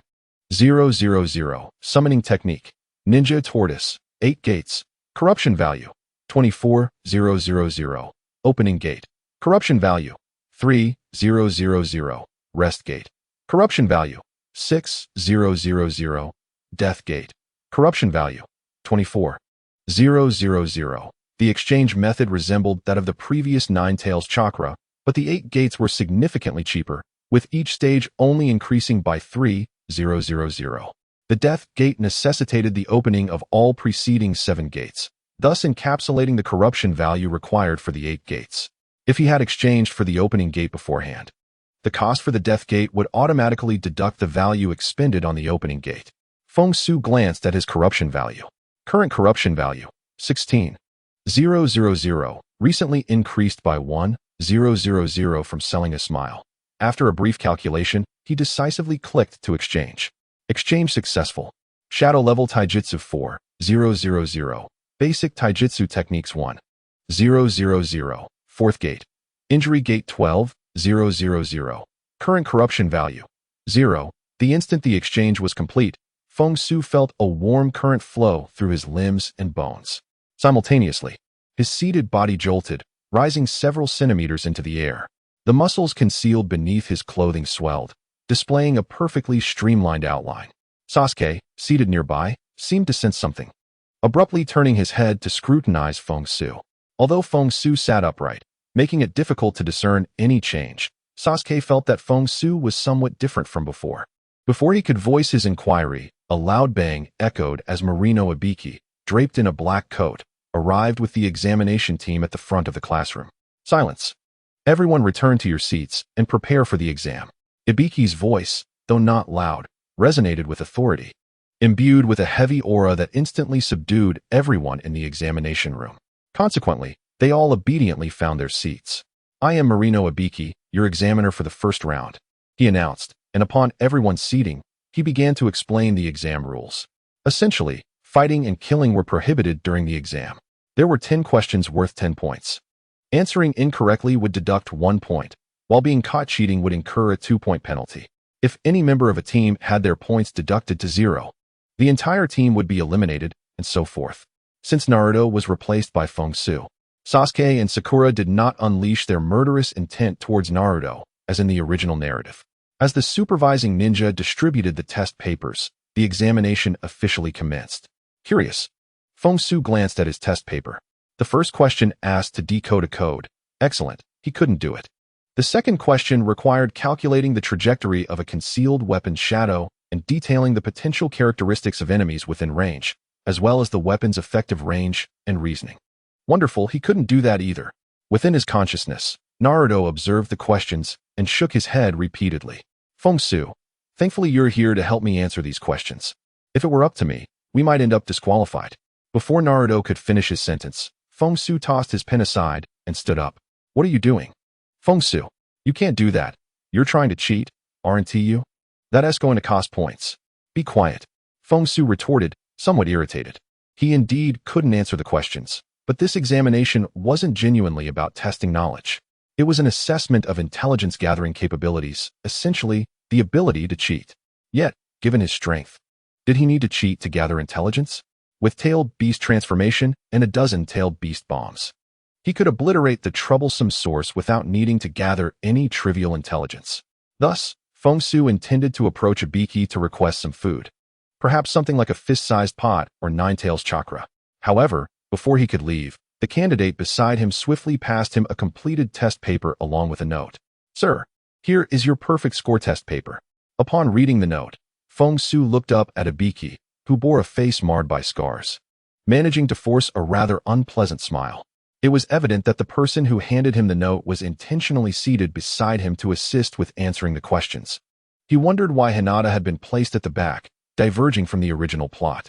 Initially, he thought his appearance had made her too shy, but now it seemed she had been crowded out. In the examination hall, the oblivious candidates were employing various underhanded tactics. Sakura and Hinata diligently wrote, relying on their knowledge. Kiba utilized Akamaru's canine language to cheat. Shino relied on his bug to spy for answers. Ino cleverly turned around to copy Sakura's answers, relaying them to Shikamaru and Choji.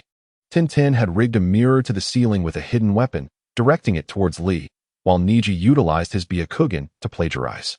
Lastly, Sasuke activated his Sharingan to replicate movements. As Ibiki posed a non-existent 10th question to test the candidates, the first round of the written examination swiftly concluded. Next, it was Anko's turn to make her grand entrance, announcing her role as the proctor for the second round in the afternoon. Meanwhile, Naruto promptly reclaimed control of the body. However, upon emerging, he did not revert to his original appearance, but instead mimicked Feng Xu's demeanor and posture, strutting towards the exit of the examination hall. Although it appeared somewhat awkward and stiff, the female ninjas unfamiliar with Feng Xu could hardly discern the difference, all gazing at Naruto's retreating figure, whispering praises of his handsomeness and charm. Once outside the examination hall, when the crowd thinned, Naruto paused, panting heavily, the monkey-like excitement evident. Reflecting on the attention he had received from the girls, he could no longer contain his exhilaration, leaping into the air, dancing wildly as he shouted, "This is amazing! Absolutely exhilarating! Sakura, Sasuke, Naruto, can't you learn to be a bit more composed from Feng Xu? You're both the same person, sharing one body." Sakura's small eyes brimmed with disappointment and confusion. It was still the same sentiment. They were indeed one and the same, yet he was so foolish, leaving her feeling so indifferent. Sasuke, on the other hand, shook his head in disdain, letting out a cold snort. He did not understand what Naruto found so exciting. Those women were a nuisance, only serving to hinder his studies and training. Ha ha ha, you don't get it. This is a division of labor. I embody optimism and positivity, while Feng Xu represents decisiveness and flair. Together, we are the fearless Uzumaki Naruto. Naruto was currently riding high, reveling in the thrill of experiencing Sasuke's treatment for the first time. It was simply exhilarating. After all, he was not yet the 7th Hokage who would later cut his hair short and adopt a more composed demeanor. 3 months ago, he was a despised monster, a fox spirit loathed by all. 90% of the remarks about him were venomous curses, far removed from the praises he now received. Striving to shake off the unpleasant memories that haunted him, Naruto animatedly shifted the conversation with his companions, sharing anecdotes from their recent examination. Sasuke, Sakura, you wouldn't believe it. Kazuki actually couldn't solve any of those problems. When he received the exam paper and glanced at a few questions, his face darkened, and he stood up, ready to confront the examiners. Thankfully, I managed to stop him in time.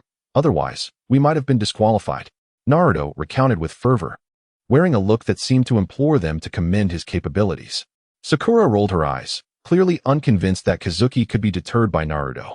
If he could be stopped, he wouldn't have ruthlessly slain so many shinobi. Of course, neither she nor Sasuke were aware of Kazuki's brutal actions against the Hokage's elite ANBU and the destruction of the root base. The two had been ambushed and rendered unconscious, only regaining consciousness the next day. However, Sasuke, intrigued, turned to inquire, how did Kazuki manage to finish the exam by cheating? He didn't just submit a blank paper, did he? After voicing his thoughts, he shook his head, dismissing the notion. That would be something only a fool like you would do. Sasuke, who had been habitually preparing to insult Naruto, now reflected on the fact that Naruto was only slightly weaker than himself, leading him to change his approach. Naruto was about to retort, but reconsidered, acknowledging that he indeed wouldn't dare to cheat. Ultimately, he could only mutter, he didn't submit a blank paper. Someone helped him complete it. Moreover, it appeared that this individual was arranged by the examiners. I distinctly saw that fellow, what was his name, Ibiki, grinning at Kazuki with an unsettling smile. An examiner helping him cheat. Sakura exclaimed, astonished. So, being powerful affords such liberties? Sasuke, on the other hand, seemed unfazed, wearing an expression that suggested such privileges were to be expected for the strong. Suddenly, a lewd laugh echoed in the air, drawing the trio's attention. They halted, looking in the direction of the noise. There, squatting before a partition, was a figure with waist-length white hair, clad in a red cloak, bearing a large scroll on his back. Isn't this the back wall of the bathhouse? The courtyard inside has an open-air hot spring. Sakura's face flushed deeper as she recognized the implications of the scene before them. Naruto, startled, shouted, "Ah, it's a peeping Tom, a pervert spying through the cracks." The figure, startled by the outcry, immediately tensed and prepared to flee. However, Naruto was determined not to let him escape, raising his voice even higher. "Catch that pervert. There's a pervert spying on the girls. Hey, you little brat, keep your voice down, or you'll really get us caught." The fleeing figure had, unbeknownst to them, slipped behind Naruto and swiftly lifted him, covering his mouth to silence his shouts. Such speed. Sakura and Sasuke gasped in unison, quickly drawing their weapons and warning. "Who are you? Put Naruto down at once. Otherwise, when that guy comes out, you'll be in serious trouble." "Naruto? That guy?" The white-haired man seemed to grasp something, releasing his grip on Naruto's mouth and inspecting him closely. Indeed, the resemblance is striking, and that hairstyle and appearance are quite remarkable. Yet, Naruto, praised by the man, was far from pleased, struggling fiercely against his captor. "You vile pervert, who are you? Put me down this instant." "Good question. But please wait a moment," the man said, releasing Naruto. After adjusting his attire, he began to perform a bizarre dance that sent shivers down everyone's spines. "Ahaha. I am Jiraiya, the legendary sage of Mount Myaboku, also known as the Toad Sage." He concluded his performance with a flourish, declaring, "And I am your future teacher, Naruto Uzumaki." "Sage? My future teacher?" Naruto, Sakura, and Sasuke exchanged incredulous glances, even retreating slightly as they sought distance from this dubious character. Once they were far enough away, they would find the ANBU to capture this creep. "You don't believe me?" Jiraiya lamented, gazing skyward with a hint of melancholy. "Is it possible that even the legendary Toad Sage, one of the three Sannin, is unknown to a few brats?" With a resigned shake of his head, he sighed. "Very well, allow me to demonstrate my abilities." In an instant, Jiraiya appeared before Naruto and Sasuke, his hands descending upon their foreheads. Ninjutsu, transformation technique. With a puff of smoke, Gugwa, Sasuke transformed into a frog, prompting an exclamation from Sakura. But Naruto didn't change. Jiraiya, too, regarded Naruto with curiosity. Yet, when Naruto raised his head, a cold, fierce demeanor emerged, starkly contrasting his earlier self. "It's Kazuki." Sakura quickly realized why Naruto hadn't been affected and urged, "Kazuki, help Sasuke." He has been turned into a frog by this perverted old man. I'm not a pervert. I was just gathering material. Yes, material. Jiraiya protested loudly, glancing around nervously to ensure no strangers were in sight before returning his attention to Kazuki. So, you're the subordinate personality mentioned in the old man's letter? Your temperament and aura are quite different. It seems the primary personality resembles me more. Suddenly, a foxtail emerged, interrupting Jiraiya's words. He swiftly retracted his arm and leaped back, narrowly avoiding the tail's slicing motion. The Nine-Tails chakra. You've truly mastered it without any signs of instability. Curiosity radiated from Jiraiya's expression as he regarded Kazuki with newfound contemplation. Kazuki, pressing his thumb against his index finger, spoke ominously, "Oh? Why do you assume I am the subordinate personality and not Naruto?" "Because Naruto's mind has been emptied and sealed away as a frog," Jiraiya replied. Though the discomfort still lingered, unsettling Kazuki. That discomfort ignited his irritation, fueling his desire to unleash chaos. That is a possibility. But I have never heard of a subordinate personality assuming control. Are you two special cases? Jiraiya observed Kazuki's demeanor with a knowing smirk while Kazuki's fox tail swept Sasuke, who croaked as a frog, away into the nearby foliage. Sakura, now fully aware that a confrontation was imminent, dashed into the trees to retrieve the dazed Sasuke. Once the nuisances had cleared the area, Kazuki vanished, reappearing behind Jiraiya. He crouched low, channeling his strength into his legs, launching a powerful kick that sliced through the air, followed by another swift kick from his opposite leg. "Behind you." Jiraiya, his smile vanishing, reacted swiftly, executing a leap backward. "So, you've learned taijutsu from Guy? Impressive." As he spoke, Jiraiya confidently stomped his foot and leaped into the air, releasing his long hair to whip toward Kazuki. Ninjutsu, hair of the wild lion technique. The flowing white strands extended like tendrils in an instant. The elongated strands of white hair coiled around the limbs of the wind-like figure, binding them as a serpent ensnares its prey. In the instant of landing, the hands, having completed the necessary seals, forcefully struck the ground. Earth-style, yellow spring swamp. As the hair ensnared the wind-like figure, the ground beneath transformed into a quagmire, swiftly ensnaring his feet and nearly swallowing him whole. After executing this response in less than 3 seconds, Jiraiya confidently began to impart his wisdom. "You mustn't treat your teacher with such violence, or else." Just as Jiraiya's confident words were about to conclude, a sudden cry interrupted him as he hastily severed the extended strands of hair. The wind-like figure, bound before him, let out a cold laugh. In an instant, a golden-red chakra enveloped his entire being, akin to a raging fire from the heavens. The tails behind him multiplied from 1 to 9 in the blink of an eye, casting an ominous shadow that obscured the sun. "It was merely a test of your physical techniques," he remarked as the white hair enveloping him turned to ash. The swamp beneath him quickly dried up, hardening like kiln bricks. In the next heartbeat, a deafening hum filled the air. The figure vanished once more, leaving only a ripple of sound waves in his wake. The ground beneath him cracked and caved in like a spider's web, forming a massive pit. Nine-Tails. Such speed and ferocity are beyond human. Jiraiya's thoughts surfaced as a tremendous force struck him in the abdomen, propelling him into the air. Then, a voice from below echoed. "What right do you have to lecture me, when you were injured by just 4 tails?" With a sharp crack, the wind-like figure tilted his head, pressing his thumb against his ring finger. The 9 tails behind him stood poised, ready to strike at the airborne Jiraiya. Too fast. Jiraiya's eyes widened in disbelief as he beheld the wind-like figure, resembling a blossoming fire lotus. A terrifying sense of impending doom surged within him. This was not a mere student awaiting instruction. He was a tailed beast clad in human skin. It appeared that after sealing Naruto's consciousness with the frog transformation technique, the secondary persona of the wind-like figure had emerged to take control of the body, preventing it from being transformed into a frog.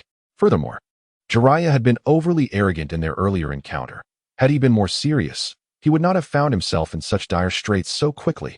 Before he could lament his hubris, the poised tails unleashed a barrage, akin to a vibrant fire lotus blooming amidst molten rock, soaring toward the sky. Amidst a shower of crimson petals, a thunderous roar erupted. Boom! As the smoke dissipated, a colossal toad brandished a shield shaped like a bowl, bracing itself against the bloodied tails.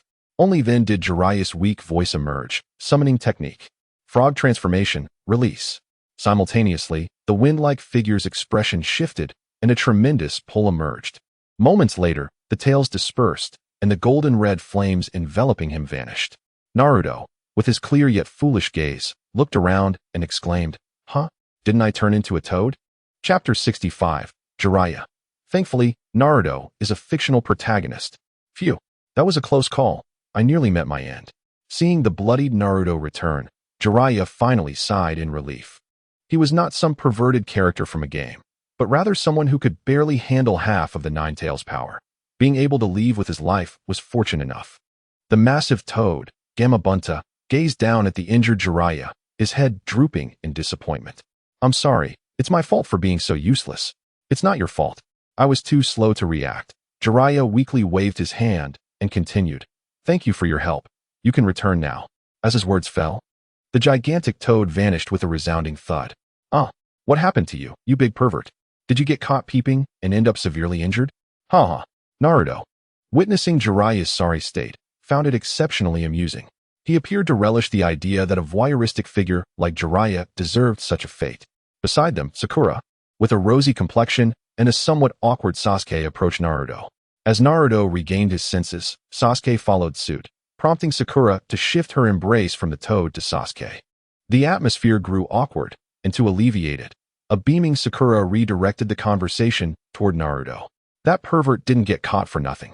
After he tried to lay hands on you too, the wind-like figure emerged and nearly beat him to death." Upon hearing this, Sasuke scoffed. He had it coming. "I warned that disgusting pervert. Left and right, all I hear is pervert and had it coming. My reputation is utterly ruined." Jiraiya lamented. He regretted once again succumbing to his old habit of peeping. "I told you, I'm not a pervert, nor do I harbor any ill intentions. I'm just the teacher assigned to Naruto by the third Hokage." To substantiate his claim, Jiraiya produced Ica Paradise and correspondence from Hiruzen Sarutobi. "I was merely seeking inspiration for my art, to defeat my recent artistic rival. And these letters are written by the third Hokage himself." Jiraiya was quick to take Naruto as his disciple, motivated by Sarutobi's mention of Naruto's secondary persona wielding the power of the Nine Tails. Now, he felt certain he had made the right choice. Such immense power could redefine the ninja world, ushering in either enduring peace or annihilation. Moreover, with Naruto's name, it was plausible that the prophesied child he had long sought was right before him. The circumstances aligned perfectly. The benevolent Naruto could undoubtedly bring about peace with this power, while the fierce wind-like figure could upend the ninja world. Was this not the significant transformation spoken of by the great sage of the toads? As the three regarded the items Jiraiya had produced, their eyes were drawn to Ica Paradise. They exchanged glances, realization dawning upon them. "Naruto. He also writes about the young emperor." Sakura conjectured, while Sasuke nodded in agreement. The wind-like figure, Uzumaki Naruto, Uzumaki FKY. Upon hearing their dialogue, Jiraiya gasped after repeating the names several times. With a gulp, he cautiously inquired, "That young Naruto, could he possibly be the secondary persona of Naruto, FKY?" "Indeed. It was written by FKY." Naruto responded proudly. "Are the stories within based on your personal experiences?" The more Jiraiya spoke, the more his expression twisted. The initial joy of finding the prophesied child morphed into jealousy. "Impossible. I'm still just a kid." Naruto scowled, incredulous at Jiraiya's reaction. That's a relief, truly." Jiraiya's expression relaxed as he chuckled. "If it weren't real, my sense of immersion would have been lost." Seeing Jiraiya's delight upon learning that the experiences were not his own, Naruto felt an irate flame rise within him. He pointed at Jiraiya, shouting in anger. "You write about the young emperor just like FKY, and you still claim you're not a pervert." Comparing himself to FKY, Naruto believed Jiraiya's ability to write so compellingly was closely related to his long-standing association with the women's bathhouse. Before him, Jiraiya exhibited remarkable writing skills, evidently a result of his long-standing habit of voyeurism. Only children of my age could be considered guilty of such mischief. But for someone of your advanced years to indulge in such activities, that is indeed a crime. I shall report you and expose your misdeeds to the world. Please, let us not escalate this. We are all artists here," Jiraiya pleaded, his anxiety causing him to cough up blood. The injury, which he had previously managed to staunch with chakra, began to bleed profusely once again. Just as Jiraiya found himself in a dire predicament, the tardy Umbu ninjas finally arrived. Lord Jiraiya, it is you who has been battling that ancestor. The lead Umbu, cloaked in a mask and hood, was none other than the one who had previously guided Naruto and his peers to the examination venue. He rushed to Jiraiya's side and gestured towards the others. Quickly, someone attend to Lord Jiraiya's wounds. A medical ninja hurried forward, their palm glowing with green chakra. Thank you for your assistance, Jiraiya said with a warm smile, then gestured towards Naruto and his companions. Could you please explain to them? They do not believe me. Who would believe you, you lecherous old man? Naruto glared at Jiraiya, visibly irate. Sakura and Sasuke nodded in agreement, their faces expressing disdain. The Umbu, realizing the situation, understood what Jiraiya had done. Internally commending the actions of Kazekage, he explained, Naruto Uzumaki, Lord Jiraiya is indeed the teacher appointed by the Hokage to assist you in harnessing the power of the Nine Tails. With the Umbu's praise and an introduction to Jiraiya's past accolades, the trio's perspective began to shift. This seemingly perverted sage was indeed quite formidable. Upon hearing that he could aid in mastering the Nine Tails' power, Naruto's tone shifted from one of hostility to reverence. Jiraiya proudly nodded, of course. You shall accompany me shortly. During the midday break, I will assess your situation. Sasuke, after a moment of hesitation, stepped forward. Master Frost, please allow me to train with you as well. I do not require much, just a bit of guidance. The last of the Uchiha bloodline, Jiraiya scrutinized Sasuke for a moment before shaking his head. I am not well versed in the Sharingan. It would be best for you to seek Kakashi. Jiraiya had always taken on disciples with the intent of finding the prophesied child. He had no interest in those unrelated. Without waiting for the Umbu to continue their treatment, he seized Naruto and departed from the scene. Watching Naruto's retreating figure, Sasuke clenched his fists, jealousy and resentment flickering in his eyes. With a sullen expression, he turned away without uttering a word. Sakura, caught off guard by this sudden shift, felt an inexplicable premonition. It seemed as though Sasuke was on the verge of parting ways with them. Chapter 66. Sometimes beasts must be tamed with force. In the Hokage's office, Sarutobi Hiruzen glared intensely at the crystal ball, his usual tobacco pipe untouched. Has even Jiraiya become incapable of handling this? The rapid pace of growth was alarming. Recalling how Kazekage had overwhelmed Jiraiya within mere exchanges, forcing him to release the seal and allow Naruto to contain the power, Sarutobi felt a deep-seated fear and unease. Kazekage's personality certainly could not have emerged just 3 months prior. Perhaps he had existed from the very beginning, merely concealing himself while undergoing unknown training and mastering the chakra of the Nine Tails. Now endowed with sufficient self-defense capabilities, he had begun to communicate with Naruto more frequently. Sarutobi believed his suspicions were valid. Otherwise, how could one achieve such mastery over the Nine Tails chakra in merely 3 months? Coupled with formidable combat experience, capable of defeating shinobi of shadow-level strength, this could not merely be attributed to talent. It was too fantastical. Moreover, the inexplicable proficiency in physical techniques raised questions. Why could Naruto not utilize them? Sarutobi sensed a profound enigma surrounding Kazekage. He even suspected that Kazekage had been training within the seal of the Nine Tails all these years, possibly guided by the residual chakra of Minato or Kushina. Yet, this theory did not fully unravel the mystery surrounding Kazekage. However, one thing was certain. Over the past 3 months, Kazekage had firmly established himself in Naruto's heart. Given Naruto's character, persuading him to cooperate in eliminating or sealing Kazekage would be an arduous task, likely leading to conflict. Thus, it would be best to allow Naruto to maintain control while continuously researching sealing techniques as a contingency. Though merely speculation, preparations must be made in advance. With these thoughts, Sarutobi began tapping his fingers on the desk. Soon, an Umbu emerged from the shadows. Once Jiraiya and Naruto have parted ways, summon him to my office. Understood. Meanwhile, within another realm of consciousness, as Jiraiya departed with Naruto, Kazekage realized that the 5-element seal would soon be undone. Naruto would be able to sense and attempt to wield the chakra of the Nine Tails once more. With the foundation laid by his frequent usage and long-term adaptation to the chakra, Naruto would not require the lengthy period of guidance depicted in the original tale. His mastery would be significantly easier due to Kazekage's influence. Thus, Kazekage needed to devise plans in advance to prevent Naruto from breaking free from his dependence. It was time to meet the Nine Tails and his nominal parents. Upon reaching a trust level of 50, Kazekage gained a degree of autonomy over the body. Consequently, he no longer had to remain confined in the desolate realm of consciousness and could venture into other spaces within the body, such as the ceiling space where the Nine Tails resided. Tick-tock. In the blink of an eye, Kazekage's surroundings transformed, transporting him to a flooded area filled with numerous dripping pipes, resembling a dimly lit city sewer. At the end of this space stood a row of massive iron bars akin to those of a prison. A ceiling talisman quietly adhered to the lock of the gate between the bars. Standing before the bars, Kazekage fixed his gaze upon the darkness beyond, addressing it. Nine Tails, come forth and meet me. As soon as Kazekage's words fell, a pair of crimson-slit pupils emerged from the shadows. Then, with a swift movement, a sharp claw sliced through the bars, sending sparks flying as it struck. Kazekage remained still, extending a massive golden-red fox tail from behind, which stood before him, firmly blocking the sharp claw just a mere inch from his forehead. Ha ha ha, how amusing, truly fascinating. Indeed, you possess my chakra, and not merely the half with the in attribute. A foul wind billowed from behind the bars, and the Nine Tails finally emerged from the darkness, revealing a grinning, elongated fox face.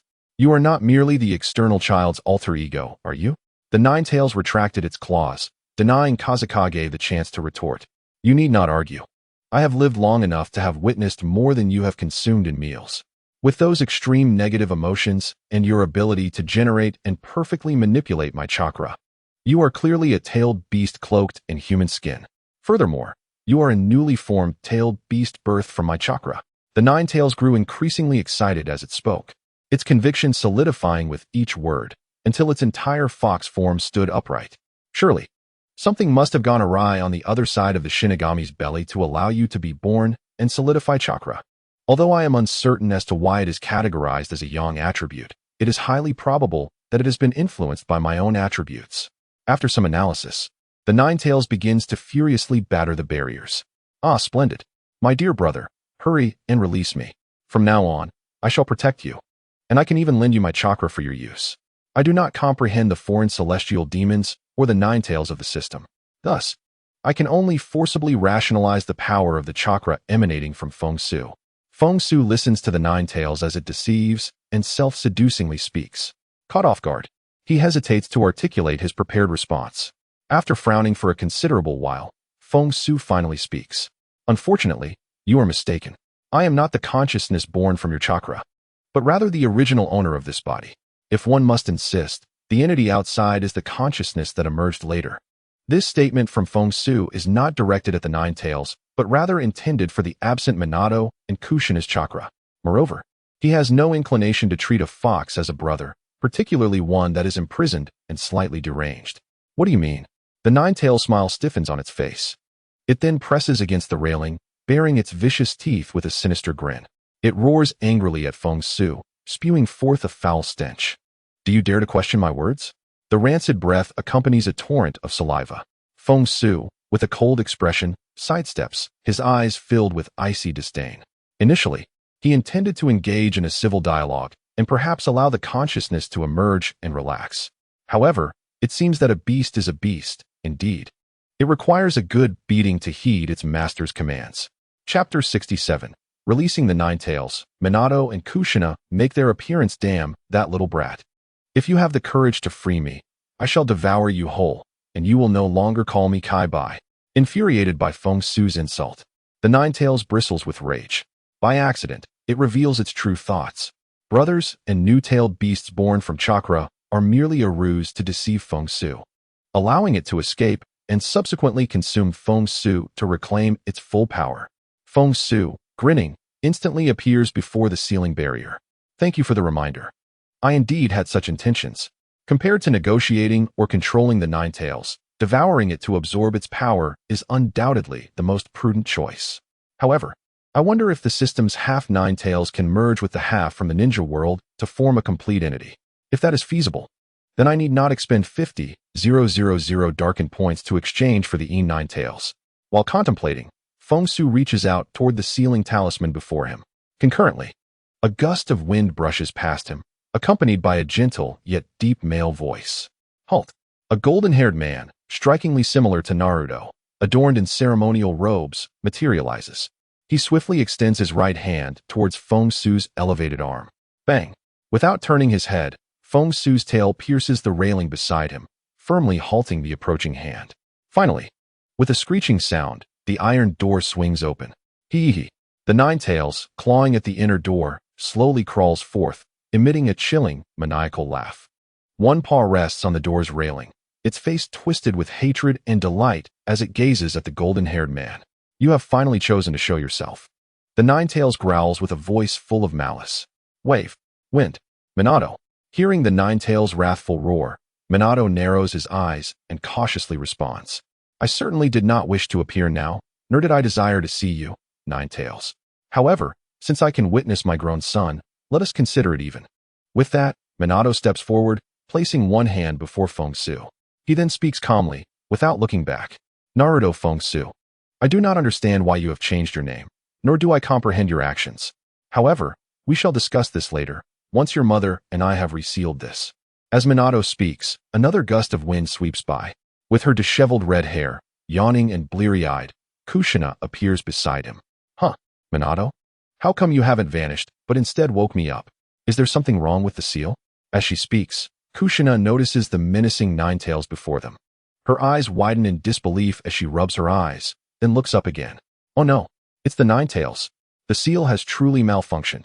Kushina spins around, pointing at the distant Ninetales while leaping 3 feet high. Her hair flails wildly in the air, completely devoid of the initial beauty of a serene awakening. However, this turn reveals Feng Xu, standing behind Minato with a cold expression. You are Naruto. My child. Kushina, like a red missile, crashes through Minato and lunges toward Feng Xu. Feng Xu, however, has no intention of embracing her. He sidesteps, causing Kushina to miss her target. Frustrated, Kushina's eyes blaze with fury, her red hair once again billowing as she prepares to charge once more, resembling a desperate survivor. Enough, Kushina.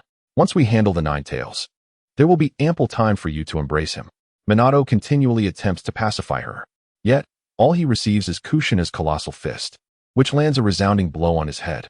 Why can't I hug my child? It must be you. You have done something.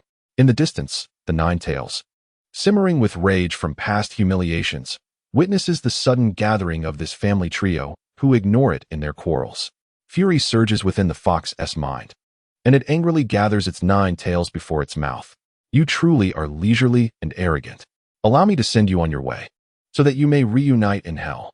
As it speaks, crimson chakra and blue chakra begin to coalesce at the tips of its tails, until it forms a black-tailed beast ball. The Ninetales devours it whole. Its cheeks swell as a terrifying force of destruction radiates outward, creating gusts of wind pressure. Tailed Beast Bomb. When a Jinchuriki transforms into a tailed beast, it is also referred to as the virtual dog bomb. This technique compresses the tailed beast ball within a sealed space, increasing its firing speed and power. Naruto, be careful. Sensing the impending danger, Kushina swiftly positions herself in front of Feng Xu. Around her, a multitude of sharp, triangular chains manifest. Minato also dashes to the forefront, one hand shielding his head from a bump, while the other clutches a kunai inscribed with the Flying Thunder God seal. Shadow clones replicate all items the original possesses. This residual chakra is equivalent to that of a shadow clone. Kushina, conserve some chakra. Otherwise, you may find yourself without an opportunity to speak later. Gazing at the 2 steadfast figures before him, Feng Xu is taken aback. His secondary persona has truly been regarded by them as a child they would protect at all costs. Could it be that his previous words have had an effect, leading them to perceive him as the primary personality? Although perplexed, Feng Xu is determined not to allow their chakra to be exhausted. He requires their chakra to assist him in the future. Moreover, he intends for them to witness firsthand the life this body has endured, to see how the village and its people, whom they protect with their lives, have insulted and mistreated this body. With this in mind, Feng Xu unceremoniously pushes the 2 aside. My name is Feng Xu, not Naruto. Furthermore, whether you may consider yourselves the parents of this body depends on your future actions. Otherwise, I and Naruto were once ostracized orphans, and in the future, we would remain orphans whom others dared not provoke. As I spoke, Feng Xu had already moved to the forefront. Naruto. Kushina's eyes were filled with urgency as she hurried to step forward. However, she was held back by Minato, who gave her a reassuring look. Feng Xu is formidable, He has been protecting Naruto all along, and due to certain experiences, harbors resentment towards everything. We must trust him and avoid further provoking his disdain.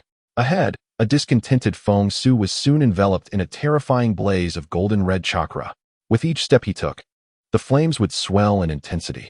By the time he reached the front, the inferno surrounding him had expanded into a massive, fox-like figure adorned with black markings, resembling a colossal being from the ceiling space. Chapter 68. Nine Tails. Can I retract what I just said? Just as Feng Xu manifested his tailed beast transformation, the nine tails in front had finally gathered enough power to unleash its tailed beast bomb. Roar! The originally black, tailed beast ball had vanished, replaced by a fearsome golden energy arc erupting from the nine tails' gaping maw. This radiant arc illuminated the dark ceiling space as if it were daylight. Wherever it passed, water evaporated, creating a circular vortex of wind in midair. Faced with this terrifying attack, Feng Xu displayed a look of disdain. He merely controlled the massive fox form of his tailed beast transformation and raised his right hand forward. Now you shall see how chakra energy is wielded. As Feng Xu spoke, the golden energy arc collided with the palm of his tailed beast form. In an instant, the energy began to expand rapidly, threatening to explode. However, the chakra-infused palm of the tailed beast was even quicker. Just before the energy could detonate, it transformed into a colossal mouth and swallowed the energy whole. Simultaneously, a vast amount of chakra converged within this mouth, enveloping the explosive energy and compressing it anew. Then, the chakra contained within the palm opened a pathway leading to the left arm, guiding the rewrapped, compressed energy to circle around and rest upon the palm of the left arm. Next, the left arm was raised, the palm directed towards the incredulous nine tails. Whoosh! Wrapped in Feng Xu's chakra, the now dark red energy pillar roared forth, carrying an even more terrifying might, staining the previously illuminated ceiling space in shades of crimson. In the next moment, the dark red pillar struck firmly against the nine tails' chest. A colossal explosion erupted, engulfing a significant portion of the nine tails' body. Unlike the nine tails, which merely relied on brute force, Feng Xu, armed with extensive battle experience, executed a counterattack with energy. Of course, the primary reason for its success lay in the near-perfect similarity of chakra between both sides. Incredible! Our son is truly remarkable. This scene of energy defense and counterattack, though fleeting, was fully witnessed by Kushina, who excitedly tugged at Minato's clothing, nearly tearing his ceremonial robe. Feng Xu had surprisingly mastered our Uzumaki clan's unique sealing technique. It seemed the third Hokage had treated him rather well, even sending someone to teach him this jutsu, previously believing him to be a villain. I now realize I was mistaken and must apologize to him when the opportunity arises. Minato, with a complex expression, gazed at Feng Xu. His face bore a mix of relief, curiosity, confusion, and unease. Much like the Nine Tails explanation moments ago, he too questioned whether the chakra in Feng Xu's possession belonged to the half of the Nine Tails within the Shinigami's stomach. He simply did not understand how it had come to be in Feng Xu's hands, nor why its chakra attributes were not of the Yin nature. As for whether Feng Xu was a new consciousness born from the death of that half of the Nine Tails, his appearance and physical connection made it clear. As a shadow-level powerhouse, he should certainly be able to recognize his own kin. Feng Xu disregarded Kushina and Minato's astonishment.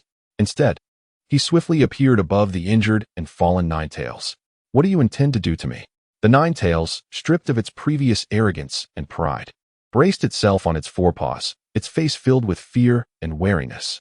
It even dropped the honorific title, referring to itself simply as I intend to do what you initially wished to do to me.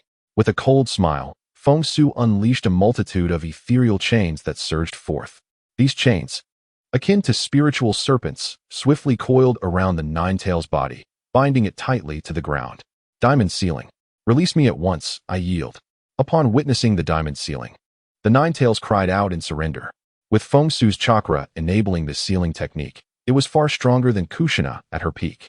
Moreover, this sealing technique bound the Nine Tails tightly, akin to ensnaring a crab, offering no comfort whatsoever. It was nowhere near as lenient as the four-symbol seal, which allowed for a separate space for slumber.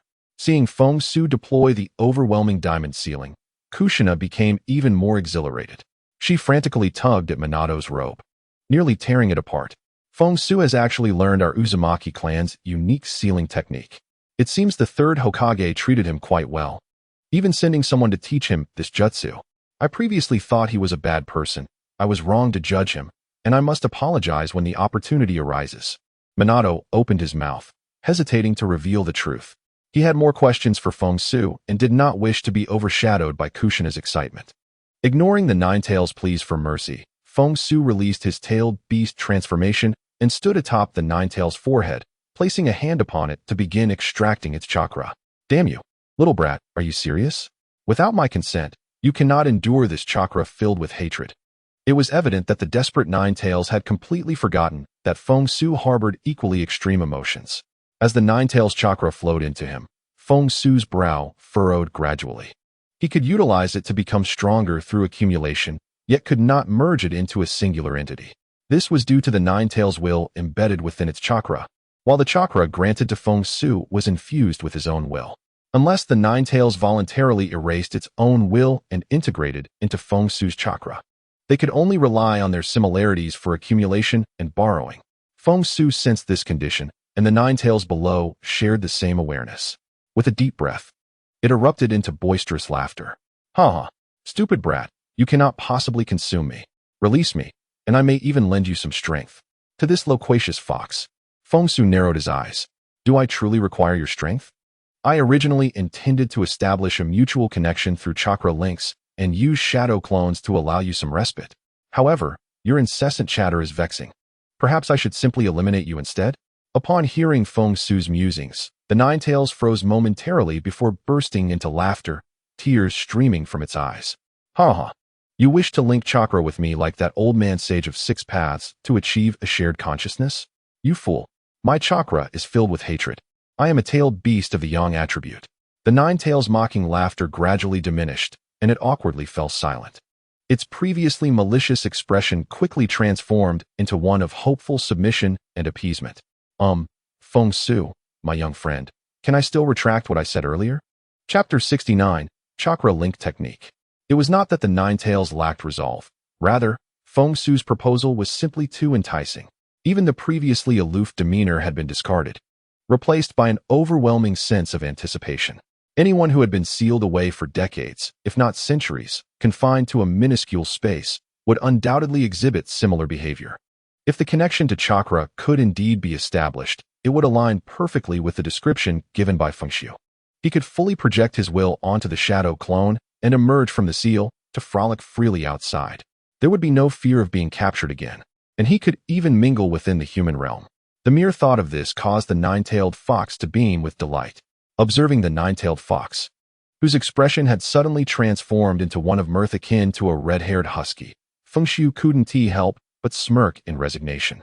Beside him, Minato and Kushina were equally entranced. What is this chakra connection? Why has the nine-tailed fox suddenly become so sycophantic? Grabbing Minato's robe, Kushina inquired with a mixture of excitement and confusion. After a moment of contemplation, Minato replied uncertainly, I once read about this legend in a secret scroll during my lifetime.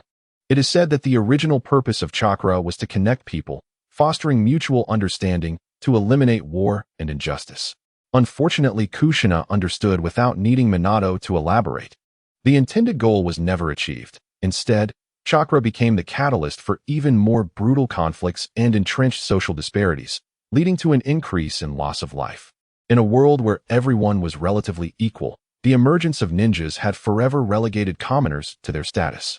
However, Kushina was unconcerned with these matters. She gazed adoringly at Feng Xu, who effortlessly subdued the nine-tailed fox and made it submissive. My son truly understands this. He is an unparalleled genius, far superior to his useless father. Minato remarked, there is no need to elevate one while disparaging the other. It must be his genetics at play. Regrettably, he mused, shaking his head with a sigh. Thankfully, there was another side to him. Naruto's pure-hearted nature could temper things somewhat. Feng Xu crouched down and playfully patted the nine-tailed fox's face, a mocking smile upon his lips. Want to retract your previous words? Certainly. However, I preferred your former rebellious persona. Why not revert to that?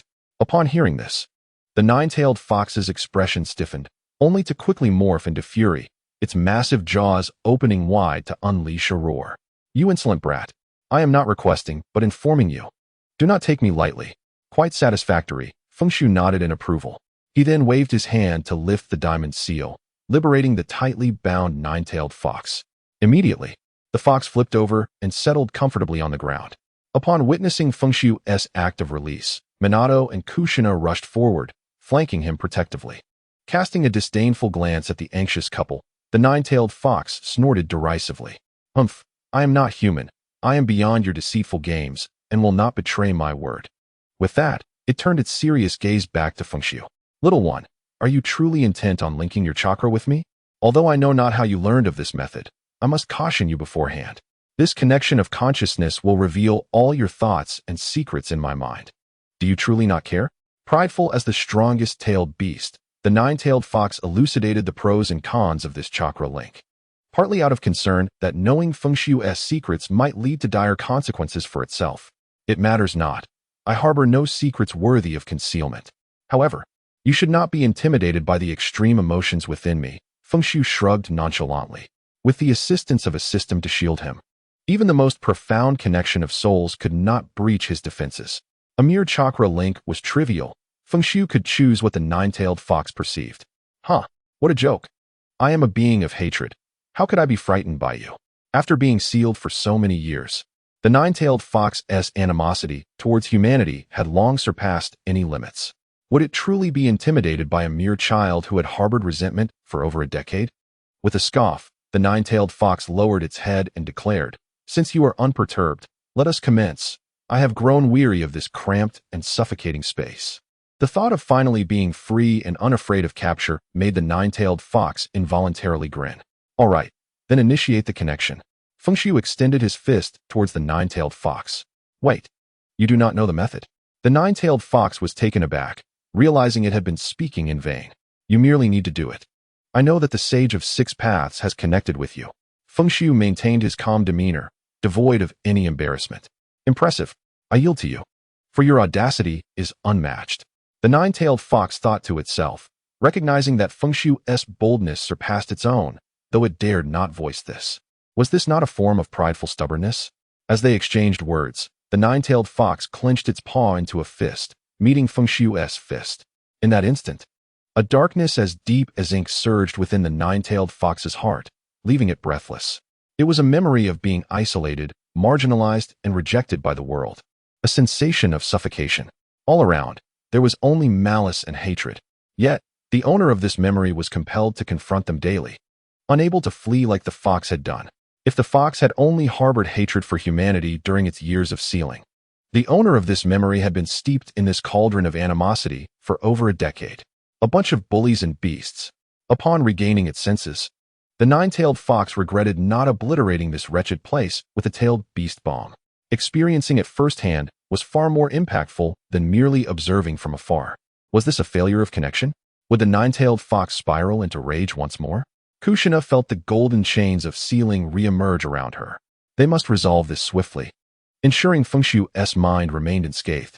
Minato, too, wore a serious expression as he prepared a defensive ball, wary of the nine-tailed fox's potential outburst. Hearing the murmurs of the two beneath him, the nine-tailed fox glared with bloodshot eyes. I will not lose control, they are not my kin. However, you two might not be so fortunate. A mocking grin spread across the nine-tailed fox's face as it extended its other paw, ready to impart a profound lesson to those willing to sacrifice their lives for others. What gratitude! Kushina felt an ominous premonition stir within her. Yet, recalling the nine-tailed fox's earlier words, she asked in confusion, "Aren't you a tailed beast? How can you connect with us?" At this, the nine-tailed fox's smile deepened. It glanced at Feng Xu, and upon seeing his acceptance, replied, "It is not I who connect with you, but rather I serve as a bridge, allowing you to connect with your beloved child. Do you not yearn to know how happy he has been all these years?" Before Kushina could respond, Minato stepped forward, blocking her. "I will handle this." Kushina, remain back and watch, ensuring the nine-tailed fox does not take advantage of the situation. Unlike Kushina, whose chakra had remained dormant, Minato's chakra had awakened 2 months prior when Feng Xu completed the exchange with the nine-tailed fox. At the time, he believed the nine-tailed fox had broken free from its seal and prepared to intervene.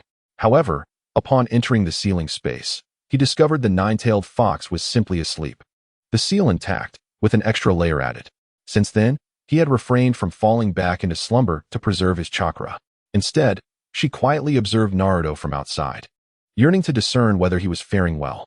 Consequently, she witnessed the duality of his persona and all that ensued thereafter. Thus, the reason why she did not wholeheartedly thwart Kazuki's unsealing of the barrier lies within these circumstances. Although he is often regarded as gentle, a little sun. Even the sun harbors solar storms and sunspots. Causing a stir? So, you intend to deceive Kushina, that foolish woman? The Nine Tails has never been benevolent. It presently yearns solely to witness the Minato couple and experience the regret that follows those memories. Were it not for the obstinate couple risking their lives to restrain him and ultimately transporting him away, he would have obliterated this foolish village with a tailed beast bomb and fled. Minato wished to utter something, but was halted by Kushina. Realizing the gravity of the situation, she did not react with the fury of the past. Instead, her eyes shimmered with unshed tears as she softly pleaded, "Minato, I believe in Kazuki. And I wish to know if he has found joy over these years, whether he has eaten well, made close friends, or even found a girlfriend, and why he chose to change his name. After all, I am a mother too. Please do not hinder me any longer." Minato fell silent for a moment, then grasped Kushina's hand tightly, nodding solemnly. "Very well, we shall observe together." As they beheld the approaching fists, the Nine-Tails' countenance broke into a triumphant grin. "Have you finally made up your mind? Then prepare to truly experience the malice of this cruel world." The instant the words left his lips, a torrent of chakra from Kazuki surged forth, engulfing Minato and Kushina entirely. Rather than a gradual approach akin to his treatment of the Nine Tails, it was a complete immersion. In an instant, visions flooded before them, accompanied by venomous curses from all directions. "Die, accursed monster.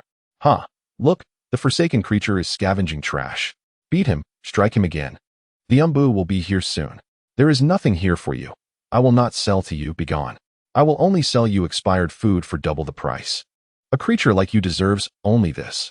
Mom and Dad, where are you? I am not a monster. I do not wish to be despised.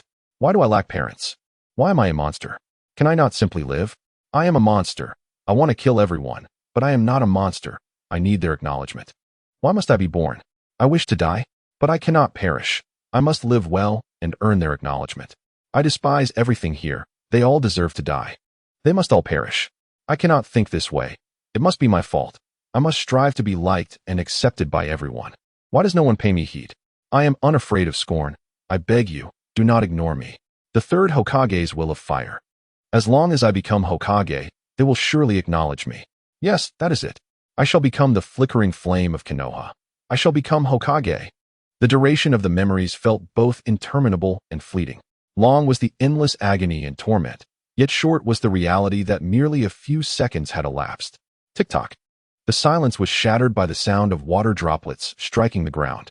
Minato lowered his head, unable to bear the thought of meeting Kushina's gaze beside him. He merely felt the painful grip of her hand, silently bracing for her impending wrath. However, after a prolonged wait, Kushina's fury did not arrive. Instead, the sound of dripping water grew increasingly frantic. No, this is not the sound of dripping water. Minato suddenly lifted his head and turned. There stood Kushina. As if her spirit had been wrenched from her, tears cascading down her cheeks like a torrent. It was an expression of profound sorrow, one that conveyed the devastation of a heart laid bare. Her most beloved child had been enduring a life more akin to a living hell. Moreover, he had been subjected to brainwashing, instilling thoughts that led to a fragmentation of his psyche, giving rise to two distinct personas. Now, Kushina finally comprehended why Kazuki had denied her embrace and altered his name. It was because he harbored hatred for everything, including her, his mother. Just as the words from those memories echoed. Why was he born? Why was he despised? Why was he bullied? Why were his parents absent in bestowing love upon him? Destroy everything. Yes, all of this ought to be obliterated. Nine Tails. Kushina abruptly released Minato's hand and frantically raced to stand before the Nine Tails. Nine Tails, we shall set you free. Go and slay Sarutobi Hiruzen, annihilate those wretched villagers, and obliterate the Konoha that should have perished long ago. The Nine Tails, expressionless, cast a glance at the still motionless Kazuki, remaining unmoved. He simply stared at Kushina's frenzy, devoid of emotion. Kushina, calm yourself. Minato hastily stepped forward, grasping Kushina with a face filled with complexity and sorrow. Perhaps the third Hokage had his reasons. He only wished to protect Naruto from the other villages. Silence. Kushina, with disheveled hair and a countenance akin to a vengeful spirit, roared, her voice breaking. Breeze Minato, this is your esteemed ancestor, your cherished village, your steadfast will of fire, your so-called fourth Hokage, sacrificing his life, only to see his sole bloodline treated in such a manner. Do not utter excuses. Why is Sarutobi Hiruzen's own grandson thriving and healthy, with dedicated protection? Why was the wealth we left not bestowed upon my son, forcing them to incur debt for a mere bowl of ramen? Why did none of your disciples, your students, those ninjas who benefited from your grace, come to aid my son, allowing him to be bullied? Speak. Why? Chapter 71. I am the true persona. A barrage of relentless inquiries from Kushina finally pierced through Minato's defenses. His expression darkened, his eyes dimmed, and he appeared somewhat dazed. Indeed, why was this so? Jiraiya-sensei, Kakashi, how could you bear to watch my child starve, scavenging through refuse, enduring insults? Third Hokage, did you not proclaim your willingness to sacrifice yourself to illuminate the path for future generations? Does my progeny not count as a budding sprout of Konoha? In a moment of introspection, Minato's form began to blur. The chakra that constituted his being inexplicably began to dissipate rapidly. To escape responsibility through death, how cowardly you are! It sickens me. As the voice echoed, Kazuki materialized before the two. He reached out, pressing his hand against Minato's chest, infusing him with pure, sunlight-infused chakra. The body that had been fading into etherealness quickly regained its solidity. No, not like this. I merely lost my way for a moment. Upon hearing Kazuki's disdain for himself, Minato hastily offered explanations. He then gazed blankly at Kazuki, remorse etched upon his features. In truth, I have erred from the outset.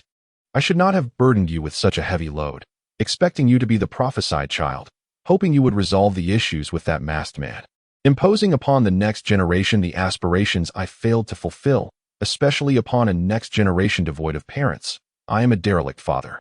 I am truly sorry. If blame is to be assigned, let it fall solely upon me. This is entirely my unilateral decision, with no relation to your mother. Minato's soliloquy of self-reproach awakened Kushina, who had been affected by those painful memories. She realized that mutual blame or regret was futile. What mattered was Kazuki's intentions and how they would make amends.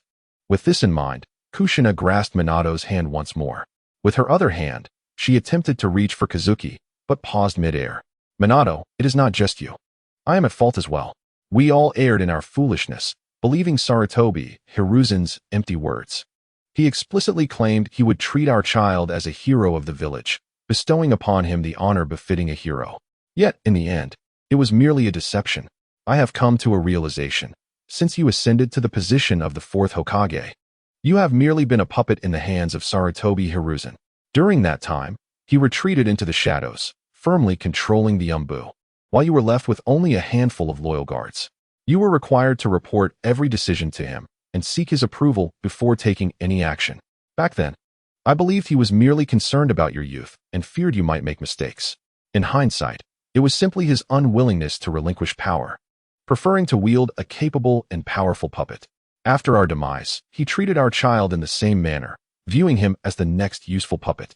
In truth, Minato had already sensed this, even without Kushina's input. However, having been indoctrinated by the will of fire for so long, he feigned ignorance and held on to expectations for Hiruzen. Ultimately, it became evident that his pretense had rendered him a genuine fool.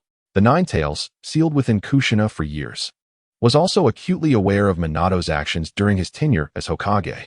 It couldn't help but revel in the irony. I suspected you would be played for fools by that third Hokage from the very beginning. After all, one was a simpleton, and the other was brainwashed by the so-called will of fire. Silence, Kushina retorted, pulling Minato's ear in irritation at the Ninetail's mockery. Minato grimaced in pain, but dared not protest, enduring Kushina's ire. Once the grip on his ear loosened, he quickly shifted the topic, asking, "What do you need us to do next, Kazuhiko?" Rest assured, the self-sacrificing person who lived for the village is no more. Now, only a father named Namikaze Minato remains. I feel the same. Kushina chimed in eagerly. If you ask me to assist in destroying Konoha, I shall not hesitate. After enduring the suffocating darkness of their lives, Kushina felt no affection for the village. This reaction was entirely normal, unlike Naruto, who was influenced by Ashura's chakra and exhibited abnormality in his emotions. I do need you both to undertake certain tasks, but not at this moment. Simply follow my arrangements. Kazuhiko planned to send them to the 4-star village to prepare for revenge against Konoha. Of course, this vengeance would never be as simple as mere killing. Death is easy. However, making life worse than death is far more complex. Only by ensuring the villagers of Konoha lead a life more agonizing than death can the pain of those long years be alleviated. I understand, Minato nodded, then recalled something and inquired, who is the true dominant personality between you and Naruto? What did you mean when you spoke to the Nine-Tails earlier?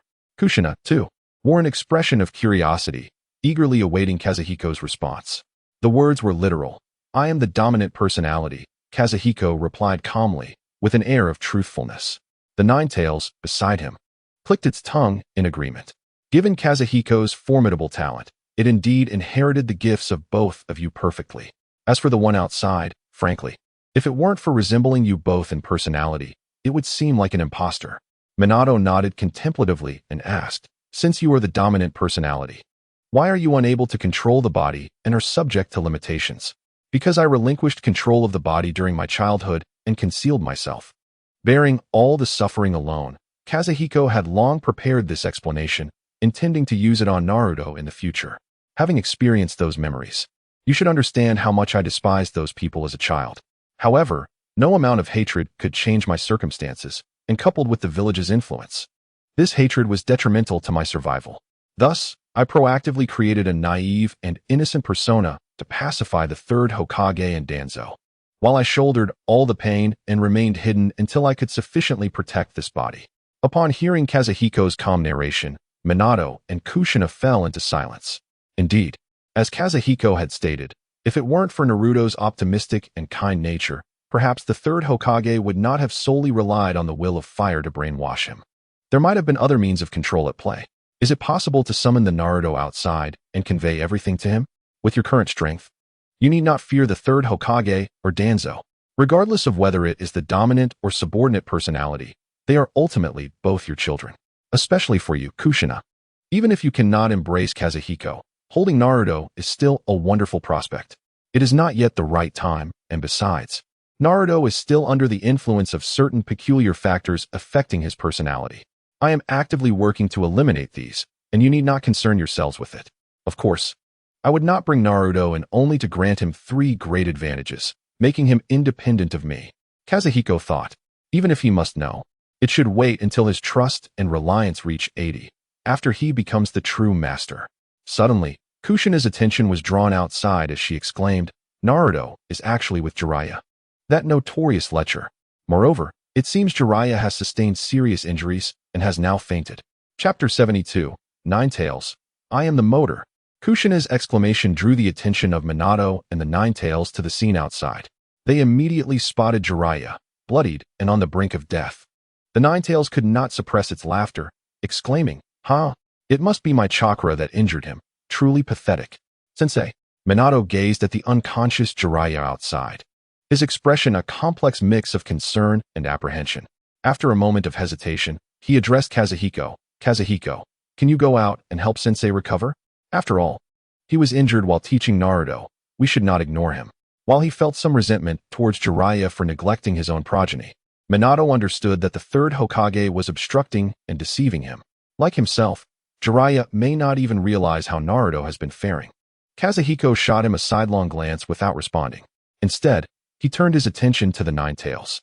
Then, forming hand seals swiftly, he created a shadow clone that stood awkwardly in place. Since I promised you the chance to temporarily escape this confinement and relax, I shall not go back on my word. Link your consciousness to this shadow clone's chakra, and I will send it out. At that time, you may do as you please, and I shall not interfere. As the Nine-Tails looked down at the shadow clone, which bore no trace of Kazuhiko's will and was hardly a force to be reckoned with, its excitement was palpable. It could hardly contain itself. A shadow clone I can completely control.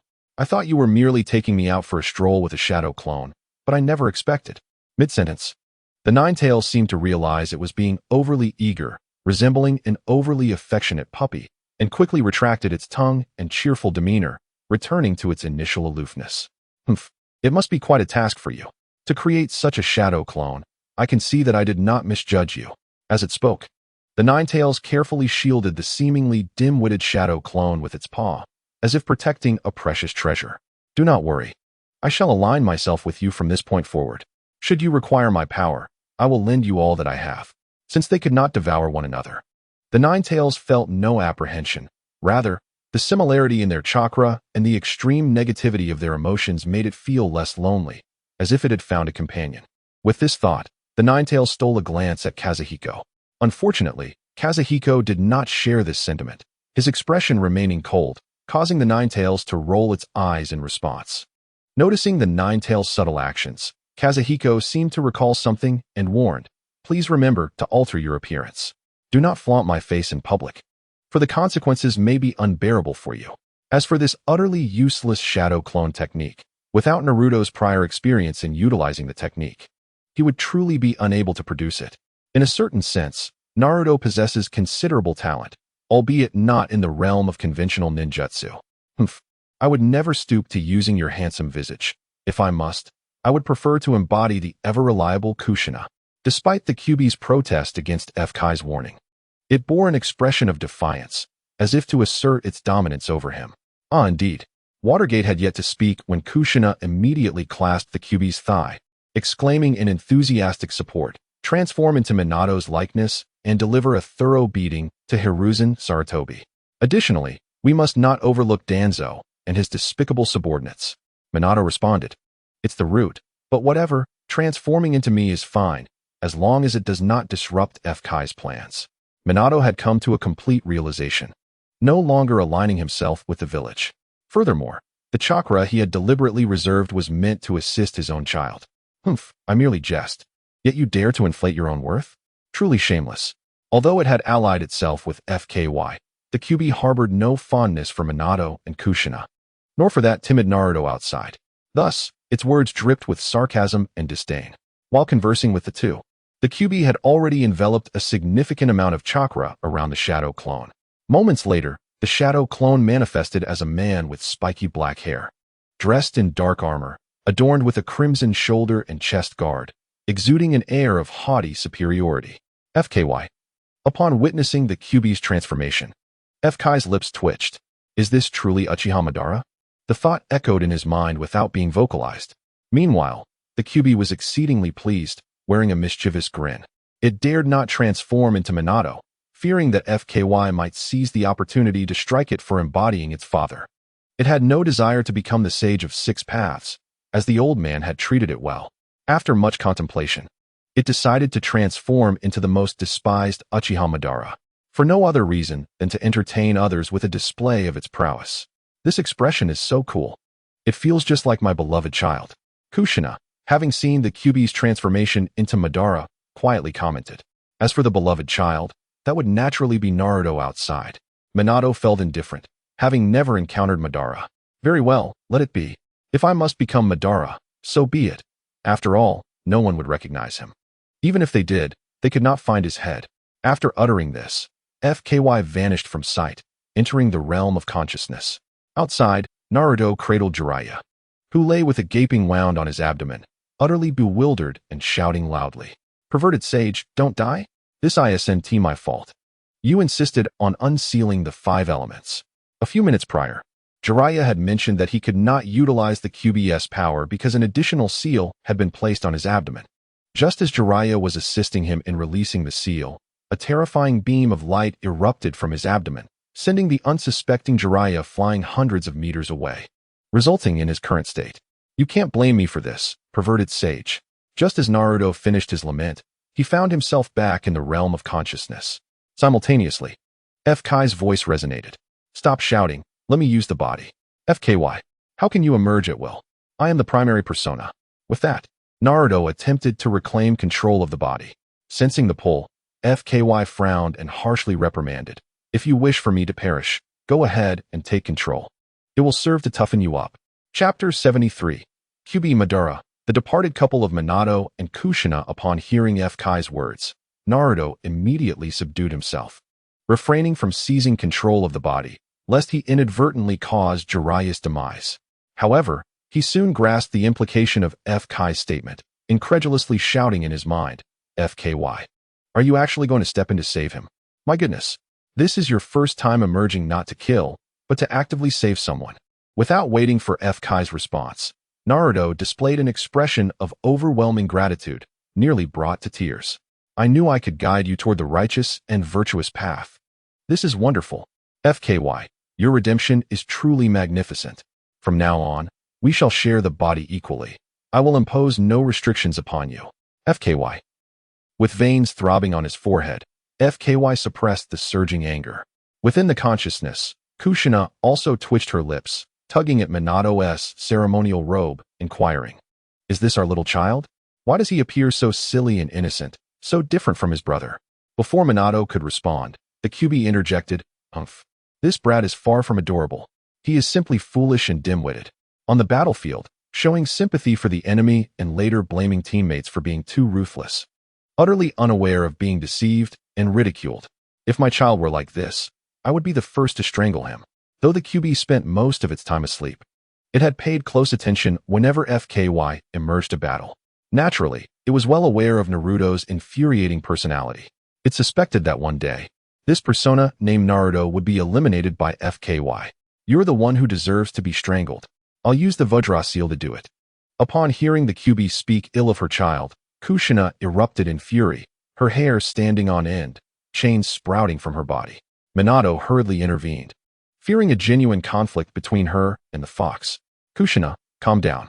Naruto represents the gentlest, most innocent, and kind-hearted aspect. Such beauty of humanity is beyond the comprehension of a malevolent entity like the QB. Beyond the comprehension of a malevolent entity? The QB scoffed. So you imply that FKY also lacks understanding of this beauty of humanity, that he is a monstrous fiend? I did not mean that. Minato frowned, realizing for the first time how venomous the QB's tongue was. Then what do you mean? This time, it was not the QB who questioned, but Kushina. Her anger boiling over as she grasped Minato's hair, tugging at his ears.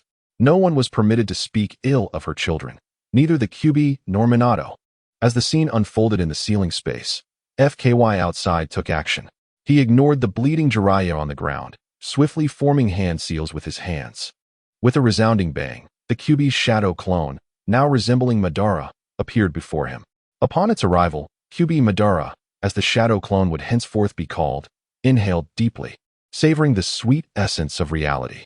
After absorbing the blood-scented air, QB Madara, filled with nostalgia, bounded toward the grass and the river, moving on all fours like a gorilla. This day, this water, this soft grass, and this mountain with a gaping hole. In that moment, I finally regained this sense of freedom. Observing the QB's comical antics, both FKY and Minato and Kushina in the ceiling space fell silent. Especially Kushina, who suddenly lost her ire. Shaking her head and patting the QB's heel with a look of pity akin to that of an onlooker witnessing folly. Naruto in the realm of consciousness was equally stunned, feeling as if he had short-circuited. Suddenly, a figure that exuded an air of superiority appeared, only to move with the clumsiness of an ape. The nonsensical words that followed led to the suspicion that this individual might be mentally unstable. At this thought, Naruto shivered and urged within his consciousness, Feng Xu. We must swiftly take the lecherous sage for treatment. Do not provoke this lunatic. I have heard that the insane can kill without violating village rules. The Nine Tails, also sensing the oddity under Kushina's gaze and the comical antics of its clone, finally recognized something was amiss. It promptly commanded its shadow clone to stand up nonchalantly, mimicking the expression and posture of Madara from memory, arms crossed defiantly, as if to challenge the world. What are you staring at? Do you wish to dance as well? Wow, he is so cool. Naruto's consciousness erupted with admiration. Feng Xu merely twitched his brow, dismissing the shadow clone. He extended his chakra-infused right hand, forming a claw that pressed against the seal on his abdomen, twisting it. In an instant, a jet-black liquid poured forth, unbinding the 8-trigram seal. A torrent of blood-red Nine-Tails chakra surged forth, enveloping Feng Xu entirely, and crimson tails rapidly sprouted. However, this sanguine hue was fleeting. It transformed into a golden-red exterior almost immediately. Observing this spectacle, the Nine-Tails laughed heartily in approval. Ha ha ha, truly worthy of my attention. You didn't even need my assistance to effortlessly consume all that hatred.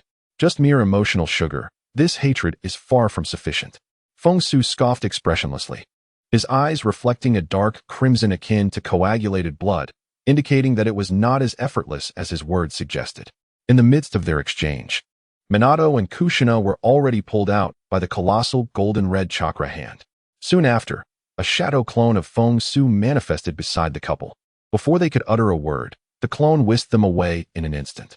"Forget it, you can come along too," Feng Xu remarked, casting a glance at the still-posing Madara before dispatching another shadow clone to take him away, transporting him to the location marked with the Flying Thunder God seal. Once everyone had departed, Naruto finally grasped the situation. "Wait, who are they? Where have you taken them? And why do I feel like my heart is racing uncontrollably?" "Feng Xu, do not ignore me, or I shall be very upset." Feng Xu had long since grown accustomed to Naruto's outbursts and paid them no mind. Instead, he cast his gaze toward the shattered mountaintop in the distance before looking down at Jiraiya, who was pale from excessive blood loss, murmuring to himself, "The mountain has crumbled. Yet the Leaf Village has not arrived? Well, dying would merely be unfortunate for you." After shaking his head, Feng Xu relinquished control of his body. When Naruto re-emerged, he was utterly enraged. "Feng Xu, you deceived me again. You said you would help the lecherous sage. And who were those 3 people that just left? Speak up. Do not feign ignorance again." Chapter 74. Orochimaru's covetous glance at Haku before Naruto could vent his frustration for long. The tardy elephant arrived, accompanied by a large contingent of ENBU directly under the Hokage, as well as a medical team. Upon seeing that Naruto had not transformed into the Nine Tails, both he and Yamato breathed a sigh of relief. After urgently treating Jiraiya, they lifted him and carried him away. The elephant remained behind to comfort Naruto, assuring him that Jiraiya would return to continue his teachings once he was feeling better. He suggested that Naruto eat something to prepare for the afternoon's exam. Naruto paid little heed to the elephant's words. He was consumed with a desire for an explanation from Feng Xu. After all, Jiraiya had suffered grievously twice, first from Feng Xu's assault, and then from the seal that had nearly incapacitated him. It was absurd that he could turn Jiraiya and Sasuke into frogs, bullying these youngsters. Frankly, Naruto was beginning to seriously doubt Jiraiya's strength. He even questioned whether the glorious achievements touted by the ANBU were mere fabrications. In fact, he suspected Jiraiya might not be as formidable as Kakashi or Asuma. After calling out for Feng Xu to no avail, Naruto reluctantly departed. With little time left, he opted for a quick bowl of luxurious ramen at Ichiraku for lunch. Soon enough, the afternoon arrived, and Naruto hurried to the venue of the second exam, the Forest of Death. At that moment, a number of candidates had already gathered, forming small clusters. After scanning the crowd, Naruto spotted Sasuke and Sakura among them. "Sasuke, Sakura, over here," he called, rushing excitedly toward them. However, as he approached, he noticed Haku conversing with Sasuke, accompanied by Karen standing just behind. Upon seeing Haku's delicate features, Naruto's face flushed instantly. Despite knowing that Haku was male, he couldn't help but feel a flutter in his heart, for Haku's image resembled that of the enchanting senior he had envisioned in his dreams. Naruto. Upon seeing him arrive, Sakura's face lit up with joy. "Thank goodness, you finally made it. The exam is about to start. So, what did that lecherous old man teach you at noon?" "Oh, don't mention it. I feel I was deceived," Naruto replied, throwing up his hands in exasperation. "He said he would help me remove excess seals, but then he nearly sealed me to death." After explaining briefly to Sakura, he turned back to Haku and Sasuke, curiosity etched on his face. "Sasuke, what were you two discussing?" Sasuke's demeanor was unusually cold, merely casting a disinterested glance at Naruto. Meanwhile, Haku responded with a radiant smile. "Oh, nothing much. I merely wish to invite Sasuke-kun to visit us." With that, Haku winked at Sasuke. "If you are interested, you may come find us later. Our offer stands until the exam concludes." After flashing another sweet smile at Naruto, Haku turned to depart. "What offer? Be cautious." As Naruto stepped forward to inquire further, he suddenly noticed a figure appearing behind Haku. Haku's reflexes were swifter. Upon sensing someone encroaching from behind, he swiftly drew 4 Senbon needles from his sleeve and aimed them at the intruder's pressure points. Swish. Hiss. The Senbon aimed at the figure were dodged with an extraordinary contortion, as if the individual were a boneless creature. Realizing that someone capable of such movements could not be a mere genin, Haku ceased holding back. He vigorously spun his wrist, and launched the sunbon at close range. Swish, swish, swish, swish. The 4 needles whistled through the air and embedded themselves deep within the figure's chest. Yet, in the next moment, the figure twisted and elongated again, swiftly bringing its head close to Haku's ear. I apologize, I mean no harm. I merely saw some coins blown by the wind behind you and wanted to retrieve them.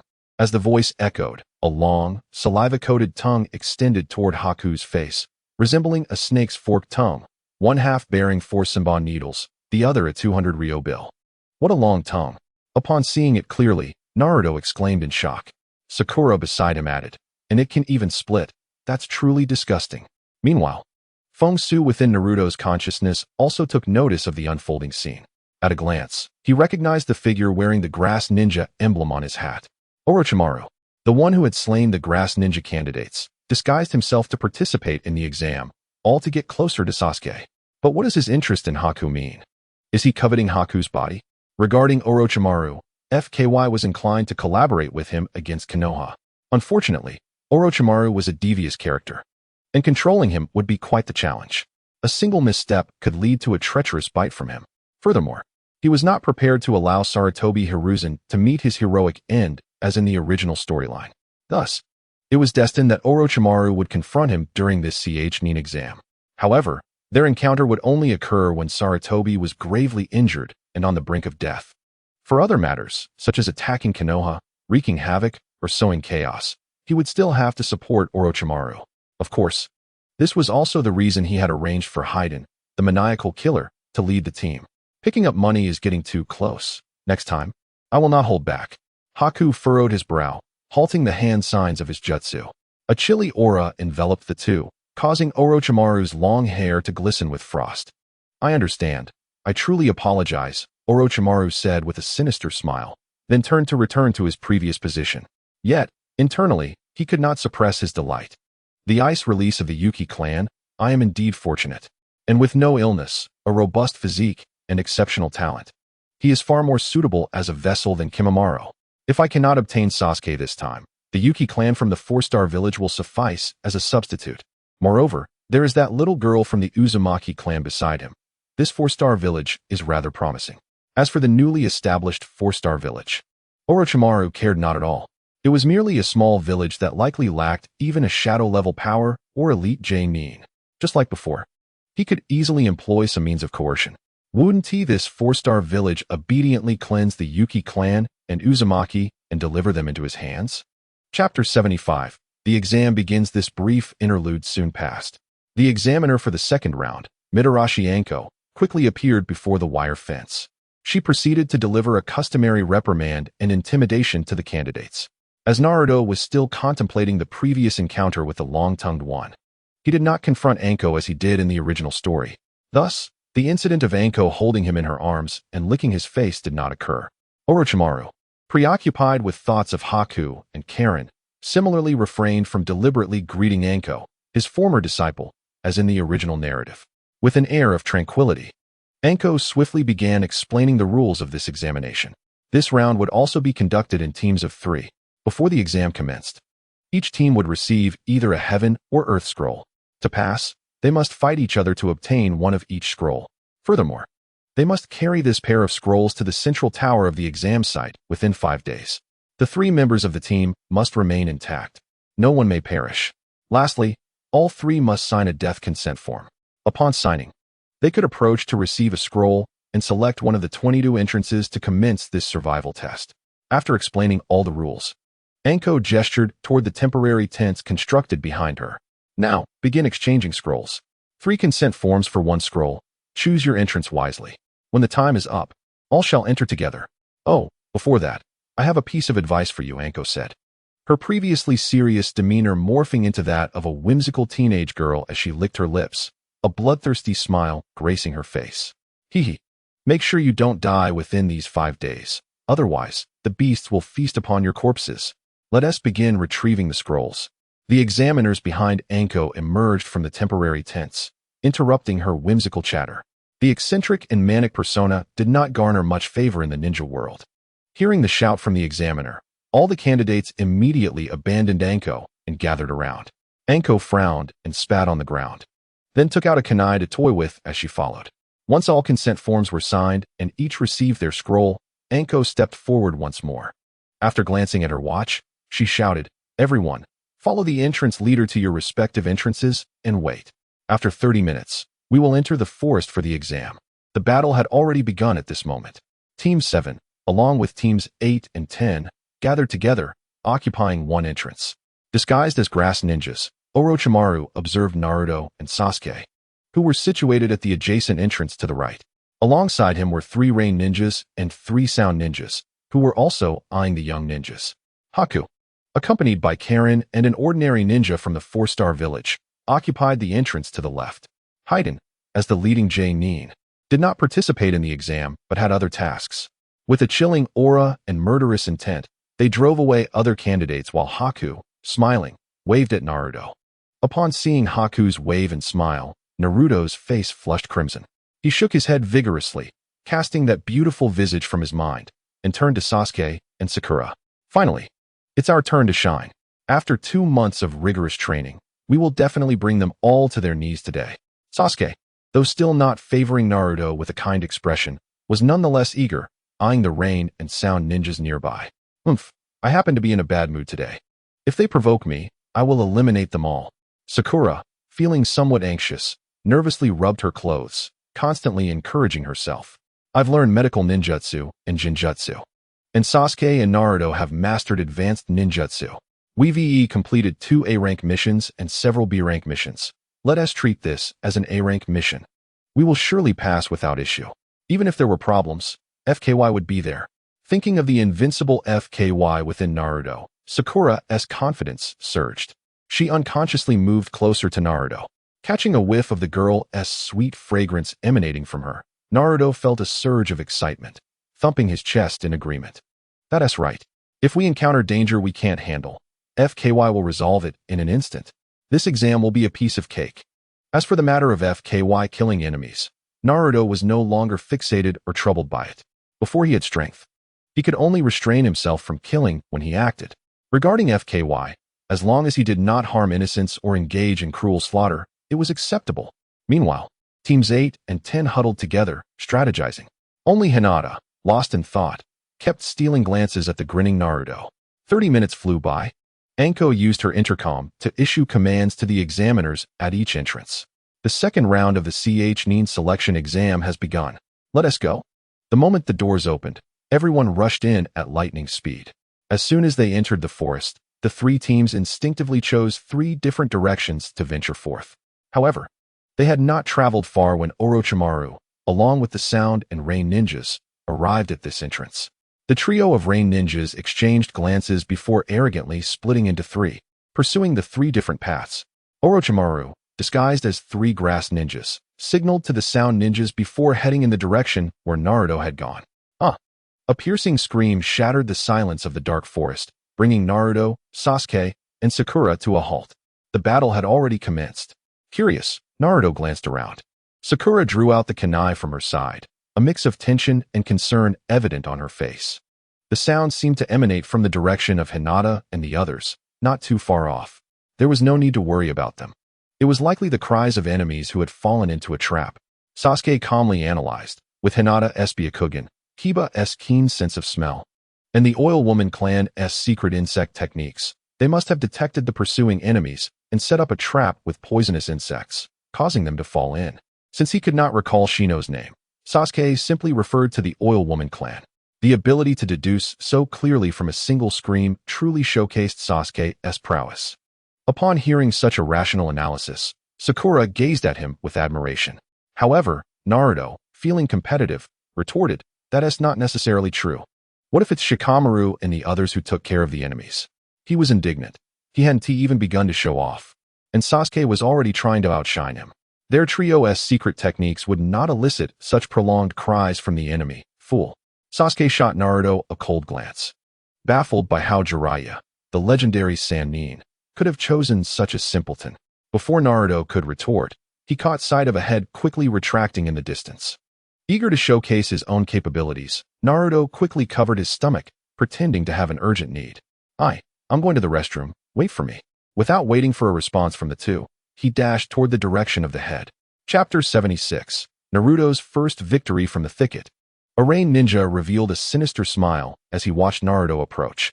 Indeed, he was an eager rookie, easily baited. I shall graciously accept your scrolls, ha ha ha. As Naruto neared, the rain ninja formed a hand seal. With a loud bang, he transformed into a large stone. Is anyone there? Naruto queried, puzzled as he pushed aside the grass, his eyes lighting up at the sight of the incongruous stone. He muttered to himself, never mind, I must have seen wrong. I'll just continue to the restroom. As he spoke, he swiftly pulled down his pants and began to relieve himself against the stone. The stream of pale yellow liquid rapidly splashed against the stone, causing it to shudder and quickly revert to its original form. However, a minute passed, and the disguised rain ninja realized that the foul-smelling urine above him was still abundantly flowing. At this point, he could no longer endure, though he couldn't ambush from behind. With the traps he had set, he was still confident of a 90% success rate. With this thought, the rain ninja ceased his concealment and leaped high with a loud bang. He simultaneously yanked a thread connecting him to the surrounding trees and hurled several kunai at Naruto.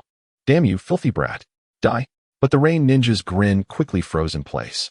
The shurikens and kunai he had thrown were all deflected. Surrounding him were numerous eager Naruto clones.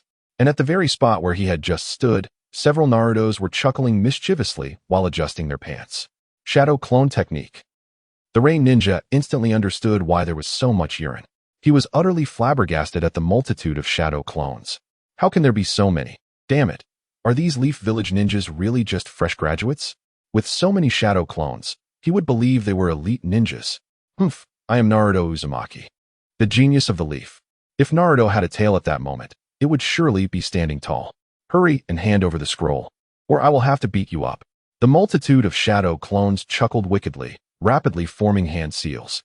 I surrender. Just come out. I'll give you the scroll.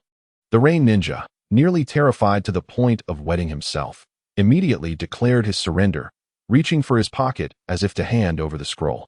Naruto, grinning widely, prepared to emerge from the clones. He could easily envision how Sakura would admire him once he secured the scroll all by himself. You fool, he is deceiving you. Let the clones handle it. The naivety of Naruto's actions caused the entity within him, Kazekage, to feel a pang of distress. Had it not been for the rain ninja's earlier exclamation, making Naruto feel accomplished and earning him some dark points, he would have disregarded the situation entirely, merely waiting for a moment of danger to seize control. Upon hearing Kazekage's words, Naruto hesitated. He quickly signaled one of the clones to leap forward. Sure enough, as the clone approached, the rain ninja's face twisted into a malicious grin. He swiftly produced 3 explosive tags from his pocket and affixed them to the approaching clone. Navi, little brat, perish. Boom. A violent explosion erupted, sending dust and debris flying. The rain ninja did not linger to assess the outcome, but swiftly turned to flee. He understood that such a commotion would undoubtedly attract Sasuke and Sakura from the other side. Wind release, great breakthrough. But just as he exited the smoke, he was astonished to find that not a single shadow clone had dissipated, even though they should have reverted to chakra upon sustaining injuries or being defeated. Not only could they use techniques against him, but each clone was casting jutsu. Impossible. What kind of monster are you? The only response to the rain ninja was the assembly of countless tornadoes converging into an enormous vortex. In an instant, it lifted him, along with nearby trees and stones, into the sky. Then, like rain, the debris came crashing down to the ground, causing him to break his arm and spatter blood as he slumped to the earth. The fact that so many shadow clones could unleash such a powerful technique was a testament to Naruto's terrifying chakra reserves. Orochimaru, who had been lurking nearby, couldn't he help but click his tongue in astonishment. Meanwhile, outside the examination grounds, a woman named Anko was seated at the entrance, enjoying dango. She gazed at the colossal tornado rising from the forest, her face filled with disbelief. How is it possible? A mere genin can master such a level of wind release. With such a vast range, they must have achieved a transformation in form or nature. Not only Anko was astonished, other proctors were equally taken aback.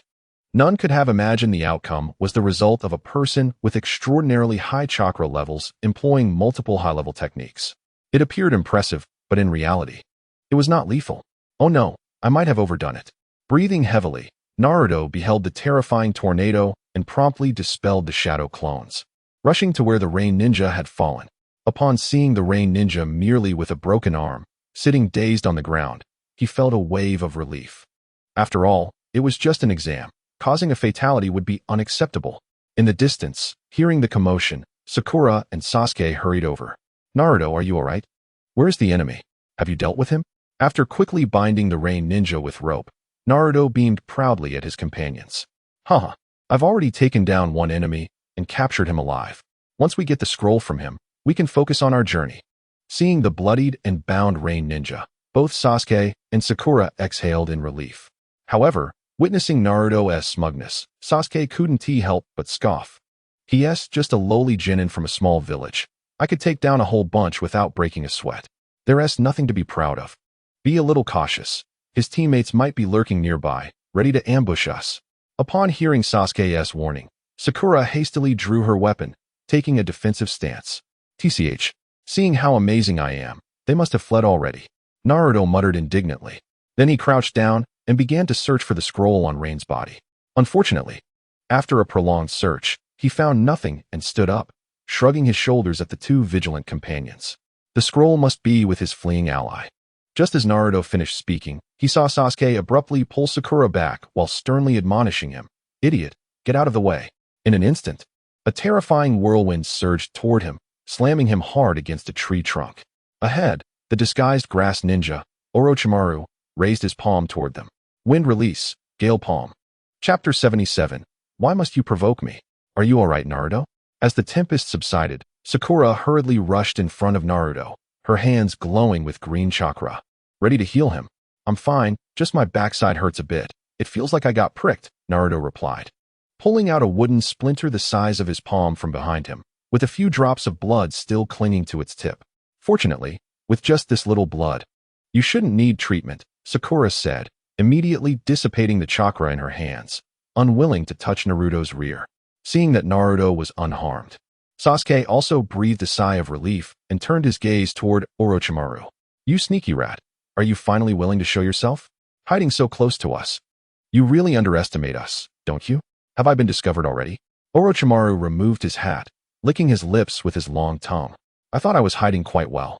It seems the upcoming battle will be quite interesting. As he spoke, Orochimaru produced a scroll inscribed with the character for Earth and brought it to his mouth. You possess the Book of Heaven, so I assume you desire this Book of Earth? His long tongue coiled around the scroll before he slowly swallowed it whole. Orochimaru was preparing to place the Heaven Curse mark on Sasuke, while also testing just how much Naruto could wield the power of the Nine Tails. If Naruto's control proved inadequate, he intended to eliminate him on the spot. This would not only prevent Naruto from becoming a variable in his plan to topple Konoha, but also serve as revenge against the Akatsuki, who had been relentlessly pursuing him. After all, once the Nine Tails perished, its rebirth would be uncertain. For the Akatsuki, who were intent on collecting tailed beasts, this was certainly not good news. If Naruto's mastery was too profound, he would need to devise a way to divert him from the battlefield or alter his plans. As for the power of the Nine Tails, Orochimaru was not particularly interested. After all, in his laboratory, he still had half of the Eight Tails horn, which had proven to be of little use despite extensive research. Let the contest for the scroll begin. You'd best be cautious. I shall employ all my strength. Orochimaru's hand brushed against his eyes, unleashing a violent aura of murderous intent, crashing like a tidal wave towards Sasuke, Naruto, and Sakura. Such potent malice.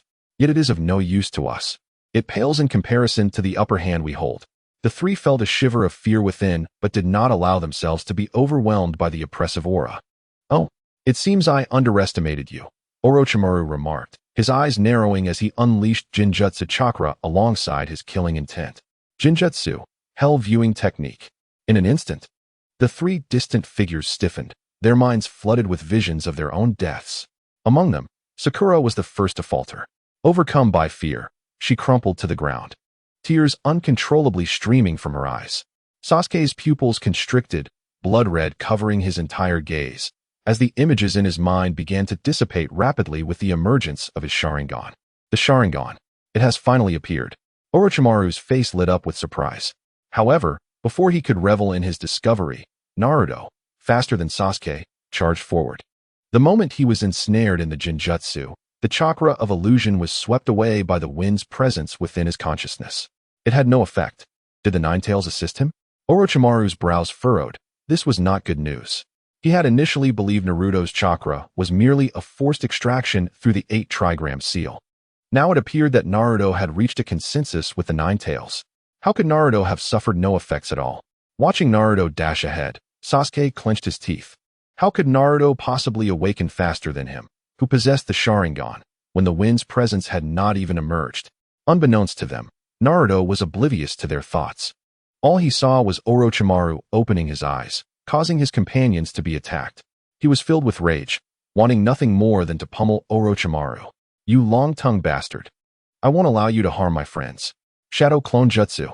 As he approached Orochimaru, Naruto formed the final hand seal. Instantly, a multitude of shadow clones emerged. Simultaneously, they continued to form seals with their hands. Are we going for another round of quantity over quality in ninjutsu? Such wasteful chakra is truly extravagant. Allow me to impart a lesson. No matter how many, they cannot surpass true quality.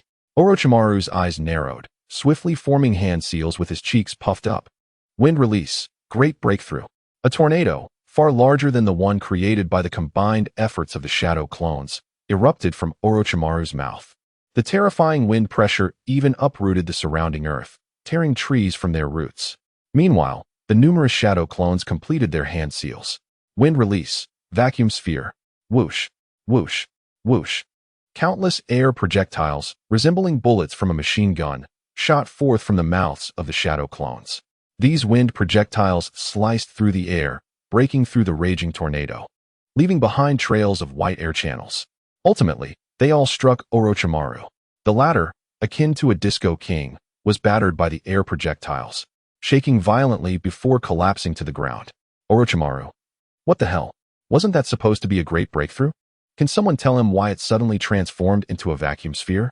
Haha, that's what you get for being arrogant. You disgusting long-tongued freak.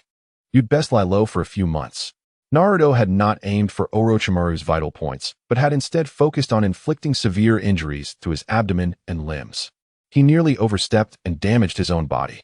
I can't tell if you're kind or arrogant, leaving your hand unrestrained in a life-or-death battle? You didn't pass out? Originally prepared to leave, Naruto turned back in astonishment. He saw the once-injured Orochimaru, now contorted and sprawled on the ground, his mouth grotesquely agape. In the next moment, hands emerged from that wide-open mouth. Following this, a copious amount of transparent slime flowed out, revealing an unscathed body. Orochimaru's body replacement technique. It consumes a massive amount of chakra, using an external body as a substitute, transferring his original form out of his mouth through an unmarked ninjutsu. Witnessing this revolting scene, Naruto stood frozen in place. Orochimaru wasted no time, instantly rising and extending his arms forward. Hidden shadow snake hands. In an instant, Orochimaru's arms transformed into countless venomous snakes, sweeping toward Naruto and his shadow clones. In the blink of an eye, Naruto's shadow clones began to explode one after another. Even Naruto himself found himself ensnared and bound by numerous snakes, lifted before Orochimaru. Naruto. The situation on the battlefield abruptly shifted from victory to defeat, catching Sasuke off guard. By the time he comprehended the turn of events, Orochimaru had already drawn a kunai to press against Naruto's neck. In his consciousness, the wind's presence, who had been spectating, let out a sigh. Why must one be so obstinate? Would it not suffice to dutifully plant the heavenly curse seal on Sasuke and then depart? Chapter 78. The first encounter of two personalities. Shaking his head, Feng Xu took a step forward. In the next moment, he found himself in the sealed space of the Nine Tails. Due to the four symbols seal not being completely closed, the sealing space transformed from the dim setting of a sewer into a vast, bright expanse. In the center of this space, the Nine Tails lay contentedly on the ground, watching Naruto being beaten outside. Upon Feng Xu's sudden appearance, a curious expression spread across its fox-like face. It pointed with its fluffy paw from Naruto to Feng Xu, asking blankly, why have you suddenly come here? Shouldn't you be outside dealing with that little white snake instead? Do you think I am your caretaker? Feng Xu raised an eyebrow, retorting, is that not the case? The Nine Tails, initially ready to counter with a is it not, quickly retracted its words upon seeing the dangerous expression on Feng Xu's face. Yet inwardly, It seethed with indignation, thinking, even if I am not a caretaker, I am still a bodyguard. Do not forget, we are linked by chakra. Feng Xu's tone was flat, yet his cold gaze felt like a blade cutting into the Nine Tails. The Nine Tails was taken aback. It had forgotten this fact because it could not sense Feng Xu's thoughts. Speaking of which, why could Feng Xu perceive its thoughts while it could not perceive his? The Sage of Six Paths was truly unreliable. No wonder the attempt to foster mutual understanding among people using this method had failed. It was utterly ineffective. Disregarding the sulky and proud fox, Feng Xu waved his hand toward a nearby open space. In the next moment, Naruto, with a terrified expression, materialized beside him. Let me go? Upon appearing in this place, Naruto instinctively maintained the posture of struggling from outside. However, he soon realized that the surrounding environment had changed and that the giant snake binding him had vanished. Where's this, Feng Xu? Turning to survey the area, Naruto's gaze fell upon Feng Xu, who bore an uncanny resemblance to himself but appeared inexplicably more handsome. Although it was their first face-to-face encounter, the familiarity, closeness, and an inexplicable sense of control reminded Naruto that this individual was indeed his alter ego. Then, the massive Nine Tails behind Feng Xu came into Naruto's view. The Nine Tails, watch out behind you. Without a second thought, Naruto raised his arms defensively in front of Feng Xu, his expression one of grave concern. He then whispered, Feng Xu, has your secret of using the Nine Tails chakra been discovered? Don't worry, that fox seems foolish. We can just say it was the doing of some lecherous sage. Since Feng Xu had been continuously utilizing the Nine Tails chakra, he had never seen the Nine Tails appear. Moreover, Feng Xu had previously stated that this method was not applicable to him and that he needed to further hone his mental fortitude. Now, having been captured in the Nine Tails ceiling space, Naruto's clever mind quickly pieced together the situation. The Nine Tails yawned in boredom, not even glancing at Naruto, and directly addressed Feng Xu. You brought this fool here to have me lend him my power, so he can go beat up that little snake outside? With Naruto's presence, the Nine Tails assumed a more authoritative demeanor, referring to itself as this old man. Indeed, just as you thought, I no longer wish to be a caretaker or a bodyguard. My previous willingness to step in was to build trust and dependence, as well as to increase my darkening value. However, solely relying on that is no longer sufficient to raise the trust and dependence value. Additionally, the methods for obtaining darkening value have increased, making it unnecessary for me to step in for trifles. Thus, while Jiraiya has not yet helped Naruto master the Nine Tails power, I shall seize this opportunity to assist him in gaining a preliminary grasp. Grant me your power. Naruto's face shifted from one of wariness to excitement. He then turned and clasped Feng Xu's arm, throwing himself into an embrace. I knew it. Feng Xu, with your sharp tongue but kind heart, you treat me the best. You must have worked hard for a long time to finally negotiate with the Nine Tails for chakra. Yes, indeed. Feng Xu's lips twitched before he acquiesced to this narrative. Originally intending to push Naruto away, he found himself instead patting Naruto's head under the system's guidance. After all, I am your only family, outside. We would be considered identical twins. Who else could I assist but my foolish, smelly little brother? Naruto. Darkening value, 10,000. Current darkening value, 11,000. Trust and dependence value of main personality, 67. Cannot drop below 50. Having just fiercely beaten an enemy ninja, Naruto had earned 1,000 darkening points from being praised as a genius. As for the trust and dependence value, after deducting the previous deceit involving Jiraiya's treatment and the loss incurred when taking away the two of them and the fox, it increased by 10, while the unlosable value rose by 5. Indeed, in Naruto's heart, there was a strong desire to not be alone, but to have a blood relative. Wah! I am no longer alone. I have an elder brother. Ignoring the previous insults, Naruto wept uncontrollably. The Nine Tails observed the foolishness of its main personality and thought, if it were to vanish tomorrow, I would not even be curious. Enough, stop crying. As Naruto's snot and tears threatened to soil him, Feng Xu frowned in disgust and pushed him away, then pointed to the Nine Tails. It is time to test the fruits of your prior mental training. Go to Kurama. Take as much chakra as you can. It will not stop you. You need to grow. You cannot always rely on me to protect you in moments of danger. Having previously deceived Naruto into facing reprimands under the pretense of training him, Feng Xu now had the perfect opportunity to utilize that excuse. The Nine Tails watched as Naruto approached. displaying a grin that could frighten children. Little brat, my power is not something just anyone can wield. This hatred is no less formidable than the memories that envelop Feng Xu. If you take too much, Hearing the Ninetales' threat, a resolute expression emerged on Naruto's face. I am not afraid. What Feng Xu can endure, I will also try to bear. I cannot allow my brother to shoulder those memories alone. I must help him share the burden and alleviate his suffering. As the trust and dependence value rose, Feng Xu's position in Naruto's heart had become almost equal to that of Sasuke and Sakura. Humph, ignorant little brat. The Ninetales ceased its chatter. A foxtail reached out from behind, merging seamlessly into Naruto's body. In that moment, Naruto's face was overtaken by hatred and murderous intent, his eyes transforming into faintly red slit pupils. At the same time, outside, Orochimaru's kunai had already sliced through Naruto's neck skin, a trickle of crimson blood swiftly oozing forth. Chapter 79, Naruto and Sakura. You can only choose one. Sasuke-kun, if you do not hurry, I might just end his life. Having subdued Naruto with such ease, Orochimaru was suspicious of Kabuto's intelligence and did not immediately strike. Instead, he licked the blood seeping from Naruto's neck with his long tongue, provoking Sasuke, who was anxiously watching from afar. He wanted to ascertain how much Sasuke had grown and whether he needed further training before being used as a vessel. Damn it, why hasn't Feng Xu appeared this time? The situation is so critical. Does he not wish to live? Gazing at Naruto, whose neck was bleeding profusely and whose eyes were devoid of light, Sasuke's heart tightened painfully, and he clenched his fists. This sense of powerlessness reminded him of a night over 7 years ago, a night when he felt similarly helpless. Yet, he was no longer the same person he once was. Although the man before him exuded a murderous intent and illusion that rendered him unable to resist, he was still far inferior to Uchiha Itachi. If he could not muster the courage now, how could he ever hope to confront Uchiha Itachi in the future?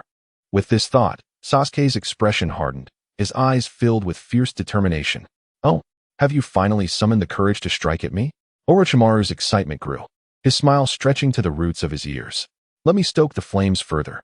As he spoke, Orochimaru bit his finger, then slammed it onto the ground. Summoning technique. Boom. Black runes spread out, and a thick white mist flashed by.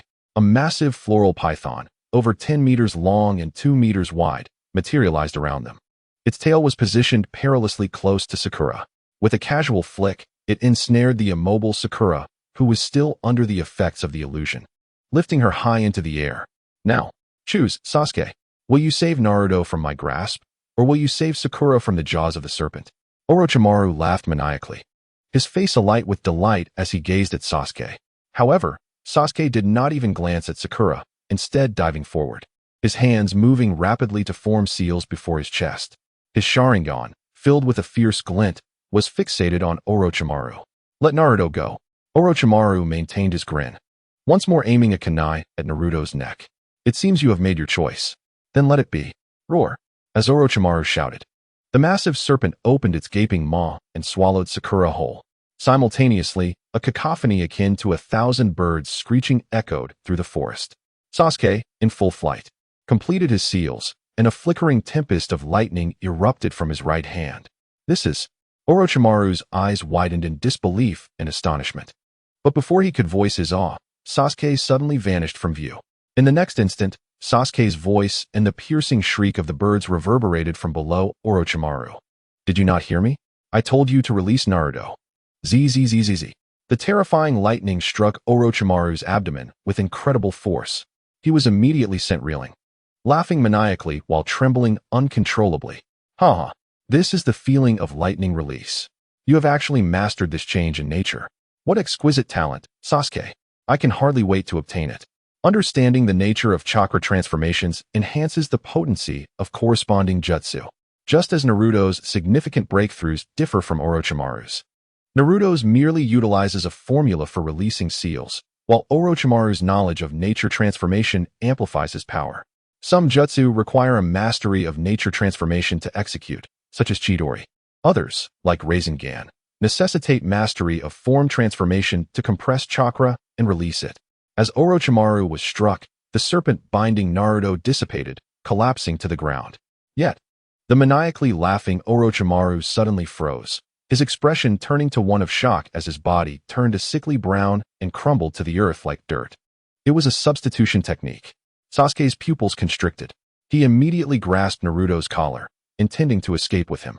The substitution technique, enhanced by nature transformation, consumes less chakra and is entirely controlled by the original's consciousness, making it more resilient. Here is the scroll. Do not pursue me any further. As he fled, Sasuke tossed a scroll marked with a character for heaven. Orochimaru's cryptic words had instilled a profound sense of danger in him. Thus, he wished to avoid entanglement, planning to rescue Sakura and flee with Naruto. Killing you would be as easy as taking the scroll. The scroll was merely a ruse. Orochimaru had never intended to seize it. He stood atop the serpent that had devoured Sakura, commanding it to lash out with its tail, sending Sasuke crashing backward. Upon hitting the ground, Sasuke quickly rose, placing Naruto at his feet, and began forming seals rapidly, preparing to slice open the serpent's belly to rescue Sakura and escape. Shadow Snake Hand. Having experienced Chidori once, Orochimaru was unwilling to face it again. He conjured several slender snakes to bind Sasuke tightly, just as he had done with Naruto. Then, with a swift transformation, a long neck shot out, resembling a monstrous creature, lunging towards Sasuke's throat. However, crack. Unbeknownst to anyone, Naruto had risen from where he lay. He was enveloped in a faintly crimson, malevolent chakra, a chakra tail billowing behind him. With a single hand, he seized Orochimaru's neck that sought to bite him. His eyes transformed into scarlet fox-like slits, and his mouth sprouted for sharp fangs, while the whiskers on his cheeks thickened, creating a fearsome visage. Do not move, my comrade. Naruto's voice erupted like a beastly roar. A torrent of murderous intent and ominous energy surged forth. No way, you are Naruto. Sasuke felt a moment of joy, quickly turning to shock. You can actually harness the chakra of the Nine Tails. Ignoring Sasuke, Naruto gripped Orochimaru's neck and shot forth like a missile, piercing the serpent's abdomen in a blink.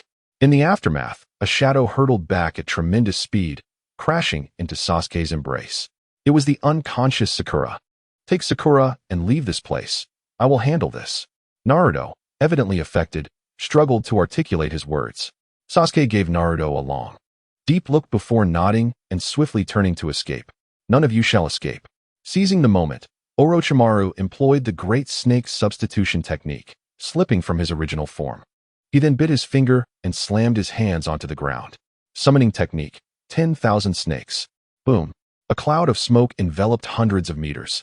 Soon, a colossal purple serpent's head emerged from the haze. Its nearly 200-meter-long body stirred the mist into a frenzy. 10,000 snakes. The leader of the serpents under the white snake sage of the dragon cave. The four horns subtly sprouting from its head signified its transformation into a dragon, boasting immense power. Orochimaru's 10,000 snakes. The towering form of 10,000 snakes was immediately visible to the observing red being outside the exam site. She was simultaneously astonished and enraged, swiftly turning to her fellow examiners. Notify the Hokage immediately. I am going in to stop Orochimaru. Without waiting for a response, she vanished in a flash. Meanwhile, the massive head of 10,000 snakes lowered, glaring not at Orochimaru, but fixating on Naruto. This is the chakra of the Nine Tails. Upon recognizing Naruto, 10,000 snakes turned its fierce gaze toward Orochimaru. Orochimaru, why have you once again left this mess for me to clean up?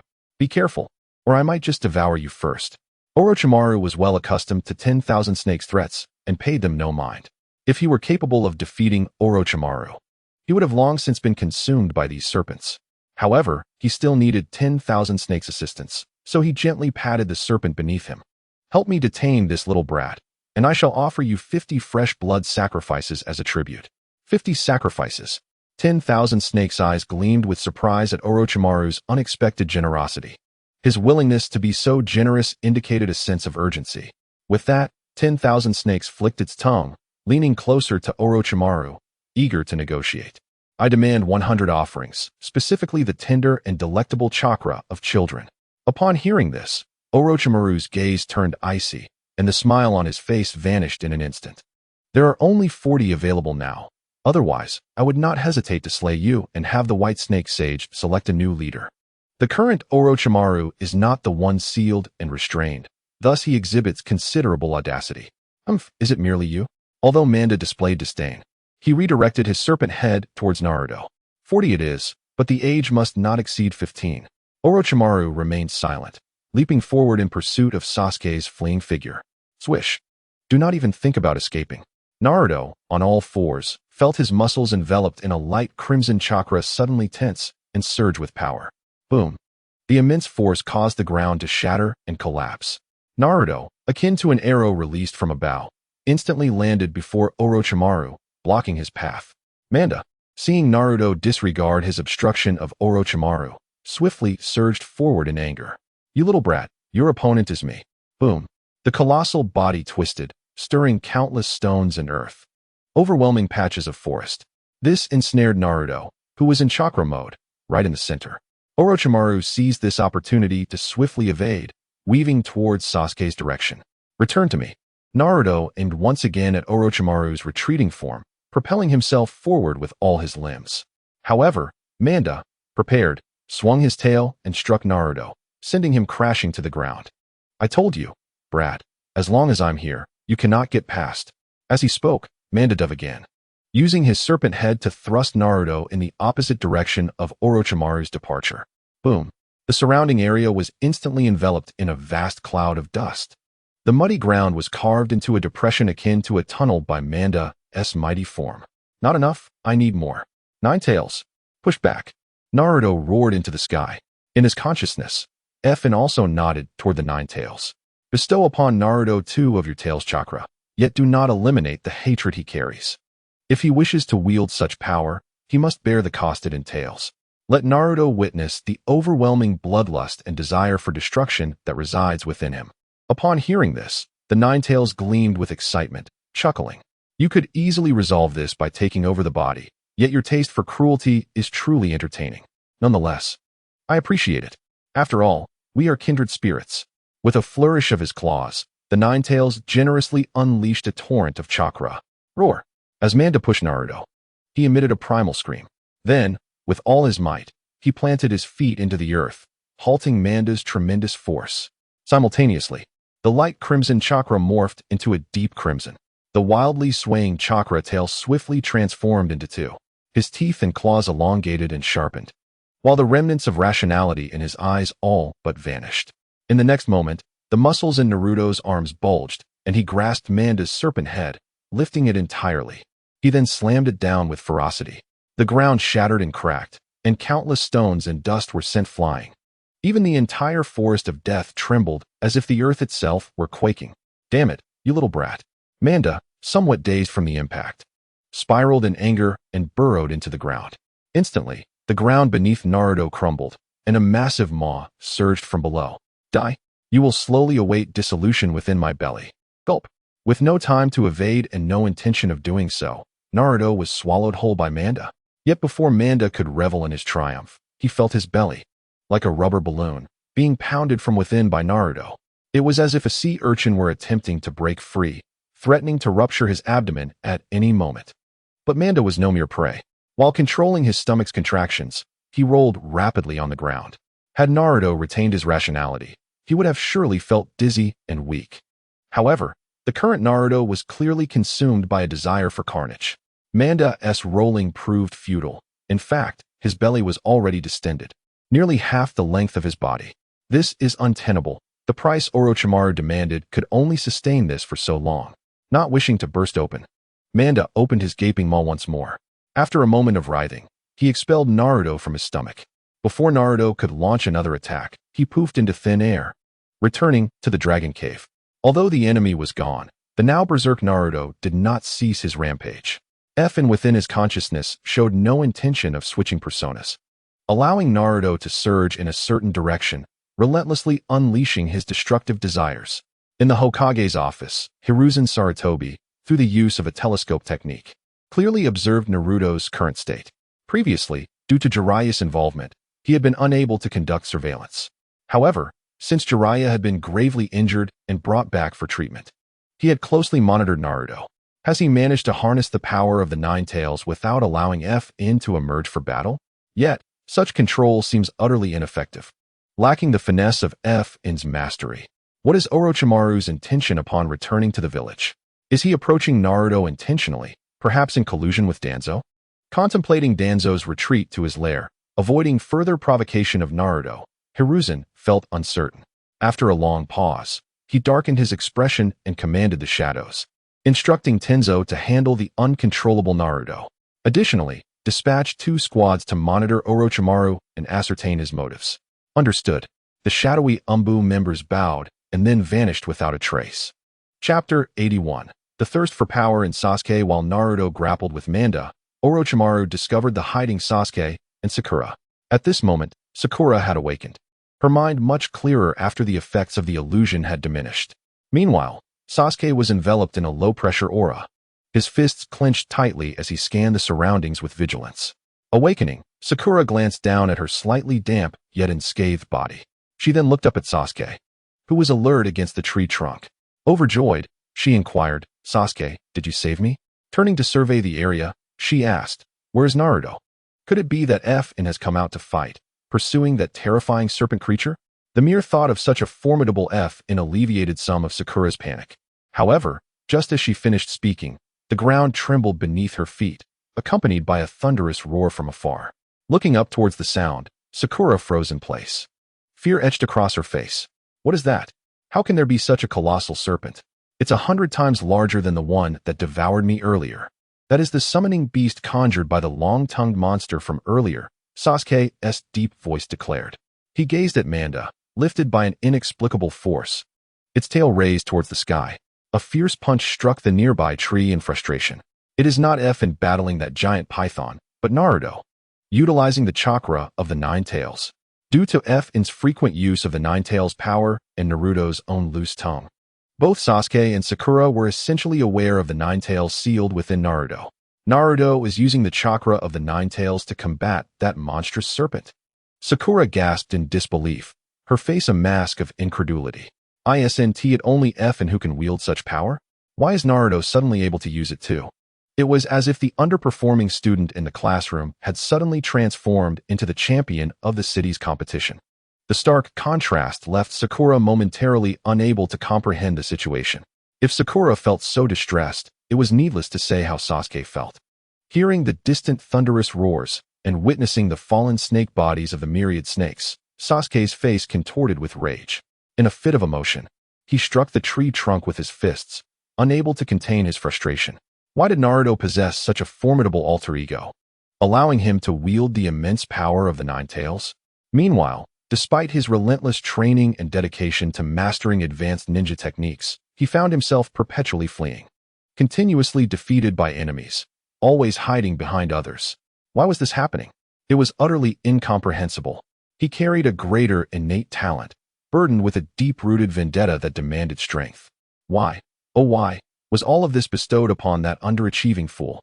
With every blow, the tree trunk bore the imprints of Sasuke's fists, and an abundance of leaves cascaded to the ground. If he had possessed such formidable power, he wouldn't have been paralyzed by fear on that nightmarish evening. His parents would not have met a tragic end, and the Uchiha clan would not have faced annihilation. Everyone would still be alive. All of this stemmed from his lack of power, rendering him powerless against those who sought to harm him. Much like the previous calamity in the Land of Waves and the current predicament, he could only helplessly watch as his comrades perished, awaiting his own demise. As these thoughts coursed through his mind, Sasuke recalled the words spoken by Haku earlier. He raised his head, his gaze dark and intent on the horizon. As long as the 4-star village can grant me strength, what does it matter if I betray my village? I would abandon everything in a heartbeat. Observing Sasuke's increasingly frenzied demeanor and unsettling declarations, Sakura felt a surge of fear. "Sasuke, you," before she could finish, a light laughter echoed from behind a tree trunk. "Hee, Sasuke-kun, acquiring power is quite simple. As long as you dare to trade your soul with the devil." DS Maru hung upside down from above, having eavesdropped for quite some time. To his delight, Sasuke had arrived at this notion without his guidance. Sasuke, quick to enter a combat stance, hurled shurikens towards DS Maru. With a nimble leap, DS Maru evaded the incoming projectiles. "Do not be so rash. I merely wish to propose a transaction, offering you power that rivals Naruto's." "Power that rivals Naruto's?" Sasuke's brow furrowed, his departure halted. Although he harbored doubts, he would not overlook even the slightest possibility. "Sasuke, Do not listen to his nonsense. We need to hurry to Naruto and have him summon the Wind Phantom to eliminate this creep. Sensing the awkwardness of the situation, Sakura rushed forward to pull Sasuke away. But he remained rooted in place, his gaze fixed on DS Maru. Indeed, DS Maru ignored Sakura and nodded, forming hand seals. I am DS Maru. You should have heard of my name. You will undoubtedly be satisfied with the power I offer, and I shall have my subordinates conduct experiments on you. While they may not have heard of him before, they had learned of DS Maru's reputation upon encountering Jiraiya, thus recognizing his name. Noticing their astonished expressions, DS Maru nodded in satisfaction. Suddenly, his neck elongated and swiftly shot toward Sasuke, previously obstructed by Naruto. He now sought to reintroduce the cursed seal of heaven to Sasuke. With a swift motion, Sasuke attempted to stab DS Maru's head with a kunai, but DS Maru's head retreated just in time. My body aches. Clutching the 3-tomo mark on his neck, Sasuke felt an intense pain coursing through him, as if he were being flayed alive. Sasuke! Sakura rushed to support him, then glared angrily at DS Maru. You scoundrel, what have you done to him? I have not harmed Sasuke. I have merely granted him what he yearned for, DS Maru replied, a smile on his face as his body began to sink into the ground. Just as he prepared to leave, a chilling aura enveloped him. Without hesitation, DS Maru sprang from the earth, landing a safe distance away, as the ground he had occupied was encased in a thick layer of ice crystals. At that moment, Haku appeared beside Sasuke. I arrived just in time. Otherwise, my master's task would have been a failure. Chapter 82. Haku, DS Maru, descendant of the Snow Clan of the 4-star village. Gazing at the suddenly emerged Haku, DS Maru paused his actions, sensing that something intriguing was about to unfold. By your tone, you also seek Sasuke? And about your master? DS Maru's eyes narrowed. Is it that Kato seeks the power of the Uchiha clan? It makes sense. Otherwise, he wouldn't have sought the remnants of the Snow Clan and the Uzumaki clan. I never expected you to set your sights on Konoha. How foolishly amusing. Having heard about Kato's investment in the Land of Waves to establish a ninja village over a year later, DS Maru was aware of such developments. However, he deemed these financially backed villages lacking in expertise as unworthy of his attention. Moreover, being pursued by the Akatsuki and preparing for Konoha's downfall meant he had not prioritized gathering intelligence or investigating related matters. Had he done so, he would have already devised a way to reclaim the Snow and Uzumaki clans. Kato? Haku scoffed, covering his mouth. He is merely a puppet, unworthy of even carrying my master's shoes. Such puppets could easily be unraveled through a little investigation, so Haku had no intention of concealing the truth, knowing their forthcoming actions would inevitably attract attention. So he is a mere fade? DS Maru nodded in realization. It made sense that a greedy miser would expend a significant portion of his wealth to establish a ninja village. Haku disregarded DS Maru entirely and reached out toward the groaning Sasuke on the ground. What are you doing? Despite their previous encounters, Sakura remained tense and on guard. Blocking Haku's approach. Sakura, step aside. Let him come. Before Haku could speak, Sasuke, his face pale from pain, shakily rose to push Sakura aside. I trust those who clearly outline the cost over those who leave it ambiguous.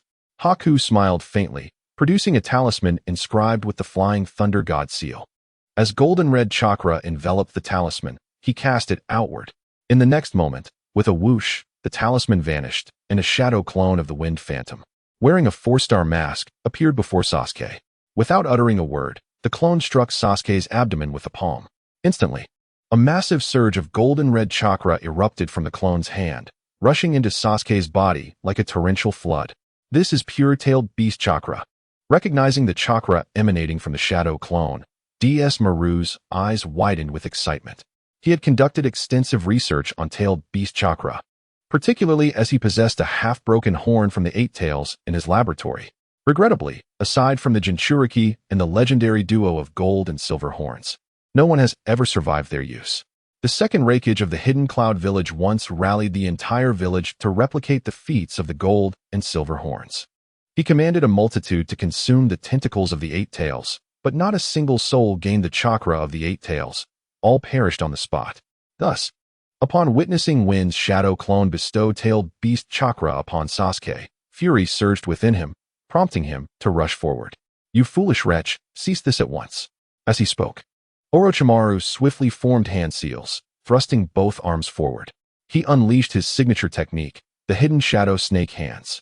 In an instant, over a dozen snakes of varying lengths and girths entwined and surged forth at breakneck speed, all targeting the Sasuke ensconced in a golden aura. However, midway through their flight, they were impaled to the ground by icy needles infused with chilling energy. Ice release, 1,000 killing water flight. Apologetically, White had positioned himself before Orochimaru, delivering a powerful kick that sent the latter reeling backward. His expression bore a sincere smile, yet the words that followed were anything but genuine. Of course, you cannot leave just yet. You must serve as a target for Sasuke after he acquires his power. Hearing this, Orochimaru's rage morphed into a mocking laughter. How arrogant! Do you truly believe you can stop me? At that moment, Orochimaru crouched low, mouth agape. The serpent's assault. With a thunderous roar, countless venomous serpents erupted from his maw, forming a terrifying tidal wave of snakes that surged toward White. As the serpents approached, they unleashed razor-sharp fangs, aiming directly at White's body. In the face of this overwhelming onslaught of venomous serpents, White parted his lips. Ice release secret technique, demonic mirror ice killing. Instantly, a swirling mist of ice enveloped the area, the temperature plummeting. The ice mirrors, which had surrounded the enemy, aligned themselves firmly in front, effectively blocking the serpentine wave. Simultaneously, White, now enveloped by the ice mirrors, clutched for Senbon needles between his fingers. In a heartbeat, he leaped from the leftmost ice mirror to the rightmost. The Senbon needles sliced through the serpents with blinding speed, tearing them asunder. Countless snakes fell, bisected, their blood spilling forth onto the ground before the ice mirrors. Such formidable ice release. Orochimaru's serpentine eyes fixated on White, who moved with incredible swiftness among the ice mirrors. He then opened his mouth once more, a serpent materializing, from which a blade shot forth, extending outward at great speed. Kusanagi. With a flash, the blade transformed into a streak of white light, shooting forth like thunder. In the blink of an eye, the blade, said to be forged from the hardest materials, shattered the leftmost ice mirror. Orochimaru then forcefully swung his head to the right. The formidable Kusanagi followed suit, slicing through the remaining mirrors with ease, cleaving them as if they were mere butter. With a triumphant grin, Orochimaru showed no signs of halting, intent on destroying the last ice mirror. However, with a clang, his smile froze in place. From the final ice mirror, a hand infused with golden red chakra emerged, grasping a Senbon needle also enveloped in the same chakra. Effortlessly, it halted the razor-sharp Kusanagi. Tailed Beast Chakra. Impossible. You are not a Jinchuriki. How can you wield Tailed Beast Chakra? Suddenly, Orochimaru's realization struck as he glanced toward White's rear. Sasuke. Chapter 83, Bloodbath of Orochimaru. Following Orochimaru's gaze, he beheld Sasuke, who had risen without a hint of pain. He could distinctly feel the weakening connection to the cursed seal. Sasuke had indeed acquired Tailed Beast Chakra, and he had done so without becoming a Jinchuriki, requiring scarcely any time. Orochimaru's eyes glimmered with greed as he fixated on the shadow clone adorned with the four-star mask. If he could grasp Tailed Beast Chakra without becoming a Jinchuriki, such a boon would rival the acquisition of Sasuke's body. Contemplating this, Orochimaru beamed at Wind's shadow clone. Hey, masked mysterious powerhouse, how about granting me the power of the Tailed Beast? I could join your four-star village and serve you. The shadow clone Wind scoffed at his words, showing no inclination to acquiesce. Join us only to betray us later, akin to your prior allegiance to the Akatsuki? Wind harbored no confidence in restraining the life-preserving and research-obsessed Orochimaru. Even using the chakra of the Nine Tails would be futile. He dabbled in the realm of souls, indifferent to physicality. Upon hearing the name Akatsuki, Orochimaru's grin faltered. Yet Wind offered him no opportunity for inquiry, instead patting Sasuke's shoulder. This is chakra from Two Tails. Demonstrate your worth. Based on your performance, I may consider granting you more. Sasuke was a valuable weapon, one that Wind would not squander on Orochimaru. If he could orchestrate a confrontation between him and the strongest Mizukage, Uchiha Itachi, he would possess a blade aimed squarely at Konoha. 2 tails is sufficient. Grant me 3 minutes. Feeling the overwhelming power within him, Sasuke cast a disdainful glance at Orochimaru ahead. Then, a resounding boom echoed throughout the surroundings. The ground beneath Sasuke fractured and collapsed, and in an instant, he vanished from sight. Shortly thereafter, a fist loomed larger before Orochimaru. With his physical strength multiplied, his speed transcended comprehension. As he mentally compared Sasuke's prior and current prowess, Orochimaru was sent careening backward, his face contorted in shock. He crashed into a thicket of trees, stirring a thick cloud of dust. Before Orochimaru could catch his breath, Sasuke reappeared above him in a flash. With his heel poised as the axe blade and his thigh as the handle, he brought it down with ferocity. Boom! Orochimaru, struck by the kick, was left resembling a character, crashing heavily into the ground. The sheer force created a massive half-circular pit in the earth. Cough, cough, cough. Truly the power of a tailed beast. I nearly met my end. Lying in the pit, Orochimaru was under Sasuke's foot, struggling to catch his breath. He couldn't help but feel envy at the thought of Naruto's recent rampage and now Sasuke, who similarly wielded tailed beast power. Yet his envy was limited. After all, he hadn't unleashed his full strength. While formidable, this power was ultimately ephemeral, unlike the cursed seal's strength, which belonged to him and could be developed further, potentially leading to mastery of sage techniques. Seeing Orochimaru still vying to negotiate for his soul, Sasuke's face twisted in disdain as he swiftly formed hand seals. Your unwillingness to accept defeat is truly grotesque, Orochimaru, one of the legendary Sannin. As Sasuke's voice echoed, a cacophony of sharp bird cries filled the air. Chidori. Without hesitation, Sasuke unleashed his Chidori once more, driving it into Orochimaru's chest. This time, bolstered by the chakra of the nine tails, his hand pierced deep into Orochimaru's torso. The lightning of the Chidori enveloped Orochimaru entirely. Orochimaru emitted a feeble cry, his head drooping as if he were succumbing to the final throes of death. Collapsing onto the ground. Upon witnessing Orochimaru's demise, Sasuke withdrew his hand, frowning as he shook off the inexplicable viscous substance that clung to it. Was this creature truly human, having bled not a drop, but rather oozed a strange slime? He kicked Orochimaru's body a short distance away from Kazekage. Sasuke returned to Kazekage's side, a triumphant expression adorning his face. 3 minutes had seemed excessive. I needed but 2 to accomplish the task. The shadow clone Kazekage cast a sidelong glance at Sasuke, his expression concealed beneath his mask. Enhancing his body solely with chakra, he exhibited no mastery over chakra-based attacks.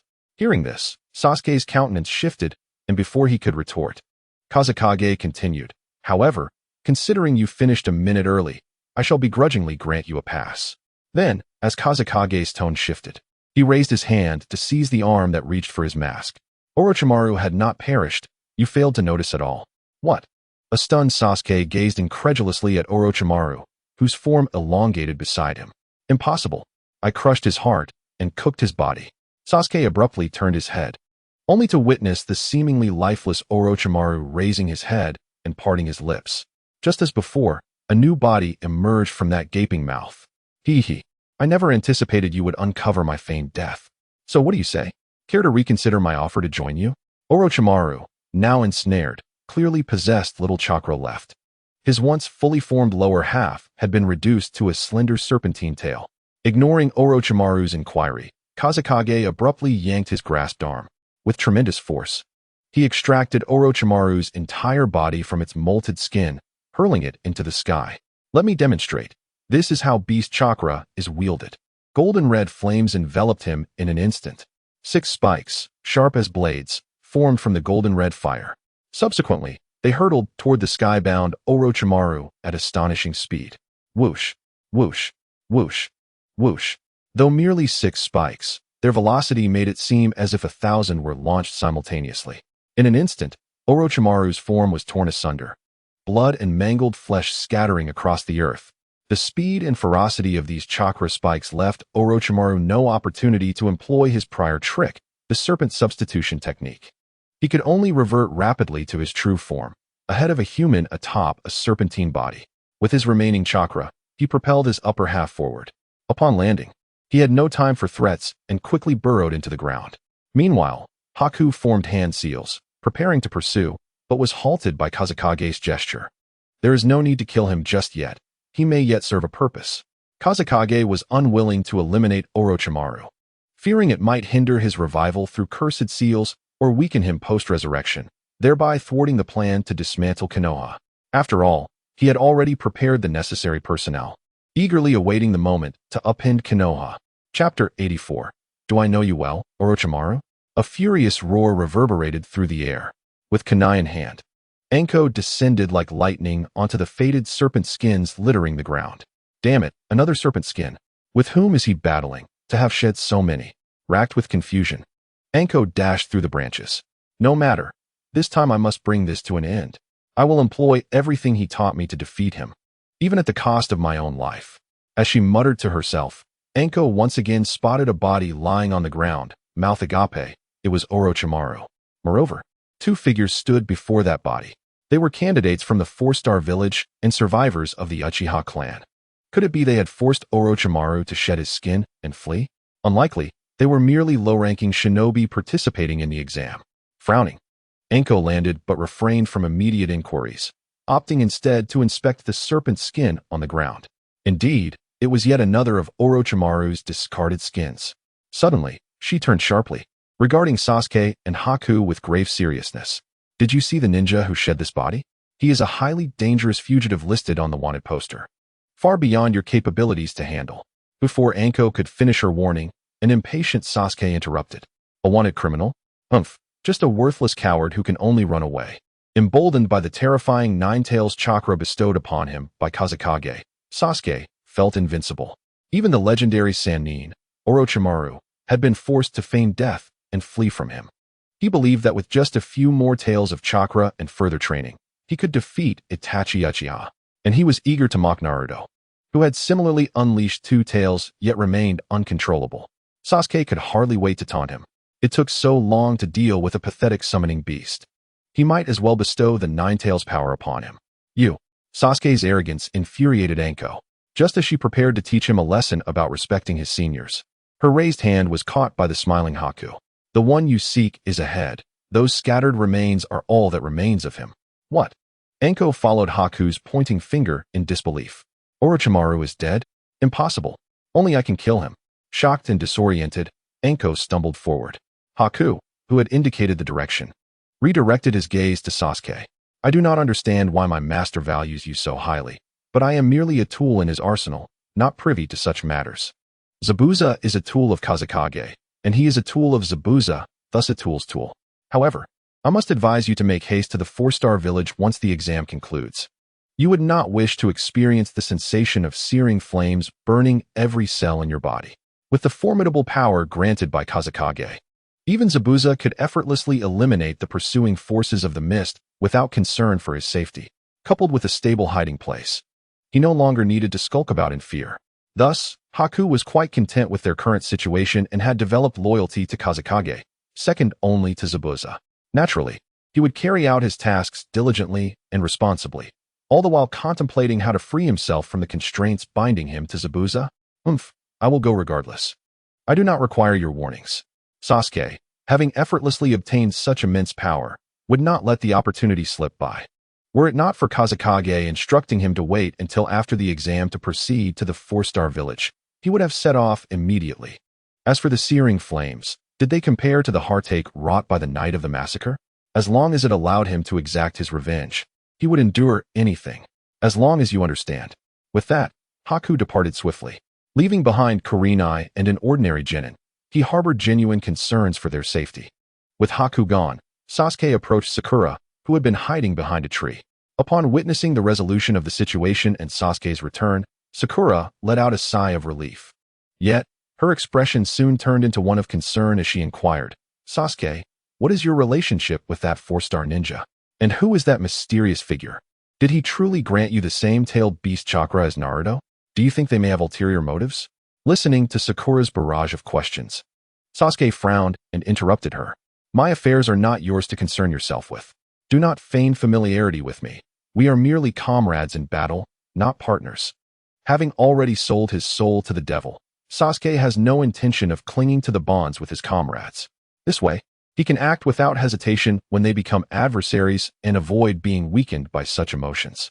Sakura, unaware of Sasuke's turmoil, is perplexed. Their relationships had seemingly mended, and she had begun to care for Naruto as Sasuke wished, yet now he has reverted to coldness and disdain. Is it due to that individual named Bai or the sudden appearance of the mysterious figure? Though she longs to inquire, she remains silent in the face of Sasuke's frigid demeanor. Bang! Nearby, Akamichi returned, dragging a severed segment of a white phosphor serpent. He cast a scrutinizing glance at Sasuke and demanded to know where the 4-star ninja had gone. I require you to report what just transpired. It concerns the safety of the village. Akamichi harbors no belief that Orochimaru could be easily slain by a mere genin. If death were that simple, Orochimaru would have perished 1,000 times over, and he would not be a lingering threat to Konoha. I dispatched this fool who sought to attack me. And that is the end of it. Sasuke shot a cold glance at Akamichi, the crimson hue in his eyes flickering momentarily. Without another word, he departed towards the direction of Naruto's battle with the great serpent, leaving Akamichi shaken, as though confronted by a fearsome beast. Indeed, Akamichi finds himself beginning to believe Sasuke's words. However, while Sasuke remains unapproachable, Sakura is evidently someone he can question. She turned to grasp Sakura's wrist, pulling her back as she attempted to leave, threateningly stating, "If you wish to retain your qualifications, you will reveal everything you witnessed, including what Orochimaru said and how he was killed." Chapter 85. The clever Naruto to the east of the Death Forest. The ground trembles with a resounding roar. Run. That monster is pursuing us. A handful of panicked genin fled desperately into the distance. Behind them, Naruto moved like a beast on all fours. Earlier, Naruto had been transformed by the wind during his rampage. Thus, he had not experienced the hatred emanating from the Nine-Tails chakra. Now, he is wholly consumed by a desire for slaughter and destruction. Anyone he encounters is met with his claws. Many have sustained severe injuries, teetering on the brink of death. Were it not for the remnants of his unwillingness to kill, these unfortunate souls would have been cleaved in twain. What has transpired? Why is everyone fleeing? A curious Kiba peered back at the fleeing ninjas. Stop looking, we should retreat as well. Whatever it is poses a great danger. Besides, we have gathered the Earth Scroll and completed the set. It is prudent to avoid danger and head to the central platform. Kiba, however, scoffed, dismissing the notion of retreat. This has just begun. There is no sign of wanting to challenge survival's limits. Besides, you, the bug enthusiast, are far too gloomy. We should confront the challenge head-on and investigate. Right, Akamaru? Woof. Akamaru, perched atop Kiba's head, nodded in agreement. But, I think Shino has a point, Hinata timidly chimed in. Enough. I understand. You are all quite bothersome. Faced with Hinata's opposition, Kiba could only sulk and nod. How about I use my Byakugan to check? If it isn't dangerous. Upon hearing Hinata's suggestion, Kiba's eyes lit up as he hurried closer. Yes, Hinata, take a look. I am genuinely curious about what is chasing them. Hinata nodded and turned to peer back, her eyes bulging with veins. Byakugan. In a swift motion, her vision penetrated through layers of trees and foliage. Soon, she spotted Naruto a kilometer away, striking a person against a tree. Is that Naruto? Kiba and Shino exchanged incredulous glances, their expressions questioning the reality. That dangerous monster is Naruto? Before Hinata could respond, Naruto, sensing their gaze, abruptly looked up. His scarlet-slitted eyes, dark lips, and fierce expression struck terror. Then, with a powerful push, he launched himself swiftly in their direction. Something is amiss. Naruto is not himself. Hinata's brow furrowed, her previous softness replaced by determination. In a moment, she resolved, her face set with purpose. You all wait here. I must go see. What? Did you not say it was unsafe? Kiba was bewildered. But Hinata ignored him and dashed forward. We must follow. Shino did not hesitate to pursue. Truly, you are impossible. Kiba shook his head and, fueled by excitement, followed suit. In the wake of the rampaging Naruto, Shikamaru, Choji, and Ino trailed behind, their bodies marked with injuries. What has happened to Naruto? Why did he suddenly turn against us? Choji's face was filled with worry and sorrow. It pains the heart to think that a dear friend wishes to harm them. Ino recalled Naruto's earlier actions, her heart racing. He was like a wild beast, completely unrecognizable to us. And where are Sasuke and Sakura? They haven't been killed by Naruto, have they? If he truly intended to kill, we would have been dead by now, rather than merely injured.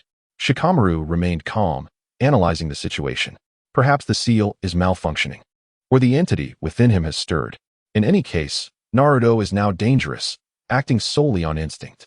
Having trained alongside Naruto for 2 months, they were well aware of the Nine-Tails seal and the existence of his alternate persona, as Naruto had divulged everything to them. Suddenly, Choji shouted, "Look ahead. It's Team 8's Hinata." Behind her are Kiba and the bug enthusiast. Shikamaru and Ino followed his gaze and indeed spotted Hinata running straight towards Naruto. What is Hinata doing? Unlike her usual timid self, the resolute Hinata before them was a sight Ino had never witnessed. Yet, she could not bear to witness the impending violence and cried out, "Quickly, Hinata, evade! Naruto has lost his reason and cannot recognize us." Roar. As if to affirm Ino's words, Naruto let out a ferocious roar, his claws rending through the trees in his path. Facing such a terrifying visage, Hinata's expression hardened. The gentle Naruto must be deeply hurt and helpless. He would never wish to harm anyone. I must help him regain his senses. With that thought, Hinata leaped from the tree. As she faced Naruto's raised paw, she stepped forward, adopting the stance of the gentle fist technique. "Hinata, have confidence. You can do it. Just as you practiced, aim for the acupuncture points." With a swift motion, strands of hair flew, and a trickle of blood streamed from Hinata's cheek. "So fast. I cannot keep up." Initially intending to observe with her Byakugan before striking, she realized she could barely perceive his movements, her body unable to respond. Had Naruto's claw not shifted slightly, she would have been severed in two. Kiba and Shino quickly caught up behind her. Witnessing the rampaging Naruto spring into action once more, Hinata urgently shouted, "Get back, Hinata, quickly!" As Naruto attacked again, this time targeting her left arm instead of a vital point, Hinata swiftly turned around. Her snow-white eyes filled with determination. Seizing the opportunity while he was attacking, she struck with precision at his pressure points. A sharp pain shot through her left arm as she aimed at Naruto's joints without hesitation. The chakra that pierced his joints was thwarted by her chakra shield. Realizing he had been countered, the enraged Naruto lunged at Hinata's throat with claws like lightning. "Hinata!" The onlookers gasped in horror. Simultaneously, a voice echoed from afar. "Would release, silent binding technique." A thick tree branch erupted from the ground, coiling around Naruto's limbs like a serpent. Yet, the branch was no match for Naruto's speed.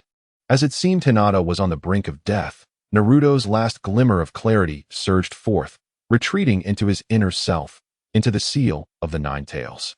At that moment, the spectator known as F was unexpectedly compelled to take control of Naruto's body. A gust of wind swept across the arena, altering the course of the attacking claws, shattering the encroaching branches into splinters. "Naruto, you've become clever," he remarked. Chapter 86. Sasuke takes a hit again. Hinata watched as F's demeanor shifted from that of a mindless beast to one devoid of expression, the terrifying crimson chakra dissipating. Kiba and Shino rushed to support the somewhat unsteady Hinata. In the background, Shikamaru and his companions arrived, relieved to see Hinata unharmed, and curiously eyed F. "So this is Naruto's alter ego?" they pondered. Suddenly, Ino's face lit up with realization. "I remember now. That handsome Naruto from the first exam this morning was just like this. No wonder he seemed so different." In the distance, Yamato, accompanied by a group of Umbu, approached F. "Lord F, we are grateful for your intervention with the raging Naruto. Otherwise, it would have been quite the predicament. My earlier actions were out of necessity. I hope you can forgive me." Understanding F's temperament, Yamato quickly showered him with apologies and flattery. Initially, he believed his wood release could truly suppress the Nine Tails. But F had effortlessly shattered it with a mere wave of his hand. Along with the splintered wood release, his confidence crumbled as well. F merely cast a cold glance at him, choosing silence over words. He was eager to visit the ceiling space and converse with Naruto about his recent actions. Meanwhile, Kiba, Hinata, and Shino were bewildered. "Lord F? Umbu uncle, you're mistaken. He is Naruto." Kiba's companion, Akamaru, barked in agreement. Shino, curious, perked up his ears for an explanation, while Hinata, noticing Naruto's return to his original state, reverted to her earlier shy demeanor, recalling her bold actions and their proximity. Her pallid face flushed a deep red, steam seemingly rising from her head. Had it not been for Kiba and Shino supporting her arms, she might have stumbled. "If you wish to know, ask your parents when you return," F stated, as every individual present was a young scion of various ninja clans in the village. With F's presence, he chose not to lie or deceive, nor did he feel the need to explain further. He turned his attention back to F. "Since you have resolved this matter, we shall not intrude further. The notorious Orochimaru has infiltrated the exams, and we must capture him." "No need. I have already vanquished him." Sasuke's voice suddenly rang out. In an instant, he appeared beside F. What? You've killed him? Yamato's mouth twitched beneath his mask. Did this Uchiha brat truly believe he could boast such absurdities? Even he, as the Umbu captain, would avoid a direct confrontation with Orochimaru. However, this thought was swiftly countered by the arrival of Karui. Not killed, he was grievously wounded and fled. She revealed a severed segment of White Serpent, the remains of Orochimaru's true form, casting Yamato's expression into embarrassment. Is this truly Orochimaru? He confirmed, glancing at the other remnants of Orochimaru that lay nearby, while Karui contemplated her next words. Before she could articulate her thoughts, Sasuke interjected, his confidence and pride radiating as he addressed F. Even the Naruto from moments ago is now left behind by me. Thus, I challenge you, F. As he spoke, a surge of golden-red chakra erupted from him, exuding an overwhelming presence that swept through the crowd, forcing them to squint against the wind, as dust and fallen leaves spiraled outward. Indeed, Sasuke felt empowered anew as he fixated on the formidable F, the one who had instilled fear in him for 3 months. Is this the Uchiha clan? Such potent chakra. Karui shielded her eyes, finally grasping how Sasuke had triumphed over Orochimaru. Yamato, amazed, exclaimed, is that tailed beast chakra? How is this possible? Sasuke is not a Jinchuriki, and yet, he wields it with such mastery. In stark contrast to the chaotic chakra of the recently uncontrolled Naruto, Sasuke's chakra was remarkably gentle. You wish to challenge me? F, who had initially aimed to converse with Naruto, was intrigued by Sasuke's boldness. After gaining such power, you seek a spar? This is the Sasuke I know all too well. Rest assured, I shall exercise caution and not harm you, Sasuke proclaimed with a triumphant smile, his Sharingan blazing as he fixated on F. The 2 golden-red chakra tails behind him, guided by his intent, aimed directly at F. Clearly, F's previous teachings had left a lasting impression on him. Crack! The sound of Sasuke pressing his thumb against his index finger resonated. F's smile brightened, standing unperturbed. How intriguing. Let your attack commence. You dare to challenge without the 9 tails chakra? Do you look down upon me? Sasuke furrowed his brow, a sinister energy brewing within him. There's no need for such complexity.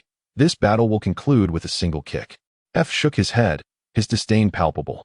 Sasuke, now truly enraged, radiated a chilling malice. I've changed my mind. Boom. Whoosh. Mid-sentence, Sasuke transformed into a blur. The ground beneath him fractured as a shockwave radiated outward. In the next instant, his voice echoed in F's ear. Now I am prepared to leave you gravely injured. Swish. Appearing beside F, Sasuke wrapped his golden-red tail around his leg, forming a colossal hammer, and fiercely kicked towards F's side. Such speed! Exclaimed Karui and Yamato in astonishment. This agility rivaled that of elite Jonin-level taijutsu, an extraordinary display from someone once deemed a mere genin. As he gazed at the unmoving Kazekage, Sasuke's smile grew increasingly audacious. It was as if he had already witnessed the shattering of an undefeated myth and glimpsed the dawn of his invincible path. Yet, in the following instant, a hum resonated. How could this be? Observing the sudden vanishing of Kazekage and the overwhelming force that struck his cheek from above, Sasuke's smile froze, his eyes filled with disbelief. Then, with a thunderous roar, the surrounding forest reverberated. The earth trembled momentarily, akin to a fleeting earthquake. There stood Kazekage, enveloped in green chakra steam, having inexplicably appeared above Sasuke. With a merciless stomp, he crushed Sasuke's face into the fractured ground below. Immobilized. Chapter 87. Naruto's transformation in an instant. The formidable Sasuke, who had seemed invincible, was effortlessly defeated by Kazekage, who had not even tapped into the power of the 9 tails. In the stillness that followed, Kazekage concluded the 4th gate's opening. The golden-red chakra emanating from Sasuke retracted back into his body. My Sharingan could not even discern his movements. Sasuke chose not to continue the fight. Instead, he rose from the ground, despondent. Though only one exchange had occurred, he comprehended the vast chasm between them. Continuing would merely mean enduring a one-sided beating, relying solely on the defensive power of the tailed beast chakra. Moreover, Kazekage had yet to unleash the 9 tails chakra. Had he done so, that single kick might have rendered Sasuke severely injured or even dead. Meanwhile, the crowd, initially in shock, began to process the scene. Incredible. Shikamaru rubbed his eyes, momentarily forgetting the pain from Naruto's prior assault. Choji sniffed vigorously, clearing the remnants of his fright. The notorious Sasuke, who had defeated a high-profile criminal, had been vanquished in an instant by Kazekage. Ino's face was a portrait of astonishment. Just as Naruto had described, Kazekage was indeed an invincible war deity. Having never witnessed Kazekage in action, they were now thoroughly convinced of Naruto's earlier boasts. As for Kiba, Hinata, and Shino, they stood frozen, like wooden dolls. The formidable, rampaging Naruto had already left them in shock. Now, they were confronted with a Sasuke, seemingly more powerful than the rampaging Naruto, only to be swiftly dispatched by a seemingly cooler, more charismatic Naruto. To be frank, they felt overwhelmed, utterly bewildered by the unfolding events. After a prolonged moment, they turned their gaze towards Shikamaru and his companions, their eyes filled with curiosity and inquiry. Suddenly, Sakura squeezed her way through the crowd. Observing the injured Hinata and the similarly wounded Ino, she spoke, "Let me tend to your injuries while I explain. We need to continue the exam afterward." With that, she ushered them aside and began administering medical ninjutsu. Although Ino and Hinata possessed some knowledge of medical ninjutsu, they had not trained extensively, so they allowed Sakura to take the lead. Meanwhile, Ino began recounting to Hinata and the others the tales Naruto had previously shared. Returning to the scene, Yamato approached, his expression hidden beneath his mask, revealing a complex mix of emotions. "May I inquire if that was also tailed beast chakra?" He noted that Kazekage, unlike Guy, did not announce his techniques dramatically, which left Yamato uncertain of what had transpired, as he had not considered the 8 gates. After all, such a physically taxing martial art, which inflicted significant harm upon the user, was generally avoided by ninjas, especially those who wielded the power of tailed beasts. Kazekage cast a sidelong glance at him, ignoring the question, and walked away, seeking a clean spot to sit. He sank into the depths of his ceiling space. Sasuke followed suit, taking a seat beside him, lost in thought as he stared at the ground. Noticing Kazekage's indifference, Yamato, prepared for this eventuality, paid it no mind. After exchanging information about Orochimaru with Anko, he departed with the Umbu. Finally, Anko cast a lingering glance at the meditative Kazekage before turning to leave for the tall tower in the heart of the forest. She was the main examiner for the second round, and with Orochimaru's matters resolved, she had to continue overseeing the exam.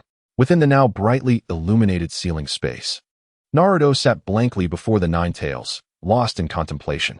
The Nine Tails lazily reclined on the ground, peering at Naruto with one eye open and one eye closed.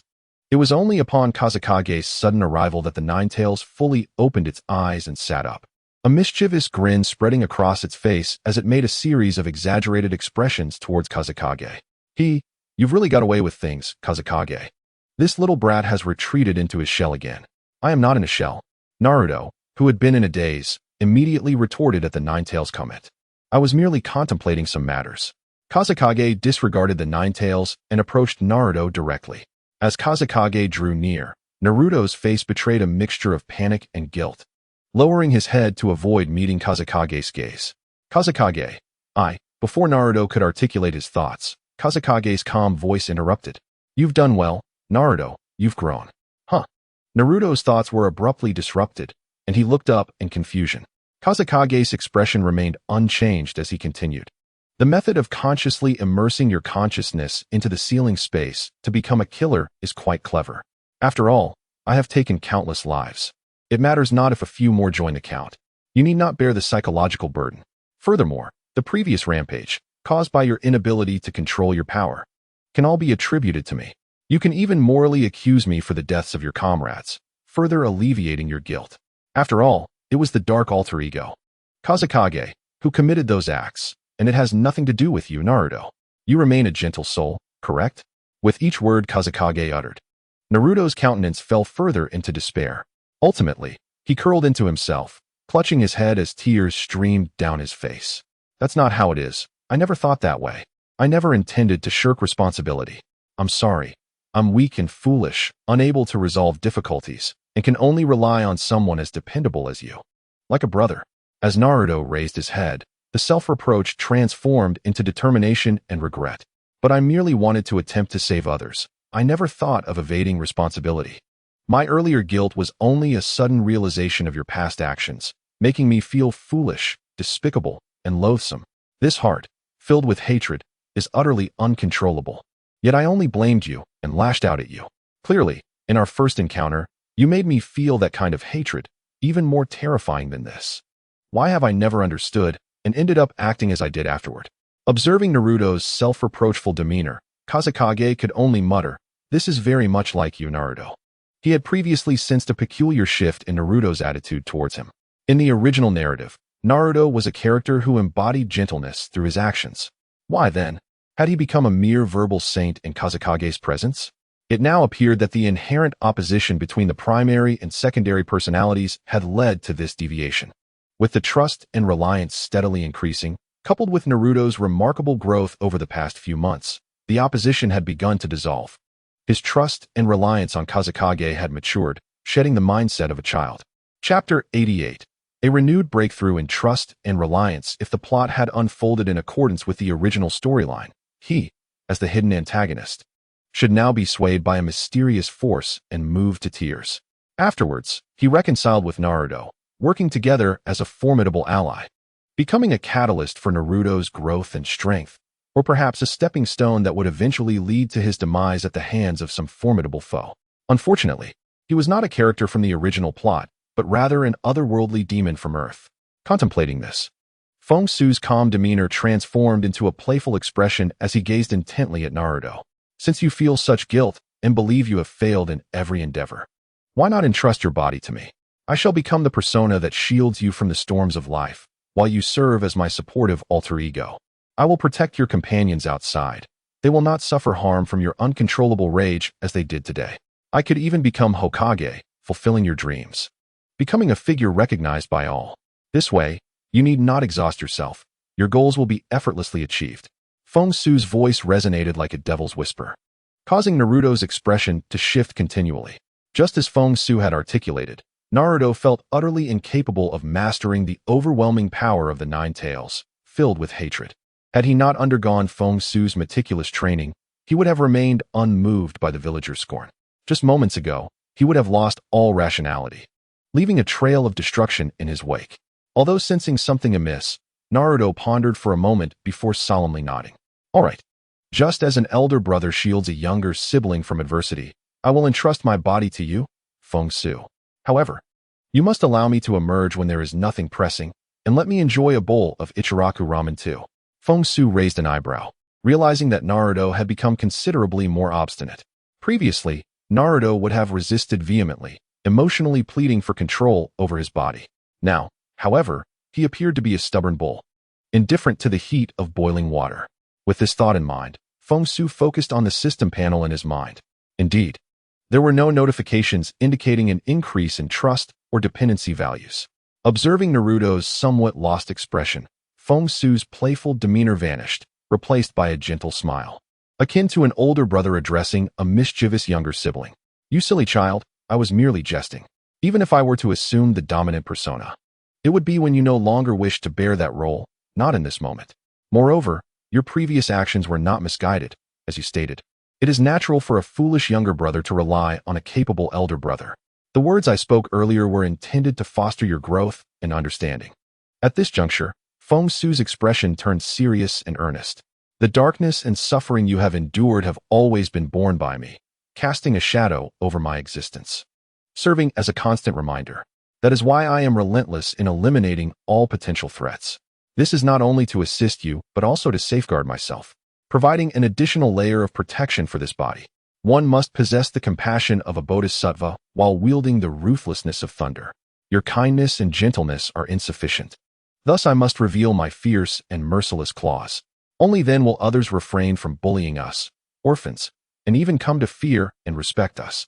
For instance, the roots that no longer dare to confront us, the umbu who respect us, and even the villagers who refrain from speaking ill of us now." Listening to Feng Xu's explanations, Naruto felt a sudden clarity. So it had always been this way. He found profound wisdom in Feng Xu's heartfelt words. Yet an inexplicable force subtly led him to question the latter's ruthless methods. However, reflecting on the suffering Feng Xu had endured over the years and the protection he had provided him, those doubts were momentarily subdued by the emotion brimming in his eyes. Observing Feng Xu, who appeared the same age yet bore an expression of solemnity, forcing himself to be strong and merciless, Naruto stood up, wanting to embrace him but hesitated, fearing rejection. Noticing this, Feng Xu's gentle smile returned, exuding a sense of understanding and affection as he affectionately patted Naruto's head. Naruto, no longer timid, leaped into Feng Xu's embrace, weeping uncontrollably. "I'm so sorry, truly sorry. I misunderstood you before." As Naruto's tears flowed, system notifications appeared as expected. Corruption value, 5,000. Current corruption value, 16,000. Dominant persona trust dependency value, 72. Cannot drop below 60.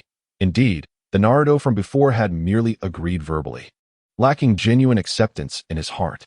Now, having aligned with Naruto's inner feelings and expectations, the effect was immediate. Coupled with the recent acquisition of the Nine-Tails power and the defeat of Orochimaru, the corruption value surged by 5,000. The trust dependency value, while only increasing by 5, saw an increase of 10 in the non-droppable category. It was evident that the closer one approached the threshold of 80, the smaller and more challenging the increments would become. Feng Xu sensed that crossing the threshold of 80, where the dominant persona becomes the auxiliary and vice versa, would require a more forceful and direct emotional upheaval to achieve. While Feng Xu was enveloped in the deep brotherly bond with Naruto, the Nine-Tails, who had remained silent, could no longer contain itself. It burst into laughter, rolling on the ground of its sealed space, legs in the air. If this were a touching scene of brotherhood, it would have remained a mere observer. Yet, seeing Feng Xu's mischievous demeanor while Naruto wept openly, the Nine-Tails found it utterly hilarious. "Is it truly amusing?" Feng Xu's voice dripped with sarcasm. "I recall that dogs enjoy consuming excrement. Therefore, as a member of the canine family, a fox should not be so picky, should it? My newly constructed septic tank in the 4-star village could provide an excellent opportunity for your shadow clone linked to your chakra to sample it." The Nine-Tails' laughter abruptly ceased, leading to a fit of coughs as it struggled for breath. Following this, it opened its massive jaws, roaring in fury, "You little brat. Do not think that just because you are handsome and powerful, you can act as you please. You allow your grievances to be resolved. Yet I am not permitted to celebrate your bond. Humph, I shall not only laugh while lying down, I shall kneel in laughter." Defiant and unyielding, the Nine-Tails performed a comical act, kneeling as if nursing a lamb. Feng Xu, Chapter 89, The Emergence of 4-Star Village. In the Hokage office, Sasuke has acquired the tailed beast chakra and defeated Orochimaru. Feng Xu can actually utilize the 8 gates, and to the 4th gate no less. Sarutobi Hiruzen gazed at the scene within the crystal ball, his expression darkening with confusion, dread, and tinged with regret. As a master of ninjutsu, even without hearing the conversations, his keen eye and experience allowed him to easily identify the techniques displayed in the footage. However, he never anticipated that Feng Xu could open the 8 gates. Could it be that the stolen forbidden scroll contained this technique? Although 3 months had passed, he distinctly remembered that the forbidden scroll prepared for Naruto contained 4 ninjutsu, none of which involved physical techniques. Even if he had misremembered, and it indeed contained the 8 gates, achieving the ability to open the 4th gate within 3 months indicated a talent that transcended genius. It was monstrous, inhuman. Or perhaps, this persona of Feng Xu had existed since Naruto's childhood. Even he could emerge at any moment without Naruto's knowledge. He has merely been concealing himself, honing various ninjutsu and mastering the chakra of the Nine-Tails. After all, he was not perpetually using the telescope technique to observe Naruto. The Umbu's surveillance was primarily for protection, and may have overlooked or relaxed in monitoring. This time could have been entirely devoted to training. Moreover, Might Guy was typically training in various locations throughout the village, allowing for ample opportunity to learn stealthily. This explains how the formidable taijutsu, Nine-Tails chakra, and 8 gates that Kazahana now displays came to be. Sarutobi Hiruzen found this increasingly rational. Although he did not comprehend why Naruto, who shared a body, exhibited such poor taijutsu, this was the most logical explanation he could muster. Had he known earlier, he would not have harbored greedy thoughts 3 months prior. He should have immediately directed Yamashiro Aoi to lead the sealing team to cooperate with Naruto in the sealing process. Now, he had completely gained Naruto's trust and secured his position. Filled with regret, Sarutobi Hiruzen wished he could slap Danzo a few times.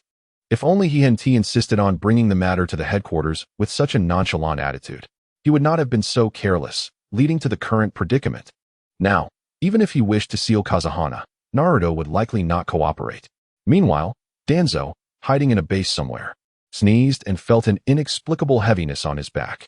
He could only take one step at a time. If all else failed, Sarutobi Hiruzen would have to resort to deception to have Naruto cooperate, or perhaps find a way to incite Kazahana to commit slaughter in the village, forcing Naruto to agree to the sealing. Of course, if Kazahana were to behave more cautiously and obediently, this situation might not have escalated. After contemplating this matter, Sarutobi Hiruzen turned his weary gaze towards Sasuke. A hint of insatiable greed flickered in his eyes. If he could obtain that tailed beast chakra, he would no longer have to fear Orochimaru, and perhaps his own body could even be restored to its prime. Unfortunately, he had been too focused on Naruto to notice what transpired between Sasuke and Orochimaru. Shaking his head with a sigh, Sarutobi Hiruzen reined in his greed and began pondering while tapping his fingers on the table. Whose tailed beast chakra was it that Sasuke possessed? And what was the underlying principle? Aside from the legendary Kinkaku and Jinkaku, he had never heard of anyone other than a Jinchuriki being able to wield tailed beast chakra. Just then, Yamato, emerging from the forest of death, respectfully entered the room. Hokage-sama. Sarutobi Hiruzen nodded, also noticing the remnants of Orochimaru that Yamato had brought with him. Alas, he never expected that Orochimaru would end up in such a state, neither human nor ghost. After a moment of reflection, Sarutobi Hiruzen leaned forward and said, "We need not discuss Naruto's intelligence. Let us speak of Sasuke and that tailed beast chakra." Understood. In response to Sarutobi Hiruzen's inquiry, Yamato quickly recounted the information he had gathered, including what he learned from Akatsuki regarding Sakura. A ninja from the four-star village summoned a masked mysterious person? Sarutobi Hiruzen's brow furrowed as he retrieved documents regarding the four-star village from his drawer. They had entered the Fire Nation's alliance by prioritizing the provision of high-yield rice seeds and even sent representatives to participate in exams. They had also recruited several high-profile fugitives, using rice seeds as leverage to successfully shelter them. A number of bounty hunters and a large group of mist ninjas were currently pursuing them, with elite spies from various villages disappearing in the four-star village, suggesting the presence of a shadow-level power. A newly established ninja village with such depth was indeed troubling. The suspected shadow-level four-star village could secure a place in the ninja world. Furthermore, with the high-yield rice seeds as a trump card, the Fire Nation's daimyo would likely refrain from sending troops to wage war against the Wave Country. It was highly probable that they would have to resolve matters themselves in Konoha. However, the news of a suspected shadow-level powerhouse could not be doubted. It must be a powerful Jinchuriki who had fallen from grace. Moreover, they possessed the ability to share tailed beast chakra with others. With the current forces at his disposal, there was no way to contend with such an opponent. The good news was that the four-star village had not exhibited any hostility, seemingly targeting only Sasuke. Additionally, among the incoming candidates were a member of the Yuki clan and a member of the Uzumaki clan. Their aim appeared to be the collection of Kekkei Genkai. Sarutobi Hiruzen swiftly deduced relevant intelligence from the limited information available. In that case, Sarutobi Hiruzen raised his head and looked at Yamato, tense. Relay the events surrounding Sasuke to Danzo and ensure he passes this information to the appropriate individuals. It is indeed unwise to provoke them at this time. However, we can have Itachi, who is undercover, investigate further. After all, Itachi made a deal to protect Sasuke while masquerading as a good person, covertly letting Danzo handle matters. Although Itachi has not reported back, Sarutobi Hiruzen believed Danzo would find a way to communicate. With Itachi's strength, he would surely be able to stir chaos in the four-star village. Meanwhile, he could exploit the turmoil to send spies infiltrating the area. Understood. Yamato nodded without further inquiry and then vanished in a flash. In the resting quarters of the Sound Ninja village, the half-serpent form of Orochimaru emerged from the ground. "Lord Orochimaru, what happened to you?" The four curse seal users, disguised as ordinary ninjas and resting here, quickly surrounded him upon seeing his appearance. "I am fine." Seeing his subordinates, Orochimaru finally sighed with relief. He used the last of his chakra to shed his phosphorescent snake form. From his gaping mouth slipped a body with a serpent's lower half. He then instructed the four Kitsuchi notify the Sand Ninja to expedite their plans. If Raza does not arrive before the end of the second exam, the plan is off. Return to the Sound Village and bring Kimimaro here. Sakan, keep an eye on the Sand Ninja and report back as soon as they set out. Jerby, infiltrate the exam venue, and relay the information to Kabuto. Although Orochimaru's initial goal of enticing Sasuke had not entirely succeeded, he needed to act swiftly to prevent Naruto and Sasuke, whose strengths exceeded expectations, from thwarting the second objective of his plan to destroy Konoha. Orochimaru could only take the risk of advancing the plan while the two were occupied with their exams. Chapter 90. The unfortunate Sound Ninja Trio in the Forest of Death. Kazahana sat on a rock, his eyes tightly shut, his consciousness immersed in the ceiling space. Beside him sat Sasuke, also with closed eyes, lost in thought. Meanwhile, the other two classes receiving Sakura's treatment curiously observed Kazahana. Through Ino's boastful recounting of Naruto's exploits, supplemented by Sakura's input, they had a clearer understanding of Kazahana's true nature. In summary, he was more powerful than their teachers, kind to his allies, but exceedingly cruel and violent towards enemies. It could be said that any ninja who provoked Naruto, causing Kazahana to emerge, had likely met a grim fate, except for Jiraiya, one of the legendary Sannin, who was merely gravely injured. The graves of the others, including elite jonin and top-tier experts, probably now towered 3 meters high. Who would have thought that the once bumbling underachiever Naruto possessed such an impressive alter ego? Truly remarkable. Kiba gazed at Kazahana with sparkling eyes full of admiration. Is it true that having two personalities leads to such extremes? Ino, gazing at Kazahana and Sasuke with starry-eyed admiration, remarked, one is a not-so-good-looking bumbling underachiever, and the other is a phenomenally handsome genius. What a stark contrast. I feel as though I am on the brink of death. After 3 months, Naruto's nourishment has greatly improved. He no longer bears the pallid and emaciated appearance that once characterized him, coupled with the transformation brought about by Wind Void. His hairstyle and demeanor have changed dramatically, rendering him almost as handsome as Minato. Hinata is already at a point where a mere glance at him could cause her to explode, and getting any closer would melt her heart. As the crowd tirelessly converses about Wind Void, a trio of sound ninjas, under Orochimaru's orders to eliminate Sasuke, peers from the low shrubs in the distance.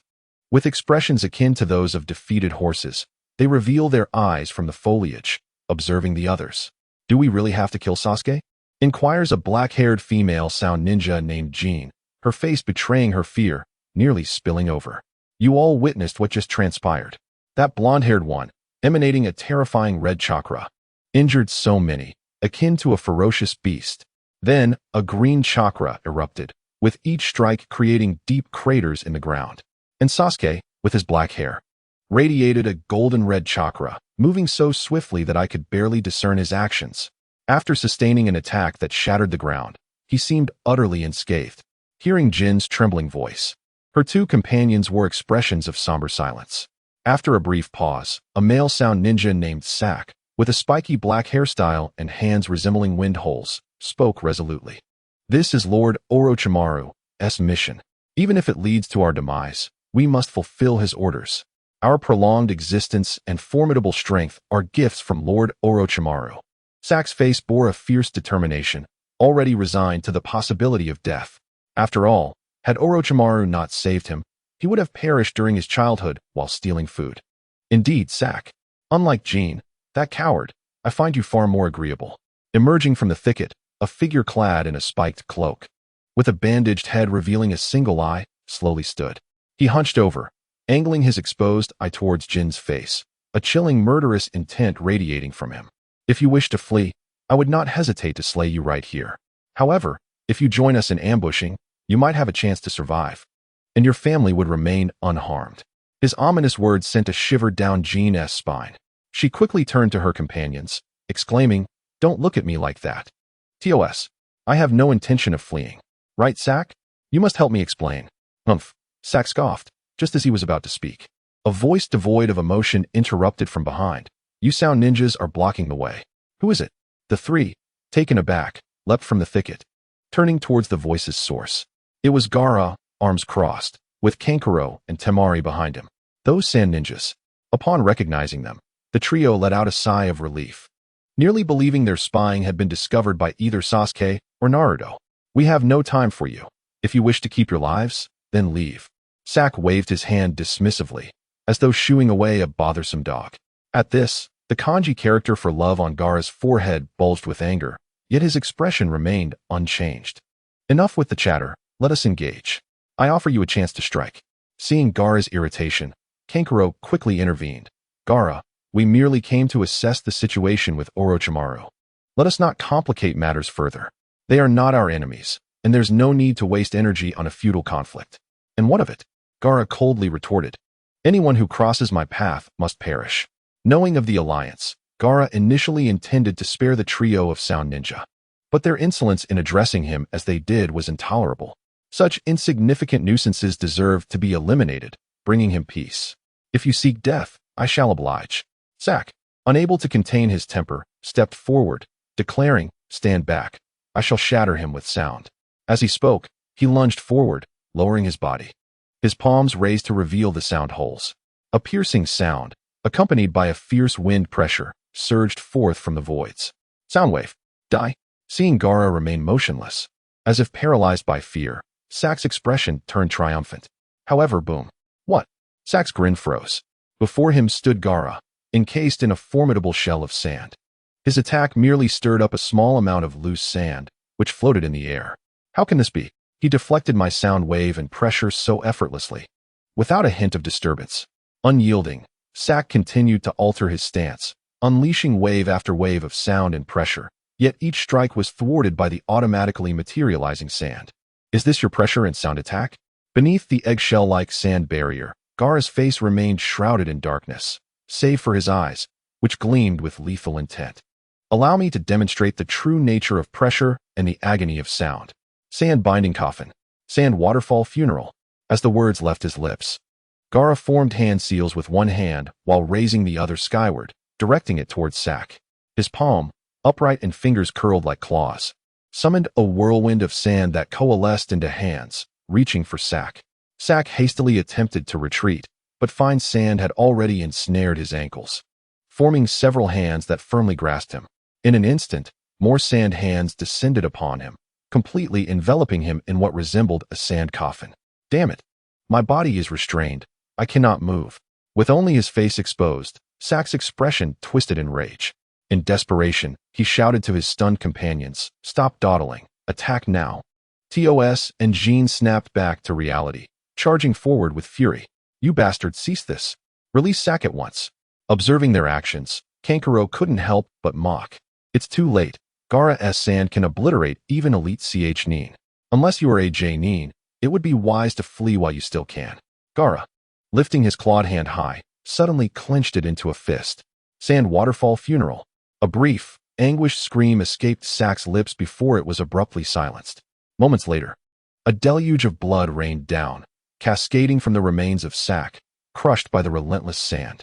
Silence enveloped the scene for less than 3 seconds before it shattered. Run. Covered in blood, TOS and Jean exchanged terrified glances before swiftly retreating towards the direction of Wind Void, intending to lure the Sand Ninjas into conflict with the two monsters. We shall hide and wait to reap the benefits. Humph. Turning your back to Gaara will only hasten your demise, scoffed Temari. The 3 Sound Ninjas, from the very moment they uttered disrespectful words, were already as good as dead. With a rustling sound accompanying SHZ's voice, a tempest of sand swirled through the air. Observing the fleeing duo, Gaara raised his palm forward, then curled it into a claw. Sand binding coffin. Just like before, the swirling sand swiftly formed into hands. Lunging forward with great speed, fine grains of sand rose from the ground, ensnaring and wrapping around the ankles of Kin and Tsu. As it appeared that both of them were about to be ensnared, Tsu suddenly kicked Kin sharply. Bang! To fulfill the mission, I must sacrifice you, Kin. Using Kin's body as a springboard, Tsu shot forward like a missile. No! Kin's face was etched with disbelief and resentment. His body halted due to the kick, quickly becoming entangled in the pursuing sand. Then, with a sickening splatter, it transformed into a shower of blood. How decisive, how ruthless. To escape using a comrade as a stepping stone, what a scoundrel. This scene made both Kankuro and Temari, who were nearby, scoff in disdain. They could understand sacrificing and abandoning comrades for a mission, but attacking a companion for the sake of survival was something they could only detest. Shut up, pursue them. A mere minion managed to escape from under his command, causing Gaara to flare with anger. After uttering a terse command, he vanished, enveloped by a swirling mass of sand. On the other side, The injured group quickly became alert upon hearing the distant cries. It seemed a battle had erupted nearby. Hinata sprang to her feet, activating her Byakugan to scan the area. Over there, she quickly spotted the enemy, pointing towards the left forest. A ninja wearing a Sound Village forehead protector was being pursued. Glancing at the figure rushing towards them, Kiba turned to Shikamaru and the others. Hey, Shikamaru, our team has obtained a pair of heavenly scrolls. That lone enemy is yours to deal with.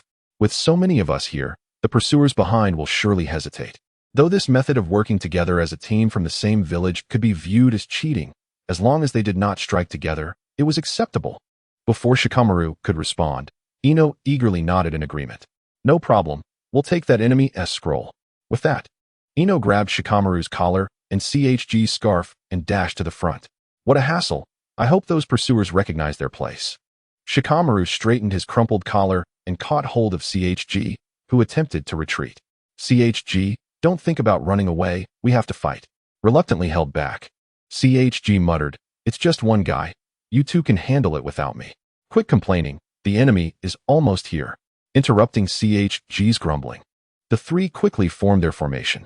Ahead, Tsu's face lit up with surprise upon spotting Shikamaru and the others.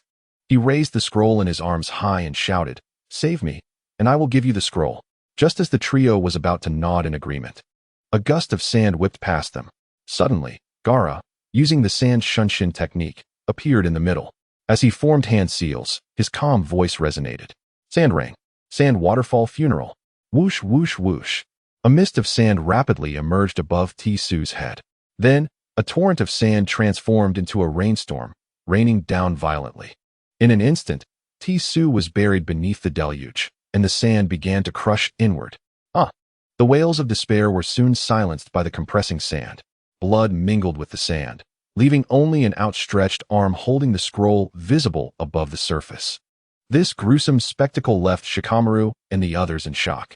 My apologies for the interruption. We must leave immediately. Without hesitation, the trio turned to retreat. However, as they turned, they found a wall of sand had risen behind them, effectively blocking their escape.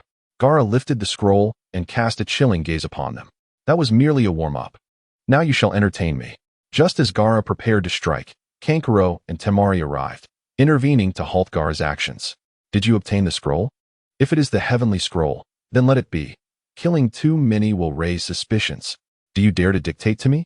Gaara's brow furrowed, his expression one of irritation at being interrupted. He glanced down at the scroll in his hand and threw it at the two. Earth scroll, if you obstruct me again, I shall eliminate you as well. As they caught the thrown scroll, a hint of pity flickered in their eyes as they looked at Shikamaru and the others. We understand. Leave the pursuers to us. We won't let them disrupt you. Chapter 92. I heard your call for help. You are in need of the heavenly scroll. Our team happens to have it. I will get it for you right away. Seeing that Gaara would not allow them to leave, Ino hurriedly retrieved the scroll from her ninja tool pouch. She respectfully placed it on the ground, a forced smile gracing her face. We've given you the scroll. Can we go now? Gaara didn't even glance at the scroll on the ground. His gaze remained fixed on Shikamaru and the others, as if he were looking at three corpses. Go ahead and attack. Kill me, and you may survive. But we have already returned the scroll. Ino attempted to clarify the situation. However, Gaara impatiently raised his hand.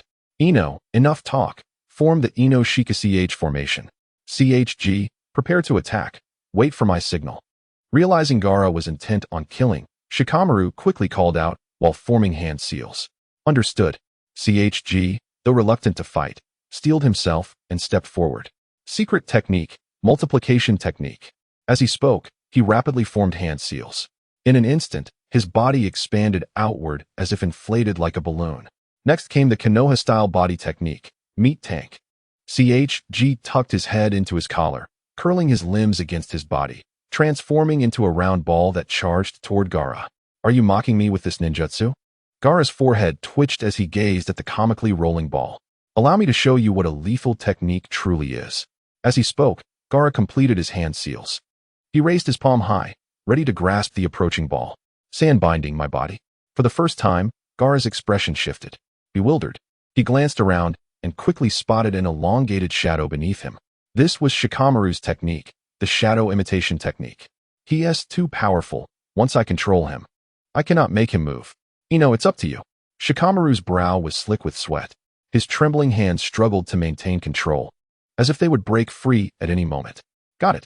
I entrust my body to you. Ino finally completed her hand seals. She formed a triangle with her hands and directed it toward the immobilized Gaara. Secret technique, mind transfer jutsu. A surge of mental energy erupted from the triangle. Ino's body immediately toppled toward Shikamaru. CHG, now is your chance. Knock him away and let us retreat. CHG, who had been rolling around, instantly understood Gaara was under control upon hearing Shikamaru's shout. Now he is needed to deliver the final blow. Received. Behold my human cannonball. The rapidly moving mass of flesh kicked up clouds of dust. Finally, it crashed violently into the still form of Gaara. And then, bang. Before Gaara, who was completely defenseless, a shell of sand suddenly appeared, enveloping his entire body. Moreover, sharp sand spikes protruded from the shell, resembling sea urchins. Dingji, who collided without warning, instantly deflated, letting out a wail. Ugh. At the same time, Ino, cradled in Shikamaru's arms, let out a muffled groan, blood beginning to seep from her mouth and nose. What? How could this happen? Shikamaru, holding Ino, shouted in disbelief. Dingji. Ino. I am fine. In front of Dingji, several blood holes had appeared on his body.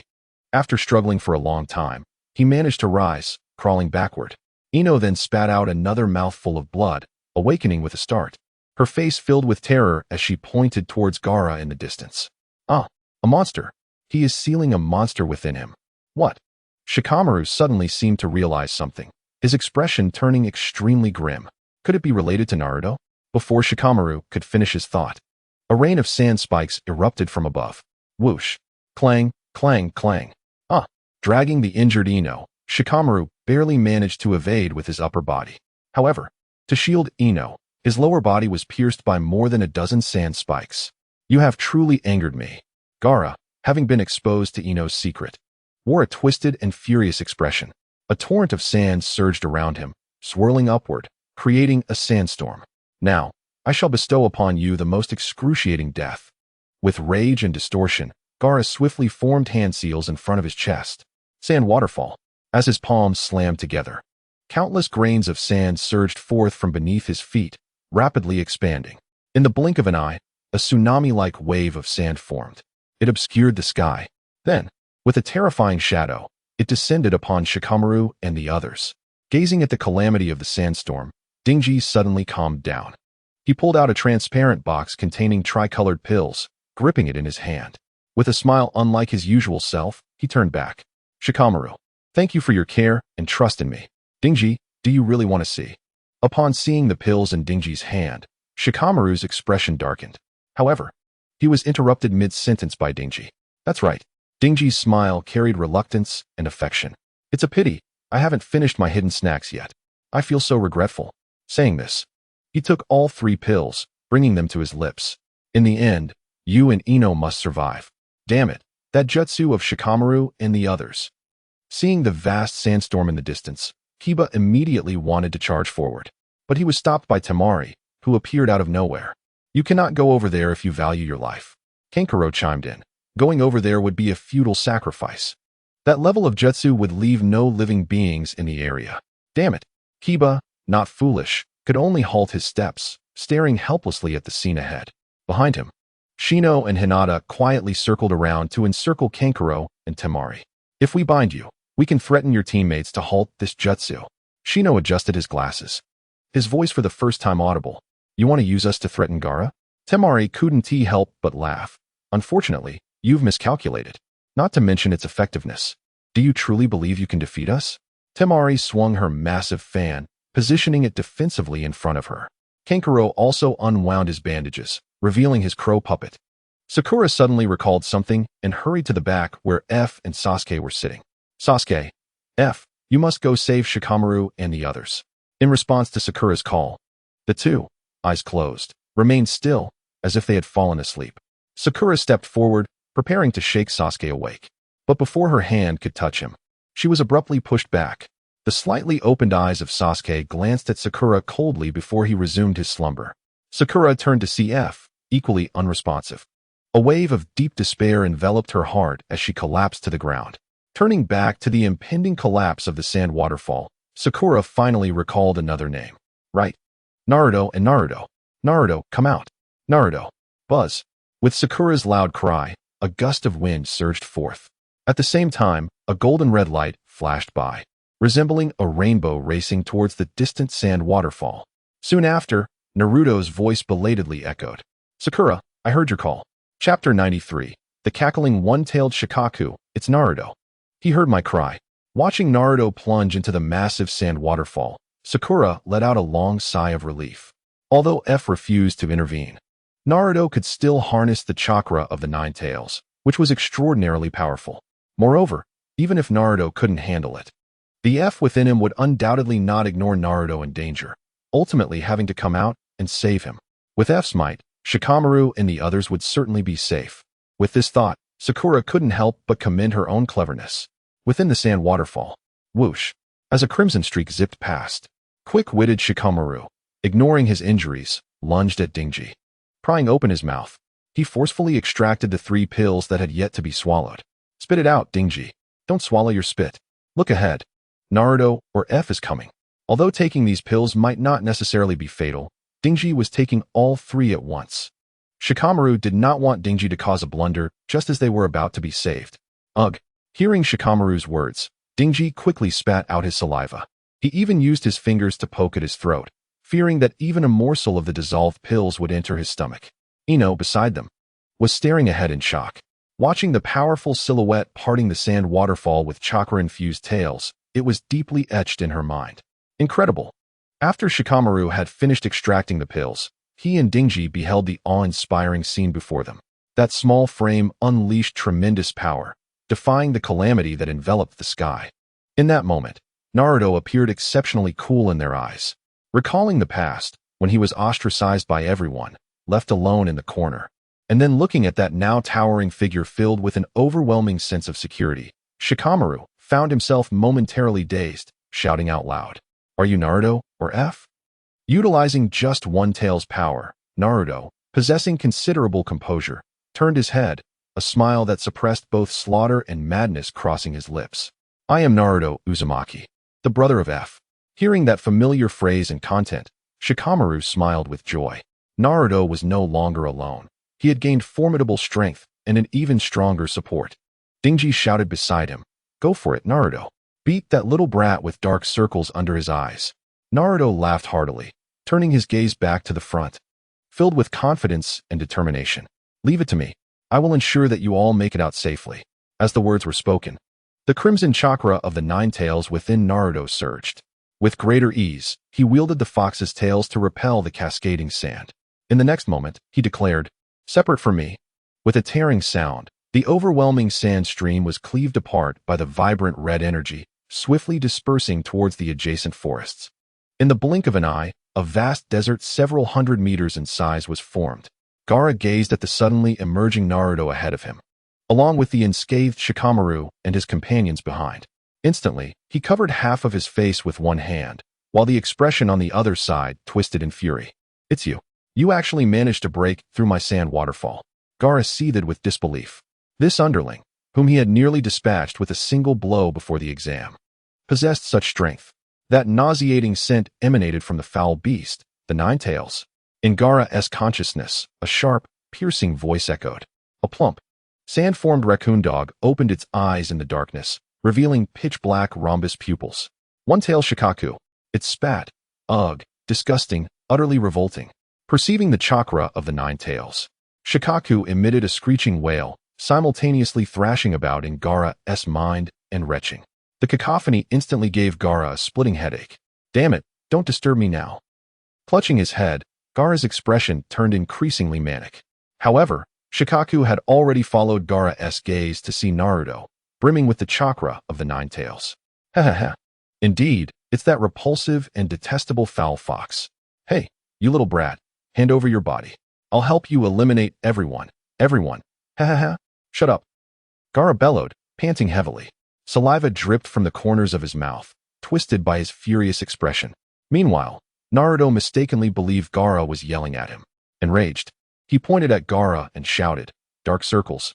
Unleash whatever techniques you have. I won't allow you to harm my friends. Not even a bit." "Friends?" Gaara's head snapped up at those words. He looked at Naruto, who was as fierce and terrifying as he had been in his rage, then turned his gaze to Shikamaru and the others behind him, their faces filled with trust. At that moment, Gaara could no longer contain himself. We are the same. Why do you deserve their love while I can only feel my own? If I kill you, I can feel everything. As long as I kill you, my existence will not vanish. In a frenzied roar, Gaara's left eye became enveloped in sand, instantly taking on the appearance of Shikaku's left eye. Ha ha ha, that's right, you little brat. Put in more effort. Use everything you have to eliminate that foul fox. Shikaku in Gaara's consciousness laughed maniacally, wildly expelling its chakra outward. Gaara also roared, slamming his hands onto the ground. Sand waterfall funeral. Boom. In an instant, the entire small desert began to tremble violently. The gravel covering the ground inexplicably began to flow rapidly, forming vast stretches of terrifying quicksand. Not good. It's starting again. Sensing the ground beneath him sinking, Naruto leaped in front of Shikamaru and the others, seizing the moment before they were engulfed by the quicksand. He quickly used his foxtails to lift them and throw them to safety. You still have the leisure to save others. I'll bury you 200 meters deep. Utterly obliterated. Seeing Naruto still attempting to rescue people, an infuriated Gaara curled his hands into claws and clenched them fiercely. In an instant, the speed of the sinking quicksand increased dramatically. Simultaneously, small dust storms began to swirl around, all converging and compressing toward Naruto. Scatter. Enveloped in the chaos, Naruto began to struggle fiercely. The chakra of the nine tails surged forth, yet the sand, infused with Shikaku's chakra, closed in like a relentless parasite. As Naruto was completely encased, unable to escape, the sound of the sand compressing echoed ominously. Observing this scene, the nine tails could no longer remain idle.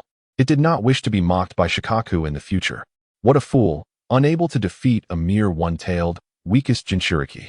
The nine tails glared at Kazekage not far away, then stealthily tapped the floor with its claws. Instantly, a trickle of pure chakra seeped out.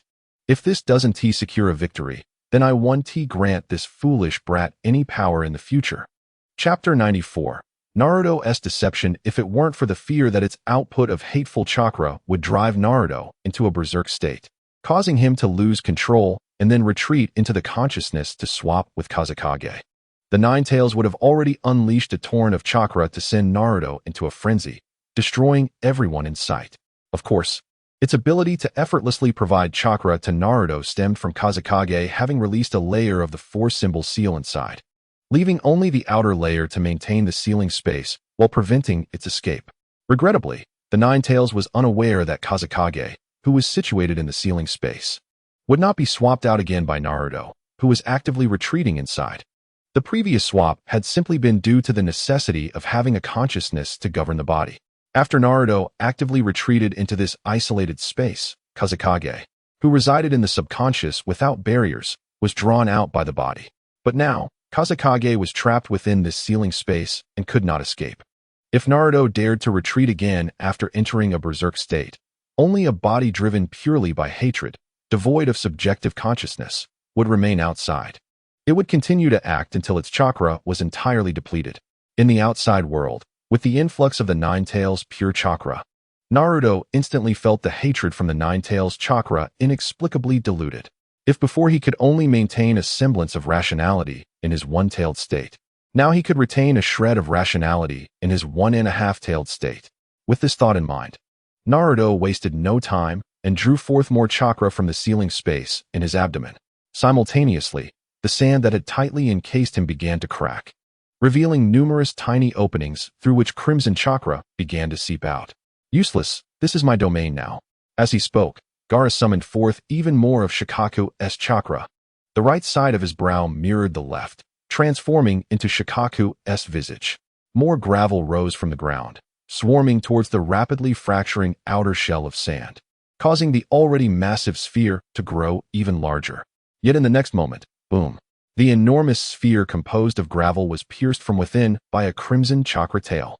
The tail spun around in an instant, effortlessly cleaving the gravel sphere apart. Emerging from the shattered sphere, Naruto landed upon the falling gravel shell. Crouching down, he exerted power in his legs. Using the gravel shell as a springboard, he propelled himself forward, leaving a trail of red afterimages as he charged towards Gaara. Whoosh! Looking at the rapidly approaching Naruto, Gaara's pupils constricted, and he crossed his hands protectively over his chest. In that moment, he felt a sense of impending danger he had never experienced before. With the protection of sand, no one can harm me. This sense of crisis only fueled his rage, prompting him to roar uncontrollably. Simultaneously, a massive amount of sand no longer surged forward but instead formed a barrier before Gaara. Sand shield. This was the love from Gaara's mother, an absolute protection for him, and an unwavering defense against others. Regrettably, this absolute defense has encountered an attack that exceeds its limits. Bang! Bang! The swiftly rushing Naruto, with fists enveloped in crimson chakra, pierced through the sand shield in an instant. He shattered Gaara's sand armor, striking him squarely in the face. Gaara was sent hurtling backward like a rag doll, blood scattering in the air like crimson petals. How could this be? Gaara's defense was breached, and he was injured. This scene left Temari and Kankuro watching from hundreds of meters away atop the treetops, utterly astonished. They had initially planned to let Gaara vent his frustrations before stepping in to calm him down. But now, it seemed that the wounded and bleeding Gaara would surely go berserk, potentially unleashing his tailed beast transformation and the technique of feigned sleep. This cannot affect the subsequent plan. Exchanging glances, Temari and Kankuro hastily leapt down from the treetops, rushing toward the artificial desert ahead. At this moment, Naruto had also discerned Gaara's form. Are you like me? Is there a monstrous entity sealed within you as well? Ignoring Naruto's question, Gaara grasped the scattered sand on the ground, his face a mask of confusion. Mother, what has happened to you? What is this warm substance? Touching the blood seeping from the corner of his mouth, a loosened tooth fell into his hand. This is a tooth, and blood, my own tooth and blood. Oh, gazing at the bloodied tooth in his hand, Gaara let out a terrified and helpless scream. A massive quantity of sand surged forth, enveloping half of his body. A gigantic tail, made of sand, swiftly extended from his back. Damn it, you worthless brat. After all I have given you, you still cannot defeat that foul fox's chakra. I give you everything. Use it more, and kill him. If not, let me out. I will kill him in your stead, you useless wretch. Observing Gaara being pummeled, Shikaku was seething in rage within the seal. Any of the tailed beasts from 2 to 8 could defeat him, but that loathsome Ninetales cannot. Yes, kill him. I want to kill him. Shikaku's sharp, piercing voice suddenly jolted the crying Gaara back to reality. His face twisted with frenzied, murderous intent. He glared fiercely at Naruto, then suddenly transformed into a blur and lunged forward. Whoosh! Still coming? Naruto effortlessly blocked Gaara's claws with the swaying tails of the fox behind him, then delivered another powerful punch, sending Gaara crashing backward. No, you cannot defeat me now. The overwhelming strength imbued Naruto with immense confidence and exhilaration. The prompts from F'n continued to notify him of the accruing corruption value. Killing you will prove my existence. Witnessing Gaara being effortlessly sent flying once more, his expression became increasingly ferocious. The tailed beast transformation overtook him, rendering him unrecognizable as a human. Gaara, stop. Have you forgotten the plan to revive the village? At this critical moment, Temari and Kankuro, faces etched with fear, positioned themselves before him, one on each side. Brother, sister, I beg you please stop. Afterward, you can vent however you wish, even kill us if you desire. Then I will kill you. In a fit of rage, Gaara's hand lunged mercilessly toward the two. Chapter 95, Sasuke, Naruto, you garbage. The two closed their eyes, resigned to their fate, hoping that Gaara would regain his senses after shedding blood. Stop. Aren't you comrades? Naruto, witnessing this scene, felt momentarily stunned. Realizing the urgency, he rushed forward, preparing to intercept Gaara's attack. But Naruto was too late. Just as Gaara's claws were about to tear through the bodies of the two, they suddenly halted, transforming into sand that fell to the ground. Simultaneously, Shikaku's visage faded, revealing Gaara's furious countenance. Gritting his teeth, he glared at the two, then withdrew his hand and turned to leave. Do not follow me. If you dare to impede my release, I will definitely kill you. Although Gaara frequently proclaimed his desire to love himself, to live for himself, ensuring his existence did not fade away, deep down, he still yearned for the concern of family or friends. Even when he threatened to kill Temari, Kankuro, and his father, he ultimately could not bring himself to do it. Seeing Gaara refrain from striking, Kankuro was initially incredulous, then sighed in relief. I almost thought I was going to die. I never expected Gaara to stop at the last moment. Temari also patted her chest, appearing visibly shaken. Suddenly recalling something, she hurriedly chased after him. Gaara, wait for us. You are injured and still bleeding. Let me treat you. In Sunagakure, Gaara had never been in such a dire state. Now that he was hurt, she wanted to approach him and see if she could improve her relationship with this terrifying yet pitiable brother. Hearing Temari's call, Gaara paused slightly, but without looking back. He vanished in a swirl of sand, appearing to flee in haste. Naruto, he just left like that, not even glancing back? What, then, was the purpose of this fight? Shaking his head, Naruto reabsorbed the Nine-Tails chakra, offering a silent thank you within his heart. Kurama, I truly appreciate your help just now. Although it was undoubtedly due to your fear of FN, I still want to thank you. Naruto believed that the recent assistance from the Nine-Tails was a result of FN's pressure. After all, their relationship had significantly improved not long ago. Now, starting to offend the Nine-Tails for his own sake was a testament.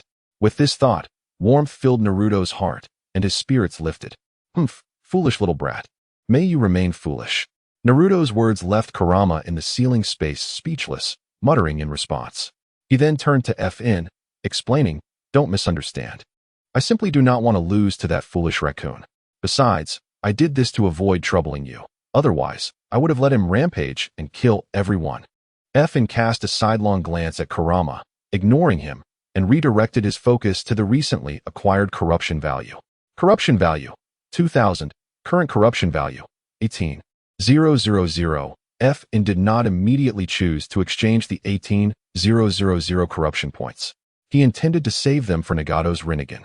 Moreover, he had dispatched one of his shadow clones to meet with Zabuza at the Hidden Rain village. If all goes well, after demonstrating his strength, he should be able to join. At that point, he would also gain insight into the required corruption points for the exchange. Following that, the plan to surpass level 80 would require the Rinnegan. He could only hope that the required corruption points were not excessive. Otherwise, he would have to start with Nagato. Outside, the spectators who had been watching the battle rushed forward as the fight concluded. Among them, Kiba was the most exuberant. He bounded over and threw an arm around Naruto's shoulder. Naruto, you are so inconsiderate. You secretly became this strong and cool without us. No way. Ha ha. Scratching the back of his head, Naruto laughed proudly. In stark contrast to Naruto's elation, Shikamaru and the others wore expressions of dismay. This time, we have completely lost our opportunity in the CHNIN exams. The scroll was buried beneath the sand, sustaining severe damage, even with Sakura's assistance in healing. By the time the injuries are mended, the other teams would have already completed their tasks, as there are only 26 teams in total. To succeed, they must secure 2 scrolls, effectively eliminating half of the competition. Moreover, there are others like Gaara, who, upon acquiring the same scroll, would continue seeking out other teams. In such circumstances, waiting until their wounds heal to obtain 2 scrolls seems exceedingly arduous. Sasuke, having arrived at some point, surveyed the battlefield before casting a disappointed glance at Naruto and shaking his head. If I had been in that situation, the power of a single tail would have sufficed for a complete victory. If it were wind, even a single tail would be unnecessary. Sheer physical prowess would ensure triumph. Yet you relied on nearly 2 tails worth of strength and still failed to defeat your opponent. While Naruto attempted to imitate Wind's technique, utilizing chakra tails, he missed the essence entirely, merely replicating the form. His attacks relied solely on his fists, neglecting the formidable defensive capabilities and terrifying adaptability bestowed by the tailed beast chakra. Had it been him, when the sand enveloped him, the powerful chakra surrounding him would have effortlessly sliced through and dispersed it. Even during that final strike, he would have enveloped his fist with chakra, shaping it into a sharp form that maximizes damage or a heavy, blunt shape for overwhelming force. He would never have allowed his opponent the chance to rise again. What? Upon hearing Sasuke's analysis, Naruto was momentarily taken aback, and after a brief pause, he retorted defiantly. Sasuke, stop boasting. My chakra is not the pure-tailed beast chakra you possess. It's far more challenging to control. If I had your simple chakra, I would have already knocked my opponent down. Simple? Sasuke glanced at Naruto with a sidelong look, a thin layer of golden-red chakra rising around him. Go ahead. Even with just a hint of tailed beast chakra, I could easily defeat you. Bring it on. Unyielding, Naruto readied himself for a fight, but fortunately, Sakura intervened and pulled him back. Meanwhile, Hinata aptly activated her Byakugan, her timid voice softly diverting the topic. I found the scrolls with my Byakugan. They're right beneath that sand over there, and there are two of them. Initially lacking energy, Ino perked up upon hearing Hinata's words, a hint of excitement coloring her pale face. It must be the scroll belonging to that unfortunate soul who was eliminated first, the one with dark circles who failed to take it away. Saying this, Ino dashed toward the direction Hinata pointed, pulling out kunai to begin digging. Seizing the opportunity, Sakura urged, Naruto, use your shadow clone jutsu to assist Ino. She's still injured. Upon seeing Sakura's pleading expression, Naruto instantly forgot about Sasuke. With a proud, foolish grin, he swiftly formed the hand seals. Shadow clone jutsu.